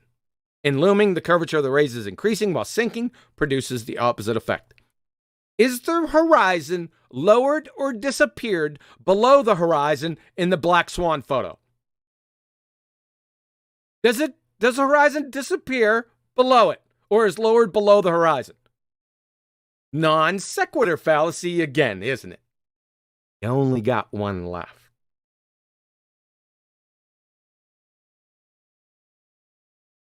Looming. From their alma mater Wiki. Looming is the most noticeable and most often observed of these refraction phenomena. It is abnormally large refraction of the object that increases the apparent elevation of the distant objects and sometimes allows an observer to see the objects that are refracted or that are located below the horizon under normal conditions. Let's take it from the subject matter expert, Andrew Thomas Young, San Diego State University. Looming, the appearance above the horizon of a distant object that would normally be hidden below it. We'll get to the rest of it here in a minute. All we need is this. Is the horizon appearing above the horizon in the black swan photo? Is there a horizon appearing above the horizon in this photo? No. Then your silly appeal to refraction is clobbered to death. You don't know what you're talking about. You understand that? My word, people. So we're going to take this further to the woodshed. Just let me remind you, the freaking horizon doesn't ever loom. Ever, ever, ever. Now, let's deal with the second half of this, because this definition, even in their fallacious definition, they're wrong. But this is an incorrect definition. I'm going to show you this step by step. Here's the first step. For looming, this effect is caused by unusually large terrestrial refraction. Usually due to a thermal inversion, looming is the opposite of sinking. Both are refraction phenomena, but not mirages. See the table of refraction phenomena, la, la, la. I really don't care. This effect is caused by unusually large terrestrial refraction. You got a problem, folks, because it's a fallacy. This is a stone cold, this little game right here is a stone cold begging the question fallacy. How so? Does light refract? Answer, yeah. Is that the same that can be accounted for by terrestrial refraction? Answer, nope. Why? Keyword terrestrial. You see, terrestrial refraction already assumes a sphere. That is, the calculations assume the radius of the Earth curvature, right? He even says it. The subject matter expert even says it. What are you going to do? Let's listen to Andrew Thomas Young again. Here he goes. The atmosphere is also curved. Yeah, right. As it follows the shape of the Earth. Gases don't form curves permanently. Just to let you know. Let's start over. The atmosphere is also curved, as it follows the shape of the Earth. In the calculations below, we'll adopt the rough value of 6,400 kilometers as the radius of curvature. To make the calculation simple, you can't do that. You see this, Professor? You're assuming the premise, the atmosphere is curved. You're snorting some pretty good shrooms. Then by proxy, the Earth curvature. To prove the conclusion true. That is terrestrial refraction or looming. It's a textbook begging the question fallacy. It's a circular banjo-do-si-do. The entire argument is dead right here. It's void. Yeah, but we're not going to stop there. Where's the fun in that, right? Let's take a look at this. So, we have Andrew Thomas Young's definition of looming, and then we have quantum eraser, Andrew Thomas Young's huckleberry. Let's see which one's correct, with examples. So, from Andrew Thomas Young, looming. The appearance above the horizon of a distant object that would normally be hidden below it. Keep that in mind. From quantum eraser, looming is nothing more than an optical illusion produced by the sky being inferior miraged underneath an object, giving you the appearance of said objects floating above a false horizon. Let's see which one of these two have some cowbell to it. All right? We'll stop here quick at Wiki. This is Wiki looming. This is nothing. This is just a blurred photo of ships. All right? Clowns. This is the quintessential example of looming. Right? And I showed this during the last presentation with a little trick. In the military, they taught us for night operations to use off-center vision. You can see better. I knew that long before the military because I did a lot of night operations before I got in there, but I digress. So what I want you to do here is I want you to look right up here, follow this along, focus on here, and you can see the horizon in your off-center vision, right? I can see it clearly, right here, right near the bow. Everyone see this? Right? So we got a false horizon right here. We have the sky being inferior mirage down here, right? And it produces looming. Whose definition is more correct? I wonder who. So we have Mick West to the rescue, right? Mick always comes to the rescue if we find ourselves in trouble. So, but Mick had a legitimate complaint here because the media was calling this same photo, right? This same photo, he took it right here. They were calling this a Fata Morgana. Now, he was right for calling them out because there is no inversion here. This is not a mirage. He's correct. He also identifies the real horizon here for you. He uses contrast. So you don't have to use your off-center vision. It's right where I said it was. Right? He also identifies the false horizon. Don't pay any attention to his shroom-induced reason because he said it was due to fog. Now let me ask you something out there. If this was a fog bank, could you see the boat? My word, people. All right, this photo was taken, another example of looming. This photo was taken in 2014. It was the Scottish Open. Now, don't look at this photo over here to the right. Don't worry about this one. You don't even have to use off-center vision with this photo, right? You can see the horizon. I can see it clearly, right? But they go ahead and color correct over here, which makes it very clear. Whose definition is correct of looming? You got the sky being inferior mirage beneath this boat, which is giving you a false horizon, right? Whose definition is correct? Andrew Thomas Young or QE?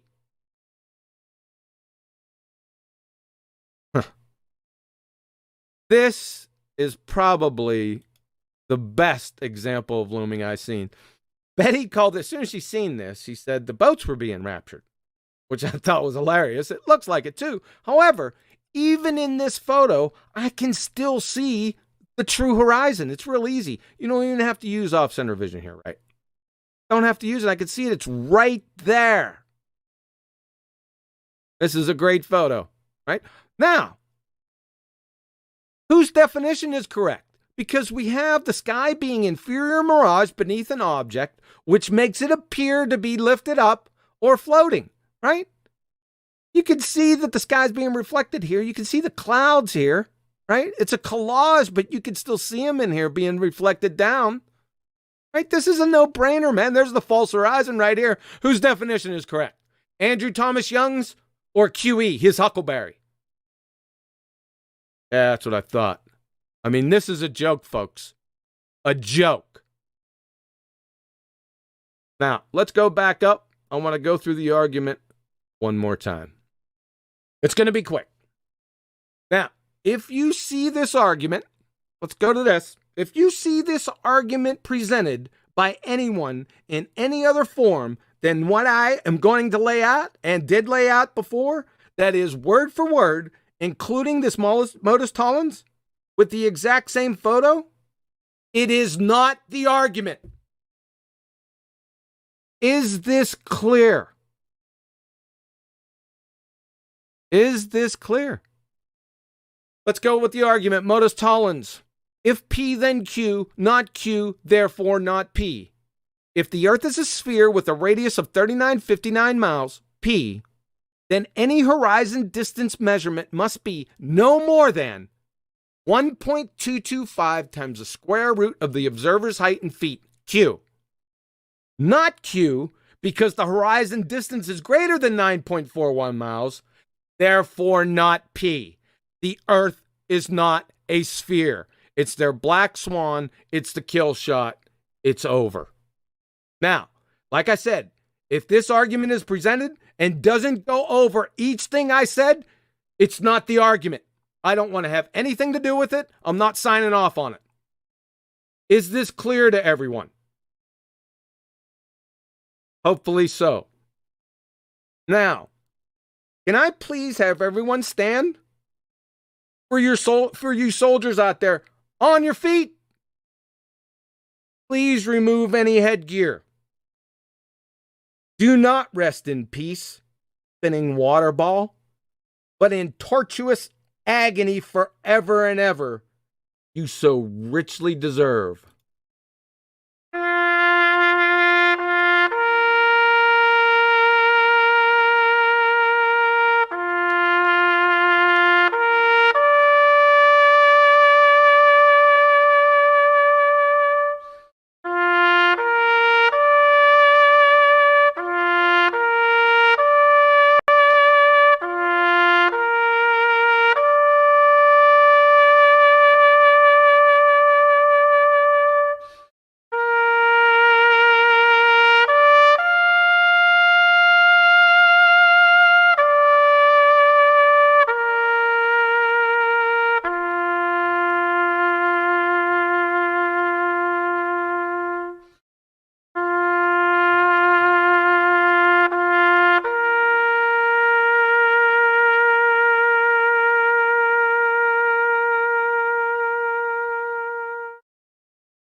How's it going out there, guys?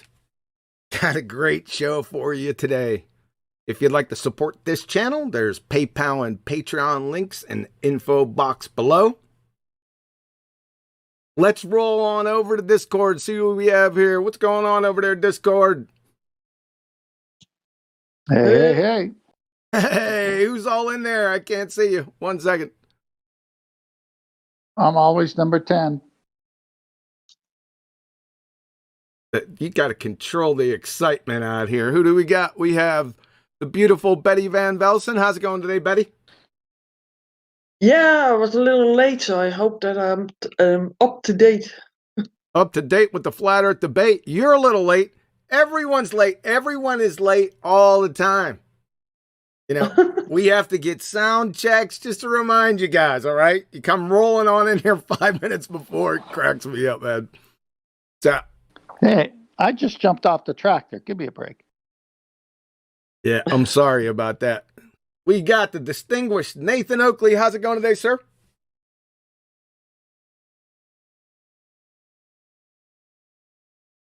Thank you. That was deep. Bloody hell. And we have the lovely Emma UK. How's it going out there, Emma?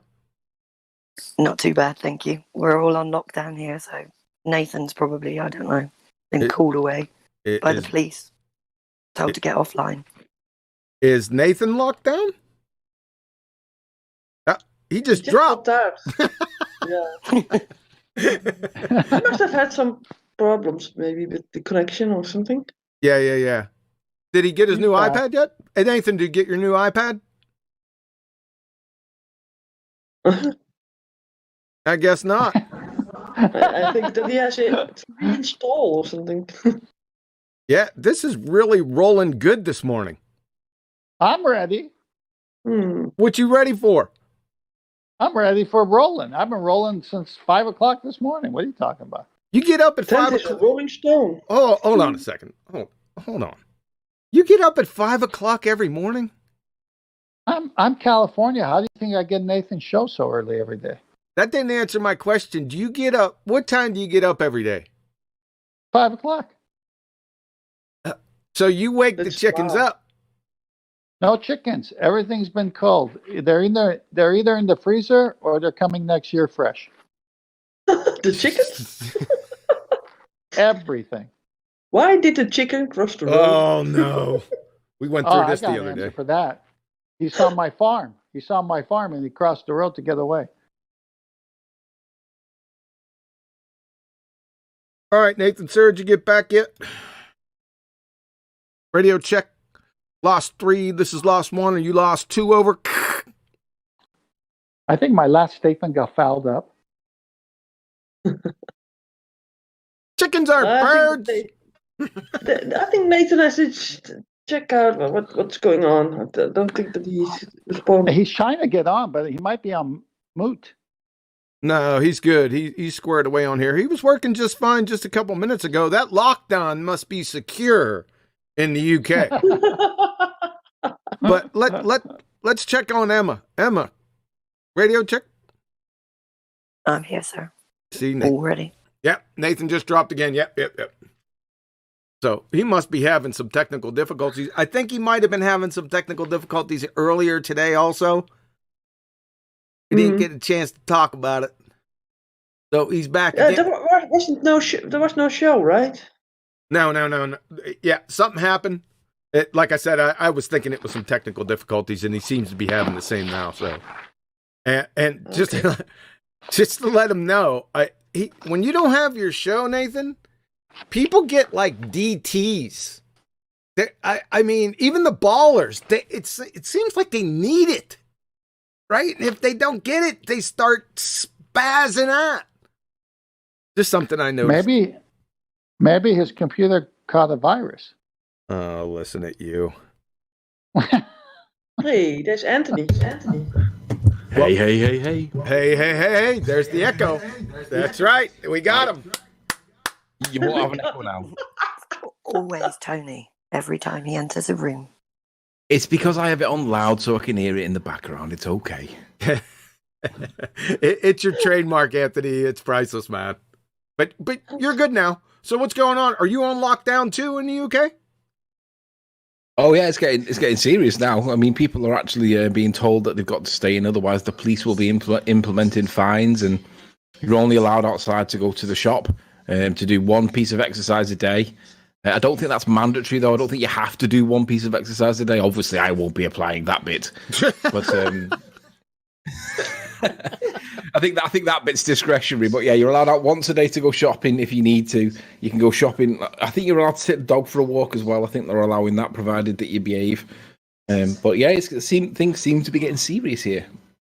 Yeah, it's the same here in Holland, where it's not a lockdown, but you have to stay away from each other, social distancing, and because they saw this weekend a lot of people on the beach. I think that everybody wanted to see that horizon or the multiple horizons, but it isn't allowed anymore. We can't be gathering on the beaches, so it's a ban on beaches, I think. There's only one horizon. There he is. There he is. See, I had to sort of lure him with the multiple horizon bit. Lure? Lure? What is it? That's pretty good. No, that's not bad. I'm not going to make fun of you all that much. That was pretty good. All that much? Nathan, you on lockdown, sir? I don't really follow the news, so I don't know what any of these terms really mean in actual terms. Other than you could be fined. Be careful. Yeah, so I understand. There's two things I'll note, right? The first is that as I walk around, because I'm not doing anything different. I don't care what people say. I'm not just going to carry on as life as normal. And as I walk around in the deserted streets, there's people who give you a very telling look as you walk past them, which is to say, yeah, well, load of nonsense. And each and every time, and I'm not even joking, each time I've done that, the person has stopped, said, nice day. And I've said, yeah, it is a nice day. And they've said, what a load of nonsense we're dealing with at the moment. One guy said it's because they want to put up taxes. I take that to mean the government wants to do something other than what they're saying. But that was his conclusion at the end of the discussion. I discussed a bit about the Hegelian dialectic with several people, including Anthony this morning, and said, look, this is problem, reaction, solution. Don't worry about what they're claiming the problem is. Worry about what their solution is in 12 months when everyone's forgotten about coronavirus. But the second thing I noticed, because that was something that was quite prevalent, I was upbeat about it. I was like, look, the people who are out and about are not the normies anymore. They're the slightly more woke people. And you can have a proper conversation with them. It's really weird. Even when I was driving around, I had the window down, and people were waving at me. I was like, this has never happened in my town before. Someone saying hello to me while I'm driving a car. That's never happened. Anyway, went into the local supermarket, and I'd forgotten where I was in a public place that's for the normies, right? Where they're supposed to go and have been told by the government that they're supposed to go. So I'm in the supermarket to buy milk, as I do normally. And I smile at a guy, thinking, with that frame of mind, there's the normies out. No, I'm in a supermarket. The guy tutted at me and said, some people don't know what 2 meters means. That's what he said to me. I was like, oh, right. Some people should pay less attention to the television. There is an additional point. There is an additional point worth mentioning. I think pretty much every UK citizen either has or will be about to receive a text message from somebody called UK_gov, and mine reads gov.uk alert coronavirus in capitals. Then it says new rules in force right now, : you must stay at home. More info and exemptions at gov.uk/coronavirus. Stay at home, protect the NHS, save lives. But what's really beautiful about it is that at the top of the phone, at the top of the message, I get a banner and it says suspected spam. And then when you read the message, if you expand it, it says help to stop increasing spam by reporting this message. And I have the choice where I can report it as spam or report it as not spam. What do you think I'm going to press? Guess But it is spam. On your doorstep. It is spam. That's the very definition of spam. That's what it is. That's spam. It is spam. It is spam. So if you've not received your text message, you're obviously not considered important enough in society. I've got one. Have you got one, Nathan? No, I didn't get one, no. Emma? Yes, I received mine.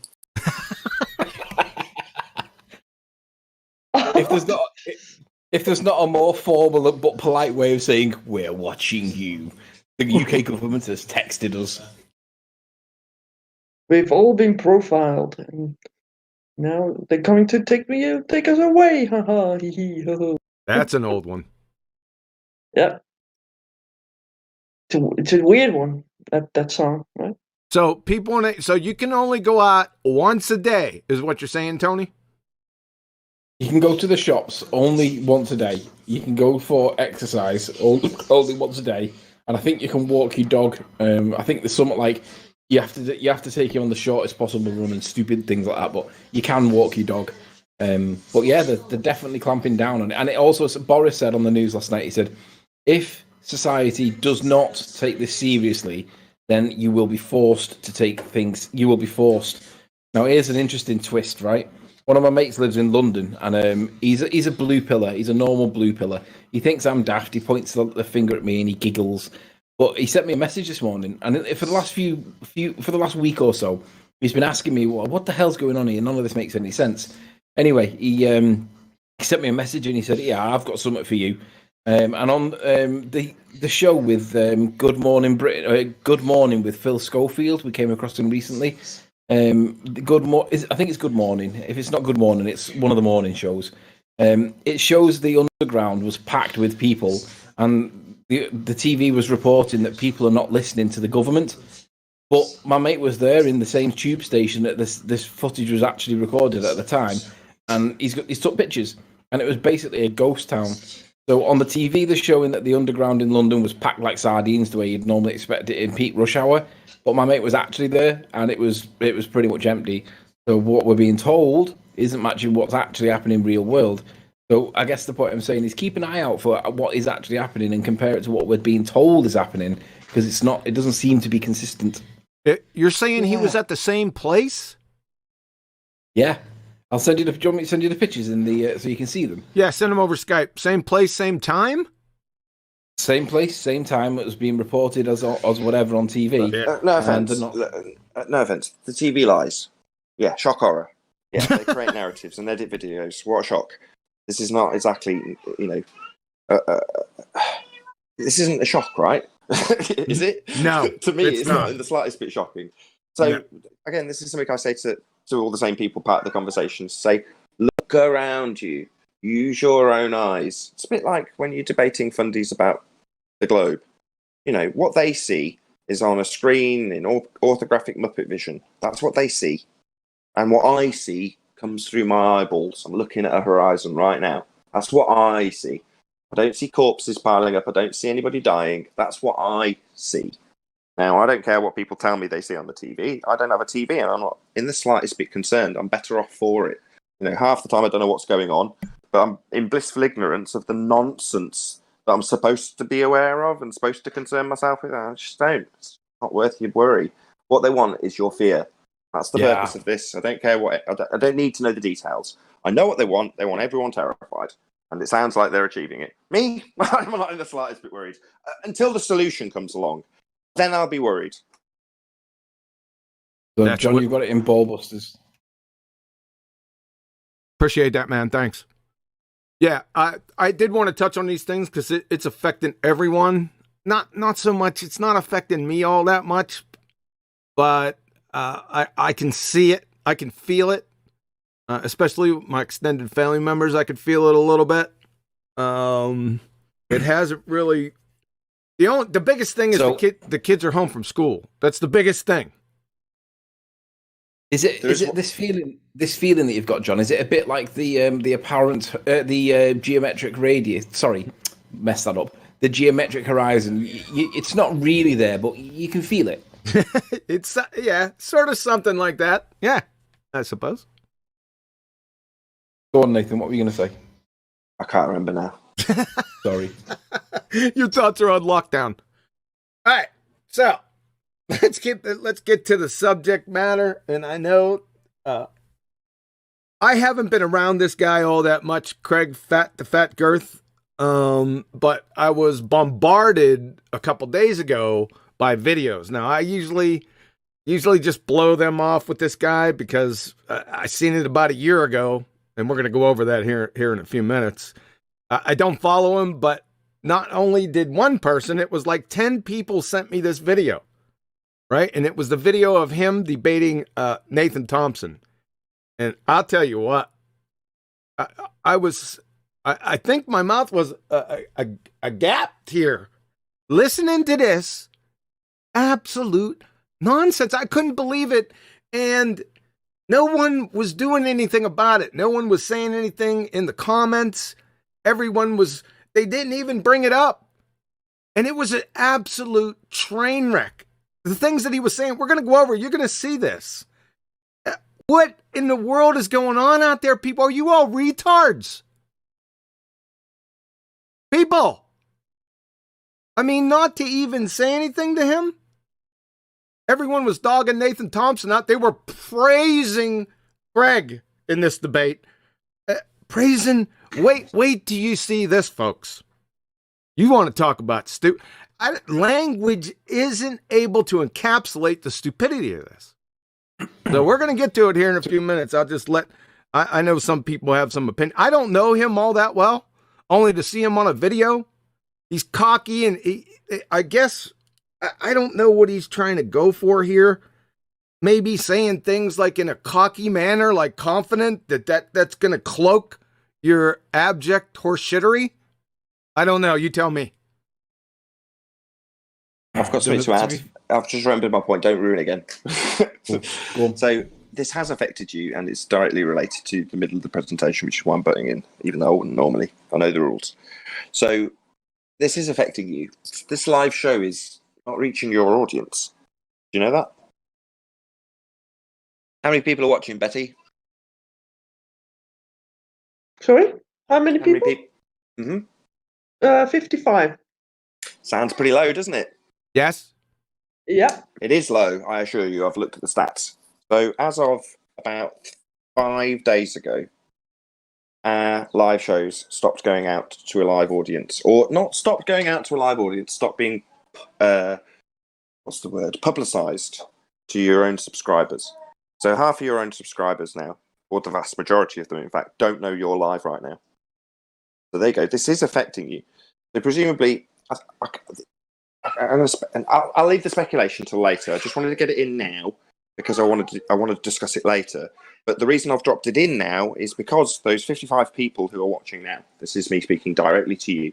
If you don't share the show won't reach anybody. So whereas I used to suggest that you share the show, now it's far more imperative. These live shows are not reaching people. Whoever's watching has had to search this show out. I know you have. I've had to do it with Arwin and various other people who I've watched live. Same went for Ballbusters on Saturday. So please, for the love of you know who, share the show. That's it. I'm done. Anthony, if you've got something to pipe up about Fight the Flat Earth, then feel free. Well, I just want to add to that. I noticed that when Roxanne and Arwin were recently broadcasting, the little symbol in the column on the left was not showing that they were broadcasting live. So when you have a cursory glance down the left to see who's online and live at the moment, even though they were broadcasting, you didn't know that they were live. Now, I've not had notified from Nathan's show for ages. I've resubscribed and all the usual things, and I just don't get them for some reason. But now I don't even know that he's going live unless I hear it on the grapevine. Now, today, Nathan, for whatever reason, didn't go live. And if he had gone live, I wouldn't have even known he was going live, but for knowing about it. So it's like, oh, something's really going weird at the minute. It's like they don't want us to be talking about this proper. I suspect this is McAllister, but I just don't want to cut QE off while he's primed to do the start of his presentation. No. Happy for us to carry on this conversation. No. You could carry on the conversation. I'm flexible with it. I've noticed it, like in Ballbusters too, but I don't know how much bank I should put in the viewing numbers. I think that can be manipulated, right? No, I don't think so. No, I'm pretty confident. Yeah, I've been doing this 11, nearly 12 years now. I'm pretty confident in the viewing numbers. So I wouldn't put any salt in people saying no, they're manipulating the actual numbers. If it says there's 55 people watching, I'm pretty confident there's 55 people watching. Okay. If it says there's 300 watching, now don't get me wrong. This is a sidebar, but people can view bot their own shows. People have shown me them doing it. I don't know how to do it, but I've had people who are far more technically savvy than me show me them doing it. So I know people can view bot their shows and create their own fake viewers. But I know you don't do that. I don't do that, and there's various other people who I know don't do that, and their numbers are pretty accurate. So it might be you saying, "Well, no, there could be 5,000 people." No, there isn't. There's 55 people watching. But that's because there's 55 people watching. But that's bad. These shows on your channel at this time get 100 minimum, 120. That's what they get consistently. Now it's got 55. It might have increased now since I've pleaded for people to... I just want to speculate, so I want to get this out. Go ahead. I speculate the reason for this is because it's live, right? There's no control over the information. If you upload a video, they can check it through, scan it thoroughly, basically with an algorithm, check what the content is that can scan the words. That's why I get such good subtitles these days. Anyway, they can't do that with live. And typically, in years gone by, when YouTubers, let's take John LeBon for an example, when there was the Ariana Grande bombing or whatever it was, I forget what, he was doing stuff in real time and he lost his channel as a result of him doing those sorts of things, keeping up with the live bullshit and not changing, but commenting on the bullshit as it's being bullshitted about. And, we are of the ilk that we're going to try and talk about the reality that we see rather than the non-reality that we're being peddled. So in my humble opinion, during these times, it's much easier to stop people who are potentially going to reach a much bigger audience. I mean, sounds terrible. I was like, all right, so if everyone's at home, well, then that's going to be great for my YouTube channel. That's going to be nothing but beneficial. Next thing you know, why are my stats dropping? What's going on? Yeah. That's what I've spent all day doing. That's why I didn't go live.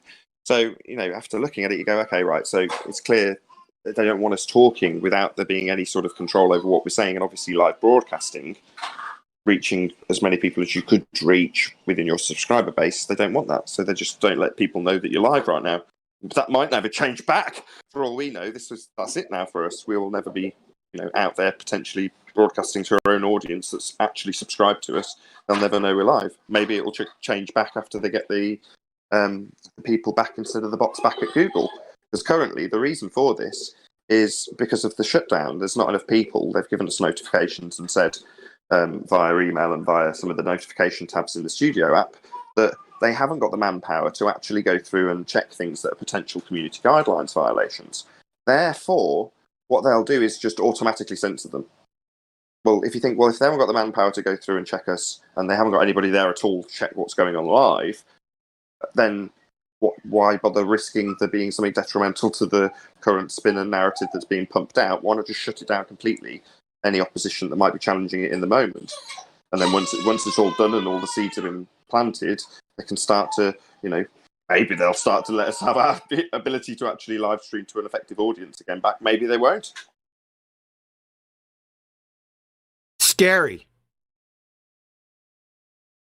That's all I have to say about it. It is friggin' scary if that's what's happening. You want to know my solution? Yes. It's not exactly, it's like a coat of paint on a rusty fence, but there we go. So the only way I can think of to solve this is to allow YouTube to go through my stuff before I've done it. So I'll flip around the way that the broadcasting works. I'll go live at the usual time on the second channel as opposed to the first channel. In other words, that will reach a limited audience at the usual live debate time. And then once the Uncut and After show is finished, I'll re-render it and put it out on the other channel. In other words, flip the two channels around. Right. So I'll have a massively limited audience rather than just a limited audience live. And then hopefully it'll, because it's obviously had the opportunity for the people who run the site to have their fingers go through it in a metaphorical way before it goes out to an audience. Hopefully it will actually go out to an audience if it premieres.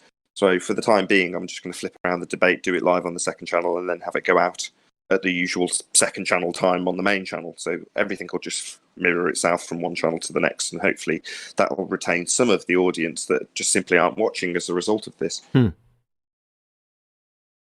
Remember you preached to me when I first started the channel, stay on schedule. I mean, you must have said it a couple hundred times to me, right? Stay on schedule. Don't break your schedule. Do the schedule. Stick with it, right? So I don't know, why should the notifications even go out? They know when I'm coming. right?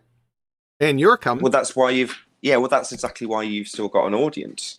You know, if nobody knows you're going live at all, then you're just going to reach whoever happens to look at your video listings on the homepage of your particular YouTube site, and then they see that you're live there, which is the only way I found Arwen. And Roxanne, same principle. You've got to go to her site, go to the videos bit, check in videos, and there it is. And you're like, wow, normally this is on the front page of my, or at least I've set it to be on the front page of my homepage. If someone comes to me and I'm live, it should be there, front and center. Not anymore. You've got to search it out. But fortunately, people do know the time that you're going live. That's why I'm going to keep it, as I say, hopefully, if, you know, I send out a community post or something and just say, look, the two channels are flipping their schedules around. What was 2 o'clock on the main channel is now 2 o'clock on the second channel, and what was 8 o'clock on the second channel is now going to be 8 o'clock on the main channel. But, you know, that way, at least the majority of the people are going to get to see the rendered show rather than the live show, which is the only way I can reach a larger audience. Right. Right. So to hear you're right. Oh, Chucko, what's up, man? Yeah. Go ahead, sir. What's up, everybody? I was just saying what's up. Missed the show this morning, but you know, good to see Nathan's all right. And what's up? She's not reaching very many. Say again? Did Chocolate get a notification to come? He's not in the UK. It doesn't matter. Oh, you're talking about a YouTube notification. Yeah, Choco, did you get a notification on the show going live? No, I haven't been on YouTube. I haven't checked. As you notice, I haven't checked my my notifications. I did, like 5 minutes ago. That's why I'm here now. Yeah, I did. Okay. Yeah, I did notice. Yeah, exactly. Thank you. yeah. Yeah, I own it, man.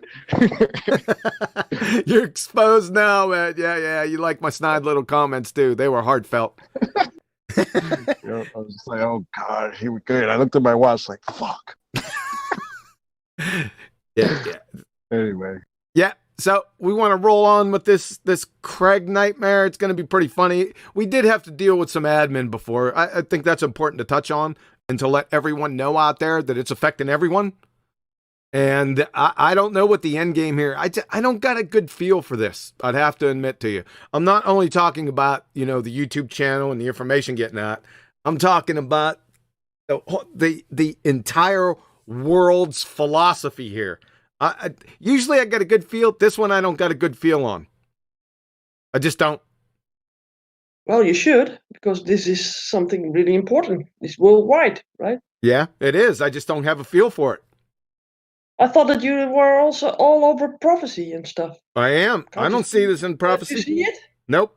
Can't you see it? Nope. Oh. Read the Bible again. No, I have read it. It's not there. We're not dealing with this. Isn't prophesized. This is the work of men. Therefore, it's prophesied. God knows everything. He does know everything, but I don't want to go down the biblical prophecy route. I don't see it in there. I know what to look for. This may be the birth pangs. It could be, but there's some things that have to happen. I'm not going to rule it out. But like I said, other than that, again, what if you're wrong? You're looking for the wrong signs, maybe. Could be. Nah, it's not possible. John is infallible here. Okay. No, I didn't say I was infallible. There's certain things that have to happen. Like I said, I can't rule it out. It could be the beginning of birth pangs, like I said. But there's some things that have to happen. I just don't have a good feel for it. Come on, Betty, what's your opinion on this? Fill us in. What are you thinking? Oh, yeah, well, I think that the consequences of the whole corona thing is going to be major.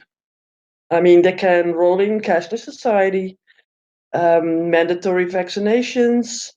They can shut down shops that they didn't even want to begin with. They can reset the money system so that we cannot have any money. Most people will be poor so that they control them better. They will now the people that are unemployed, they can say, hey, you need to go there because you need it there and over there. And so it's more like a communistic sort of system that can be set up now. They know now that how people can be made obedient. They tear people from one another, which makes them vulnerable. And if you can't commune with all other kinds of people, you can also not conspire against a world government, right? It's all been set in place. The laws are there. The things are there. It could be,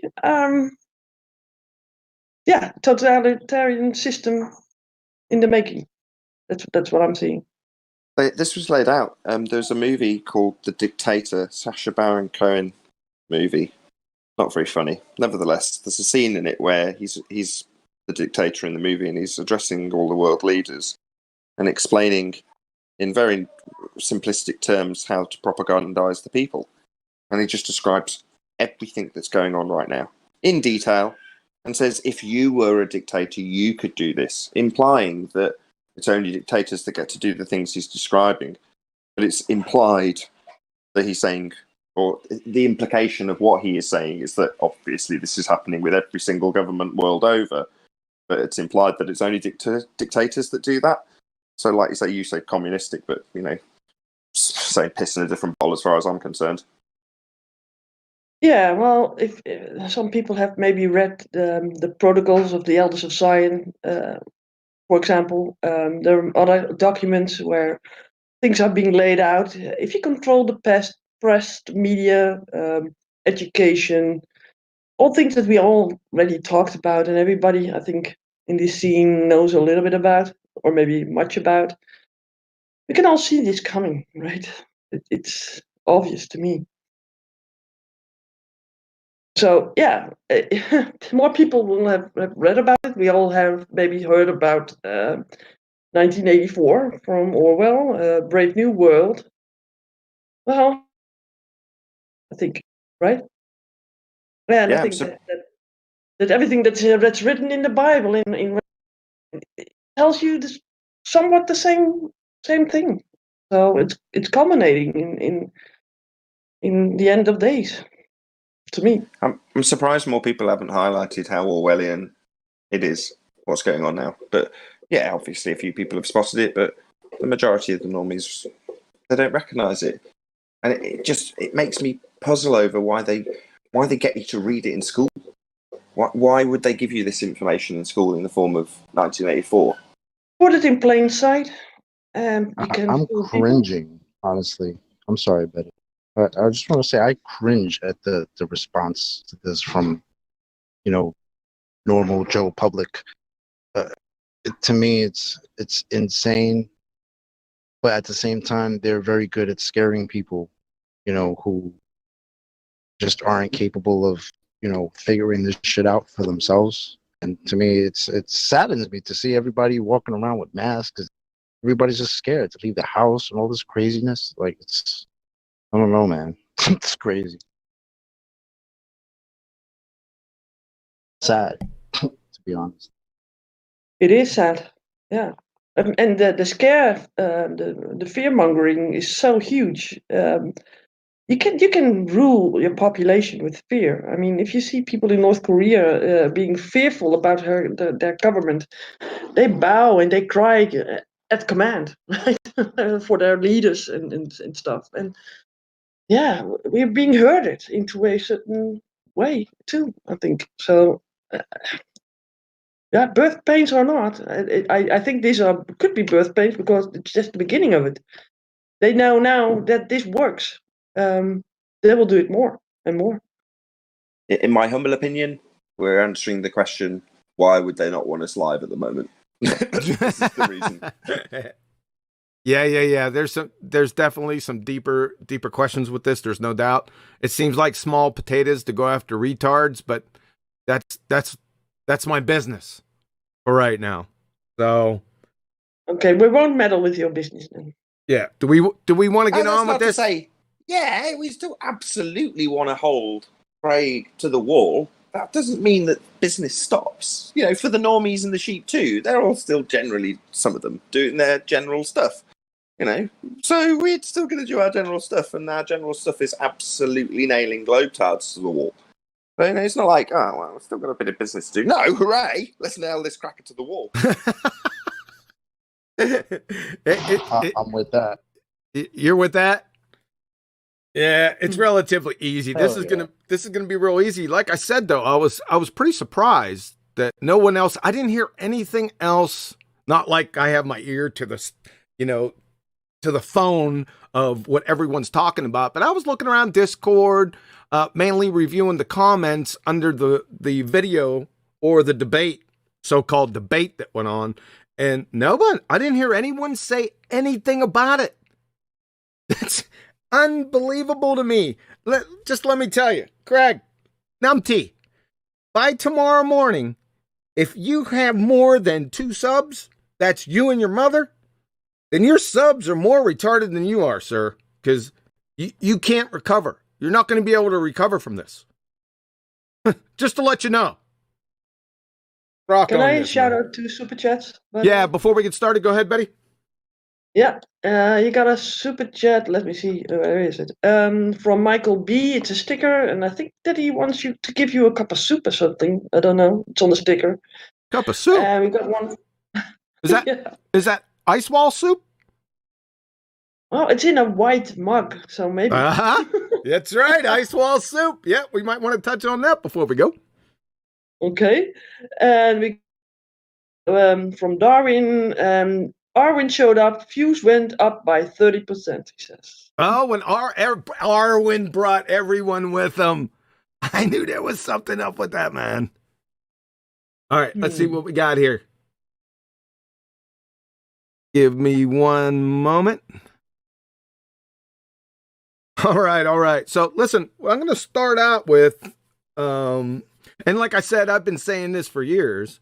All you have to do is let these crayon munching nuppies speak, man. That's all you got to do, and they'll do all the work for you. So the first little clip I got here was about a year ago. Spurs sent me this a little over a year ago, and it's going to lay the groundwork for the rest that's going to come. So just be patient. Let's roll on into it. Here we go. What is the definition of a hypothesis? What's the definition? It is an explanation for a natural phenomenon. So, Craig, the fat Earth. A hypothesis is an explanation for a natural phenomenon.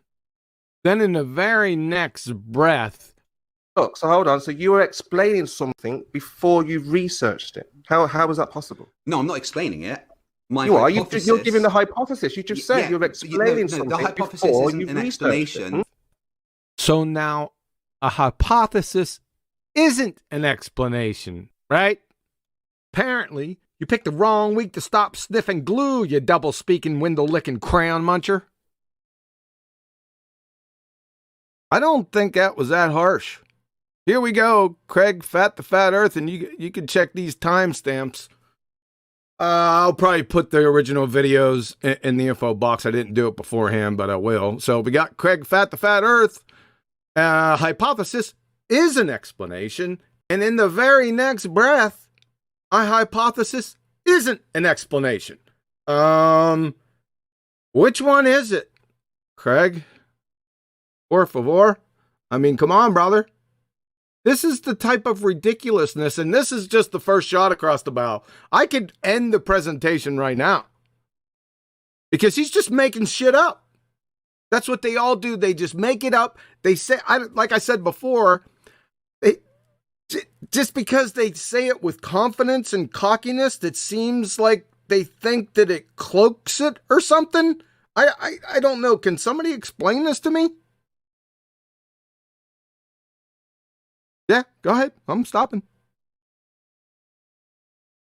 There is no explanation for such stupidity. Well, there is. So, Dr.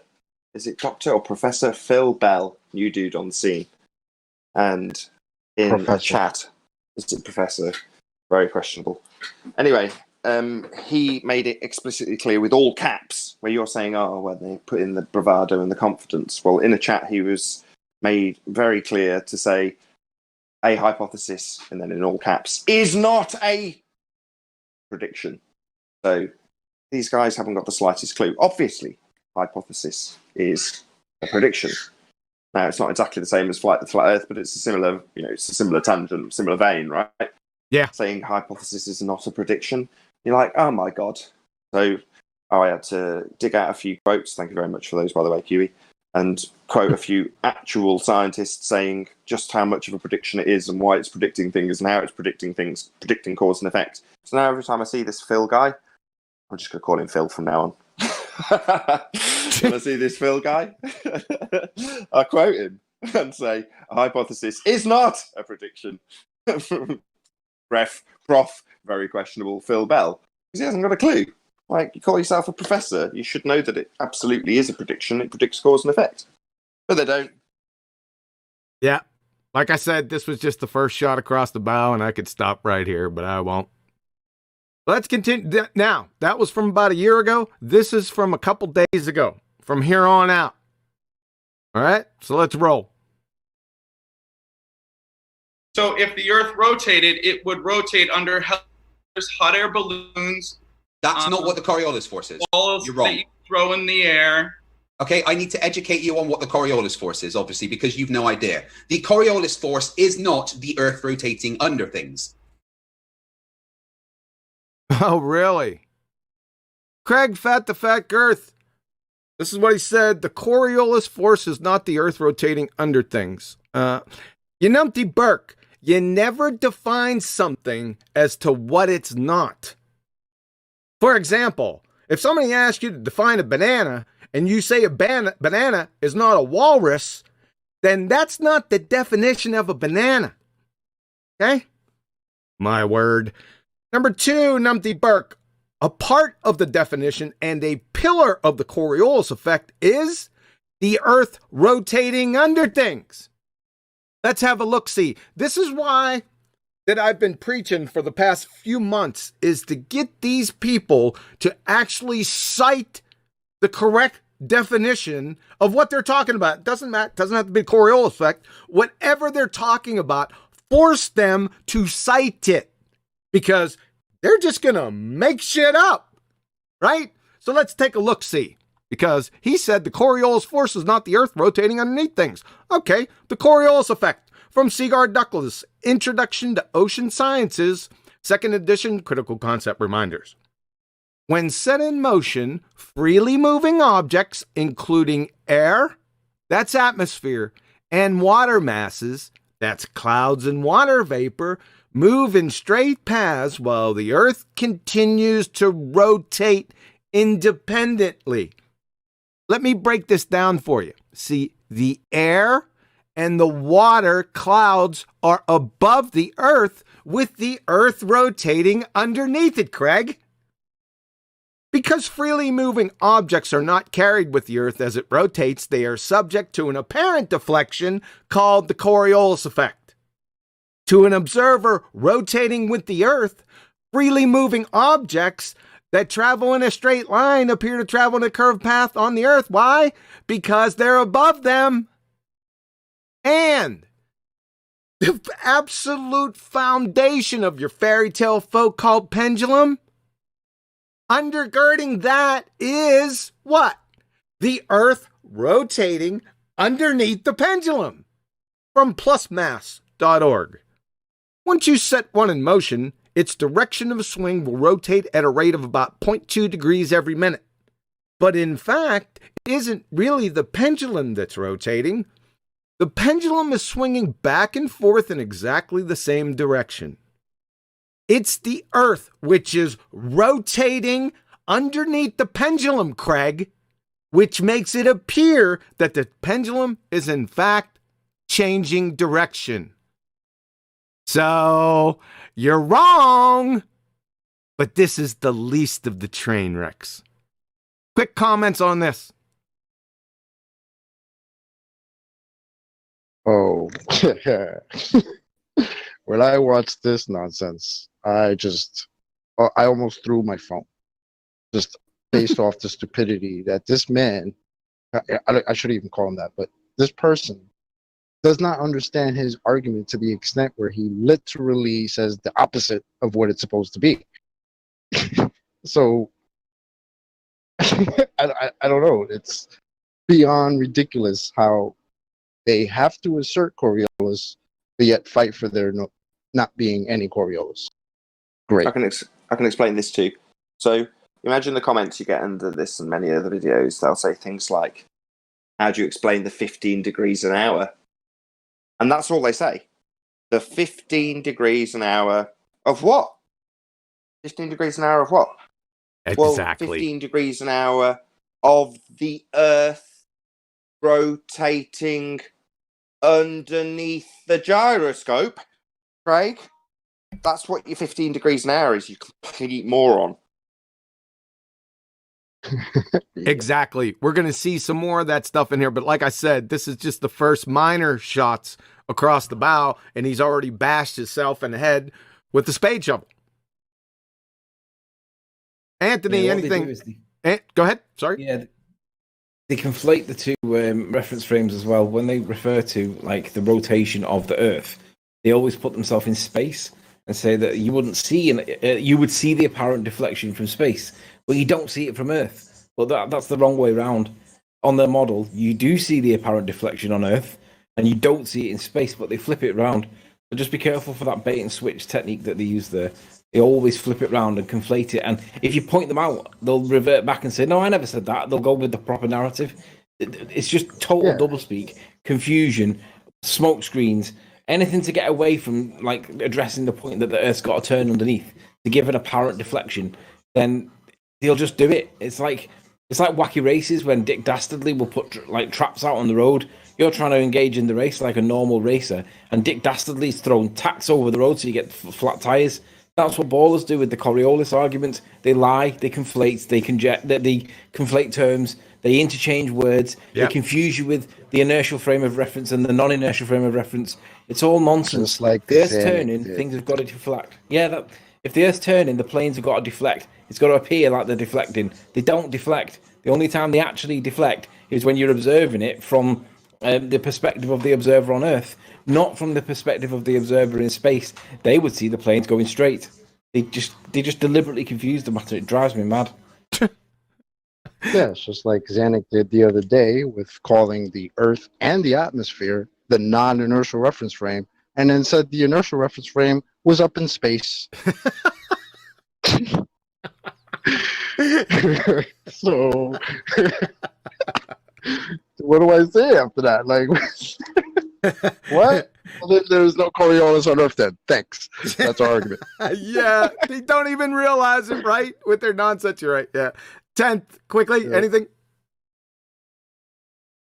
Yeah, this reminds me of the old detective movies when they catch two or more criminals, they put them in separate rooms, they get the stories from each one, and then they realize who's lying. In this case, with the ballers, the same guy has two stories. So go figure. Yeah. Yeah. Oh, it's going to get much worse here. Wait, I can't. I'm bursting at the seams. I'll let you know when. Emma, anything on this girl? I'm just enjoying listening to this, so take it away. That's fine. What are you doing in here? What are you doing in here? What do you mean? What do you mean? What am I doing in here? I've only just realised you were in here. Somebody leave the door open and you sneaked in without a ticket. Yeah. She gives a softer touch. I like the softer touch that the ladies give. No, I totally agree. The beautiful Betty Plus, Van Velzen. Have you noticed that the FE chicks are way better and hotter looking than the Ball Earther chicks? Oh, brother. You guys have got Brenda, we've got Betty, we've got in the UK, we've got Roxanne, we've got Dolly, and you got Brenda. Yeah, that's, oh my, Betty, save me. Save you? With what? Any admin, any thoughts on this up to now? Well, the thoughts are, Orwellian. How about that? Orwellian. Thank you. All right, we're ready to continue. Let's continue on this train wreck. We're not to the point yet, but it's getting close. Let's continue. No one ever said it was. You are simply wrong with that assumption. The Coriolis force is about the law of conservation of momentum. Oh, really? Let's fact check your inane made up horse shit. Let's go back to what we're going to do is we're going to actually put a bunch of definitions, cited definitions of the Coriolis effect, and we're going to look to see if they mention the law of conservation of momentum, because Craig, Fat to Fat Girth, said that the Coriolis force is all about it. So let's see if we can find it. Can I just check? He did call it the Coriolis force. Yes, that's fine. Oh, right. I thought it was called the Coriolis effect. It is. They're interchangeable. It's fine. I'm not going to get them on that. That's fine. They're interchangeable. Okay. So let's see. Thank you. Let's see if we can find the law of conservation of momentum in these cited definitions. To bring home some cowbell for him. So like I said, we already read this definition from Seaguard Douglas, Introduction to Ocean Sciences, 2nd edition, critical concept reminders. When set in motion, freely moving objects, including air, that's atmosphere, and water masses, clouds, water vapor, move in straight paths while the Earth continues to rotate independently. Because freely moving objects are not carried with the Earth as it rotates, they are subject to an apparent deflection called the Coriolis effect. To an observer rotating with the Earth, freely moving objects that travel in a straight line appear to travel in a curved path on the Earth. Nothing about the law of conservation of momentum there, Craig. Let's check a couple others. We'll go to University of Oregon and the University of Florida, who have adopted the same definition. Let's have a look. The effect of the Coriolis force is an apparent deflection of the path of an object that moves within a rotating coordinate system. The object does not actually deviate from its path, but it appears to do so because of the motion of the coordinate system. I'm still not seeing anything in here regarding the law of conservation of momentum. You? Nope. Let's try some more. Utah State University. The Coriolis force is an imaginary force. Wait a second. So, if the Coriolis force is all about the law of conservation of momentum, and they're defining the Coriolis force as imaginary, doesn't that mean that according to you, Craig, Fat to Fat Girth, that the law of conservation of momentum is imaginary? Wouldn't it have to? The Coriolis force is an imaginary force because objects affected by it are really following a straight path. It is an apparent deflection we see from the vantage point frame of reference of the rotating Earth. Let's try California State. The Coriolis effect describes the apparent deflection, that is curving, of an object traveling in a straight line. Still nothing. Let's try encyclopedia.com. At least they'll have it, right? Within its rotating coordinate system, the object acted on by the Coriolis effect appears to deflect off its path of motion. This deflection is not real. It only appears to happen because the coordinate system that establishes a frame of reference for the observer is also rotating. Did I miss anything? Did I miss the law of conservation of momentum in here somewhere? Why aren't they echoing what you said it was the Coriolis effect was all about? It doesn't look like it's all about it at all. It looks like it's about nothing of it. Craig. Number 2, the Coriolis force isn't about anything else other than the Coriolis force / effect. Number 3, the Coriolis force and the law of conservation of momentum are not the same concepts or phrases. That should have gave the game away rather quickly. Do you see they're different words? Number 4, the law of conservation of momentum does not have anything whatsoever to do with the Coriolis effect.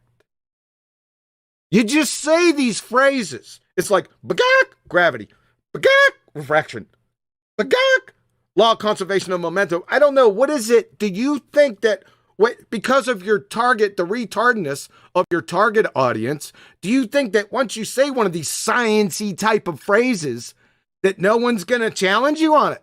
I bet that's what you think, right? So what you do when these people do that, even if you don't know what it is, the law of conservation of momentum, just look at the words, right? You see conservation. You see, okay, something's remaining the same. Call them on it. Say, okay, who, what, when, where, and why, how, what is remaining the same here? And connect it with the Coriolis effect. And watch them do the Texas two-step retard dance. Because they don't know what they're talking about. They're just giving these phrases. There's nothing there. So, what I'm going to do is I'm going to go against my better judgment, right? Because I've been holding on to this law of conservation of momentum and the law of conservation of angular momentum. Do you guys know the difference between those? I bet you don't. I'll bet the farm. But I've been holding back on this, because I've been challenging these brain dead ballers for years now. Whenever they say the conservation of momentum regarding anything, not only with the Coriolis effect, I challenge them. I say, what's the conservation of momentum? I know you heard me on Nathan's show do it before, and guess what happens? The last two people dropped immediately because they don't know what it is. So, Craig, let's take a look at this. This is from Khan Academy. Okay? You said that the law of conservation of momentum was all about, or the Coriolis effect was all about the law of conservation of momentum. So let's see what this actually is. Like I said from Khan Academy. What is this principle of conservation of momentum? In physics, the term conservation refers to something which doesn't change.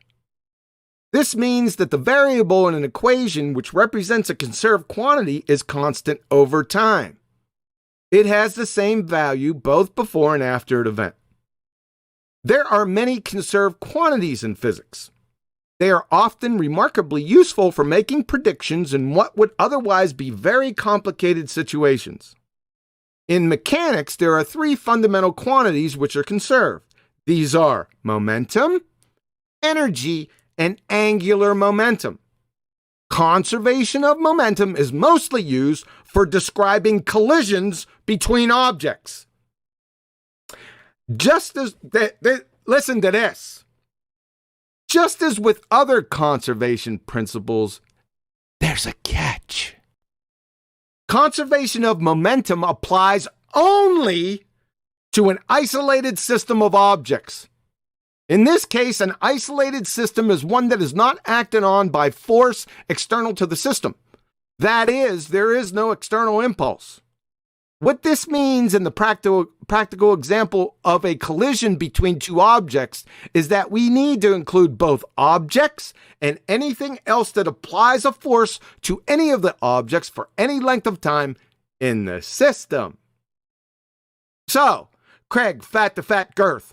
What on God's green earth does this natural law, by the way, have to do with the Coriolis effect? Por favor? Answer key. Absolutely nothing. Frigging clown. Furthermore, and the rest of you clowns that parrot this nonsense, furthermore, at the very best, the begaking conservation of momentum in response to the Coriolis effect is a friggin' sentence fragment. You gotta follow it up with something. Conservation of momentum of what? Right? B, the conservation of momentum is a natural law. So, if you clumsily attempt to apply it to anything synthetic, that is, man-made object, you're an abject moron. Welcome to the carnival tent. And let's remember the catch. Remember the catch from above? I like catches. There's always a catch. The conservation of momentum applies only to an isolated system of objects. Oh, really? Hyperphysics.edu. An isolated system implies a collection of matter which does not interact with the rest of the universe at all, and as far as we know, there are really no such systems. Uh-oh! Lucy has some splaining to do, doesn't she? In conclusion, mindlessly parroting the conservation of momentum in regards to the Coriolis effect is tantamount to mindlessly parroting Beethoven's Ninth in response to a detailed elucidation of the electron transport chain. Questions, comments? So, real quick, I'll just say it sounds like what Craig is asserting the Coriolis effect is all about is nothing about it, and what's what it's not about is what's it's all about. Like, this guy is absolutely confused.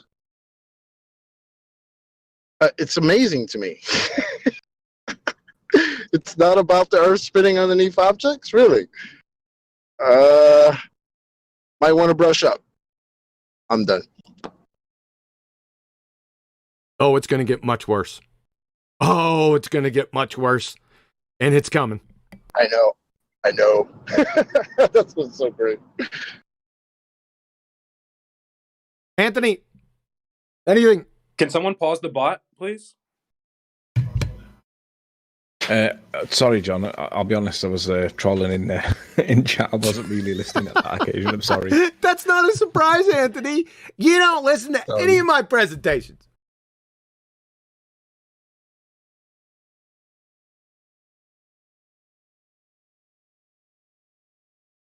Is that it?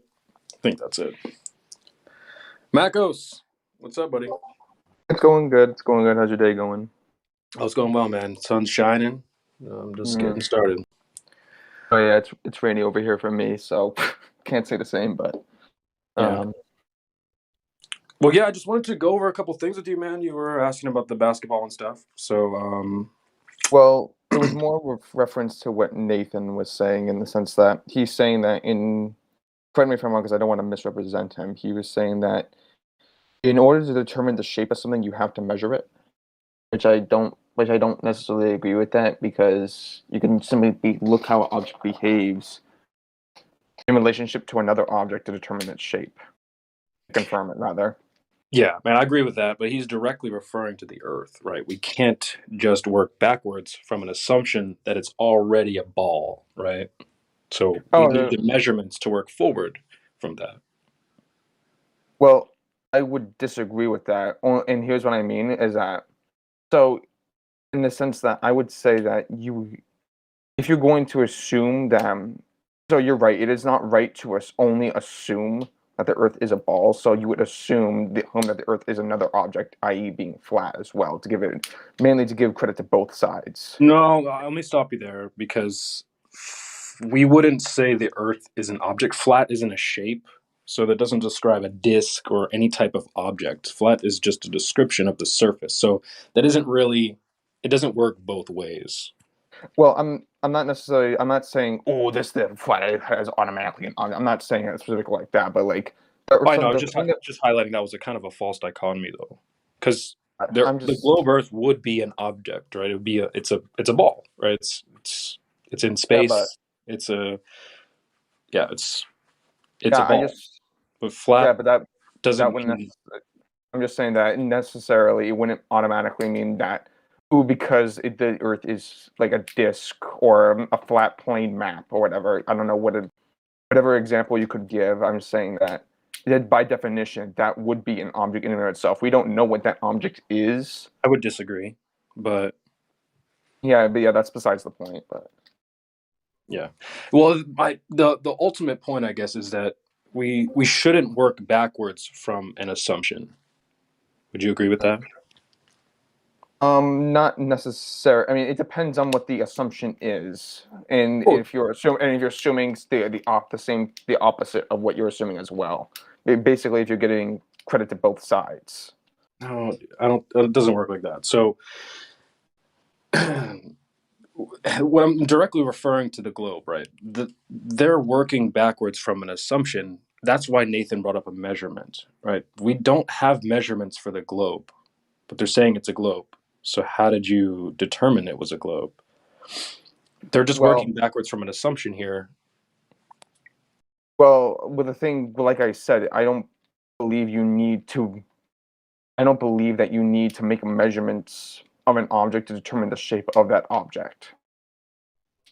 But here's the thing: they're giving us specific numbers. They're telling us Oh specifically no. how big this globe is. Oh no. So I'm gonna make something clear. I don't really care about what somebody else is saying. I'm focusing on me right now. I get it. But Yeah, here's the thing. I Here's the thing, understand. though.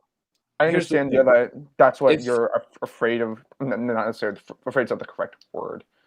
I'm trying to figure out the correct word to say here. Here's the thing, though. Those necessarily. numbers that I'm talking sorry. to, when I say they, like those numbers, when I say they provided numbers, I'm directly referring to the radius, the numbers that are provided. If I were to leave here and just give up flat Earth and all that stuff, I have to accept those quote unquote numbers that were provided, 3959 radius. So that's what I'm referring to, right? Those are the numbers you accept. Okay, so the question is, what are you talking about? What numbers are you talking about? you're a globe earther, right? Yes, but just because I am a globe earther doesn't mean I listen. I will agree with you. I do think a lot of the arguments that people make for the globe earth are really stupid and dumb. But I'm not here's the trying to thing. pack you into a box or anything. Look, I'm just saying, if you are a globe earther, that globe has a specific size. You don't determine that size. It's already been determined. You can't pick and choose. Well, my globe is this size. Oh, that No, globe is over well, I'm there. not His is saying a that. different size. If you're a Well, I'm globe not earther, saying you that. have to accept the claims that come along with that. One of those being the radius, the numbers. Well, here's the If thing. I were to drop being a flat earther, those are the numbers that I would accept or have to accept. No, right? I disagree with that, and I'll explain to you why. How? Okay? What other numbers? Allow me What to other numbers do you have to go allow off? me. Well, okay, listen. Allow me to explain. Okay. So do you agree with the assumption that you could be a part of a group but disagree with what a group does? Do you hold that notion? In a vague sense, yeah. Again, I'm not trying to Yeah, pack yeah, you yeah. into. I'm Yeah, not trying to pack you into a box and say, "Well, you said this because some other globe earther said something stupid." I'm just trying to pin you down to your model. You have a specific model. Your globe has a specific size. It doesn't. Yeah, You don't get to yeah. just say, "Well, my globe is different from all those globers," or is that That's what you're not what trying I'm to say? saying. Okay, That's not what I'm saying. then don't take offense to me trying to pin you down to your model, specific model. We're talking about the numbers here, the But I radius. haven't provided any numbers. Well, they are already provided. You understand that. Who- You who- don't have to go out and What are you we're not- talking about? Who's they? Okay. Are you a globe earther? Yes. Okay, so I was also a globe earther. What is the radius of that globe? Do you need to know what that radius is to know it's a globe?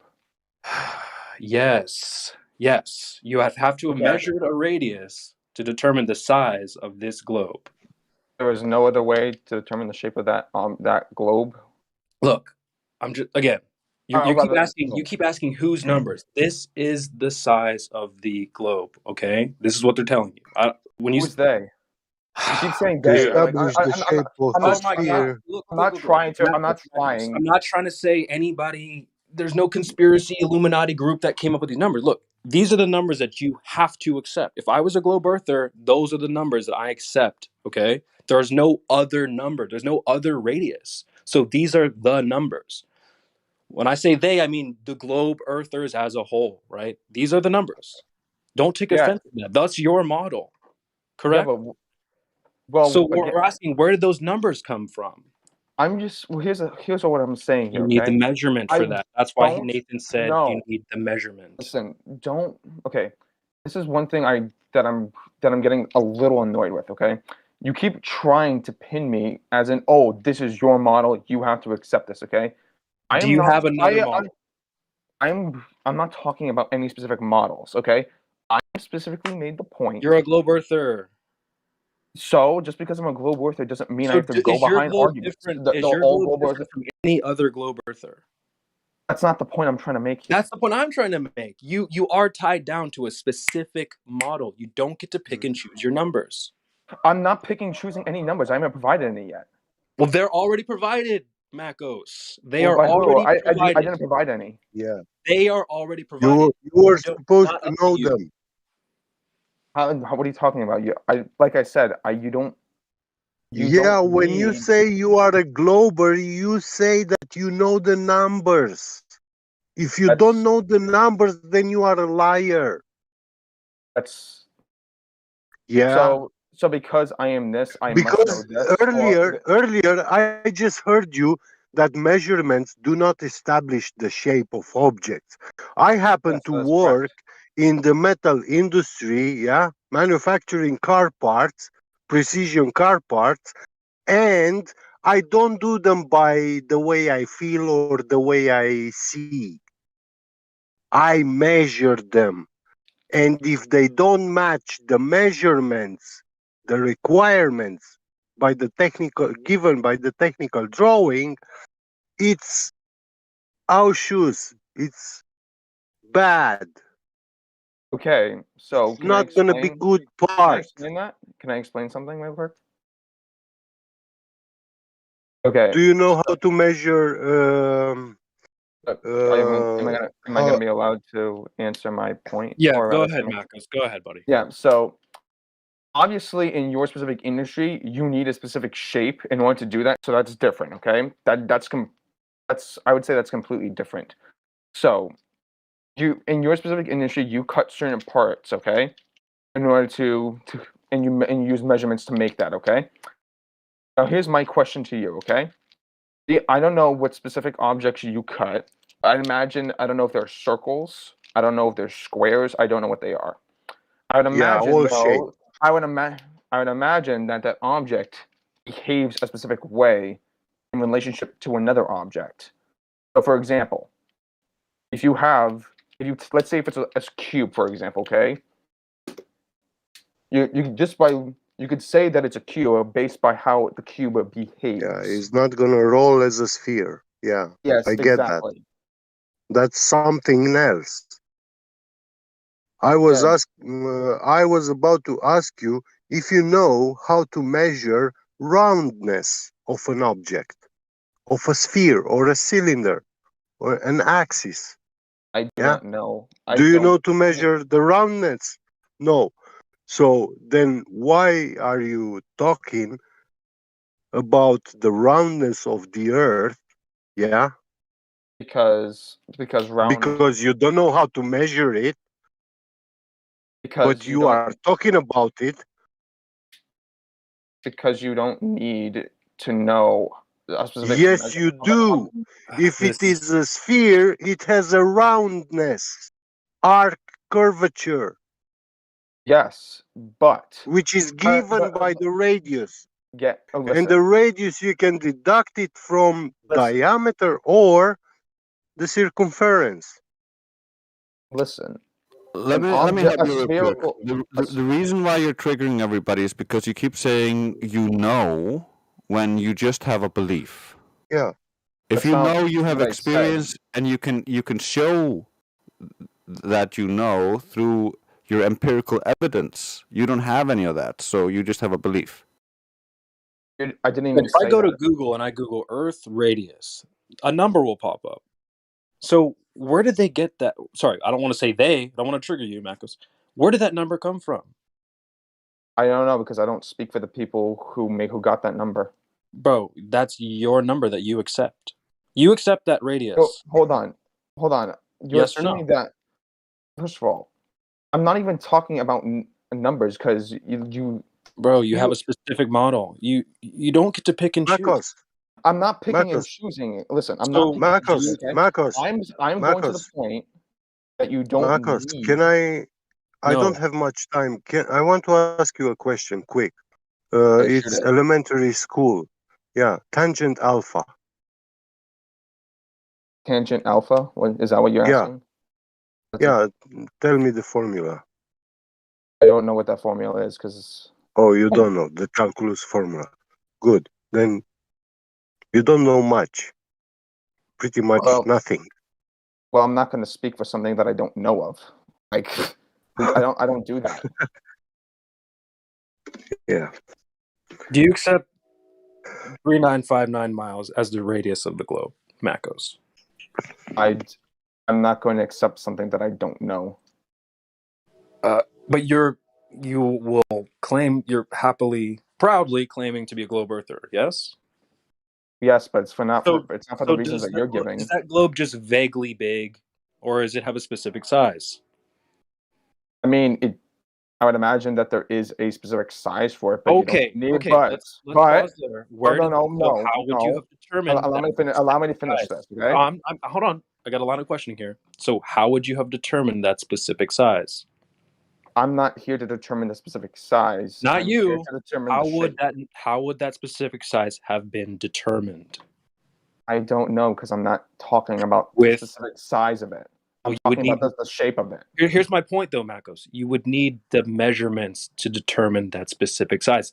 That's what we're trying to get to. There aren't I'm not any referring to that though. measurements. Well, that's I'm not, what this really boils down to. but I'm not referring to a specific size. That's not my claim. Well, if you're a globe earther, it is. You don't get to just say, "Well, my globe is not that No. size. My Listen, globe is just vaguely big."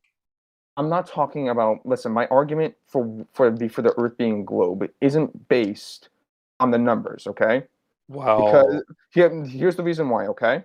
that's you working backwards from an assumption. Then, if you don't have the No, measurements that's for not those true. numbers, That's not then you're true. just working backwards from the assumption that it's Because already a globe. We already have the that's not numbers. true. Where'd you get them That's not from? true. Well, I don't know. That's not true. That's not what Okay, I then do. where's the measurements? Again, you keep going back to this argument of like, oh, you're starting from nothing. Oh, then what are the measurements? It's You need that. You're saying your globe is a specific size. that's not my argument. Well, that's your model.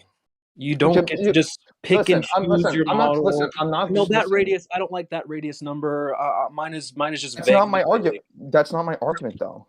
Well, if you're a globe earther, you are tied down to a specific model.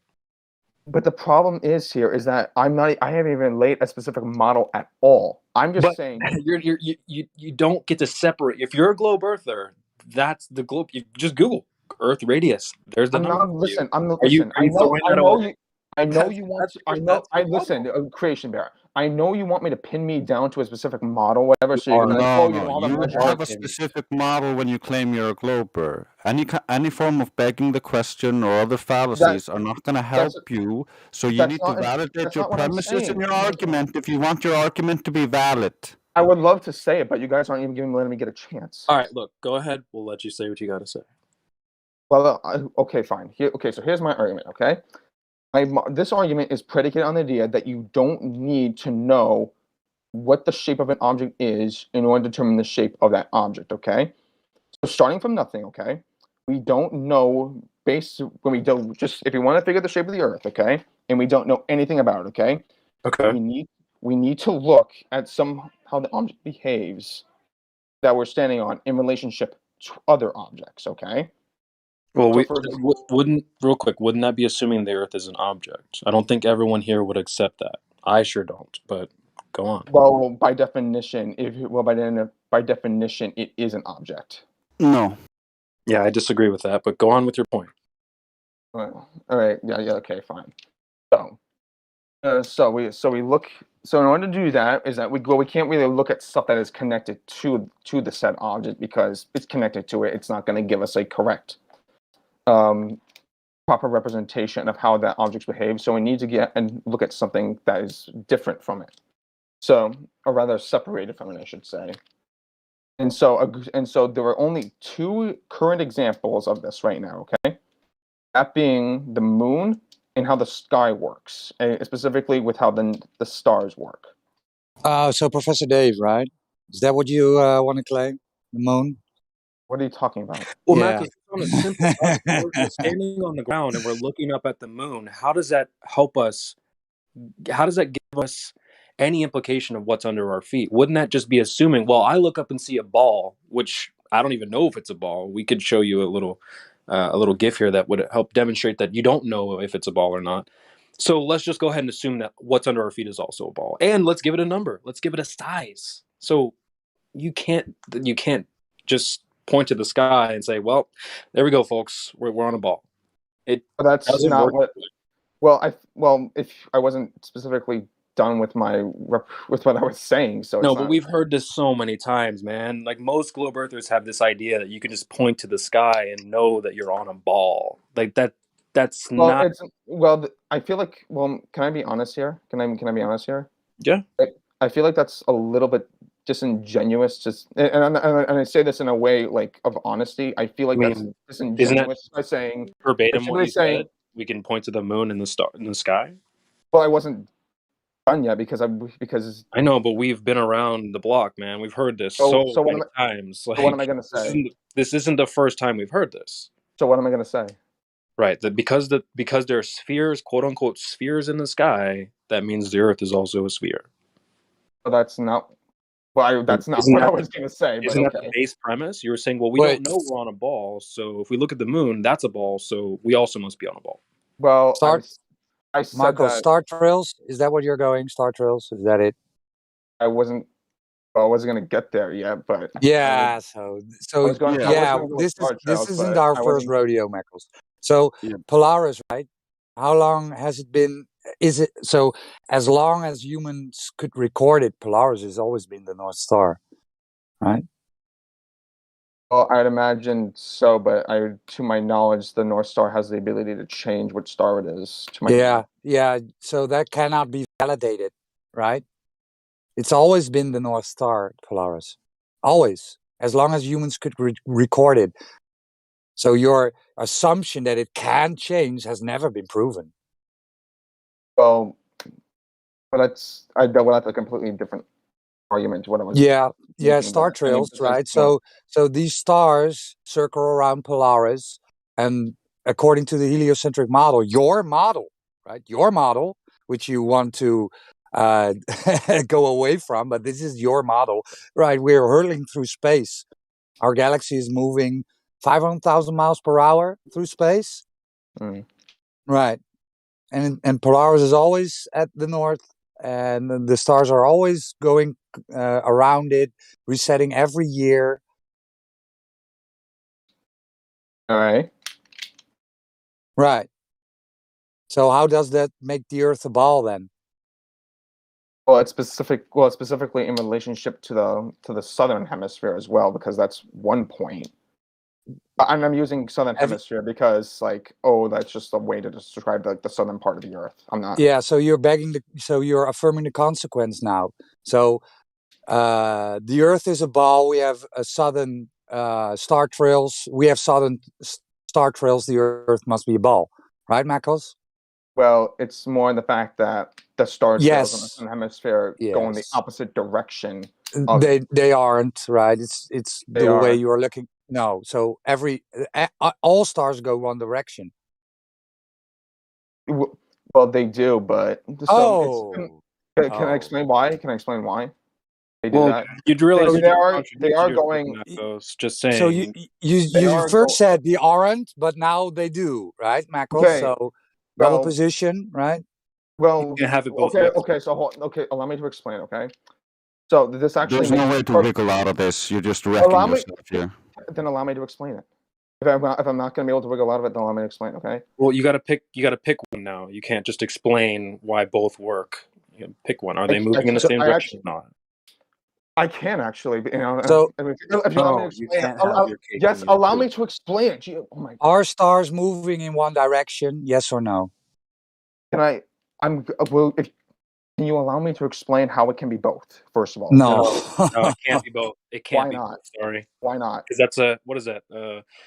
What's the contradiction fallacy? Law of non-contradiction. Yeah, it's conflicting conditions or a self-contradicting idea or self-defeating idea. When the argument or definition is self-contradictory and therefore cannot possibly be true, it is a violation of the law of non-contradiction.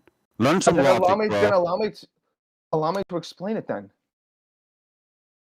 So stars are moving violation. in one direction. You can't explain away the violation. Learn logic. Then it should be easy. Then it should be easy to debunk what I'm about to say. But you guys won't let me say it. The stars are moving in one direction. Yeah, stars moving in one direction always. Depends how you're looking at it, right, Mackles? All right. Okay. Can I draw a comparison then? For this. Go ahead. Okay. But you conceded. You conceded that the no, stars. allow me to explain. My God. I just want a concession here, right? Because No, but allow me to so, explain this. Can No, can you you can't explain explain this? it away. You've already are conceded. stars moving in one direction? Yes or no? Can you explain the point that I'm trying to make to show you how Give me a concession here, then, right? Even your model says this. So why are you running away from your own model now? I'm not trying to run away. I'm trying to explain how it works, but you guys saying, "Oh, So- no, you can't do this. Oh, you can't do this." Can So give me a concession. Give me a concession that the stars all move in one direction. Then that's what your model says, Mackles. Come on, don't go running from your model now. I'm not listen. I'm trying to explain this, but you guys won't. Yeah, we know, but we want you, Do you right? know how? Being honest. I'm trying to, but you won't let me. Okay. But you won't let me explain. Then concede that all stars move in one direction, which the globe model states. Yes. Okay. Fine. Okay, so now allow me to explain the counterclockwise and clockwise thing. Okay, can I do that? All stars move in one direction, and it depends on how great. you look at them. Correct, Mackles? Okay. Yes. Now That is allow the me, globe allow model. me to now allow me to explain why. Okay. Go ahead, So Mackles. to give an example, okay, a basketball, okay, when you roll it down a driveway, okay, it's going in one direction, okay. Assuming you have it going straight, it's going in one direction, okay. If you're standing on if you're on the sides of it, whether it be on the left-hand side or the right-hand side, one way is going to look like, oh, it's going counterclockwise. Oh, and then if you're on the other side, oh, it's going clockwise. Yeah. The same thing can be applied if you have attach a small camera and attach it to the basketball. Yeah. It is going in one direction. Okay. But if you attach two cameras onto the side of it, you get a counterclockwise observation on one side of it, and you get a clockwise observation on the other. So And that's exactly we what I observed. told, right? Exactly what I explained, right? It depends how you look at it, right, Mackles? So that I don't know why you had to go in that explanation. You agreed. So Weren't you but listening? We already explained this for you. but you're affirming the consequence. So the Earth is a ball. We have southern rotation. We have southern rotation. Thus, the Earth is a ball, Mackles. I'm saying that the observation of both in the northern hemisphere and the southern hemisphere, with it being clockwise and counterclockwise, show that it's a sphere. No, that's an affirming the consequent logical fallacy. You are not making a coherent argument. Okay. Yeah, Roger said that already, so Marcos. Real quick, he already just explained how that logic doesn't work, right? If star trails, then globe. I see star trails, therefore globe. That's faulty logic. well, it's not when we can observe if we can apply this logic to a real already No, you historical can't object. apply faulty logic. That we just explained It's why not that faulty. logic doesn't. It literally is fallacious. Okay. Yeah, because right, Mackles. So the basketball, you observe it moving, right? So you see that basketball. You gave it a push, right? You moved it, and it rolled, right? So you see the object moving the basketball. You do not see the Earth moving. We do not measure the Earth moving, right? Okay. So there lies a Okay. problem for you, Mackles. Yeah, and you can't unmake a fallacy by saying, no, it doesn't exist. A fallacy is a mistaken belief, especially one based in unsound arguments or a failure in reasoning which renders an argument invalid. Learn some logic and then you can, by yourself, see if your own arguments are invalid or unsound. You don't need to come here and throw that on us endlessly. But the problem is that when you apply the same with my logic to determine the shape of a basketball without looking at it by just attaching a camera to one end of it and a camera to another end of it and just rolling it down a driveway, the logic makes sense that it's a sphere with that based on the footage. You can, dude. I think you should rewind the tape and listen to what you just said. So we can make it a hamburger, right? Or a cylinder, right? So you video the side of the cylinder, Mackles. Or we can make it. What else could we make it? Right? An American football. right, Marcos? Yeah, but Just yeah, you film the side can. of the American football. Okay, great. Earth, Let's add another camera to it, to the center of right. it, to see So what it no, is. you can determine the shape if I made it a cylinder then. Yeah, but the problem is if it was oh, never mind. Okay, I'm thinking of a cylinder with a hole in it. Okay, never mind. Mhm. So affirming the consequence, Marcos, that is what you are doing. And that is why we tell you, look at the floor you're standing on, not at the sky, because you will never, ever go there. It's unreachable for you. But again, it doesn't necessarily address the point. Yeah, it does, because you are affirming the consequence, right? And then saying, I'm looking at the sky, I see southern star trails, the earth is a ball, the earth is a ball, I see southern star trails. That is what you are doing. You cannot go there, right? And go outside of the earth and validate it. You cannot go outside of the galaxy and validate it. This is your belief. It's a religious belief.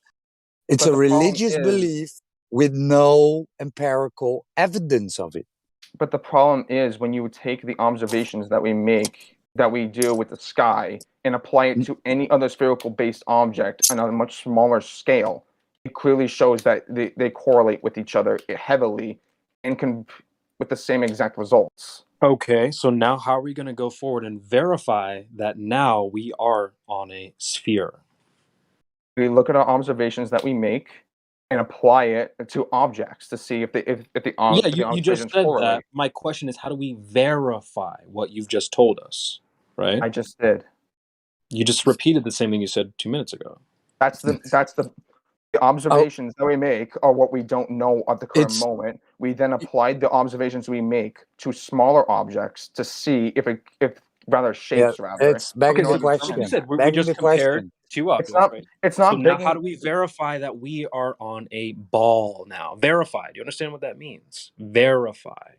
Yeah, you're using the model to prove the model, right? No. That's what you're doing. Here's what I'm doing. Okay, what I'm doing is I'm taking the observations that are being made. Yeah, and you just applying keep it. saying this. You've said this three times already. We get it. The question still stands. How do you verify? We're on a Creation, globe. okay? Creation. I'm not just applying it to a sphere, okay?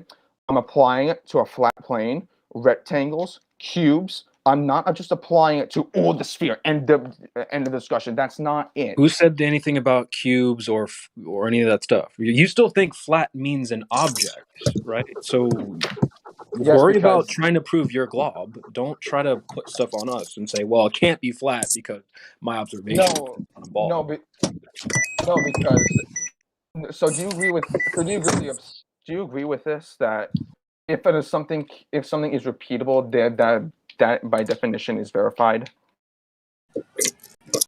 Give an example. So let's say that you made the claim that 2 + 2 = 4, right? And then so it's like I want to challenge that and verify it for myself, okay? So you get two I then take spoons and then get and then two more spoons, and now you have 4 spoons. Verified. exactly correct. So So what you do is that you say, "Oh, people are saying," and then what you do in order to and you apply the same ones. Oh, sorry, I just dropped my fidget cube. My bad. And you take the observations that they're claiming, i.e., the star trails, okay, and then you apply the similar star trails to other objects to confirm it, okay, to see if you did that. You did that with the basketball. We get that. Yeah, exactly, and it confirms. Okay, but then Roger came back and said, "Well, that could have also been a cylinder, a hamburger. You don't know that it's a sphere, a ball." And then you're also just applying that up, to your example. So now how do we transfer that example and say, well, now we definitely know we're on a ball? I mean, the Earth doesn't even move. So your example sort of doesn't work. So the next, you're just building up assumptions and still operating within fallacies. I highly recommend you to look into logic before you keep making an ass of yourself. Well, no one in this room agrees the Earth even moves. So you saying, well, the ball's rolling, so we must be a ball rolling. I'm not even Earth doesn't even move at all. So I'm not even. I didn't even make claims that the Earth moved at all. I'm just saying. Well, it would Oh, have to be with your I mean, with your it could be. example. Well, I'm just. Well, in my example, it's specific, ignoring like other observational things that you can observe to show that it is. With that, with the things Wait, that wait, I wait, just wait, said, wait, wait, wait. Let's not push past that. Like what? I'm not because I'm not going to do that because that's not the point Well, of the we conversation. not just gonna. We can't work No, backwards I'm from not. assumption, No, I'm not. Marcos. We've No, already I'm not talked about changing the this. topic. I'm not changing the topic. I'm not changing the conversation topic. Okay, to some This is the other. topic. Yeah, Right, the topic. The topic is the example that I was talking about. yeah, but still, we can't work backwards from an assumption. Well, I just showed you how you could verify the. Well, I just showed you how you could verify something by doing No, it you yourself. didn't verify No, you anything. didn't. I did. You just said, "How do you verify 2 + 2?" And I said, "That's easy." I asked you how you verify we're on a ball, and you haven't done that. I did. I said Okay, you take the observation. I literally did. You not say you said that I? Oh yes, you did that. You did with the basketball example that I. Okay, and put then I forth. debunked that by saying that what Roger said, which is, yeah, how do you know it's a ball? It could also have been a cylinder, a hamburger, and then on top of that, Because the you're able to Earth smoothly doesn't move. travel. So your Because example is the Earth a creation. spinning. The reason why is You haven't actually much verified more anything. simpler than you think. Because you're able to freely travel from one point to another, and there's no ledge from the cylinder or the hamburger thing that you're talking about. Oh, welcome to Flat Earth. You just proved that there is no curve. Good job. You haven't verified anything about the Earth, right? You've made an example, kind of faulty. Let's roll a ball, put some cameras on the end. Okay, so how does that have anything to do with the Earth that doesn't spin, doesn't move at all? Well, first of all, just because. So for what? Don't With the work backwards example, from an assumption. I'm not You gotta doing that. build. Jesus, I'm not talking about that. Jesus Christ. Just saying, this is what you've been doing the entire time. You're That's not what working I've been doing. backwards from the assumption. Well, we already know it's a ball. Look at these star trails. No, Look at I'm we must be challenging. spinning. Listen, I am You're challenging. not challenging anyone. You're Oh, just be a repeating Drake. fallacies and stupid I'm not- logic, I'm- which isn't logical. It's called being irrational. I'm not being. Oh my! I'm not being irrational here. Okay. Listen, Stay calm, Linda. Stay calm. Yeah, I'm trying Good to stay point, calm. Makos, let's not forget the original point why we're here, right? We said you got to measure it, right? You got to have measurements to know this that we're on this specifically, this ball that has a specific size. Yeah. Okay. Yeah. Exactly. Okay. So where's the measurement? I'm saying you don't need those measurements because. So if I Google Earth radius and I was a glober, and isn't it fair for me to ask where those numbers came from? Where'd you get that number? I didn't provide the number. Oh my God! Not you, Makos. I'm not saying you provided that number, but if I'm a glober, I'm an innocent glober, right? I'm listening into this conversation, okay? And I want to know how big is this globe? And I Google Earth radius, and it pops up 3,959 miles. So isn't it fair to ask where that number came from? Yes, but that's not the claim that I'm making. That's the point, though. That's what we're trying to tie you down to get you to understand that. That's Where not do you my get that argument. number from, if not a measurement? But that's not my argument.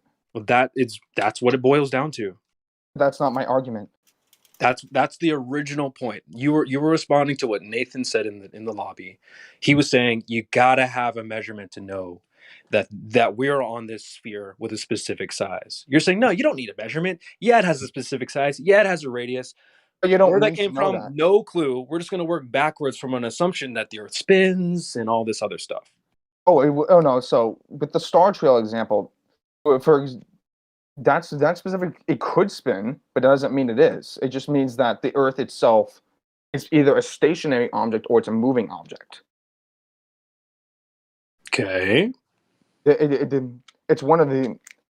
It could be one more, but those are the two examples that I'm thinking off the top of my head of what it could be on with that information that I provided alone. Okay. So again, that's not what I said at all. Well, you understand what we're trying to get you to do. So what are you trying to do? Right? We're trying to get you to understand that where's the measurements? There's numbers are provided, right? If I were to be like, all right, look, I'm giving up flat Earth. I'm back on the globe. That Okay, globe's got a so specific size. So we're asking, Who? so Where did that come here's my from? question. If not Okay, measurements. because here's my question. This boils back to the original point. You're saying that you need measurements in order to determine the shape of that object, right? Of an If I object. Google Earth radius, there's a number there. So where did that No, come from? no, that's not in question. Okay, Yeah, but obviously you hold can't on. do. Obviously That you is can't the do that. question. Obviously you can't do that. Okay. My point is that Where'd the number come do you need that specific measurement in order to determine the shape of the Earth? Where'd that number come from? I don't. That's not the point. Can you answer my That question? is the point, dude. That's the point. We're given you specific numbers for this globe. Can you determine? How are these determined? Can you determine the shape of the Earth with a measurement alone? They have already determined the shape without a measurement. I'm not. Listen, I don't care. How about did they do that? Can you determine the shape of an object without measuring it? Let's focus on the debate. We're talking about the Earth here. Okay. Yes, we are. But I'm saying is that do you need the measurement of the You Earth? can make assumptions about it, but you don't know until you've measured it, experienced it for yourself. It's not hard to understand. I'm just gonna keep ignoring him until he points an answer. So Yeah, when you look at it, everything I've said so far, but that's not helping your case. Because So, you're saying that my Knuckles, assumptions not when you found in look at a logic, cube, but whatever. when Not you the look at a point. cube at one side, do you know it's a cube? It depends on the angle. Are you able to? So I'm specifically saying this, right? When you look at a cube at one side, do you know that it's a cube just by measuring one side? Well, I would say. Well, again, I don't make the argument that you can measure it. Well, Right. so you don't need to measure it in order to determine the shape Of of that course you object. do, right? Of course you do. You need to test it. You need to validate it. So you wouldn't know if it's a cube if you measure only one side. You measured all the sides, right? And then you know what side what shape or what size this cube is. Well, right? I think I'm starting to get something, Marcos. You're saying that we don't need the measurements because we've already observed the Earth as a globe. Yes? I'm saying. We don't need measurements. We already know it's a globe. We observed it as a globe. No, that's not what I'm saying. Seems like that's what you're saying. You're saying, well, you don't have to measure anything. You just have to observe it. Yes. Well, it's more observe how the object. It's more. Can I allow me to elaborate more on what it is? Because you keep saying, "Oh, you just have to observe what it is." I mean, I'm just asking if I'm just trying to clarify your point. Is that what you're saying? What I'm going to add on to it. But this is what my point is. Okay, you don't have to measure an object to determine what the shape of that object is. All you have to do is observe how the object behaves. Okay, so here's the question, though. Keyword numbers have been provided. There's a specific size. Unless you want to take. I'm not. It's not, but listen, dude. No one's saying that you dragged in a 3,959 mile radius. No one's saying you brought that here for us. We're saying that is the number for the globe. It has a specific size. You can't run away from that. I'm not. Listen, I'm not focused on the number. Okay? You have to, dude. Look. I'm not. No. You can't. No. I know you want to listen. I know you want to. You can't ignore it. You can't ignore I know you want to. We're not going to just sit here and say the globe is a vaguely big size. It has a specific size that was provided. So we're trying to get you to understand where those numbers come from. You're saying you don't need a measurement to have those numbers. Yes, because. Okay, so where did they come from? Listen, I'm not talking about the numbers, okay? You want to focus on the numbers, you should focus on the fact that your globe has a specific size. You can't just run away from your own model. I'm not trying to run away from it, okay? You keep saying, "Oh, you're trying to run away from it." Yeah, you're not trying. You're just literally doing nothing but that. That's not what I'm not trying to run away from it. It doesn't matter if you say I'm not trying. Draco, that's what you're literally doing. We can all see it, so stop trying to deny it. Drakey, listen. Obviously, all objects have specific numbers, okay, in measurements related to them, okay? What I am saying is that an object can be observed and determined the shape of by simply looking at how it behaves. And I'm not focusing on the numbers. You guys are trying to. Okay, drag that's the me into next numbers. step, Makos. We've already got that. We've already been through your examples about 4 or 5 times. So now the next step is, all right, you've observed the Earth as a globe. Now, it has a specific size. Yes or no, Makos? It does, but I Okay, don't know what so that then is. how was that size determined? I'm not specifically sure how. Well, let's get into it. What's up, Crypto? But how he observed the Earth like a globe? Where he did it at? Star trails, right, Makos? That's the stars. I'm speaking about Earth. How you experiencing sphere, man? Where you observe sphere? By observing the star trails in the northern moon. hemisphere. Man, that's the stars. I'm again asking how you observe Earth. I'm That is a taking good an point he's observation. asking, Makos, because you said you observe the object, but now you're saying you observe I'm not. observing how the object behaves in relationship to something else. You How are do know not how do you know the observing object's how behaving? object. You're just looking at the sky. Yeah, Yeah, you're not looking at the object, right? You're looking at the other object, not at Yeah. the object under your feet. Yes, because I'm standing on top of it. It'd be Right. one So thing. not looking at the object. Not looking at the object, right? Because That means the Roger example with the cube. That means if we put the cube in front of us, and if I look up, and if I have up some kind of butterflies, that means that what I'm looking, it's shaped like a butterfly. Well, you have to ask yourself this one question, okay? But that's your example. You said you're observing the object, man, and that you can describe the shape observing that. So if Now, you're standing on a cube, allow me to explain, right? If you're standing on a cube, right, and you see butterflies flying over your head, and you try to observe it, you have to ask your question: Does standing on the cube that you're on right now and observing these butterflies change depending on where you are on the cube? And the answer is no, because the butterflies are moving in random directions. let's say that butterfly is moving from east to west. From east to west. Yeah. That alone would determine that you're on some sort of flat object. It could be 3D, but you don't know it. Well, how you know? Oh yeah. Everything is 3D. Okay, let's just stick to reality. Yeah, I'm just obviously it's going to be a 3D object, but I'm just saying, like, in terms of like traveling across it, unlike on a. But I want to understand, because your example was about observing object and then after that realizing what the shape it is.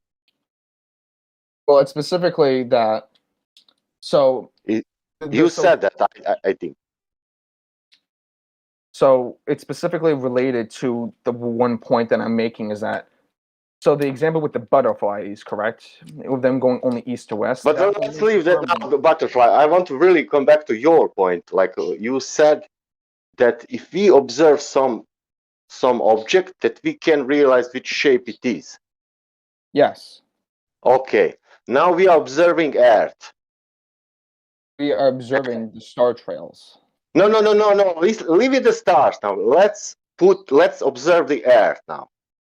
All right. Because we want to know which shape it's the ground or which shape is the star. You can determine the shape of an object by how another object behaves in relationship. Okay, what shape is the star in what you are watching? Well, we're not trying to determine the shape of the star. We're just observing how the stars behave. Okay, yeah, but that's not the object what you observe. Yes, because we're standing on top of our object that we're trying to figure out. We are standing on the top of the object and watching up to see what is down. Yes, and do you know what we observe if we're in the northern hemisphere? Northern what?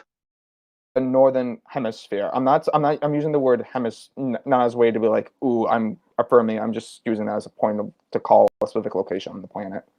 Are you Or going to say star object trails on- again? Because you've already Well, said that it could work both ways, right? It could be a stationary plane, it could be a spinning ball. Oh yeah, oh yeah, So oh keep yeah. going Obviously. back.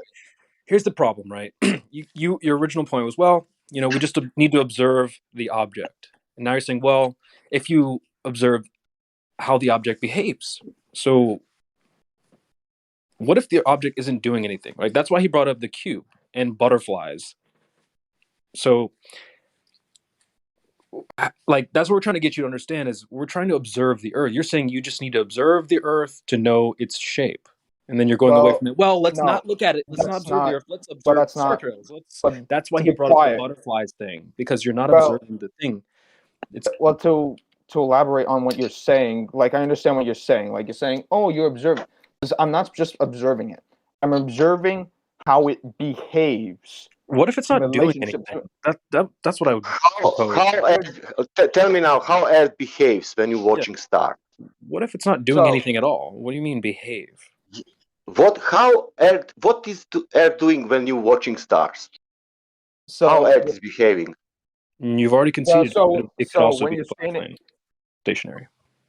Well, when we know for a fact that it's not okay. So Whoa. We know for a fact what? Okay, so are you referring to the point with like the cylinder or whatever? Well, what were you going to say? We know for a fact what the Earth Well, doesn't. it was specifically related to the point of the cylinder, if that's what you're referring to. I don't think anyone brought up the cylinder in the last 30 seconds, but I know, what were you but going to say? if We know for a that's what fact the Earth. Well, we know that. So, do you agree with the statement that you're able to, in all intents and purposes, get in an airplane and travel to any point and look out that window and not see anything change at all, other than like the shape of it? Do you agree with that? Yeah, we don't see curvature from an airplane. But what's your point? What are you trying? That's not the. It's not related to. It's not a curvature. No, I just snuck that in there. But I we know for a fact what? Because I said you also made the example that the Earth could be a stationary plane, and then you said, well, we know for a fact that you were going to say we know for a fact what, that the Earth isn't a stationary plane. What were you going to say? We know for a fact the Earth spins. Well, I was gonna say that How we do know. that? I'm not just shocked. Jesus Christ. I'm sorry. That's sorry, but let's see. How can you I see was Earth going to shaped say, from a plane? well, that was not what I was gonna say, but That's what you said. Okay, so. say that. We're only going off of your examples, Marcos. I was going to. Don't need measurements. You just need to observe it. I mean, you're bringing up airplane. Like we're just going off of your examples here. Well, what I was going to say is that if you can travel from point A to point B and not see any ridges of any kind, like you don't go over this like fat lip on any point on the planet. What do you mean? What ledges? What are you talking about? So it goes back to the point of like the cylinder example that was brought up earlier. How it's like, you can get that same exact observation from if the Earth is a cylinder. It's just like, right, but you don't go over a fat lip or of some kind in order to get to a certain But dude, point. that was he only said cylinder because you said two cameras, two sides, rolling object. And yeah, that works on a ball, a hamburger, and a cylinder. So yes, that's why he said that. No one's saying the Earth is a cylinder. I don't know why you're saying the Earth has lips or ledges or is some sort of cube in space. Understand if it that was a cylinder, it would have that. no one here is saying the Earth is an object in space. So you're not going to be trapped over lips or edges or any of that stuff. Meanwhile, the Earth is full of flat spaces, and he needs to make up for that somehow if he's going to make that into a sphere of some sort. So he has edges he can't find on his globe. Till now you didn't say anything, but I'm waiting. So observations specifically related to this this observation is repeatable. What observation? Watch observation. The star trail observation. No, listen this man. Listen. You've already conceded a stationary plane.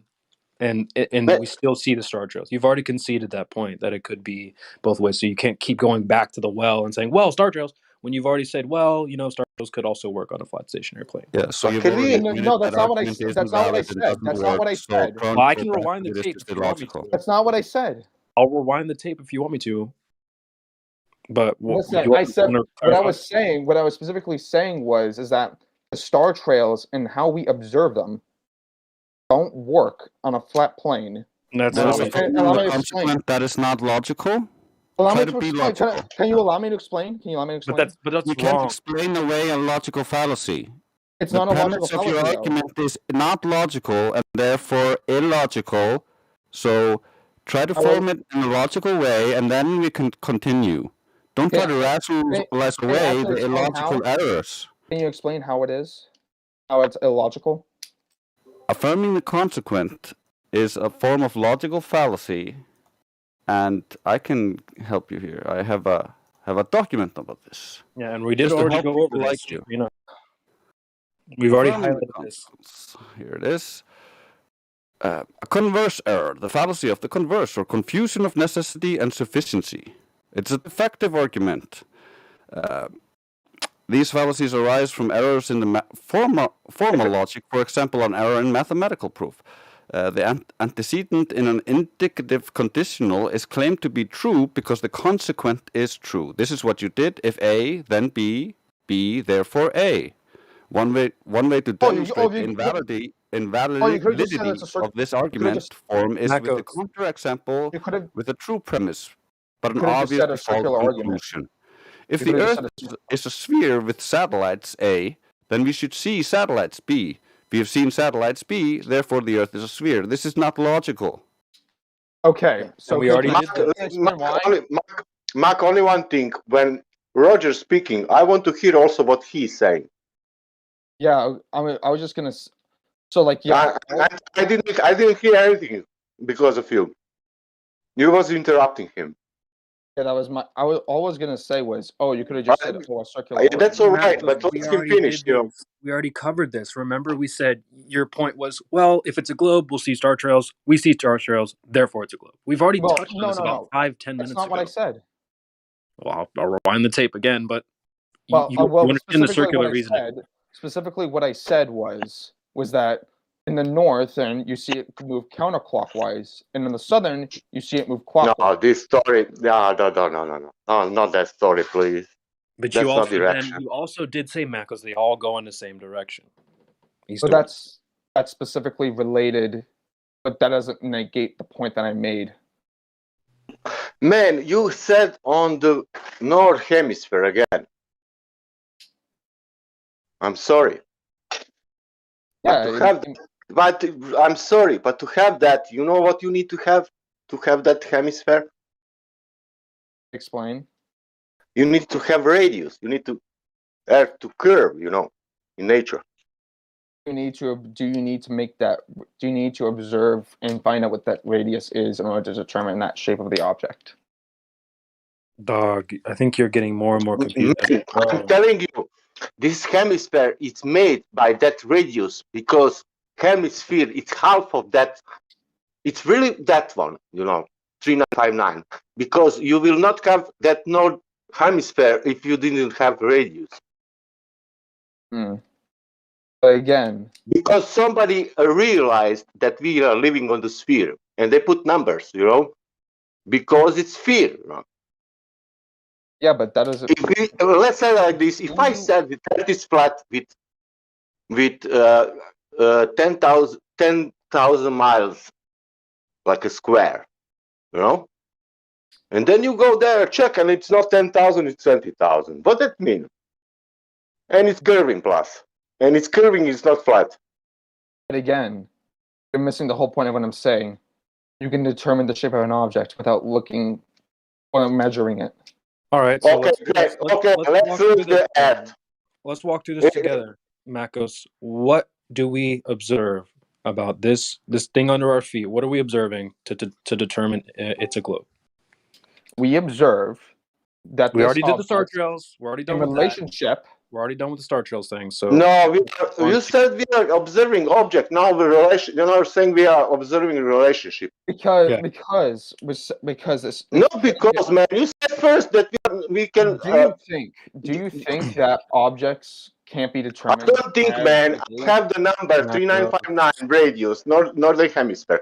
Then I go out to check that, and then it's not their radius there. It's flat, and I observe it's flat, And you said I can, with my eyes, I can realize the shape. Okay, the shape of the earth I cannot realize, but I can realize what is in front of me, at least 50, 60 miles. 277 guy did it. 275. Okay. Okay, Marcos, tell me if this is logical. If Bill Gates owns Fort Knox, then he is rich. Bill Gates is rich, therefore Bill Gates owns Fort Knox. Is this logical?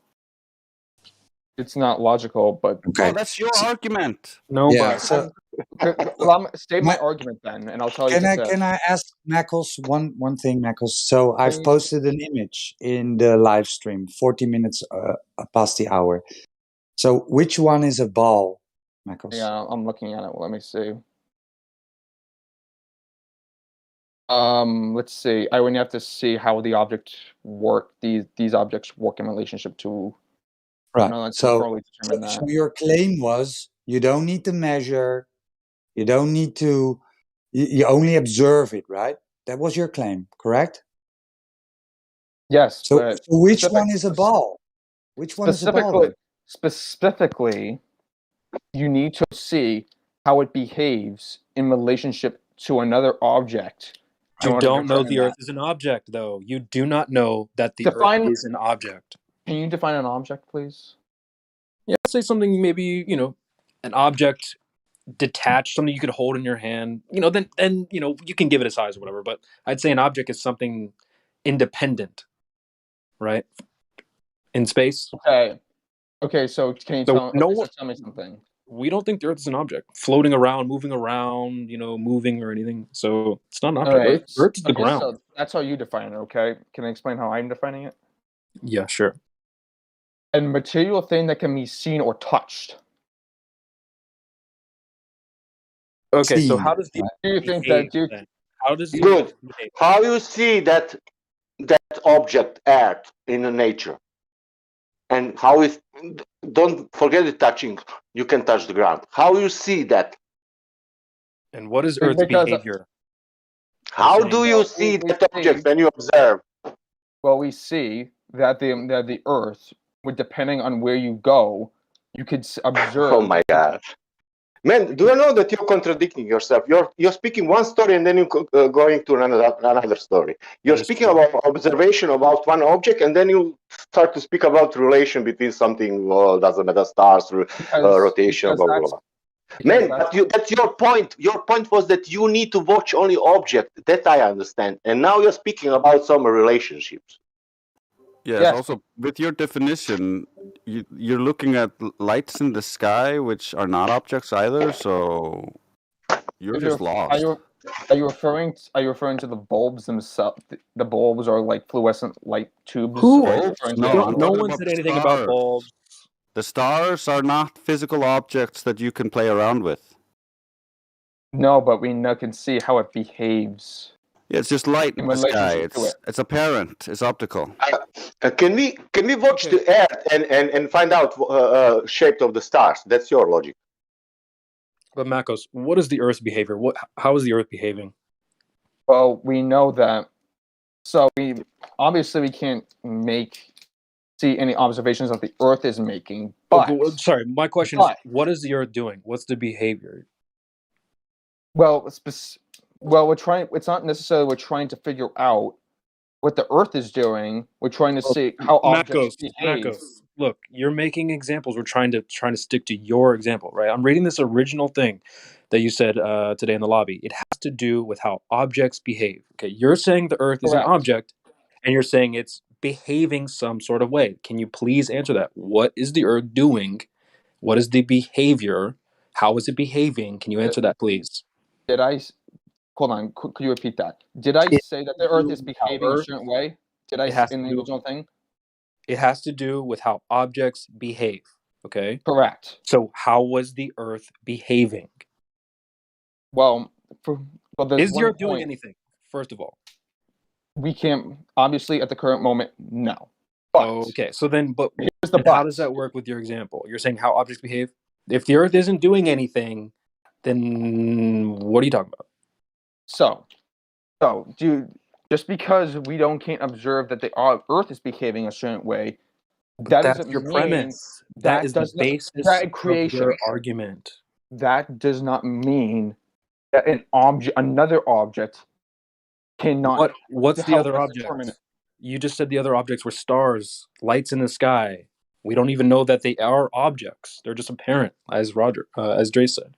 Well, So right now we're stuck with only the Earth, and it's not behaving. But your point is, we know it's a ball because of how it behaves with other objects.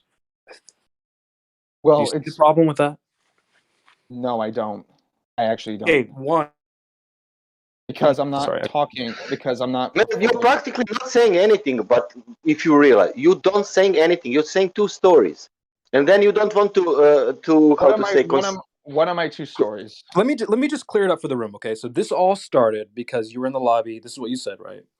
Yeah. It has to do with how objects behave with each other. You don't need to measure something to figure out what shape it is, okay? Then we responded and we said, yeah, you need a measurement to determine, that's that thing. And you said, I'm going to read this verbatim. You can't definitely say that a basketball is not a sphere, even though it behaves like using your logic. That didn't make sense. So I asked you to clarify.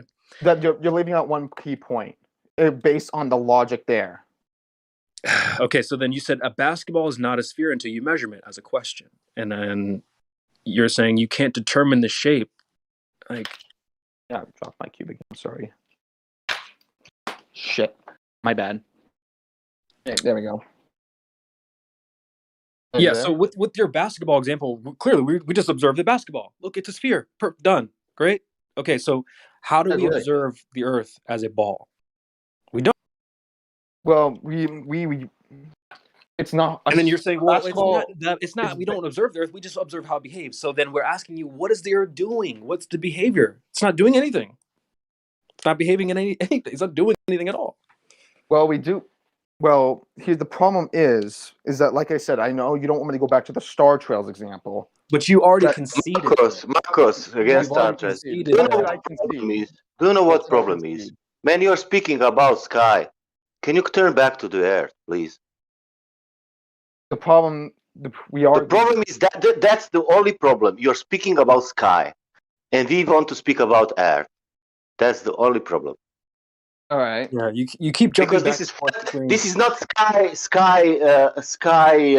I don't know what server proving what sky is doing. This is flat Earth server. Let's see why it's flat Earth server. Right. Do you interested why is this name? It's flat Earth server. Yeah, let's see. You keep jumping back and forth between, you just observe the thing, and then, no, you just observe the sky. It's behavior. Listen, we don't necessarily care about what the sky is and why it's doing what it is or what the lights are doing, okay? We just care at how it's behaving. We're just going to assume stuff, or we're just observing how it's behaving. What's it? Yeah. In relationship to the Earth. What is it? Can you be specific what you mean by that? So do you agree that the Northern Hemisphere is rotating? No, we don't agree about Northern Hemisphere because we don't have Northern Hemisphere. I'm not using hemisphere as like a thing. To confirm it. Yeah, I don't have any issue with you saying. Okay. Yeah, he does. The other person does. I know, Sasha, hold on a second. Okay, can you say London? Hold on, what's Sasha. that? London? I don't know. You can say some town in North. I don't know. Not Northern Hemisphere. London. Sasha. What about London? Wow, you can say Oslo. All right. Yeah. So you can say Reykjavik. I know, but I'm not. You can also just say in the north or in the south. You don't have to add that gas has shapes when gas doesn't take an inherent shape. So you're just violating physics while you're at it. I would love for you to tell me what my arguments are before I even say them, Drake. But again, ignoring Well, I'm that. not telling you what your arguments are before you say them. I'm just basing it on what you actually say. So try to keep up. The star trails work perfectly fine on a flat stationary plane. If you keep going, you've already said this. You've already said both models, quote unquote, it works. But you keep going back to this as some sort of proof that we're on a ball. So we're going to get rid of the star trails. It's not helping your case at all. But wait, hold on. When did I say that star trails work on a flat surface? Before I hold on, I'm actually curious to know what the argument is. What is it about star trails that necessitates a ball for you? Okay, so to answer that question, it's specifically how the star trails are behaving on the But how we be observe it. specific. Could you But repeat that's that? a very general. That's a very general sentence you just said there. It's like how they are behaving. What exactly? In the northern hemisphere, it's counterclockwise. In the southern hemisphere, it's counterclockwise. You also Okay, didn't go in the same direction. I don't actually think you meant to say what you said. I think you said counterclockwise both times. I don't think you meant that. So do you want to clarify? You said in the north it's counterclockwise and in the south it's counterclockwise. No, I said in the northern hemisphere counter. If I said that, that's my bad. Okay. I know. Well, that's why I brought it up because I don't think you meant that. So please clarify. So in the northern hemisphere, it's counterclockwise. In the southern hemisphere, it's clockwise. Okay, and what about that necessitates the ball? All right. So when you take so going back to using a basketball just for him, and sorry for the people in the room. So when you take a basketball and roll it down a lane, okay, We've already done this. Can you stick to the earth though? We get your example. That's fine. We've already pulled that example I've apart. asked him. Well, you didn't because you're saying, what these muscles go the same way. We pulled that example apart already. I've asked, 1 second, 1 second, please. I've asked, what about this necessitates a ball? Okay. Now, just before you waste your breath, I'm not saying that it's not possible on a ball. So explaining how it works on a ball isn't actually answering my question. What I'm asking is, why does it necessitate a ball? I.e., to the exclusion of all other explanations. All right. So let's take this observation, okay, and apply it to every single shape that it could be, okay? And I mean every single one. That could be a flat plane. Flat isn't a shape. A cube. Not the point, but whatever. This is the point. It doesn't have anything to do with flat Earth at all. And allow me apply it to everything. So you take flat Earth. So the problem is that so the problem with this observation, okay, when you try to make it work on a flat plane of some sort, okay, and it's my major contention with it, is that if you try to there's a center point on the southern part of the world, okay. When you try to put it onto a flat plane, okay, now I don't know which specific flat plane is going to be referred to. I'm going to use the disc one, and later I could use a map variation, which is a rectangular one. So a straw man. I'm not trying to straw man. I'm just trying to think of every No possible one way here it says could the work. Earth is a map square. What I'm trying to get to. I'm not trying What to. I'm trying to get to. What I'm trying to get to is why your explanation is the only possible explanation. I'm not hearing that. All I'm hearing is assertions that it's not possible, assertions about specific things that you can't prove, and that's basically where we're at. I don't know why your one explanation is the only possible explanation, because that's when I ask, why does it necessitate a ball? That's what you have to provide. Well, and you keep going to, well, if I roll a ball, then that ball's a ball. Like that's not what I'm saying. That I feel like that's disingenuous to say.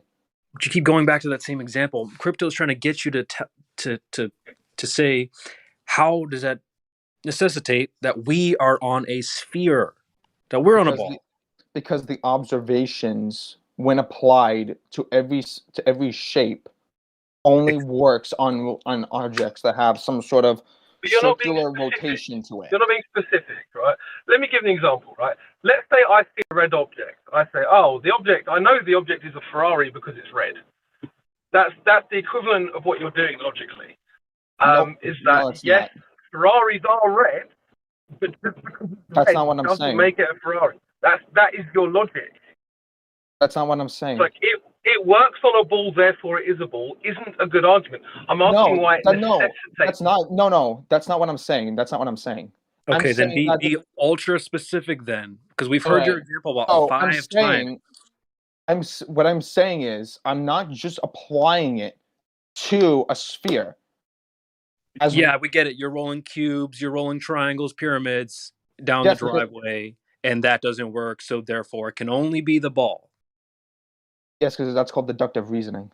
Okay, so when did you apply this to what we're saying? No one here says you're going to roll a disc down the driveway, roll a map, a frisbee, and it doesn't work. So how does that have anything to do? How does that have anything to do with the flat Earth? Because when you travel across the world, there is no magical ridge. What does that have to do with the flat Earth? Why would you even say that? What ridges? What are you talking about? Because you're saying that that observation itself can work on a disc. No, dude, I've already told you 10 times. Flat Earth has nothing to do with discs. It's not a disc. You can keep saying that. No. We've already I'm pulled not talking about flat Earth. No, I'm not talking about the flat Earth. I'm talking about you saying. Why do you keep saying disc then? The reason why is because it's referring to saying, to the observation I made. You could do it specifically with the basketball, whatever. Okay. You're saying, you're rolling that pyramids observation and can be done with triangles and basketballs down the driveway.